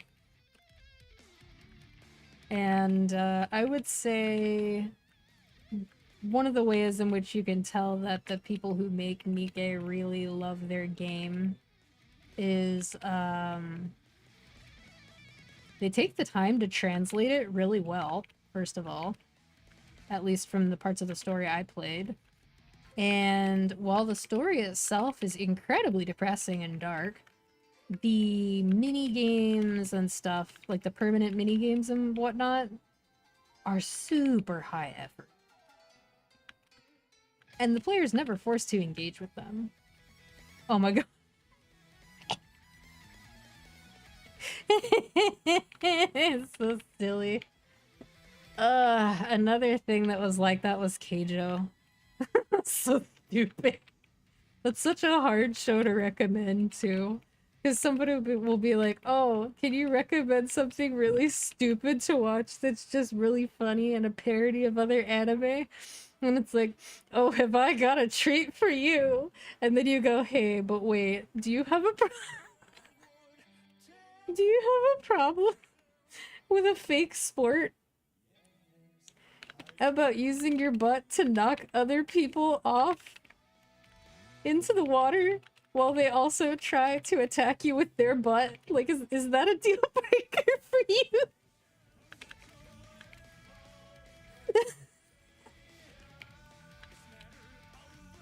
Oh, it was so dumb. I still remember the gate of Bootylon. Very funny. Oh, it was so funny. It tried so hard to be like Studio Trigger series. You know what I'm talking about? It would try to be Studio Trigger series with like this epic battle on the rooftop, but it's still a stupid show about people trying to knock each other over with their butt. It's just... it was so dumb.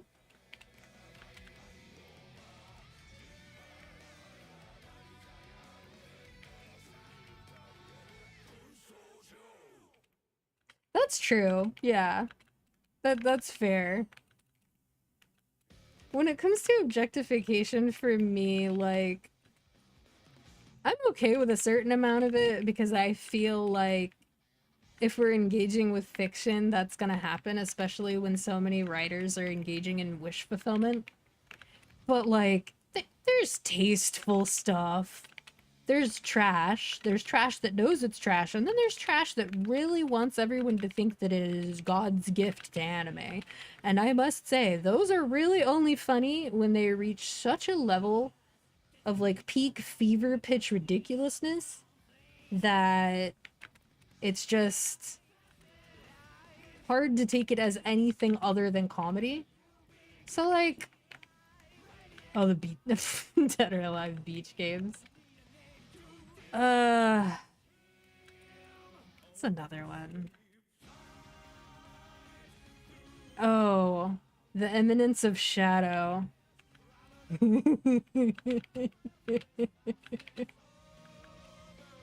So stupid. I am a comic that lives in my brain rent free. There's so much space in like the isekai genre for stupidity that isn't just harem, violence, and either being OP or incredibly underpowered but secretly overpowered. Like, there are so many other things they could do with that genre than what they are currently doing with it, I guess is a better way of putting it. There have been funnies, though.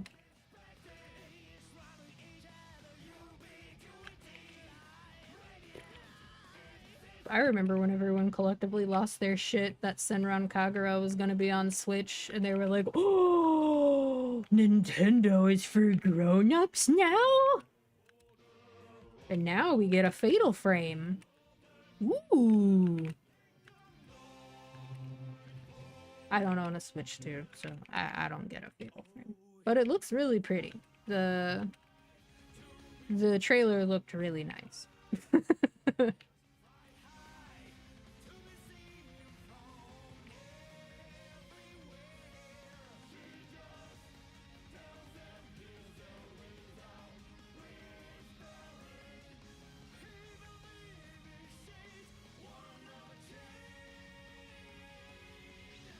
I wish I could stop waking up at 2 in the morning. That would be great. True. They are basically just based on specifically JRPGs a lot of the time. I've never actually played one. You know,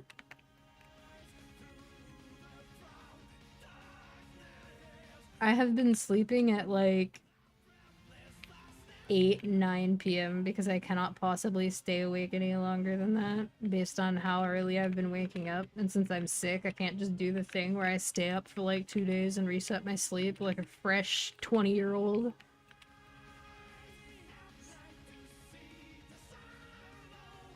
It's really cringe. But no matter how late I try to sleep, no matter how close I try to get, I still keep waking up at like 2 in the morning. And it was worse before, like I was waking up consistently at between like 8 and 10 p.m., which was kind of worse. But now it's shifted to like 2, 3 a.m. So it is getting better, but it's shifting like 1 week at a time, and I'm so not here for that.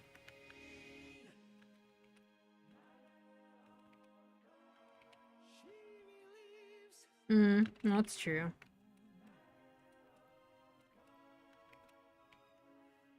Those used to be pretty common, but we got a break from them for a while, so now they feel more fresh. Speaking of, like, okay, fashion is also cyclical, right? Why are skinny jeans still, like, all over the place? Why have we not just gone back to, like, comfortable boot cut and comfortable, like, slightly flared jeans? Because, like, yeah, skinny jeans sometimes look good with an outfit, but they are murderously awful to remove at the end of the day. Like, you sweat just even a tiny bit and they're just terrible to peel off. Like, why? I guess, but like, at this point, the Gen Z kids are making fun of skinny jeans, but they're wearing barrel jeans, so like...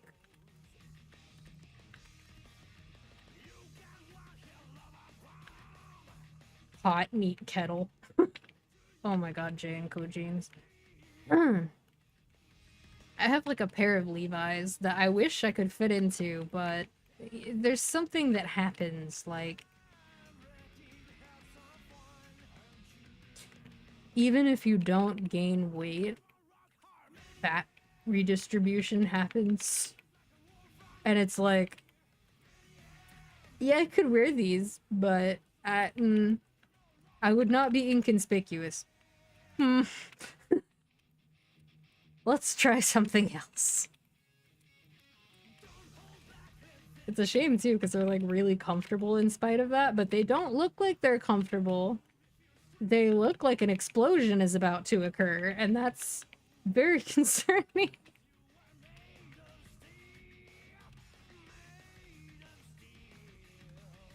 Something I don't understand fully, I guess. So there are plenty of like video game characters who wear like bikinis and basically things that cover as much as a bikini, where the bottoms are so tiny in the back that it's like there's absolutely no way that a human being wearing this would not be showing ass crack at the top of these, and yet most of the time they're not showing ass crack. And as it turns out, like, this was something that occupied my mind maybe when I was like 14 or 15. So I did not yet know how differently people's bodies could be built. Ooh, I will take that. And so I learned eventually that I, in fact, was unlucky because I drew the genetic card of having a long booty, as opposed to the people who draw the short butt crack card. And I was like, oh. Because it would still be a problem for the majority of them. But, like, there are so many people who just have short butt cracks. And I was like, okay, but they feel like they're a minority. Why are all of the clothes made for them? And it still feels like they are.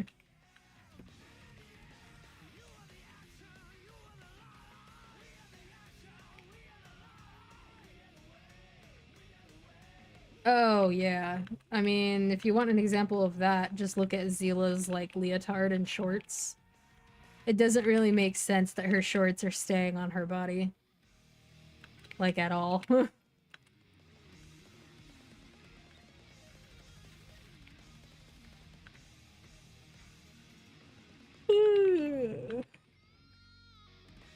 I think that we've kind of cycled back after having this period of time where people were like, oh yeah, big asses are in.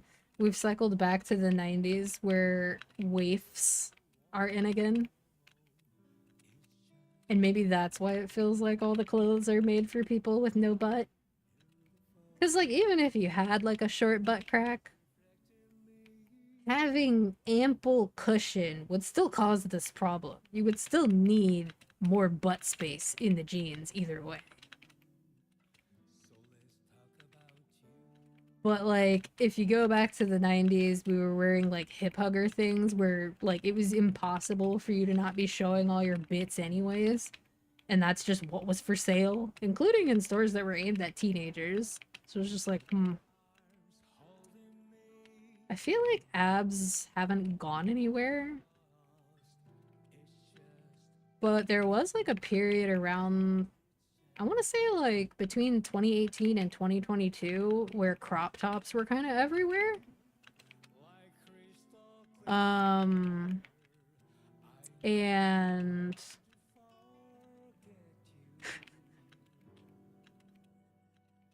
I don't really know what happened to that. It could just be that people didn't get to show them off, so it doesn't feel like it happened because of COVID. I've seen some real nice abs before, though, in, like, the... Well, you know, I worked in a tourist shop on the beach, so I got to see people in their bathing suits a lot. And there's quite a few people who were definitely flaunting it because they had it, in terms of abs. And arms, actually. There's like a dichotomy with the 90s.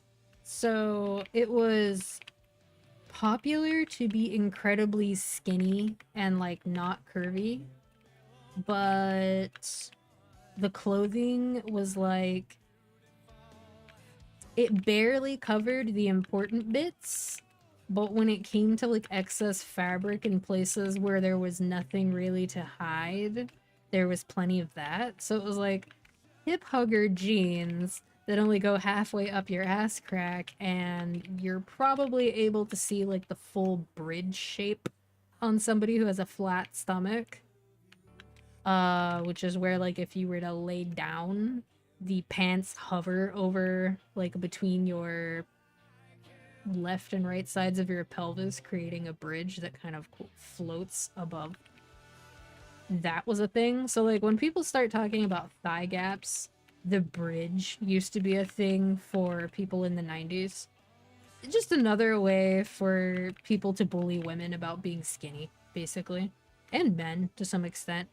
But when it came to like the rest of the pants, they would drag the floor and cover the entire shoe, and they were like usually flared.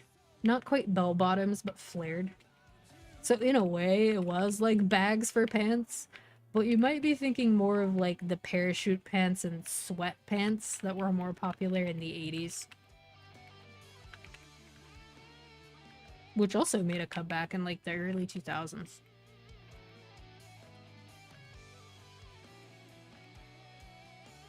We love diversity. All the fit chicks. There are so many different types of fit chicks. And we deserve to see them all.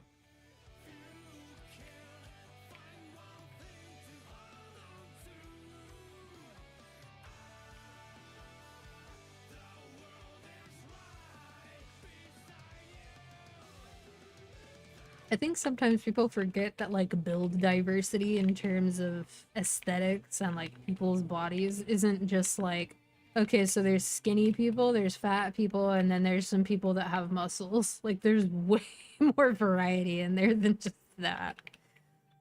Even if you're just looking at facial features, there's so much variety. People are very unique looking, provided that they don't go out of their way to change their bodies to make them look samey. That's nice.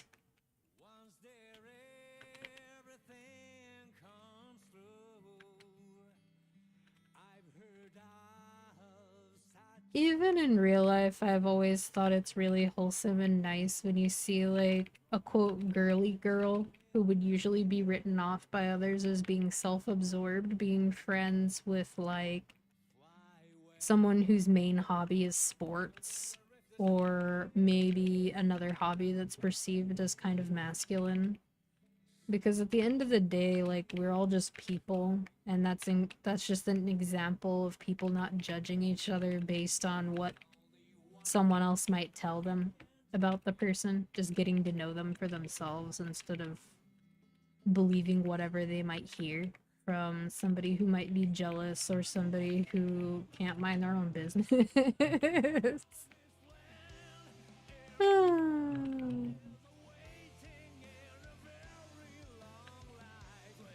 Oh man. This is looking like one of my old streams. Well, pre-hiatus anyway. We're almost at 10 hours.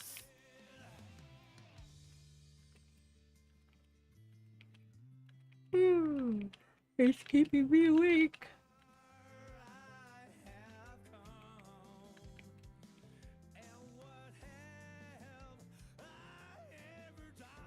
I'm still debating, like, basically if I want to be live all the way through reset. The answer's probably sure. I probably will be. Unless I'm immediately stricken with a migraine or, like, crippling tiredness.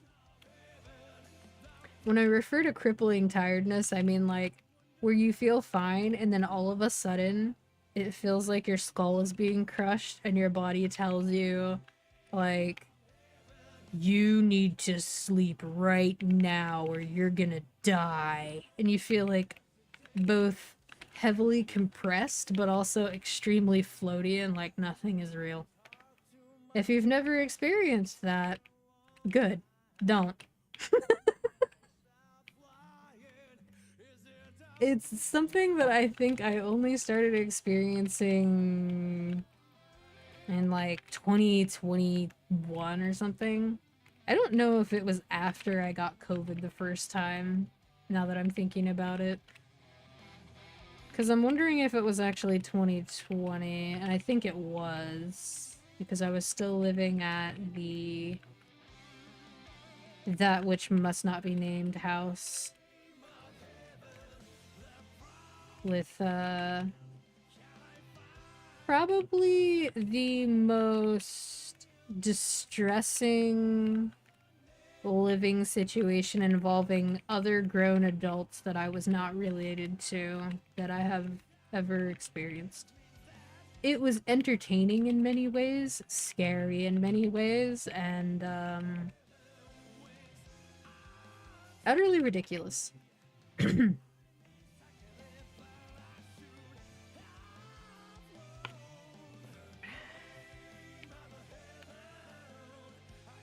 I also just think that, like, gym buddies, when it's, like, wholesome, is a really healthy thing to have.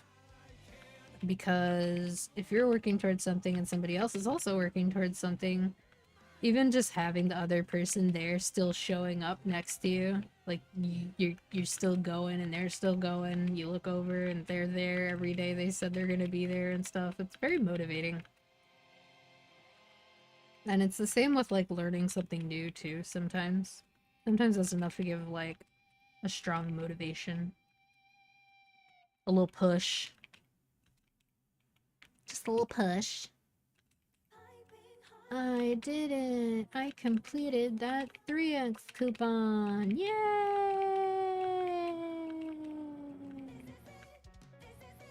Yippee!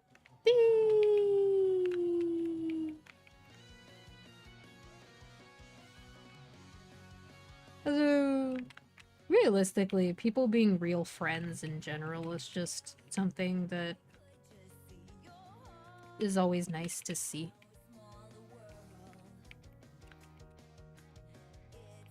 Where, like, both people are putting effort and time and energy into the friendship, and there's a genuine effort to connect and understand one another. It's good shit.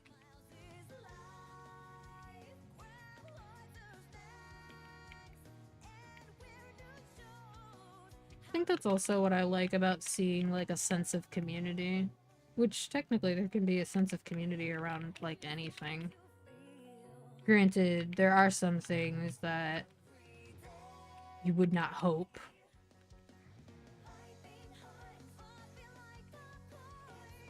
That there would be a community for, but, you know.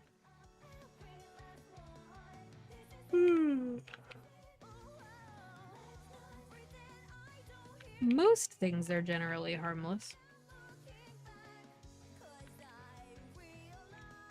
Provided that people engage, like, in a... I would say a charitable way.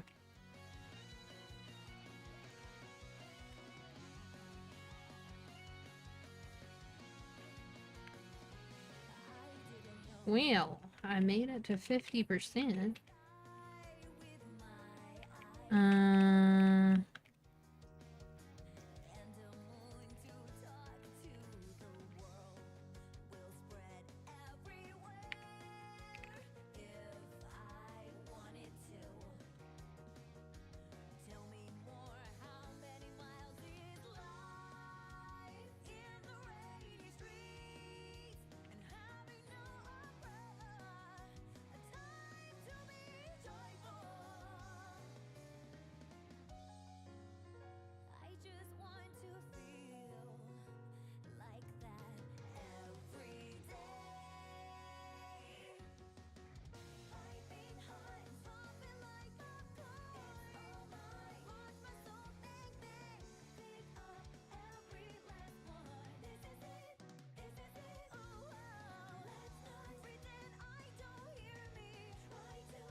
I just want to see, man.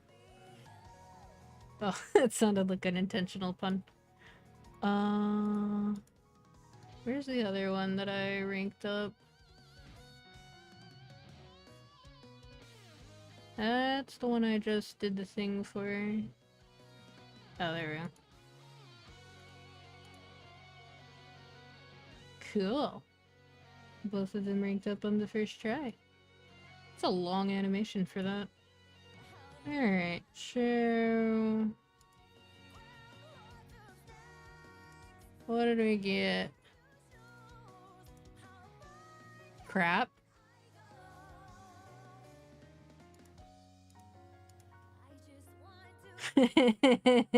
Well, I guess it's a healing familiar.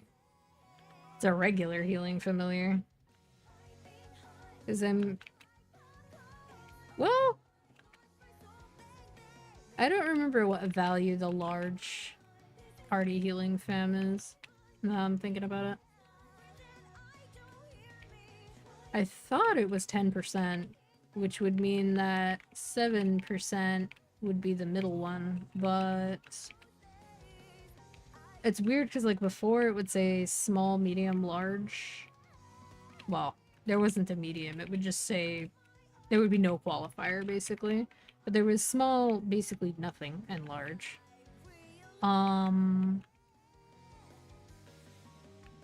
I thought solo healing fams were 5, 10, 15, but I think I got a solo healing familiar that was 7% earlier.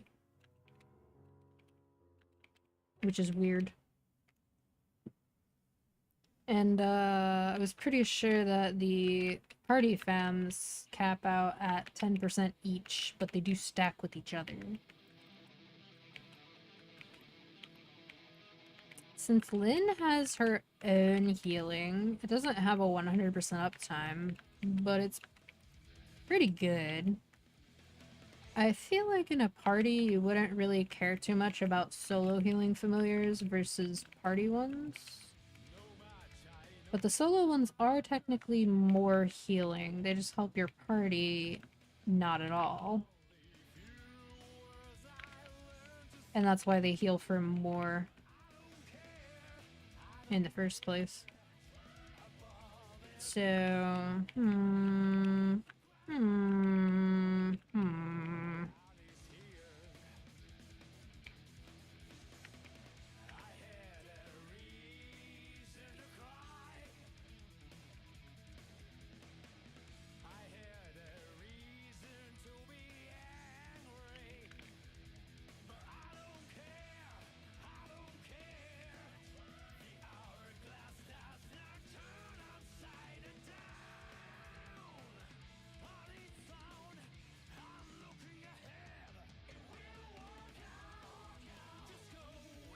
I am going to feel so much better seeing the funny shaped monsters in Limina again.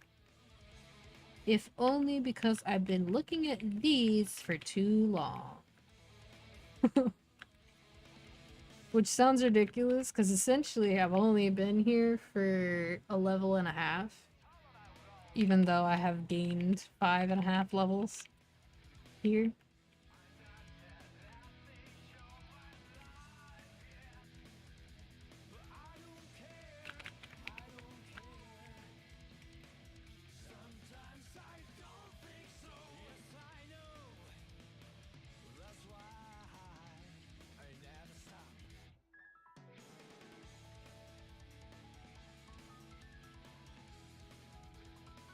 Oh, I've actually made a decent amount of money.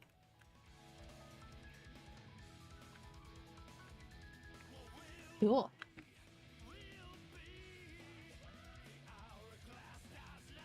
Usually, even though my battle mage has like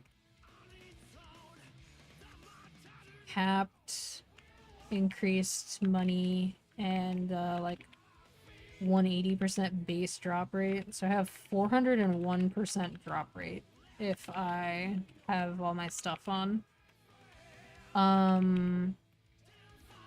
I usually don't feel like I make all that money, or all that much money. And the main reason is because I don't usually grind for that long at a time. I could, but I don't. And I think part of it is because the map I currently level in is one I don't really like. Granted, I'm 274 on it, so if I do, even if all I did was Monster Park Extreme on it, I would still hit 275 soon. And if I did so, then I could go to Shangri-La. And the Shangri-La maps are not bad. I don't think I would mind looting there either. Because while my BAM does not have a back pet, I kind of get to loot for free because I have to replace my summons anyways.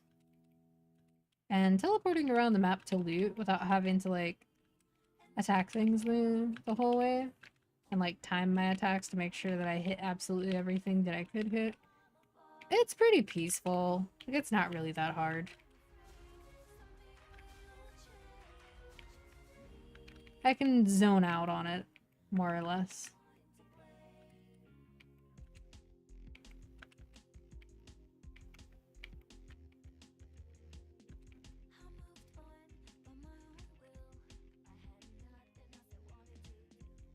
I think I have never been somebody who likes grinding from 250 to 260 specifically. To some extent, I haven't minded some of the other level ranges. Like, I really didn't mind 265 to like 275. Or even 276, which is where I left my Ilium. I thought that was fine. Cernium is like okay. I don't really mind that either. But I guess it's because I leveled to 260 in Mysterious Fog, which is a 250 map, and I never moved to Limina on my BEM. I basically chronically feel like the 250s are incredibly slow to do via anything but dailies. And I'm not entirely wrong with that sentiment. The 250s are literally slower than the 260s, but like, for perspective, I stayed in Arcana from like 225 until like probably 240, I guess. 242 before I went to Celis. And then I stayed there until 245 or something like that. Or no, I think I might have been there until 250. But at the time leveling was slower. Like, they've updated the level curve like 3 or 4 times since then. Which sounds ridiculous, but I mean, as you can see, it's still not exactly fast. Even after all those changes. So it's like, I guess I still have it in the back of my mind how slow that was and how involved it was too. Because you had to really work for those bad rates as well. Whereas now, the game is much more built around, like, you can accomplish okay rates most of the time with minimal effort. Or without, like, doing much, I should say. That's funny. That stupid bear. fire bear. Might as well. Oh no, I don't have any more of those things. Oh yeah, I still have three more EXP tickets over there, as well as whatever I still have on Ren, and then I'll be able to get 3 more as well after reset, so I'll be fine, I think. I can probably spam them.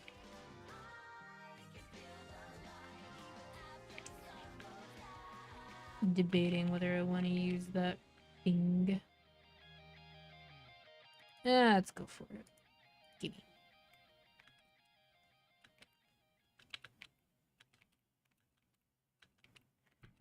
One thing that is nice about back pets though is that you could be not paying attention at all, and there's a good chance you won't really miss any important drops because the back pet will probably snatch them.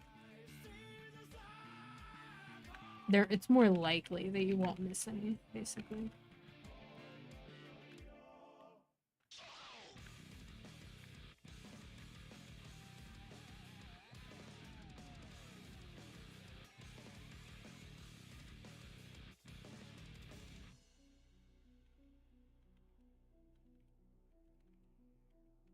Welcome to the Yan fan world. What's my end game? There came a zero. Send here, there is a silence everywhere. No. I like that these mobs fly to you, unlike the VIP booster little flame mob guys. This is so much better.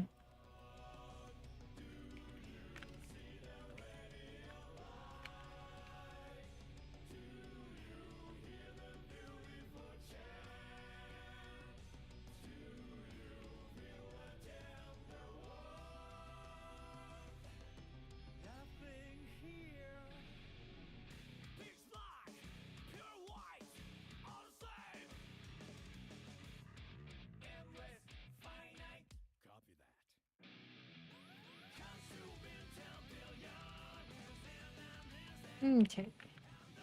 Yeah, that still gives, like, not quite 2%. Although that wasn't a blessing rune, that was just a regular rune. So, with a blessing rune, it might still give, like, 2%.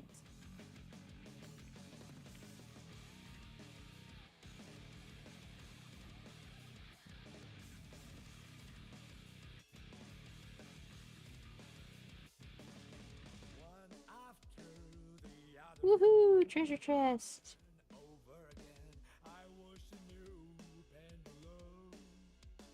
Purple. Okie dokie. I take my XP.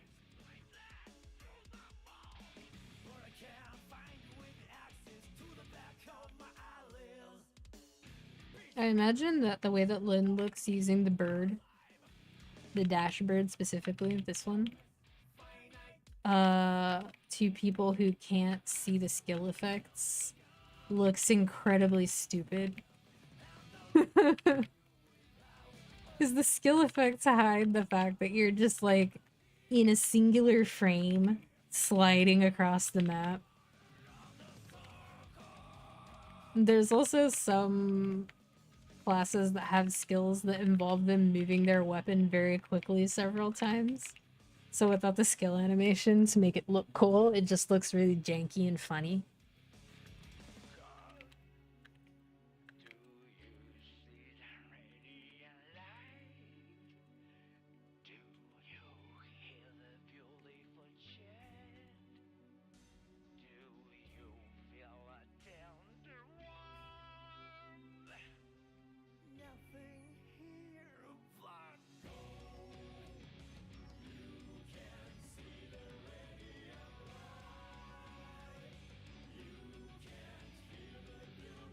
That person's name is Mr. Cubone, but with an accent on it that makes it look like it's pronounced Cubone.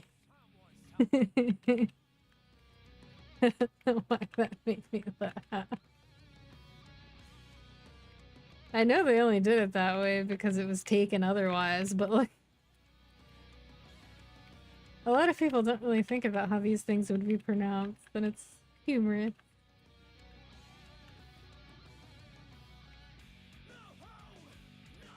What class is that person? It's so hard to tell because everybody wears their stupid hyper burning outfit. Oh, it's a bishop. I finally saw a bishop. I have not seen many in CW2, but then again, I mean, there's so many Rens that, well,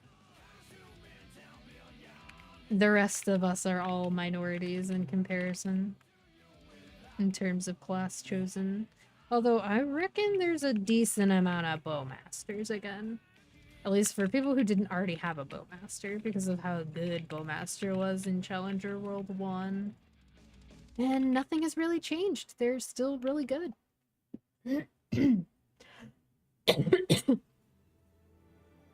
They're both really good and really easy to play. And I don't really think there's anything wrong with that existing, especially with like boss mules where you're not gonna want to play it all the time if it's stressful. Especially if you're trying to do like multiple boss mules per week. Some of them gotta be easy. Some of them gotta be easy.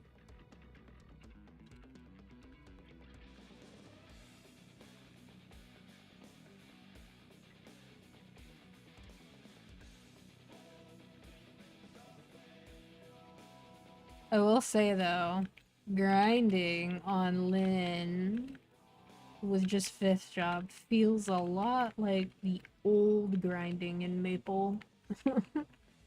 Because it's such a simple class. That said, Ren is also a simple class, but Ren has something that I think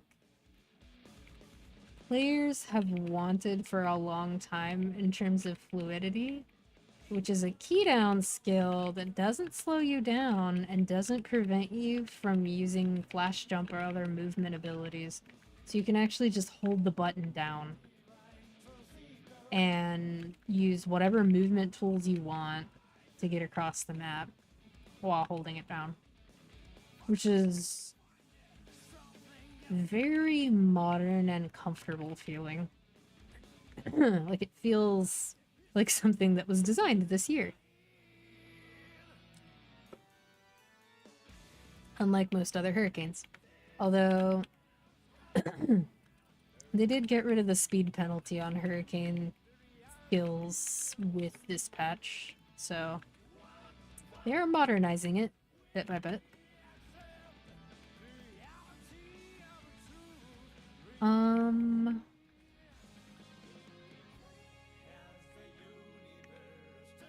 I also think Ren's summon is just really, really good too. It lasts a really long time compared to most other class summons, and covers a pretty unique amount of the map. A lot of summons have good vertical range, but don't really do much horizontally. But that thing's just a ball that goes back and forth, and it's kind of great. Ooh! Turn green, turn green, turn green. Ah, fuck you. Whatever. It's still a lot of experience. 7.4 billion experience. Yeah. That's pretty good.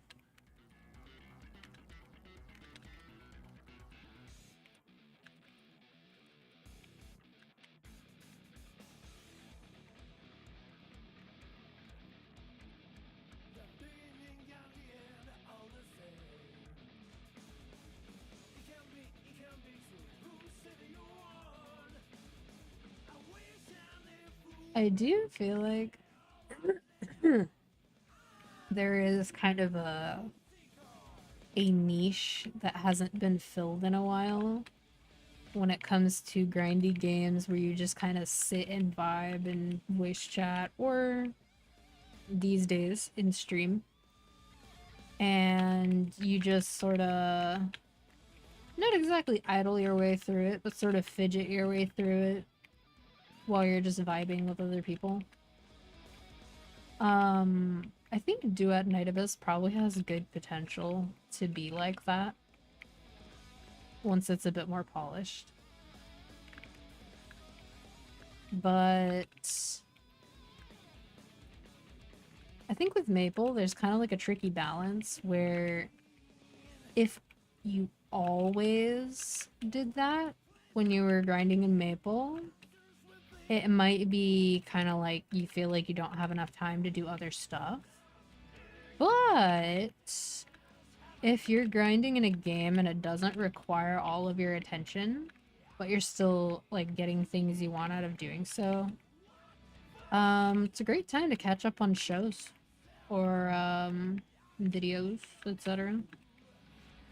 Or in some cases, you can also play a second game at the same time. Once you have 3 Janus balls in this game, it can be very passive. Because depending on your class, you might only have to interact with things like twice a minute to keep your Janus balls hitting things. And that's plenty of times to take a turn in, in like CZN or whatever. There's some people who play like FPS and battle royales while they're whapping, and I'm like, okay, that's a little much. But playing like a turn-based game is probably not a big deal.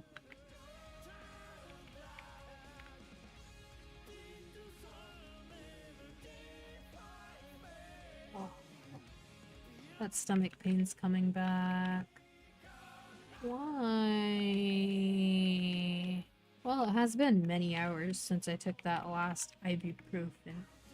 Perhaps it is time for yet another ibuprofen.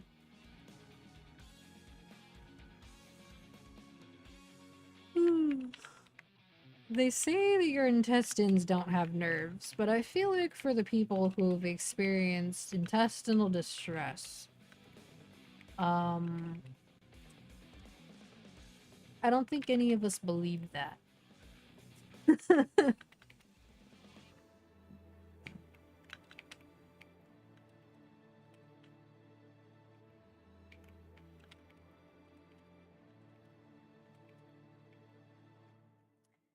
I had a streamer friend, I want to say, mostly we hung out in like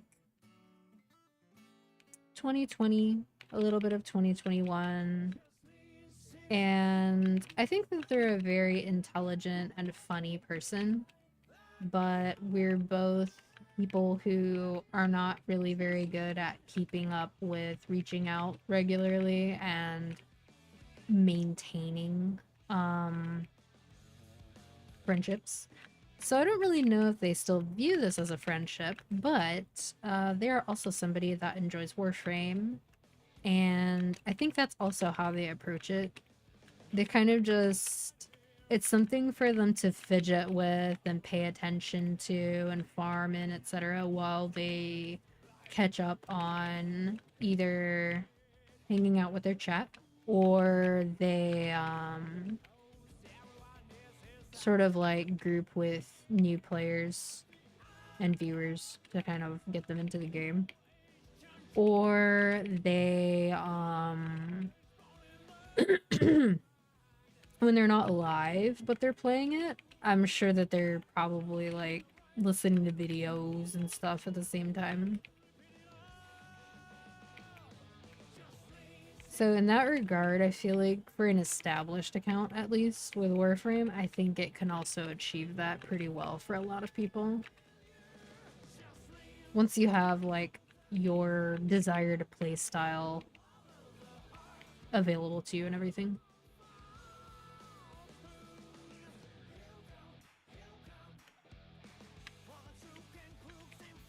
The elite boss said, I wasn't ready when it died. Usually they say really cheesy things, but that's actually pretty funny.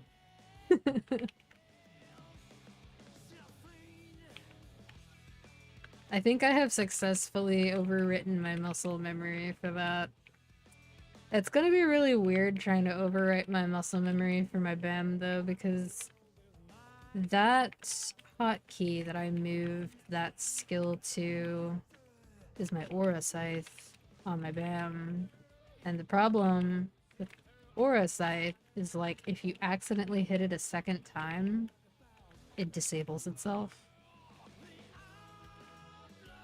So sometimes if a skill doesn't go off in the skill sequence for whatever reason, and you have to mash it a second time, you don't want to hit the whole skill sequence again, because then your Aura Scythe won't work.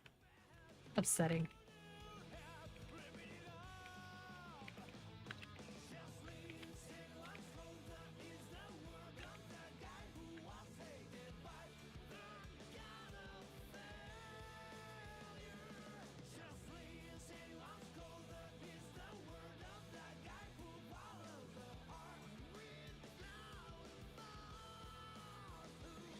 Did my rune not? Yeah, I guess it didn't work. Oopsie.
There are so many people in Challenger World right now that are learning about how guilds actually work. Like how leveling them works, how Cache of Greed works, how contribution works, gaining slots and all that. It's cute. Some of them are new players, but a lot of them are people who just joined a guild that was already fully upgraded and they never had a reason to know those things. A long enough time ago, guilds were revamped like 3 or 4 times, so it's also kind of understandable that not everyone is up to date anyway with their knowledge.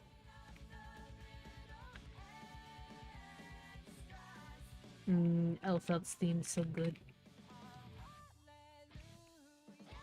Oh. My stupid fire bear is there. I'm just blind. No problem.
Oh my god, the fucking elite boss boxes are stacking up like they did in Shadow Dance. Oh no.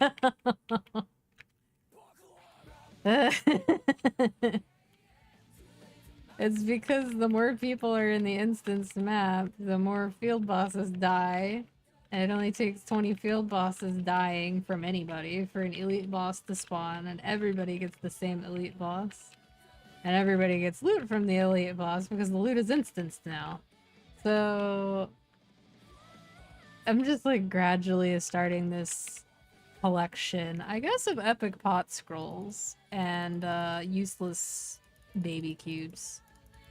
Mostly useless baby cubes this time, it looks like. Oh, no, there we go. Epic pot scroll. Every epic pot scroll 50% that I have used so far has failed. I think I've used like 6. Kind of ass. But hey, the more I have, the more likely I am to have at least one succeed before I run out. Right? Oh yeah, stomach is starting to do bullshit stomach things again. Ibuprofen it is. Ew.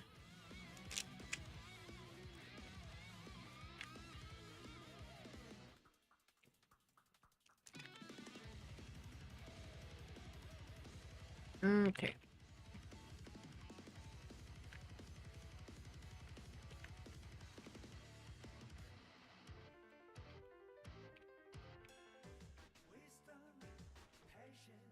Oh, it's symphony.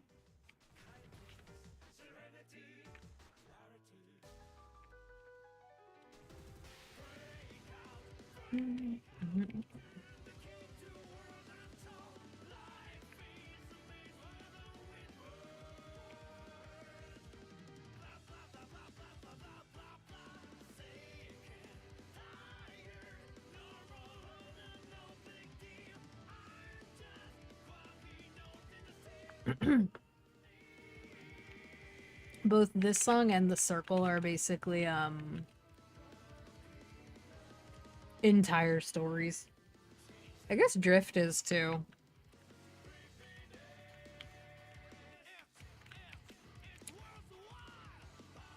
This one feels like more of a journey though, because it changes up its style so many times.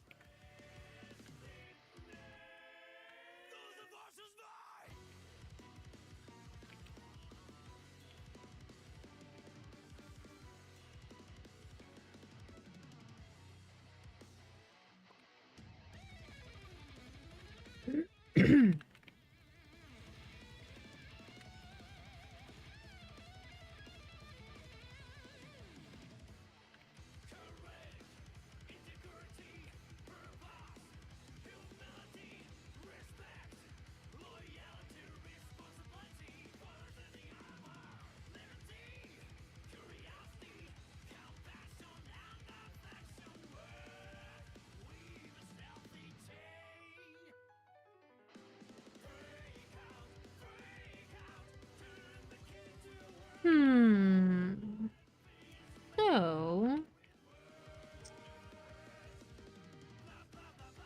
in about 10 minutes, I will have been awake for about 13 hours.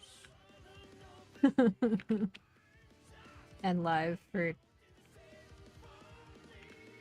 almost 11 of them. Ah, how nostalgic.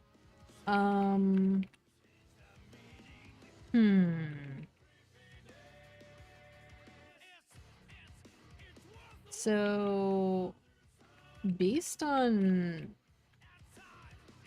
people who have presumably healthier schedules than I do, I would probably sleep at like the 15, 16 hour mark. Yeah, that's what the people who get like 8 hours of sleep do. I was always more of a like, I get 4 or 5 hours of sleep, or I get 9 or 10 hours of sleep. Anything like in between. Like I could do 7 and be okay. but getting 8 hours just puts me at the wrong part of my wake cycle, my sleep-wake cycle, and I'm just groggy and feel like crap the entire day. Although, what time of day I sleep at also affects how much sleep I need, which is super interesting to me. Because if I sleep between like 8 a.m. and noon, for whatever reason, I get way better sleep during that time period than I do at basically any other time of day. But the only time where I've ever been able to sleep at that time, like, consistently, was when I worked 11 to 7. So I would walk home, and then I would be very tired after work, and then I would sleep, and then I would wake up way before work, and then have basically my day before work instead of after work. And way later, I actually worked from 10 p.m. to around 7 in the morning. I think it was 8. It's like 10 to 8 in 2021. And that job, I would actually wake up right before having to go to work. Like, it was like a 30-minute trip there, and I would wake up basically right before I had to leave. Which was actually what I did for, like, the entirety of my school years. I don't know if I liked that or not, though. Like, I don't think that was necessarily better. If I were to work nights again, there's a pretty good chance that I would probably wake up probably like before normal dinner time for people who work 9 to 5s. And then kind of like do my own thing for a few hours. And do like all the basics, like, you know, shower and other stuff. Although I guess I'm more of a night showerer.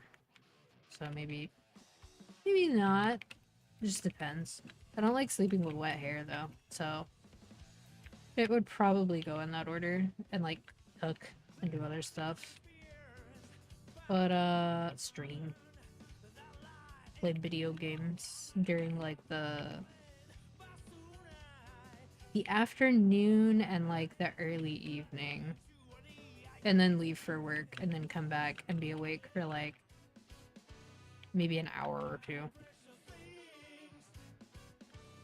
And then sleep. Probably something like that, pattern-wise.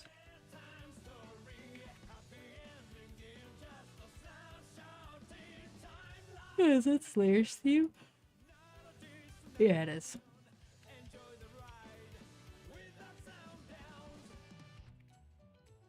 He has no right to be that buff.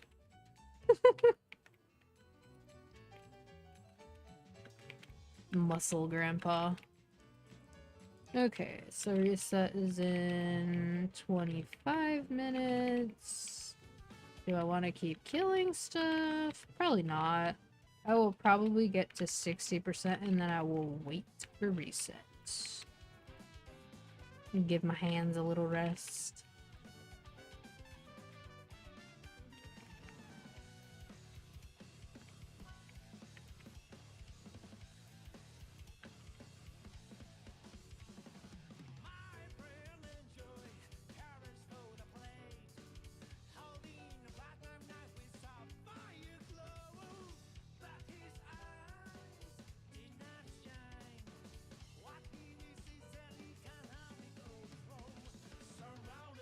Arun! I don't want it. I don't even want it. Even though it would count towards the blessing rune for the next time that I am killing stuff. Nope. Nope. I'm getting my 60% and I'm going to go stand in town. Ooh! I got the perfect 60%. 60.000. Oh. It'll be really easy to tell how much EXP I get from Monster Park then.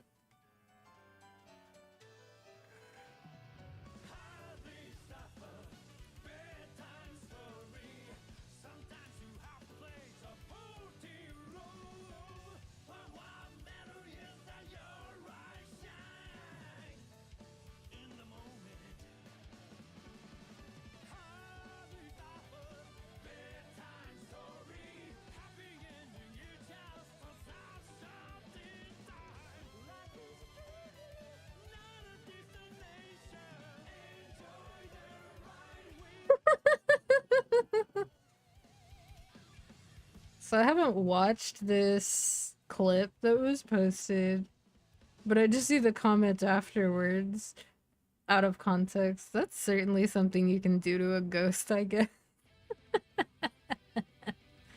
Oh my god. Speaking of which, the new Phasmo map is kind of interesting. The amount of interactable stuff feels like a good direction for the game.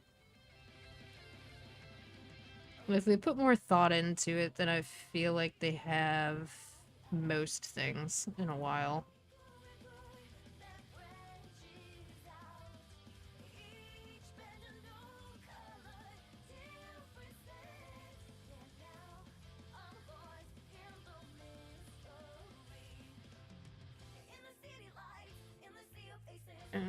What this?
I swear shoulder stretches always feel so nice.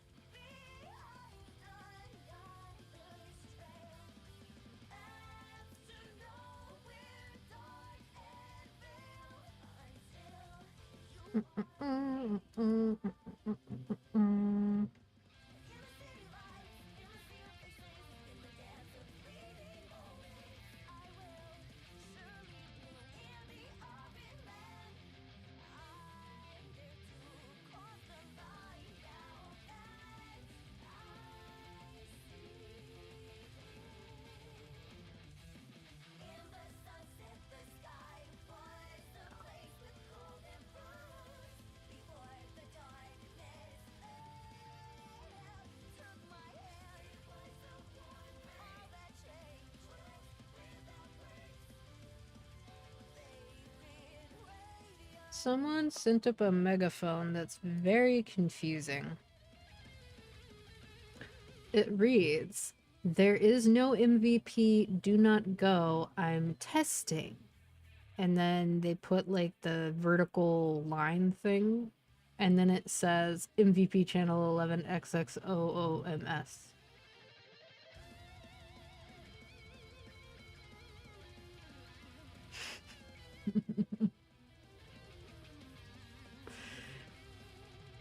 One of these statements is the truth, and one of these statements is a lie. But which is it?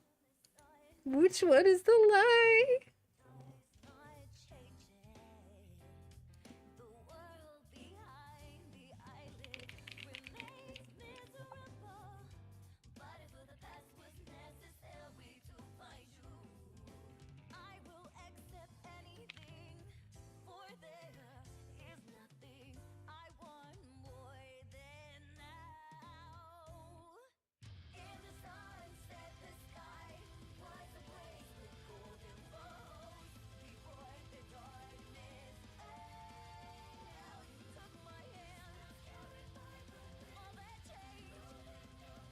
My brain was like, oh, I'm not doing anything. I could go fidget and kill more mobs to gain EXP.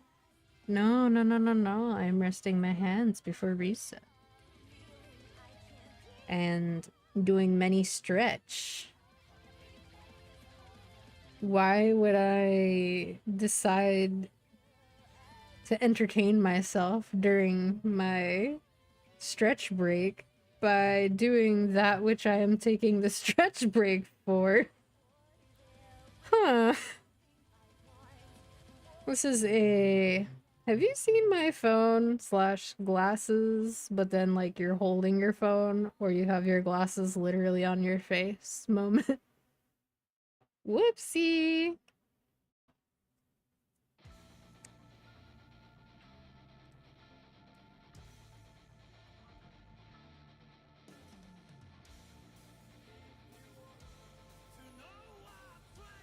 I am really interested to see how some of the free-to-play games that are slated to come out next year go. Like whether they end up releasing in a more complete feeling state, or whether it feels like we're playing an alpha for the umpteenth time. Because I think people, while there is definitely still situations, there's definitely still cases where something's very clearly early access, but the concept is so unique or executed in such a good way that the core stuff is good. And because the core stuff is good, you don't mind that it's not complete right away. So you're content to kind of like play it as it develops.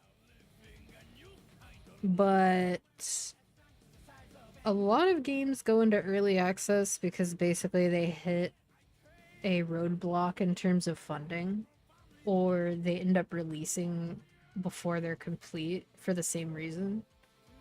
And depending on how earnest the release is and how unique it is, sometimes people will be like, okay, we get that.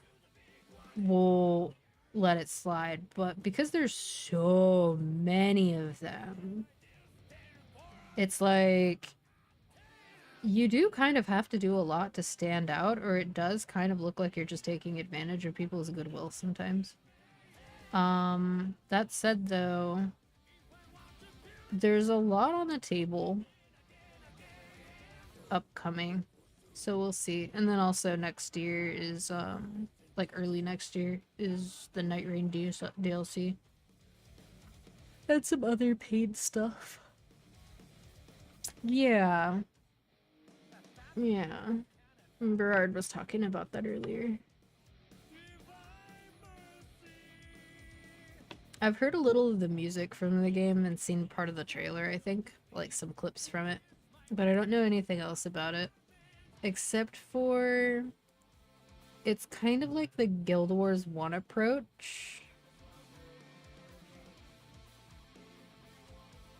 where it's not really an MMO per se, but it's kind of like a lobby-based situation where there's like a hub or single player stuff, and then you do dungeons and raids with other people. That's the only takeaway that I've had, because people have had the argument of, is it an MMO or not? Like, every thread that I see it mentioned. Yeah, I was pretty sure that it was supposed to be this year, and then, like, I got 3 different headlines that were like, oh, it's confirmed to release by March, and I was like, well, I'm too lazy to read that, but either way, it'll be out before March, I suppose. Have they said what they're adding?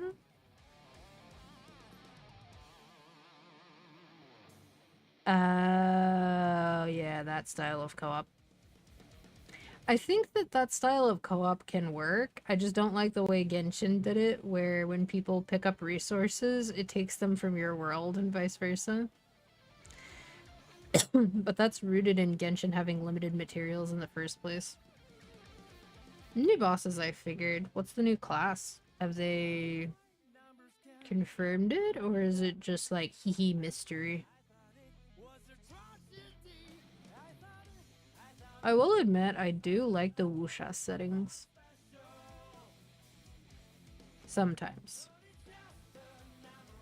But, yeah, let me know how it is, I suppose. What about Ben Star?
Oh? So it's a man class. Interesting. You think he's gonna do the Clive voice?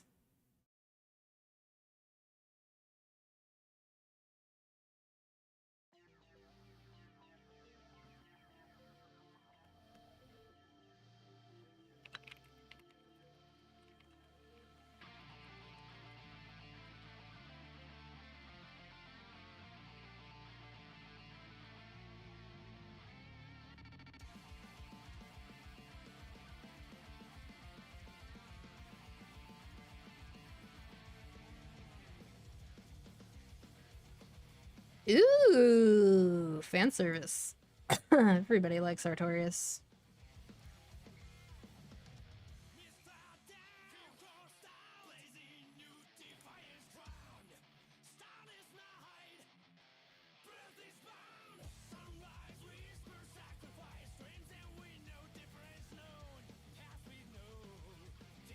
I swear, and I mean this in probably the most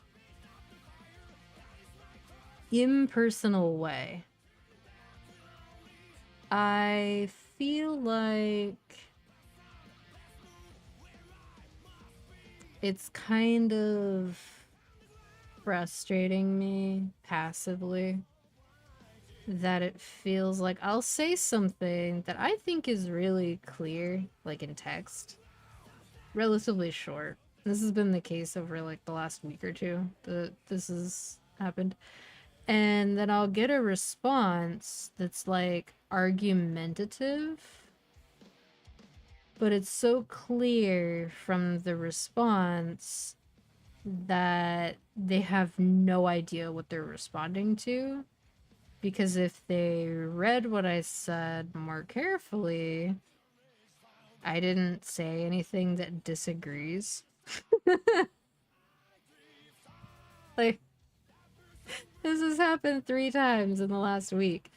And it's frustrating from the angle of like, right, what more can I do? There are definitely people who give worse context for what they're saying, and you understand them just fine. So why are you so uncharitable with my words?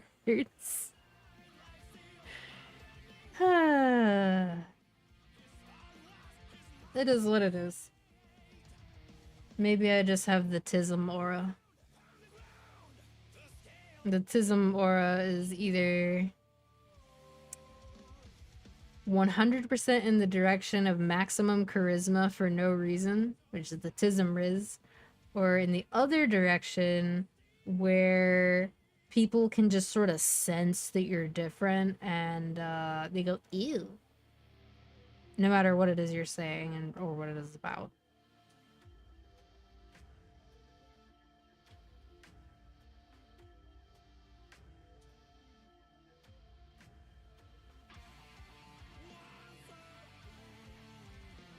I see. I think that makes sense to some degree. Oh, 2 classes. Ew. I think I do remember them saying that they were planning to add 2 more later on, like quite some time ago.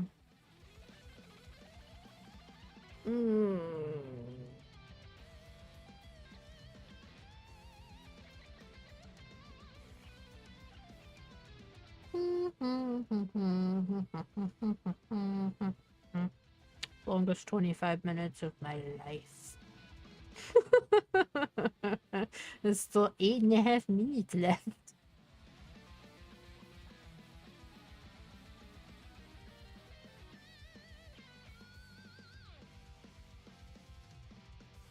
Ring the town, they say, countless times. Count me up the fire, that is my core strength to pride.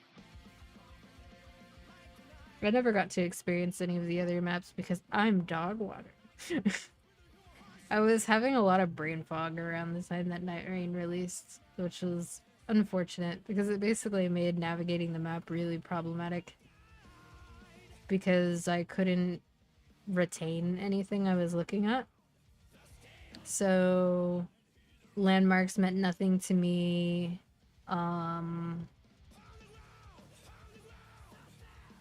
Kind of just follow icons around. Like I wasn't able to absorb information at the time. And it was so unfortunate. The very first time that I played Elden Ring, I also had a problem with brain fog and not being able to absorb information. I actually had to come back to it later. And when I did, I mean, I did the usual Dark Souls-y thing of like just binging the game, but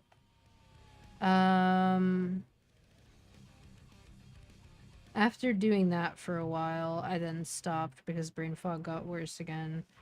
And then some more time passed, and then I finally got around to like playing through the whole thing. Pretty close to 100% too. Still haven't finished Shadow of the Erd Tree though.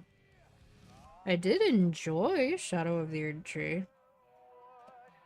I think the boss designs are really cool. And I like a lot of the weapons that they decided to add as well. It's one of those things where, to me, the Souls games feel like they don't have enough weapons sometimes. Because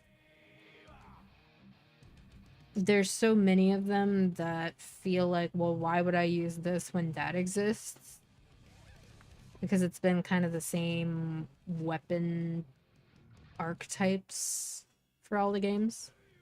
But to some extent, Elden Ring added a little bit more even before the DLC, but then the DLC came and they added so many new ideas like chakrams and backhand blades and basically the longsword from Monster Hunter, the little martial arts gloves, that sword that's made out of stars.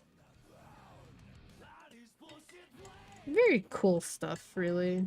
It felt like they had fun designing those weapons. And then, the bosses themselves. I still haven't fought Vale or Promised Consort Radon, but I thought Mesmer was pretty good as a boss fight. I think my favorite boss fight of the Erd Tree DLC, though, is the one that's associated with the Frenzied Flame. I also feel like that boss's introductory cutscene is probably one of the most creepy that they have ever put in a FromSoft game. Get on, sir. Get. My god. He acts like he doesn't hear me. And then suddenly he goes, ugh, and runs away. What a dingleberry of a cat.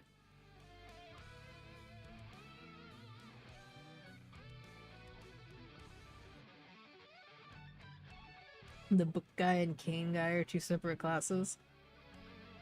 Okay. What do they do?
you see I'm blazing? Still my heart is blazing.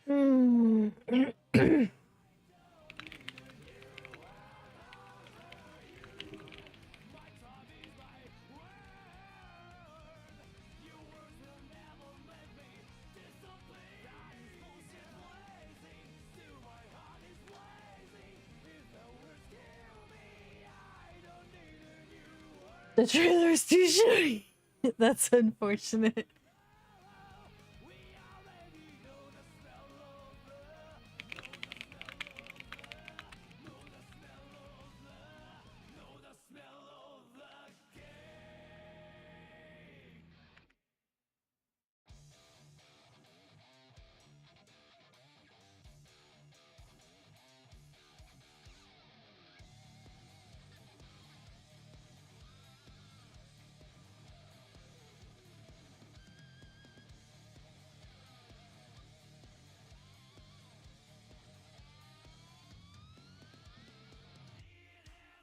Yes, nobody is gone. I'm just saying the step about it, do it our turn.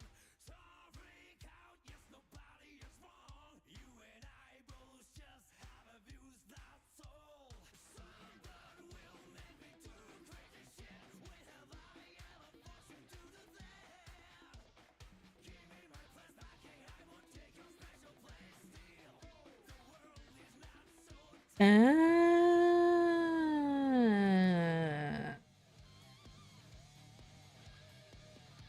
Now I just want to play DMC.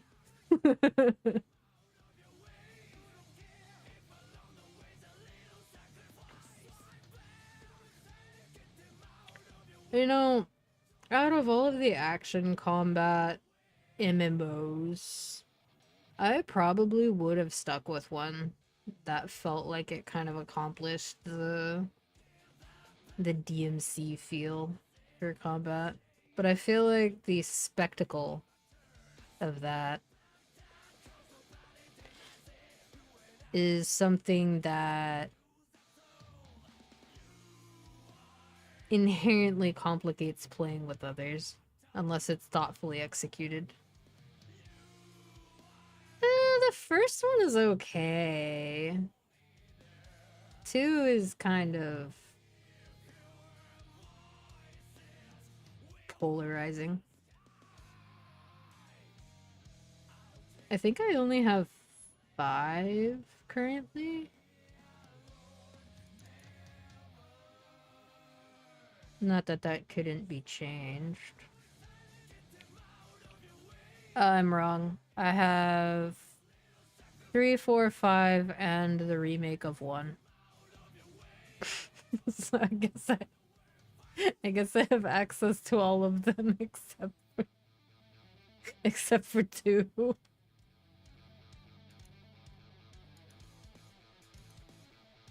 Although, I only have access to the ones that aren't 5 because of your library.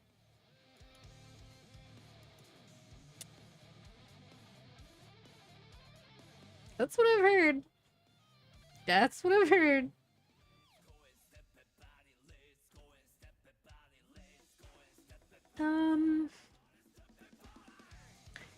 How would I describe Devil May Cry?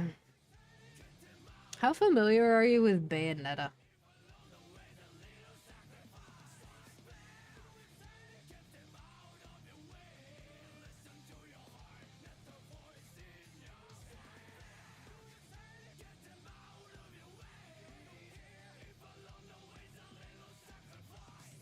Well, yeah.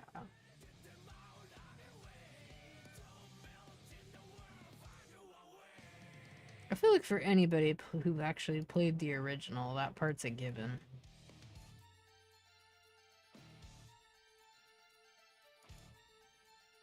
Well, yeah. But I also don't need to explain DMC to you.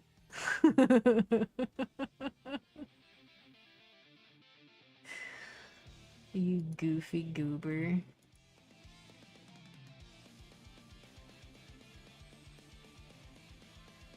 I'm guessing you're still at work, champing at the bit to go home.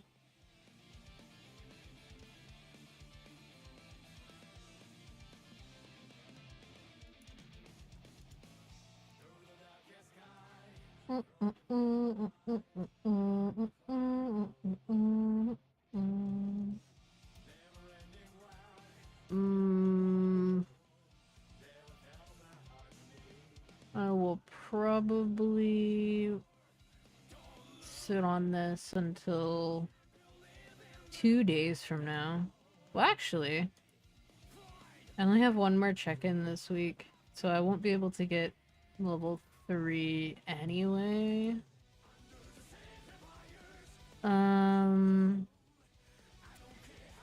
So I'll have 14 points to spend.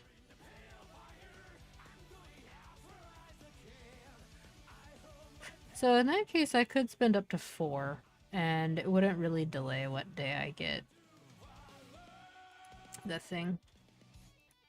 So I will do this because it'll definitely be 260 between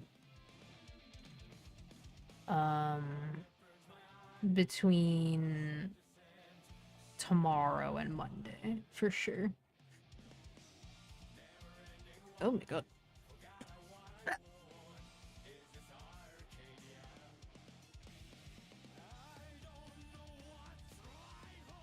Ew.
Okay. So there's that.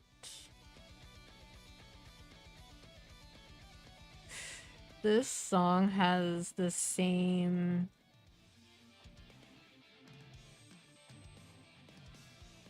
like that part of the song had Biken's old theme. Like that's the beginning of Momentary Life.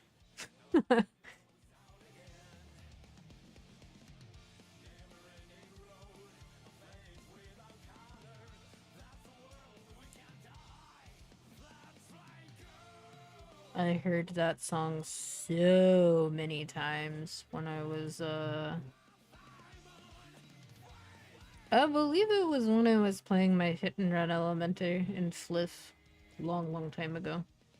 I heard Momentary Life, Holy Orders, and a specific Newgrounds remix of the Super Mario World theme a lot. Because for whatever reason, my shuffle was not really truly random, because for some reason, shuffle never is. And I feel like that would be such an easy thing to accomplish, but it is not the reality of what we have received from the shuffle button previously. Anyway, let's see how much experience I get exactly from Monster Park. Since it'll be super duper easy to tell.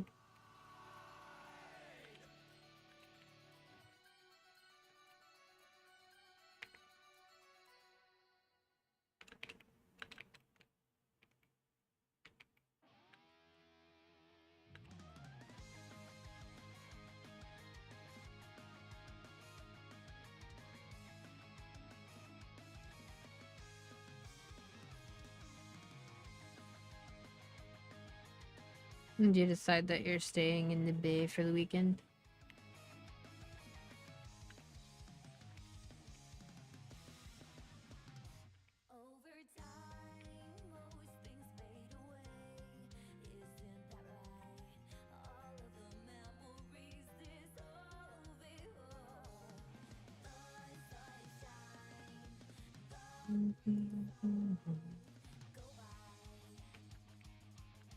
The Disaster of Passion is such a silly song. Oh, like weekend events with roommates? Hmm.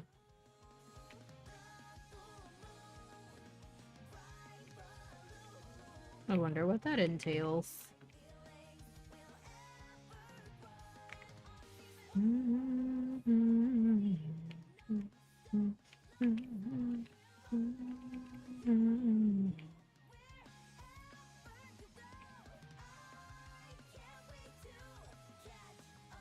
Every song that Aisha works on is so catchy.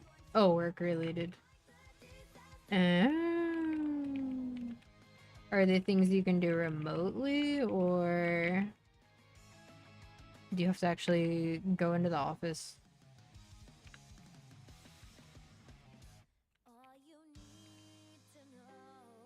Weekend possibly means better paycheck, though. Which is helpful.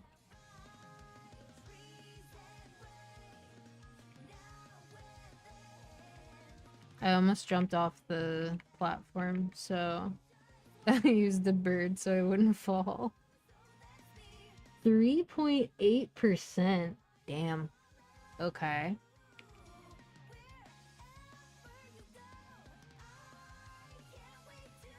That's not too bad.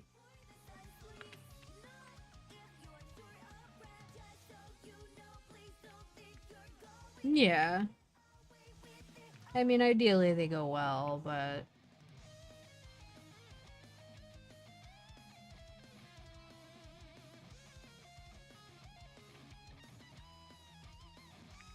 sometimes it's also nice to do something a little different outside your normal tasks. And having to, like, repeatedly try to contact people who told you they needed your help to fix shit, but are somehow magically never available. Damn, that's big. I mean, it did kind of look like a lot of uncompressed textures. From what little I saw. I don't know if I got space for all that.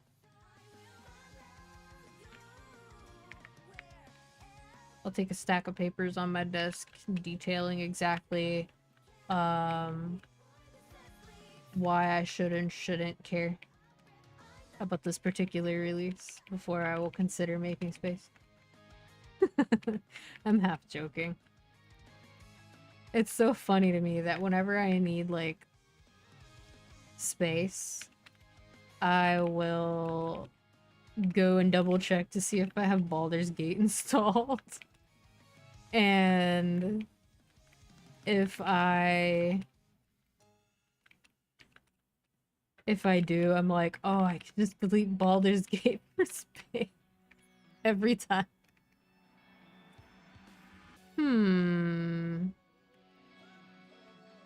Oh my god.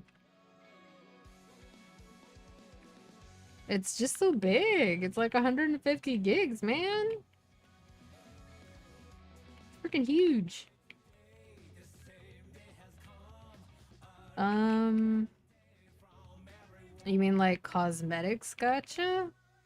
Because I feel like there's ways to do that people don't mind, and there's ways to do that are kind of egregious. That's true. We have like 10 gigs of mods. Well, 10 gigs when compressed. I'm not sure about when they're not compressed. Cosmetic and emotes? For a game that's only like pseudo multiplayer in the first place, that doesn't seem that bad. Ew, are they statted cosmetics? That's area games. Uh-oh. Uh-oh. Ah, okay. I was gonna say. Because Area did that to every single X Legend game. They made you gamble for costumes, and then the costumes had rarities. White ones didn't give any stats, but they went up to purple. It was like white, green, blue, purple, and purple were considered prime and had the highest stats. And then there was games like Fiesta, where the cash shop cosmetics were statted, but you didn't have to roll for them. You just had to basically treat them like a subscription to the game if you wanted those stats. That was a little more palatable, I think, for most people. Although it did make PvP kind of imbalanced, I guess.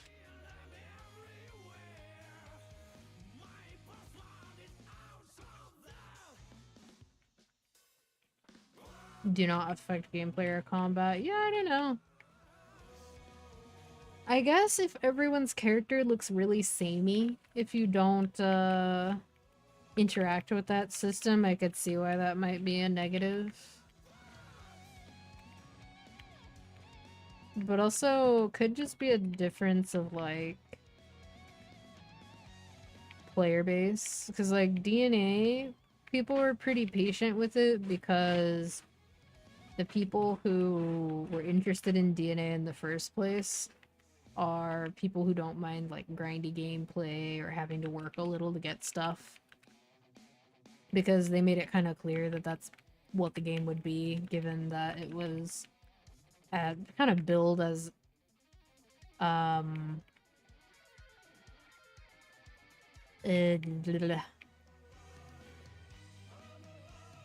Warframe. I feel like people kind of expected that they would have to kind of work for aesthetics and for specific characters and whatnot. That's funny. When you say complaining about, do you mean the kinds of people who go, just call them male and female? Or do you mean, like, people who are just kind of bummed out that there's not more body types in general?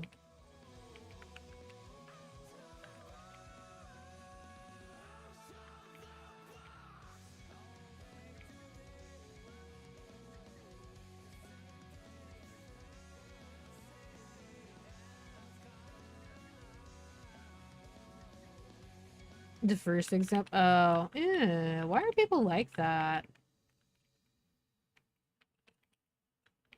It's pixel clothing, man. Just the benefit of the whole body A, body B type thing is that you can wear whatever you want. And somebody else being able to wear whatever they want doesn't really affect whether you can wear whatever you want. And you can just not play with people who wear the things that you don't want them to wear. Especially because of the way that the co-op sounds like it works. So, like, what's the problem?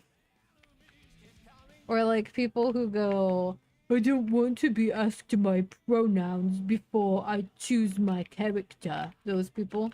Like, what? Why do I have to choose my pronouns? I don't want to. And it's like, okay. So how then would you feel if the game refers to you as she, her by default every time you open any game? Do you still feel that way? Because it's like the Band-Aid problem, where people who have peach skin take for granted that Band-Aids are intended to be, quote, skin color and, like, blend in with your skin. They don't think about how that looks on a body that's not peach colored. And it doesn't even occur to some people that the Band-Aid is intended to match the skin in the first place. They just think, oh, that's just the color of Band-Aids. So when someone is very used to being the one catered to, it's quite easy to forget that not everyone interacts with the world in the same way. And not everyone is catered to or accommodated in the same ways that you are. But, like, it's just so cringe.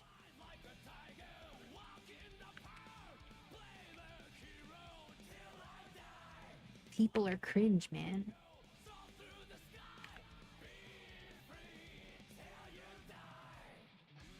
Jack, I see you. You stay out of that food. That's not yours. You better go. Go. Psst. I pointed at him and he fled. But he acted like he did not hear me until I pointed at him. Like he was looking at me, but he was pretending like I wasn't speaking to him. Oh yeah, Nutties. I do think that Nutties has been building up a reputation lately for being receptive to feedback, which is something that a lot of developers haven't really been on top of, especially when it comes to feedback from regions that are not the native region of the development team or like the primary publisher.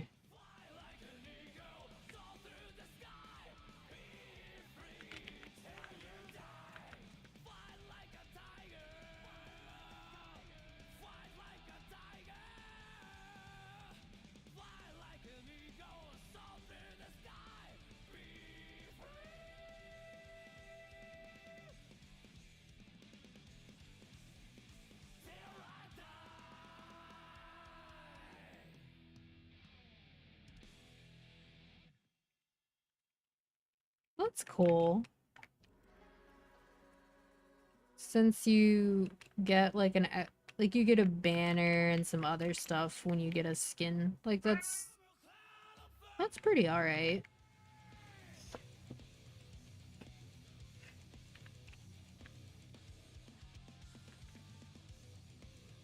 Damn, anniversary. Has it been a year already? Damn.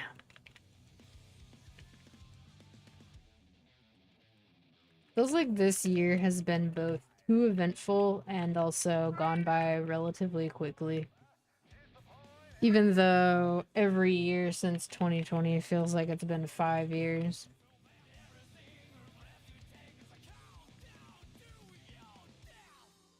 Yeah.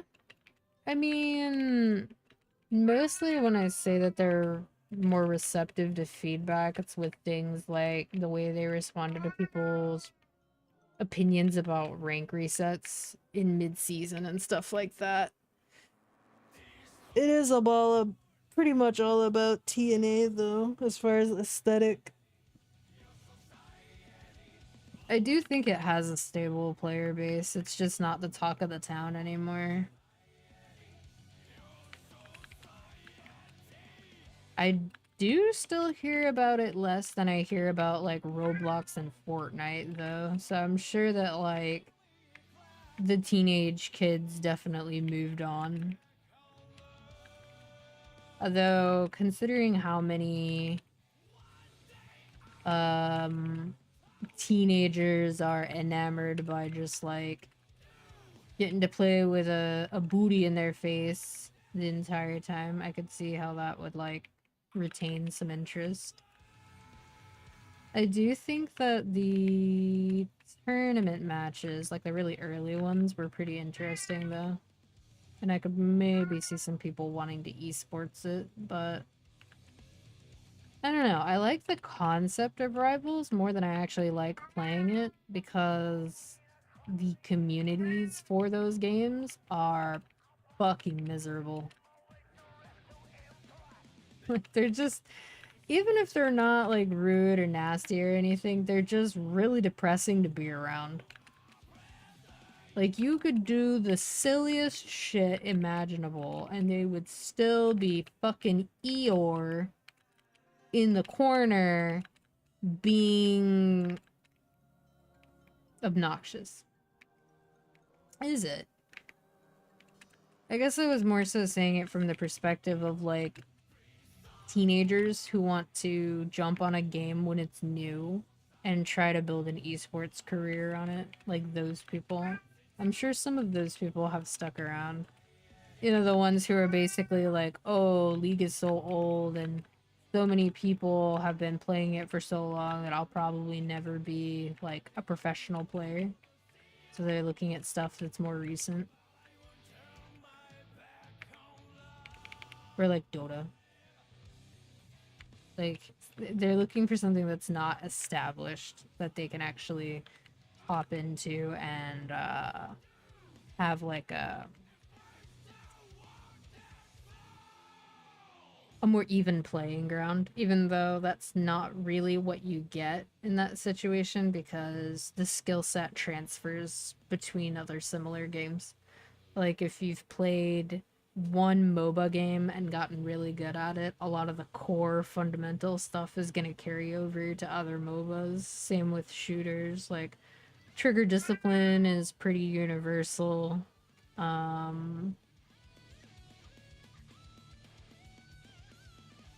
Reaction time is also pretty universal. Whether or not, like, to initiate a team fight, that kind of thing can vary a little bit more, depending on if the game is more slanted towards team fights or if it's more slanted towards trying to get picks first. But yeah.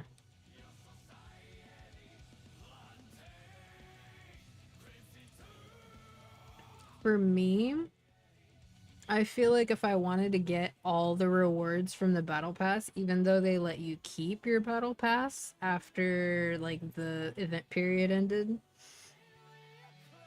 you had to do too much. Like they wanted you to play a lot.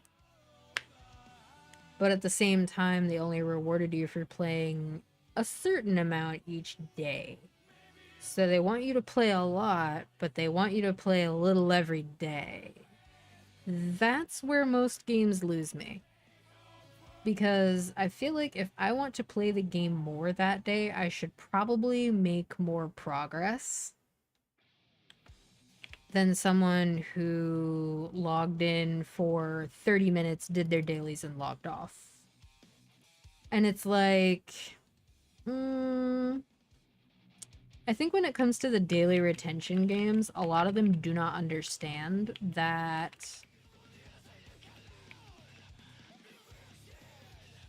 having dailies is fine, but if you actively punish people or disrespect their time for playing more than just for the dailies, and then to add insult to injury, if you also kind of make it overall worse if they miss a day, like both of those things suck. And most of the time they get combined. I would say one of the few things that HSR actually did to improve that is allowing you to pool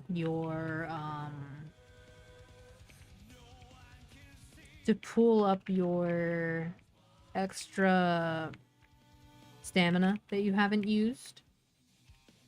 And then DNA kind of does it with letting you claim your battle pass rewards that you quote missed from not being online for a day. And Blue Protocol actually tried to do it as well by trying to make it so that you got some compensation that wasn't quite as good as if you had done the dailies yourself, but it gives you something.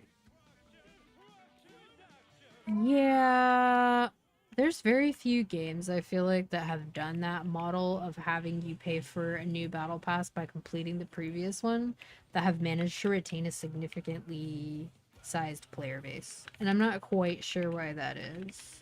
I think it might just boil down to not enough marketing for some of them. Jack, shut up. He's just like sitting there with his head turned completely the opposite direction of his body and yelling at the wall. I think my cat is broken. Correction, I know my cat is broken. Sir, I am gonna squirt you with water. Quit it.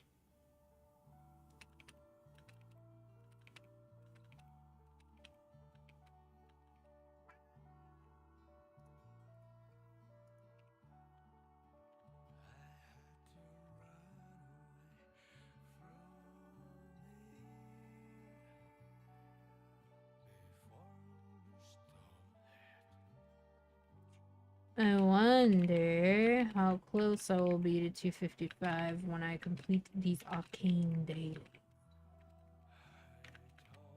I am definitely starting to feel the tired. Sir, stop screaming! You're so loud. Why is it that you have that particular meow, frequency-wise, that just breaks my brain? I feel bad about it, but like, his meow, it doesn't just hurt my ears when he's doing his nagging meow, at least. I feel it somewhere, like, resonating in my bones, and it's super uncomfortable. I'm never, like, outright mean to him about it. Like, yes, I say mean things about my cats, but I do it in a nice voice so it doesn't stress them out or make them upset. Who's a little shit? You're a little shit. But, like, I don't want to actually hurt them or scare them. But, internally, when he does this, I'm just like, it'll pass. It'll pass. It'll pass. Like, I'm not motivated to do anything about it. But it definitely gives me a headache and passively drains my energy a bit. Sir? Sir? Do you need to be bullied? Yeah, do you need to be bullied? Come here. Why are you running around? Come here. Okay. Hey. What are you doing? Here. Can I pet you?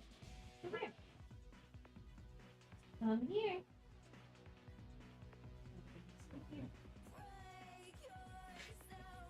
He's too excited.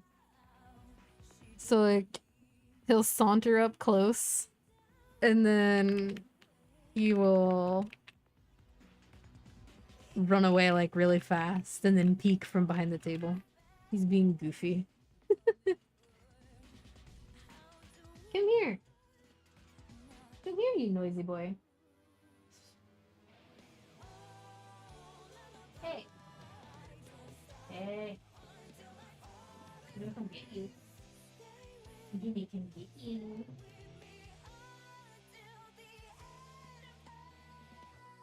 Why are you upset? Come here. Where are you going? What are you doing?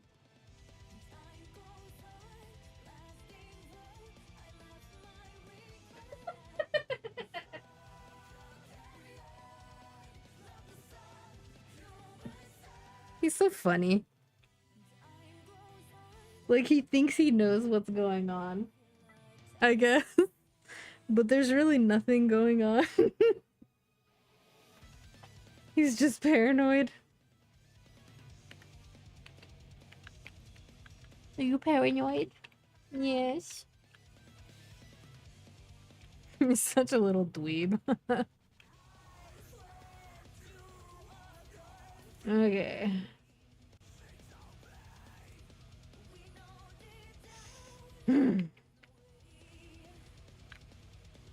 Damn, man. All these maps are cursed.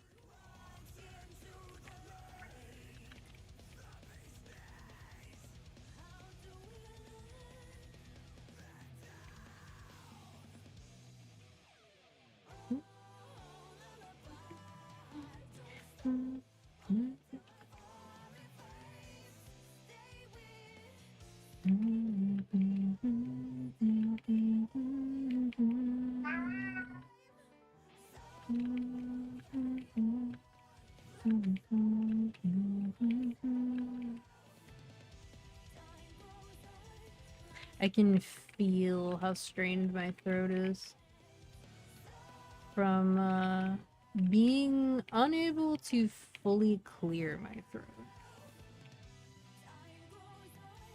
Which, at this point, it might really just be polyps or something. Like, oh my gosh, there's so many people here.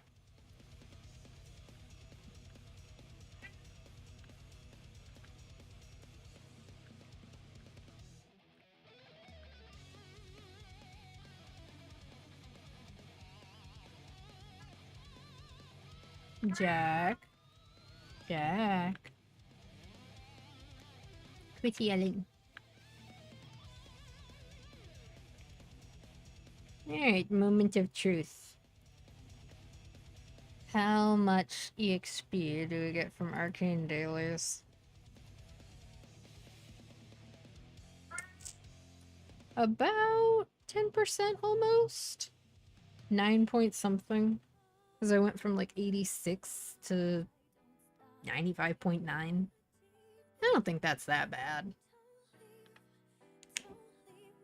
Like overall, that's pretty reasonable. Okay, I'm gonna be right back. I'm going to feed this bozo. And then I'll get that last 5%. Woof. Sir?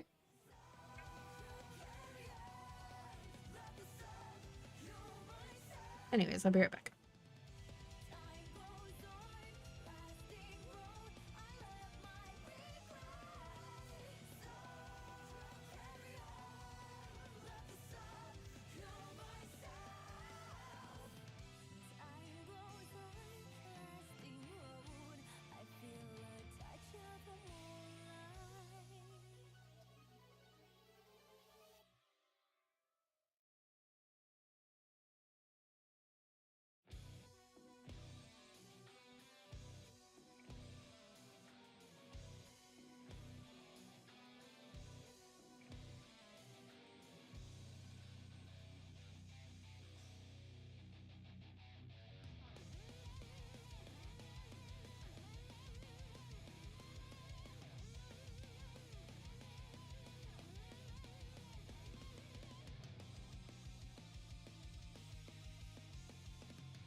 Okay.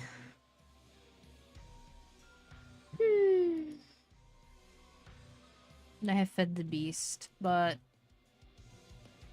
also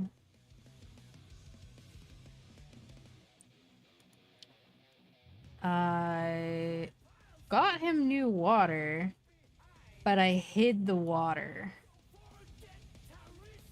Because if he eats and he drinks at the same time, he will barf everywhere because he's tragically stupid.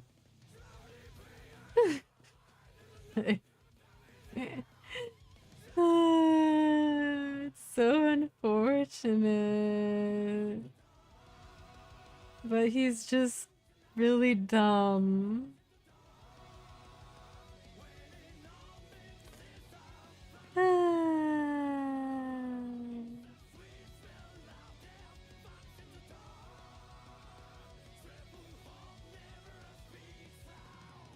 Anyway. I'm looking at the thumbnails for people streaming Maple at the moment to kind of get a gauge of like what regions people are in. How convenient. I see somebody doing V-Hilla. Sauna AFK simulator. That's pretty funny.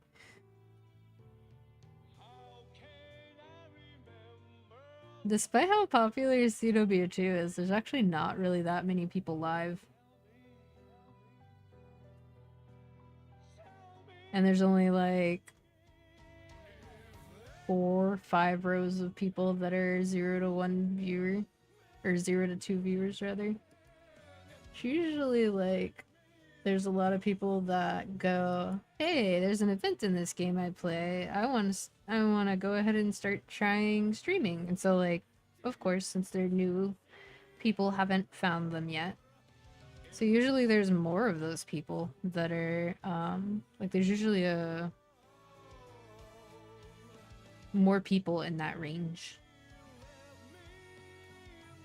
But, yeah. Interesting. That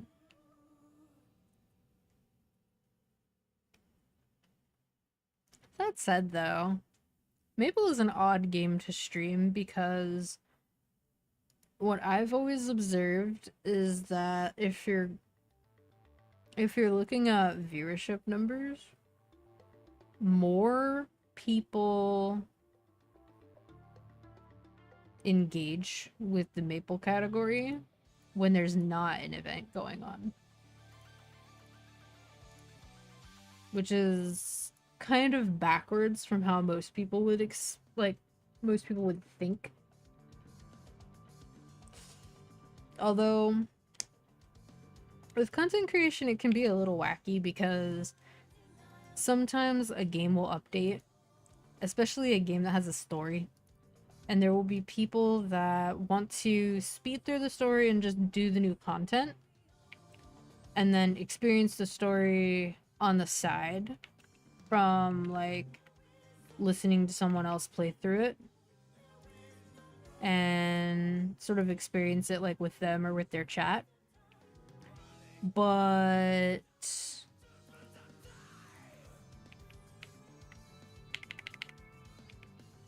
there's also people who want to experience it for themselves, but tend to not rush.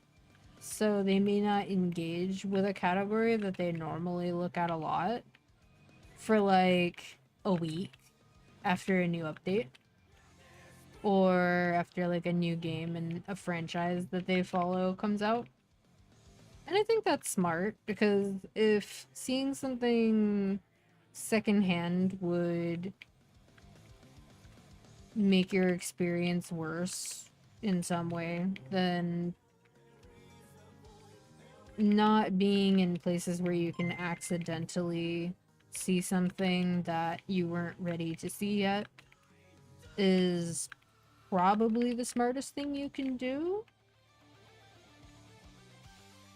Like, some people would go so far as to say, like, oh, well, when such and such game comes out, don't look at the internet.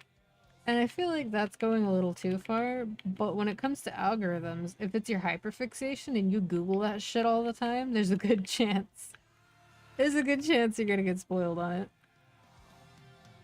At least I would say probably more than 50%, but I don't know.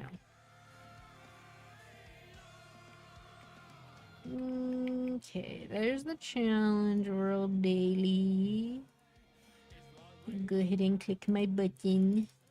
Let me click my button. Okay, there. Unresponsive hunk of crap. What's funny is like the new UI in Maple is actually very responsive compared to the old one.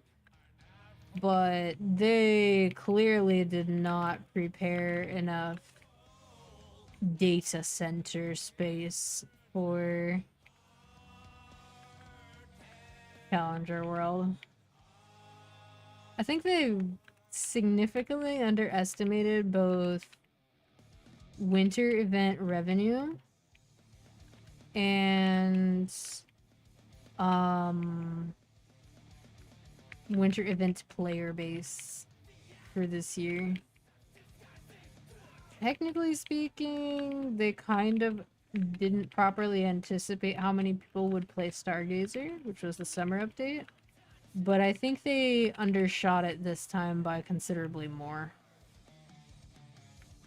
Especially because there's so many people that the second that they saw that Ren existed, they were ready to wait until she came out to be able to main her.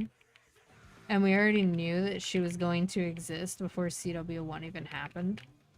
So there were a lot of people that just didn't have a reason to play on Challenger World 1, or didn't really understand the concept, or didn't see the benefit, or didn't want to split event resources off from another character they were working on, for example.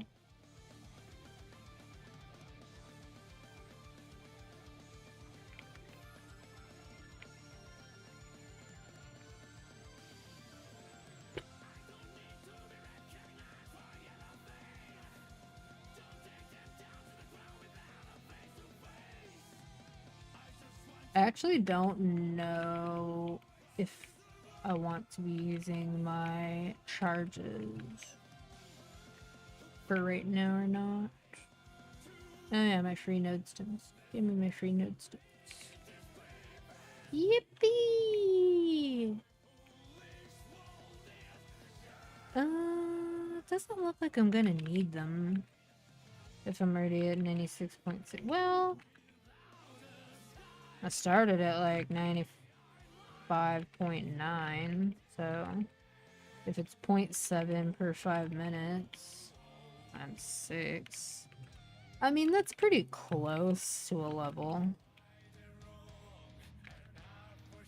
I would be like maybe a little short, but that's what runes are potentially for, I guess.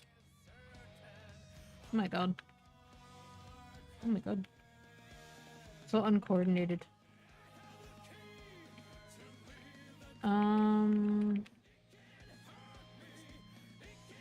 Let's see. Almost 5. I probably need to stay awake for other reasons through like at least 8. But I wonder if that's just gonna make me wake up at 2 in the morning again. I don't want to wake up at 2 in the morning. That's super annoying.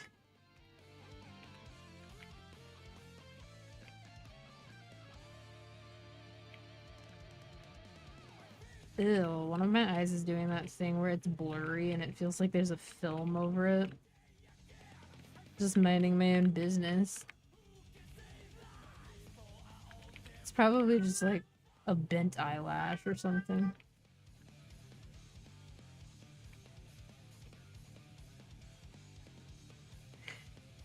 You know, now that I'm thinking about it, in theory, our eyelashes replenish themselves. Because we do lose eyelashes. But for most people, unless they're experiencing something due to age, their eyelashes don't really thin. But I've also never really noticed like a stubby short eyelash in the middle of the other ones. Like the ones towards the end are obviously smaller, but like I've never seen like a baby eyelash the way that you see like baby hairs. It's kind of a weird thought. It could just be like something that our brain just ignores. Kind of like how our brains tend to ignore when we are growing like those coarse gray hairs that are a different texture than the rest of your hair. So it's not like your hair is actually going gray yet, because it can happen when you're like a teenager, but it's more like one of them didn't get the full genetic instructions. Did I get a second one? I did. Oh my god. Lucky me.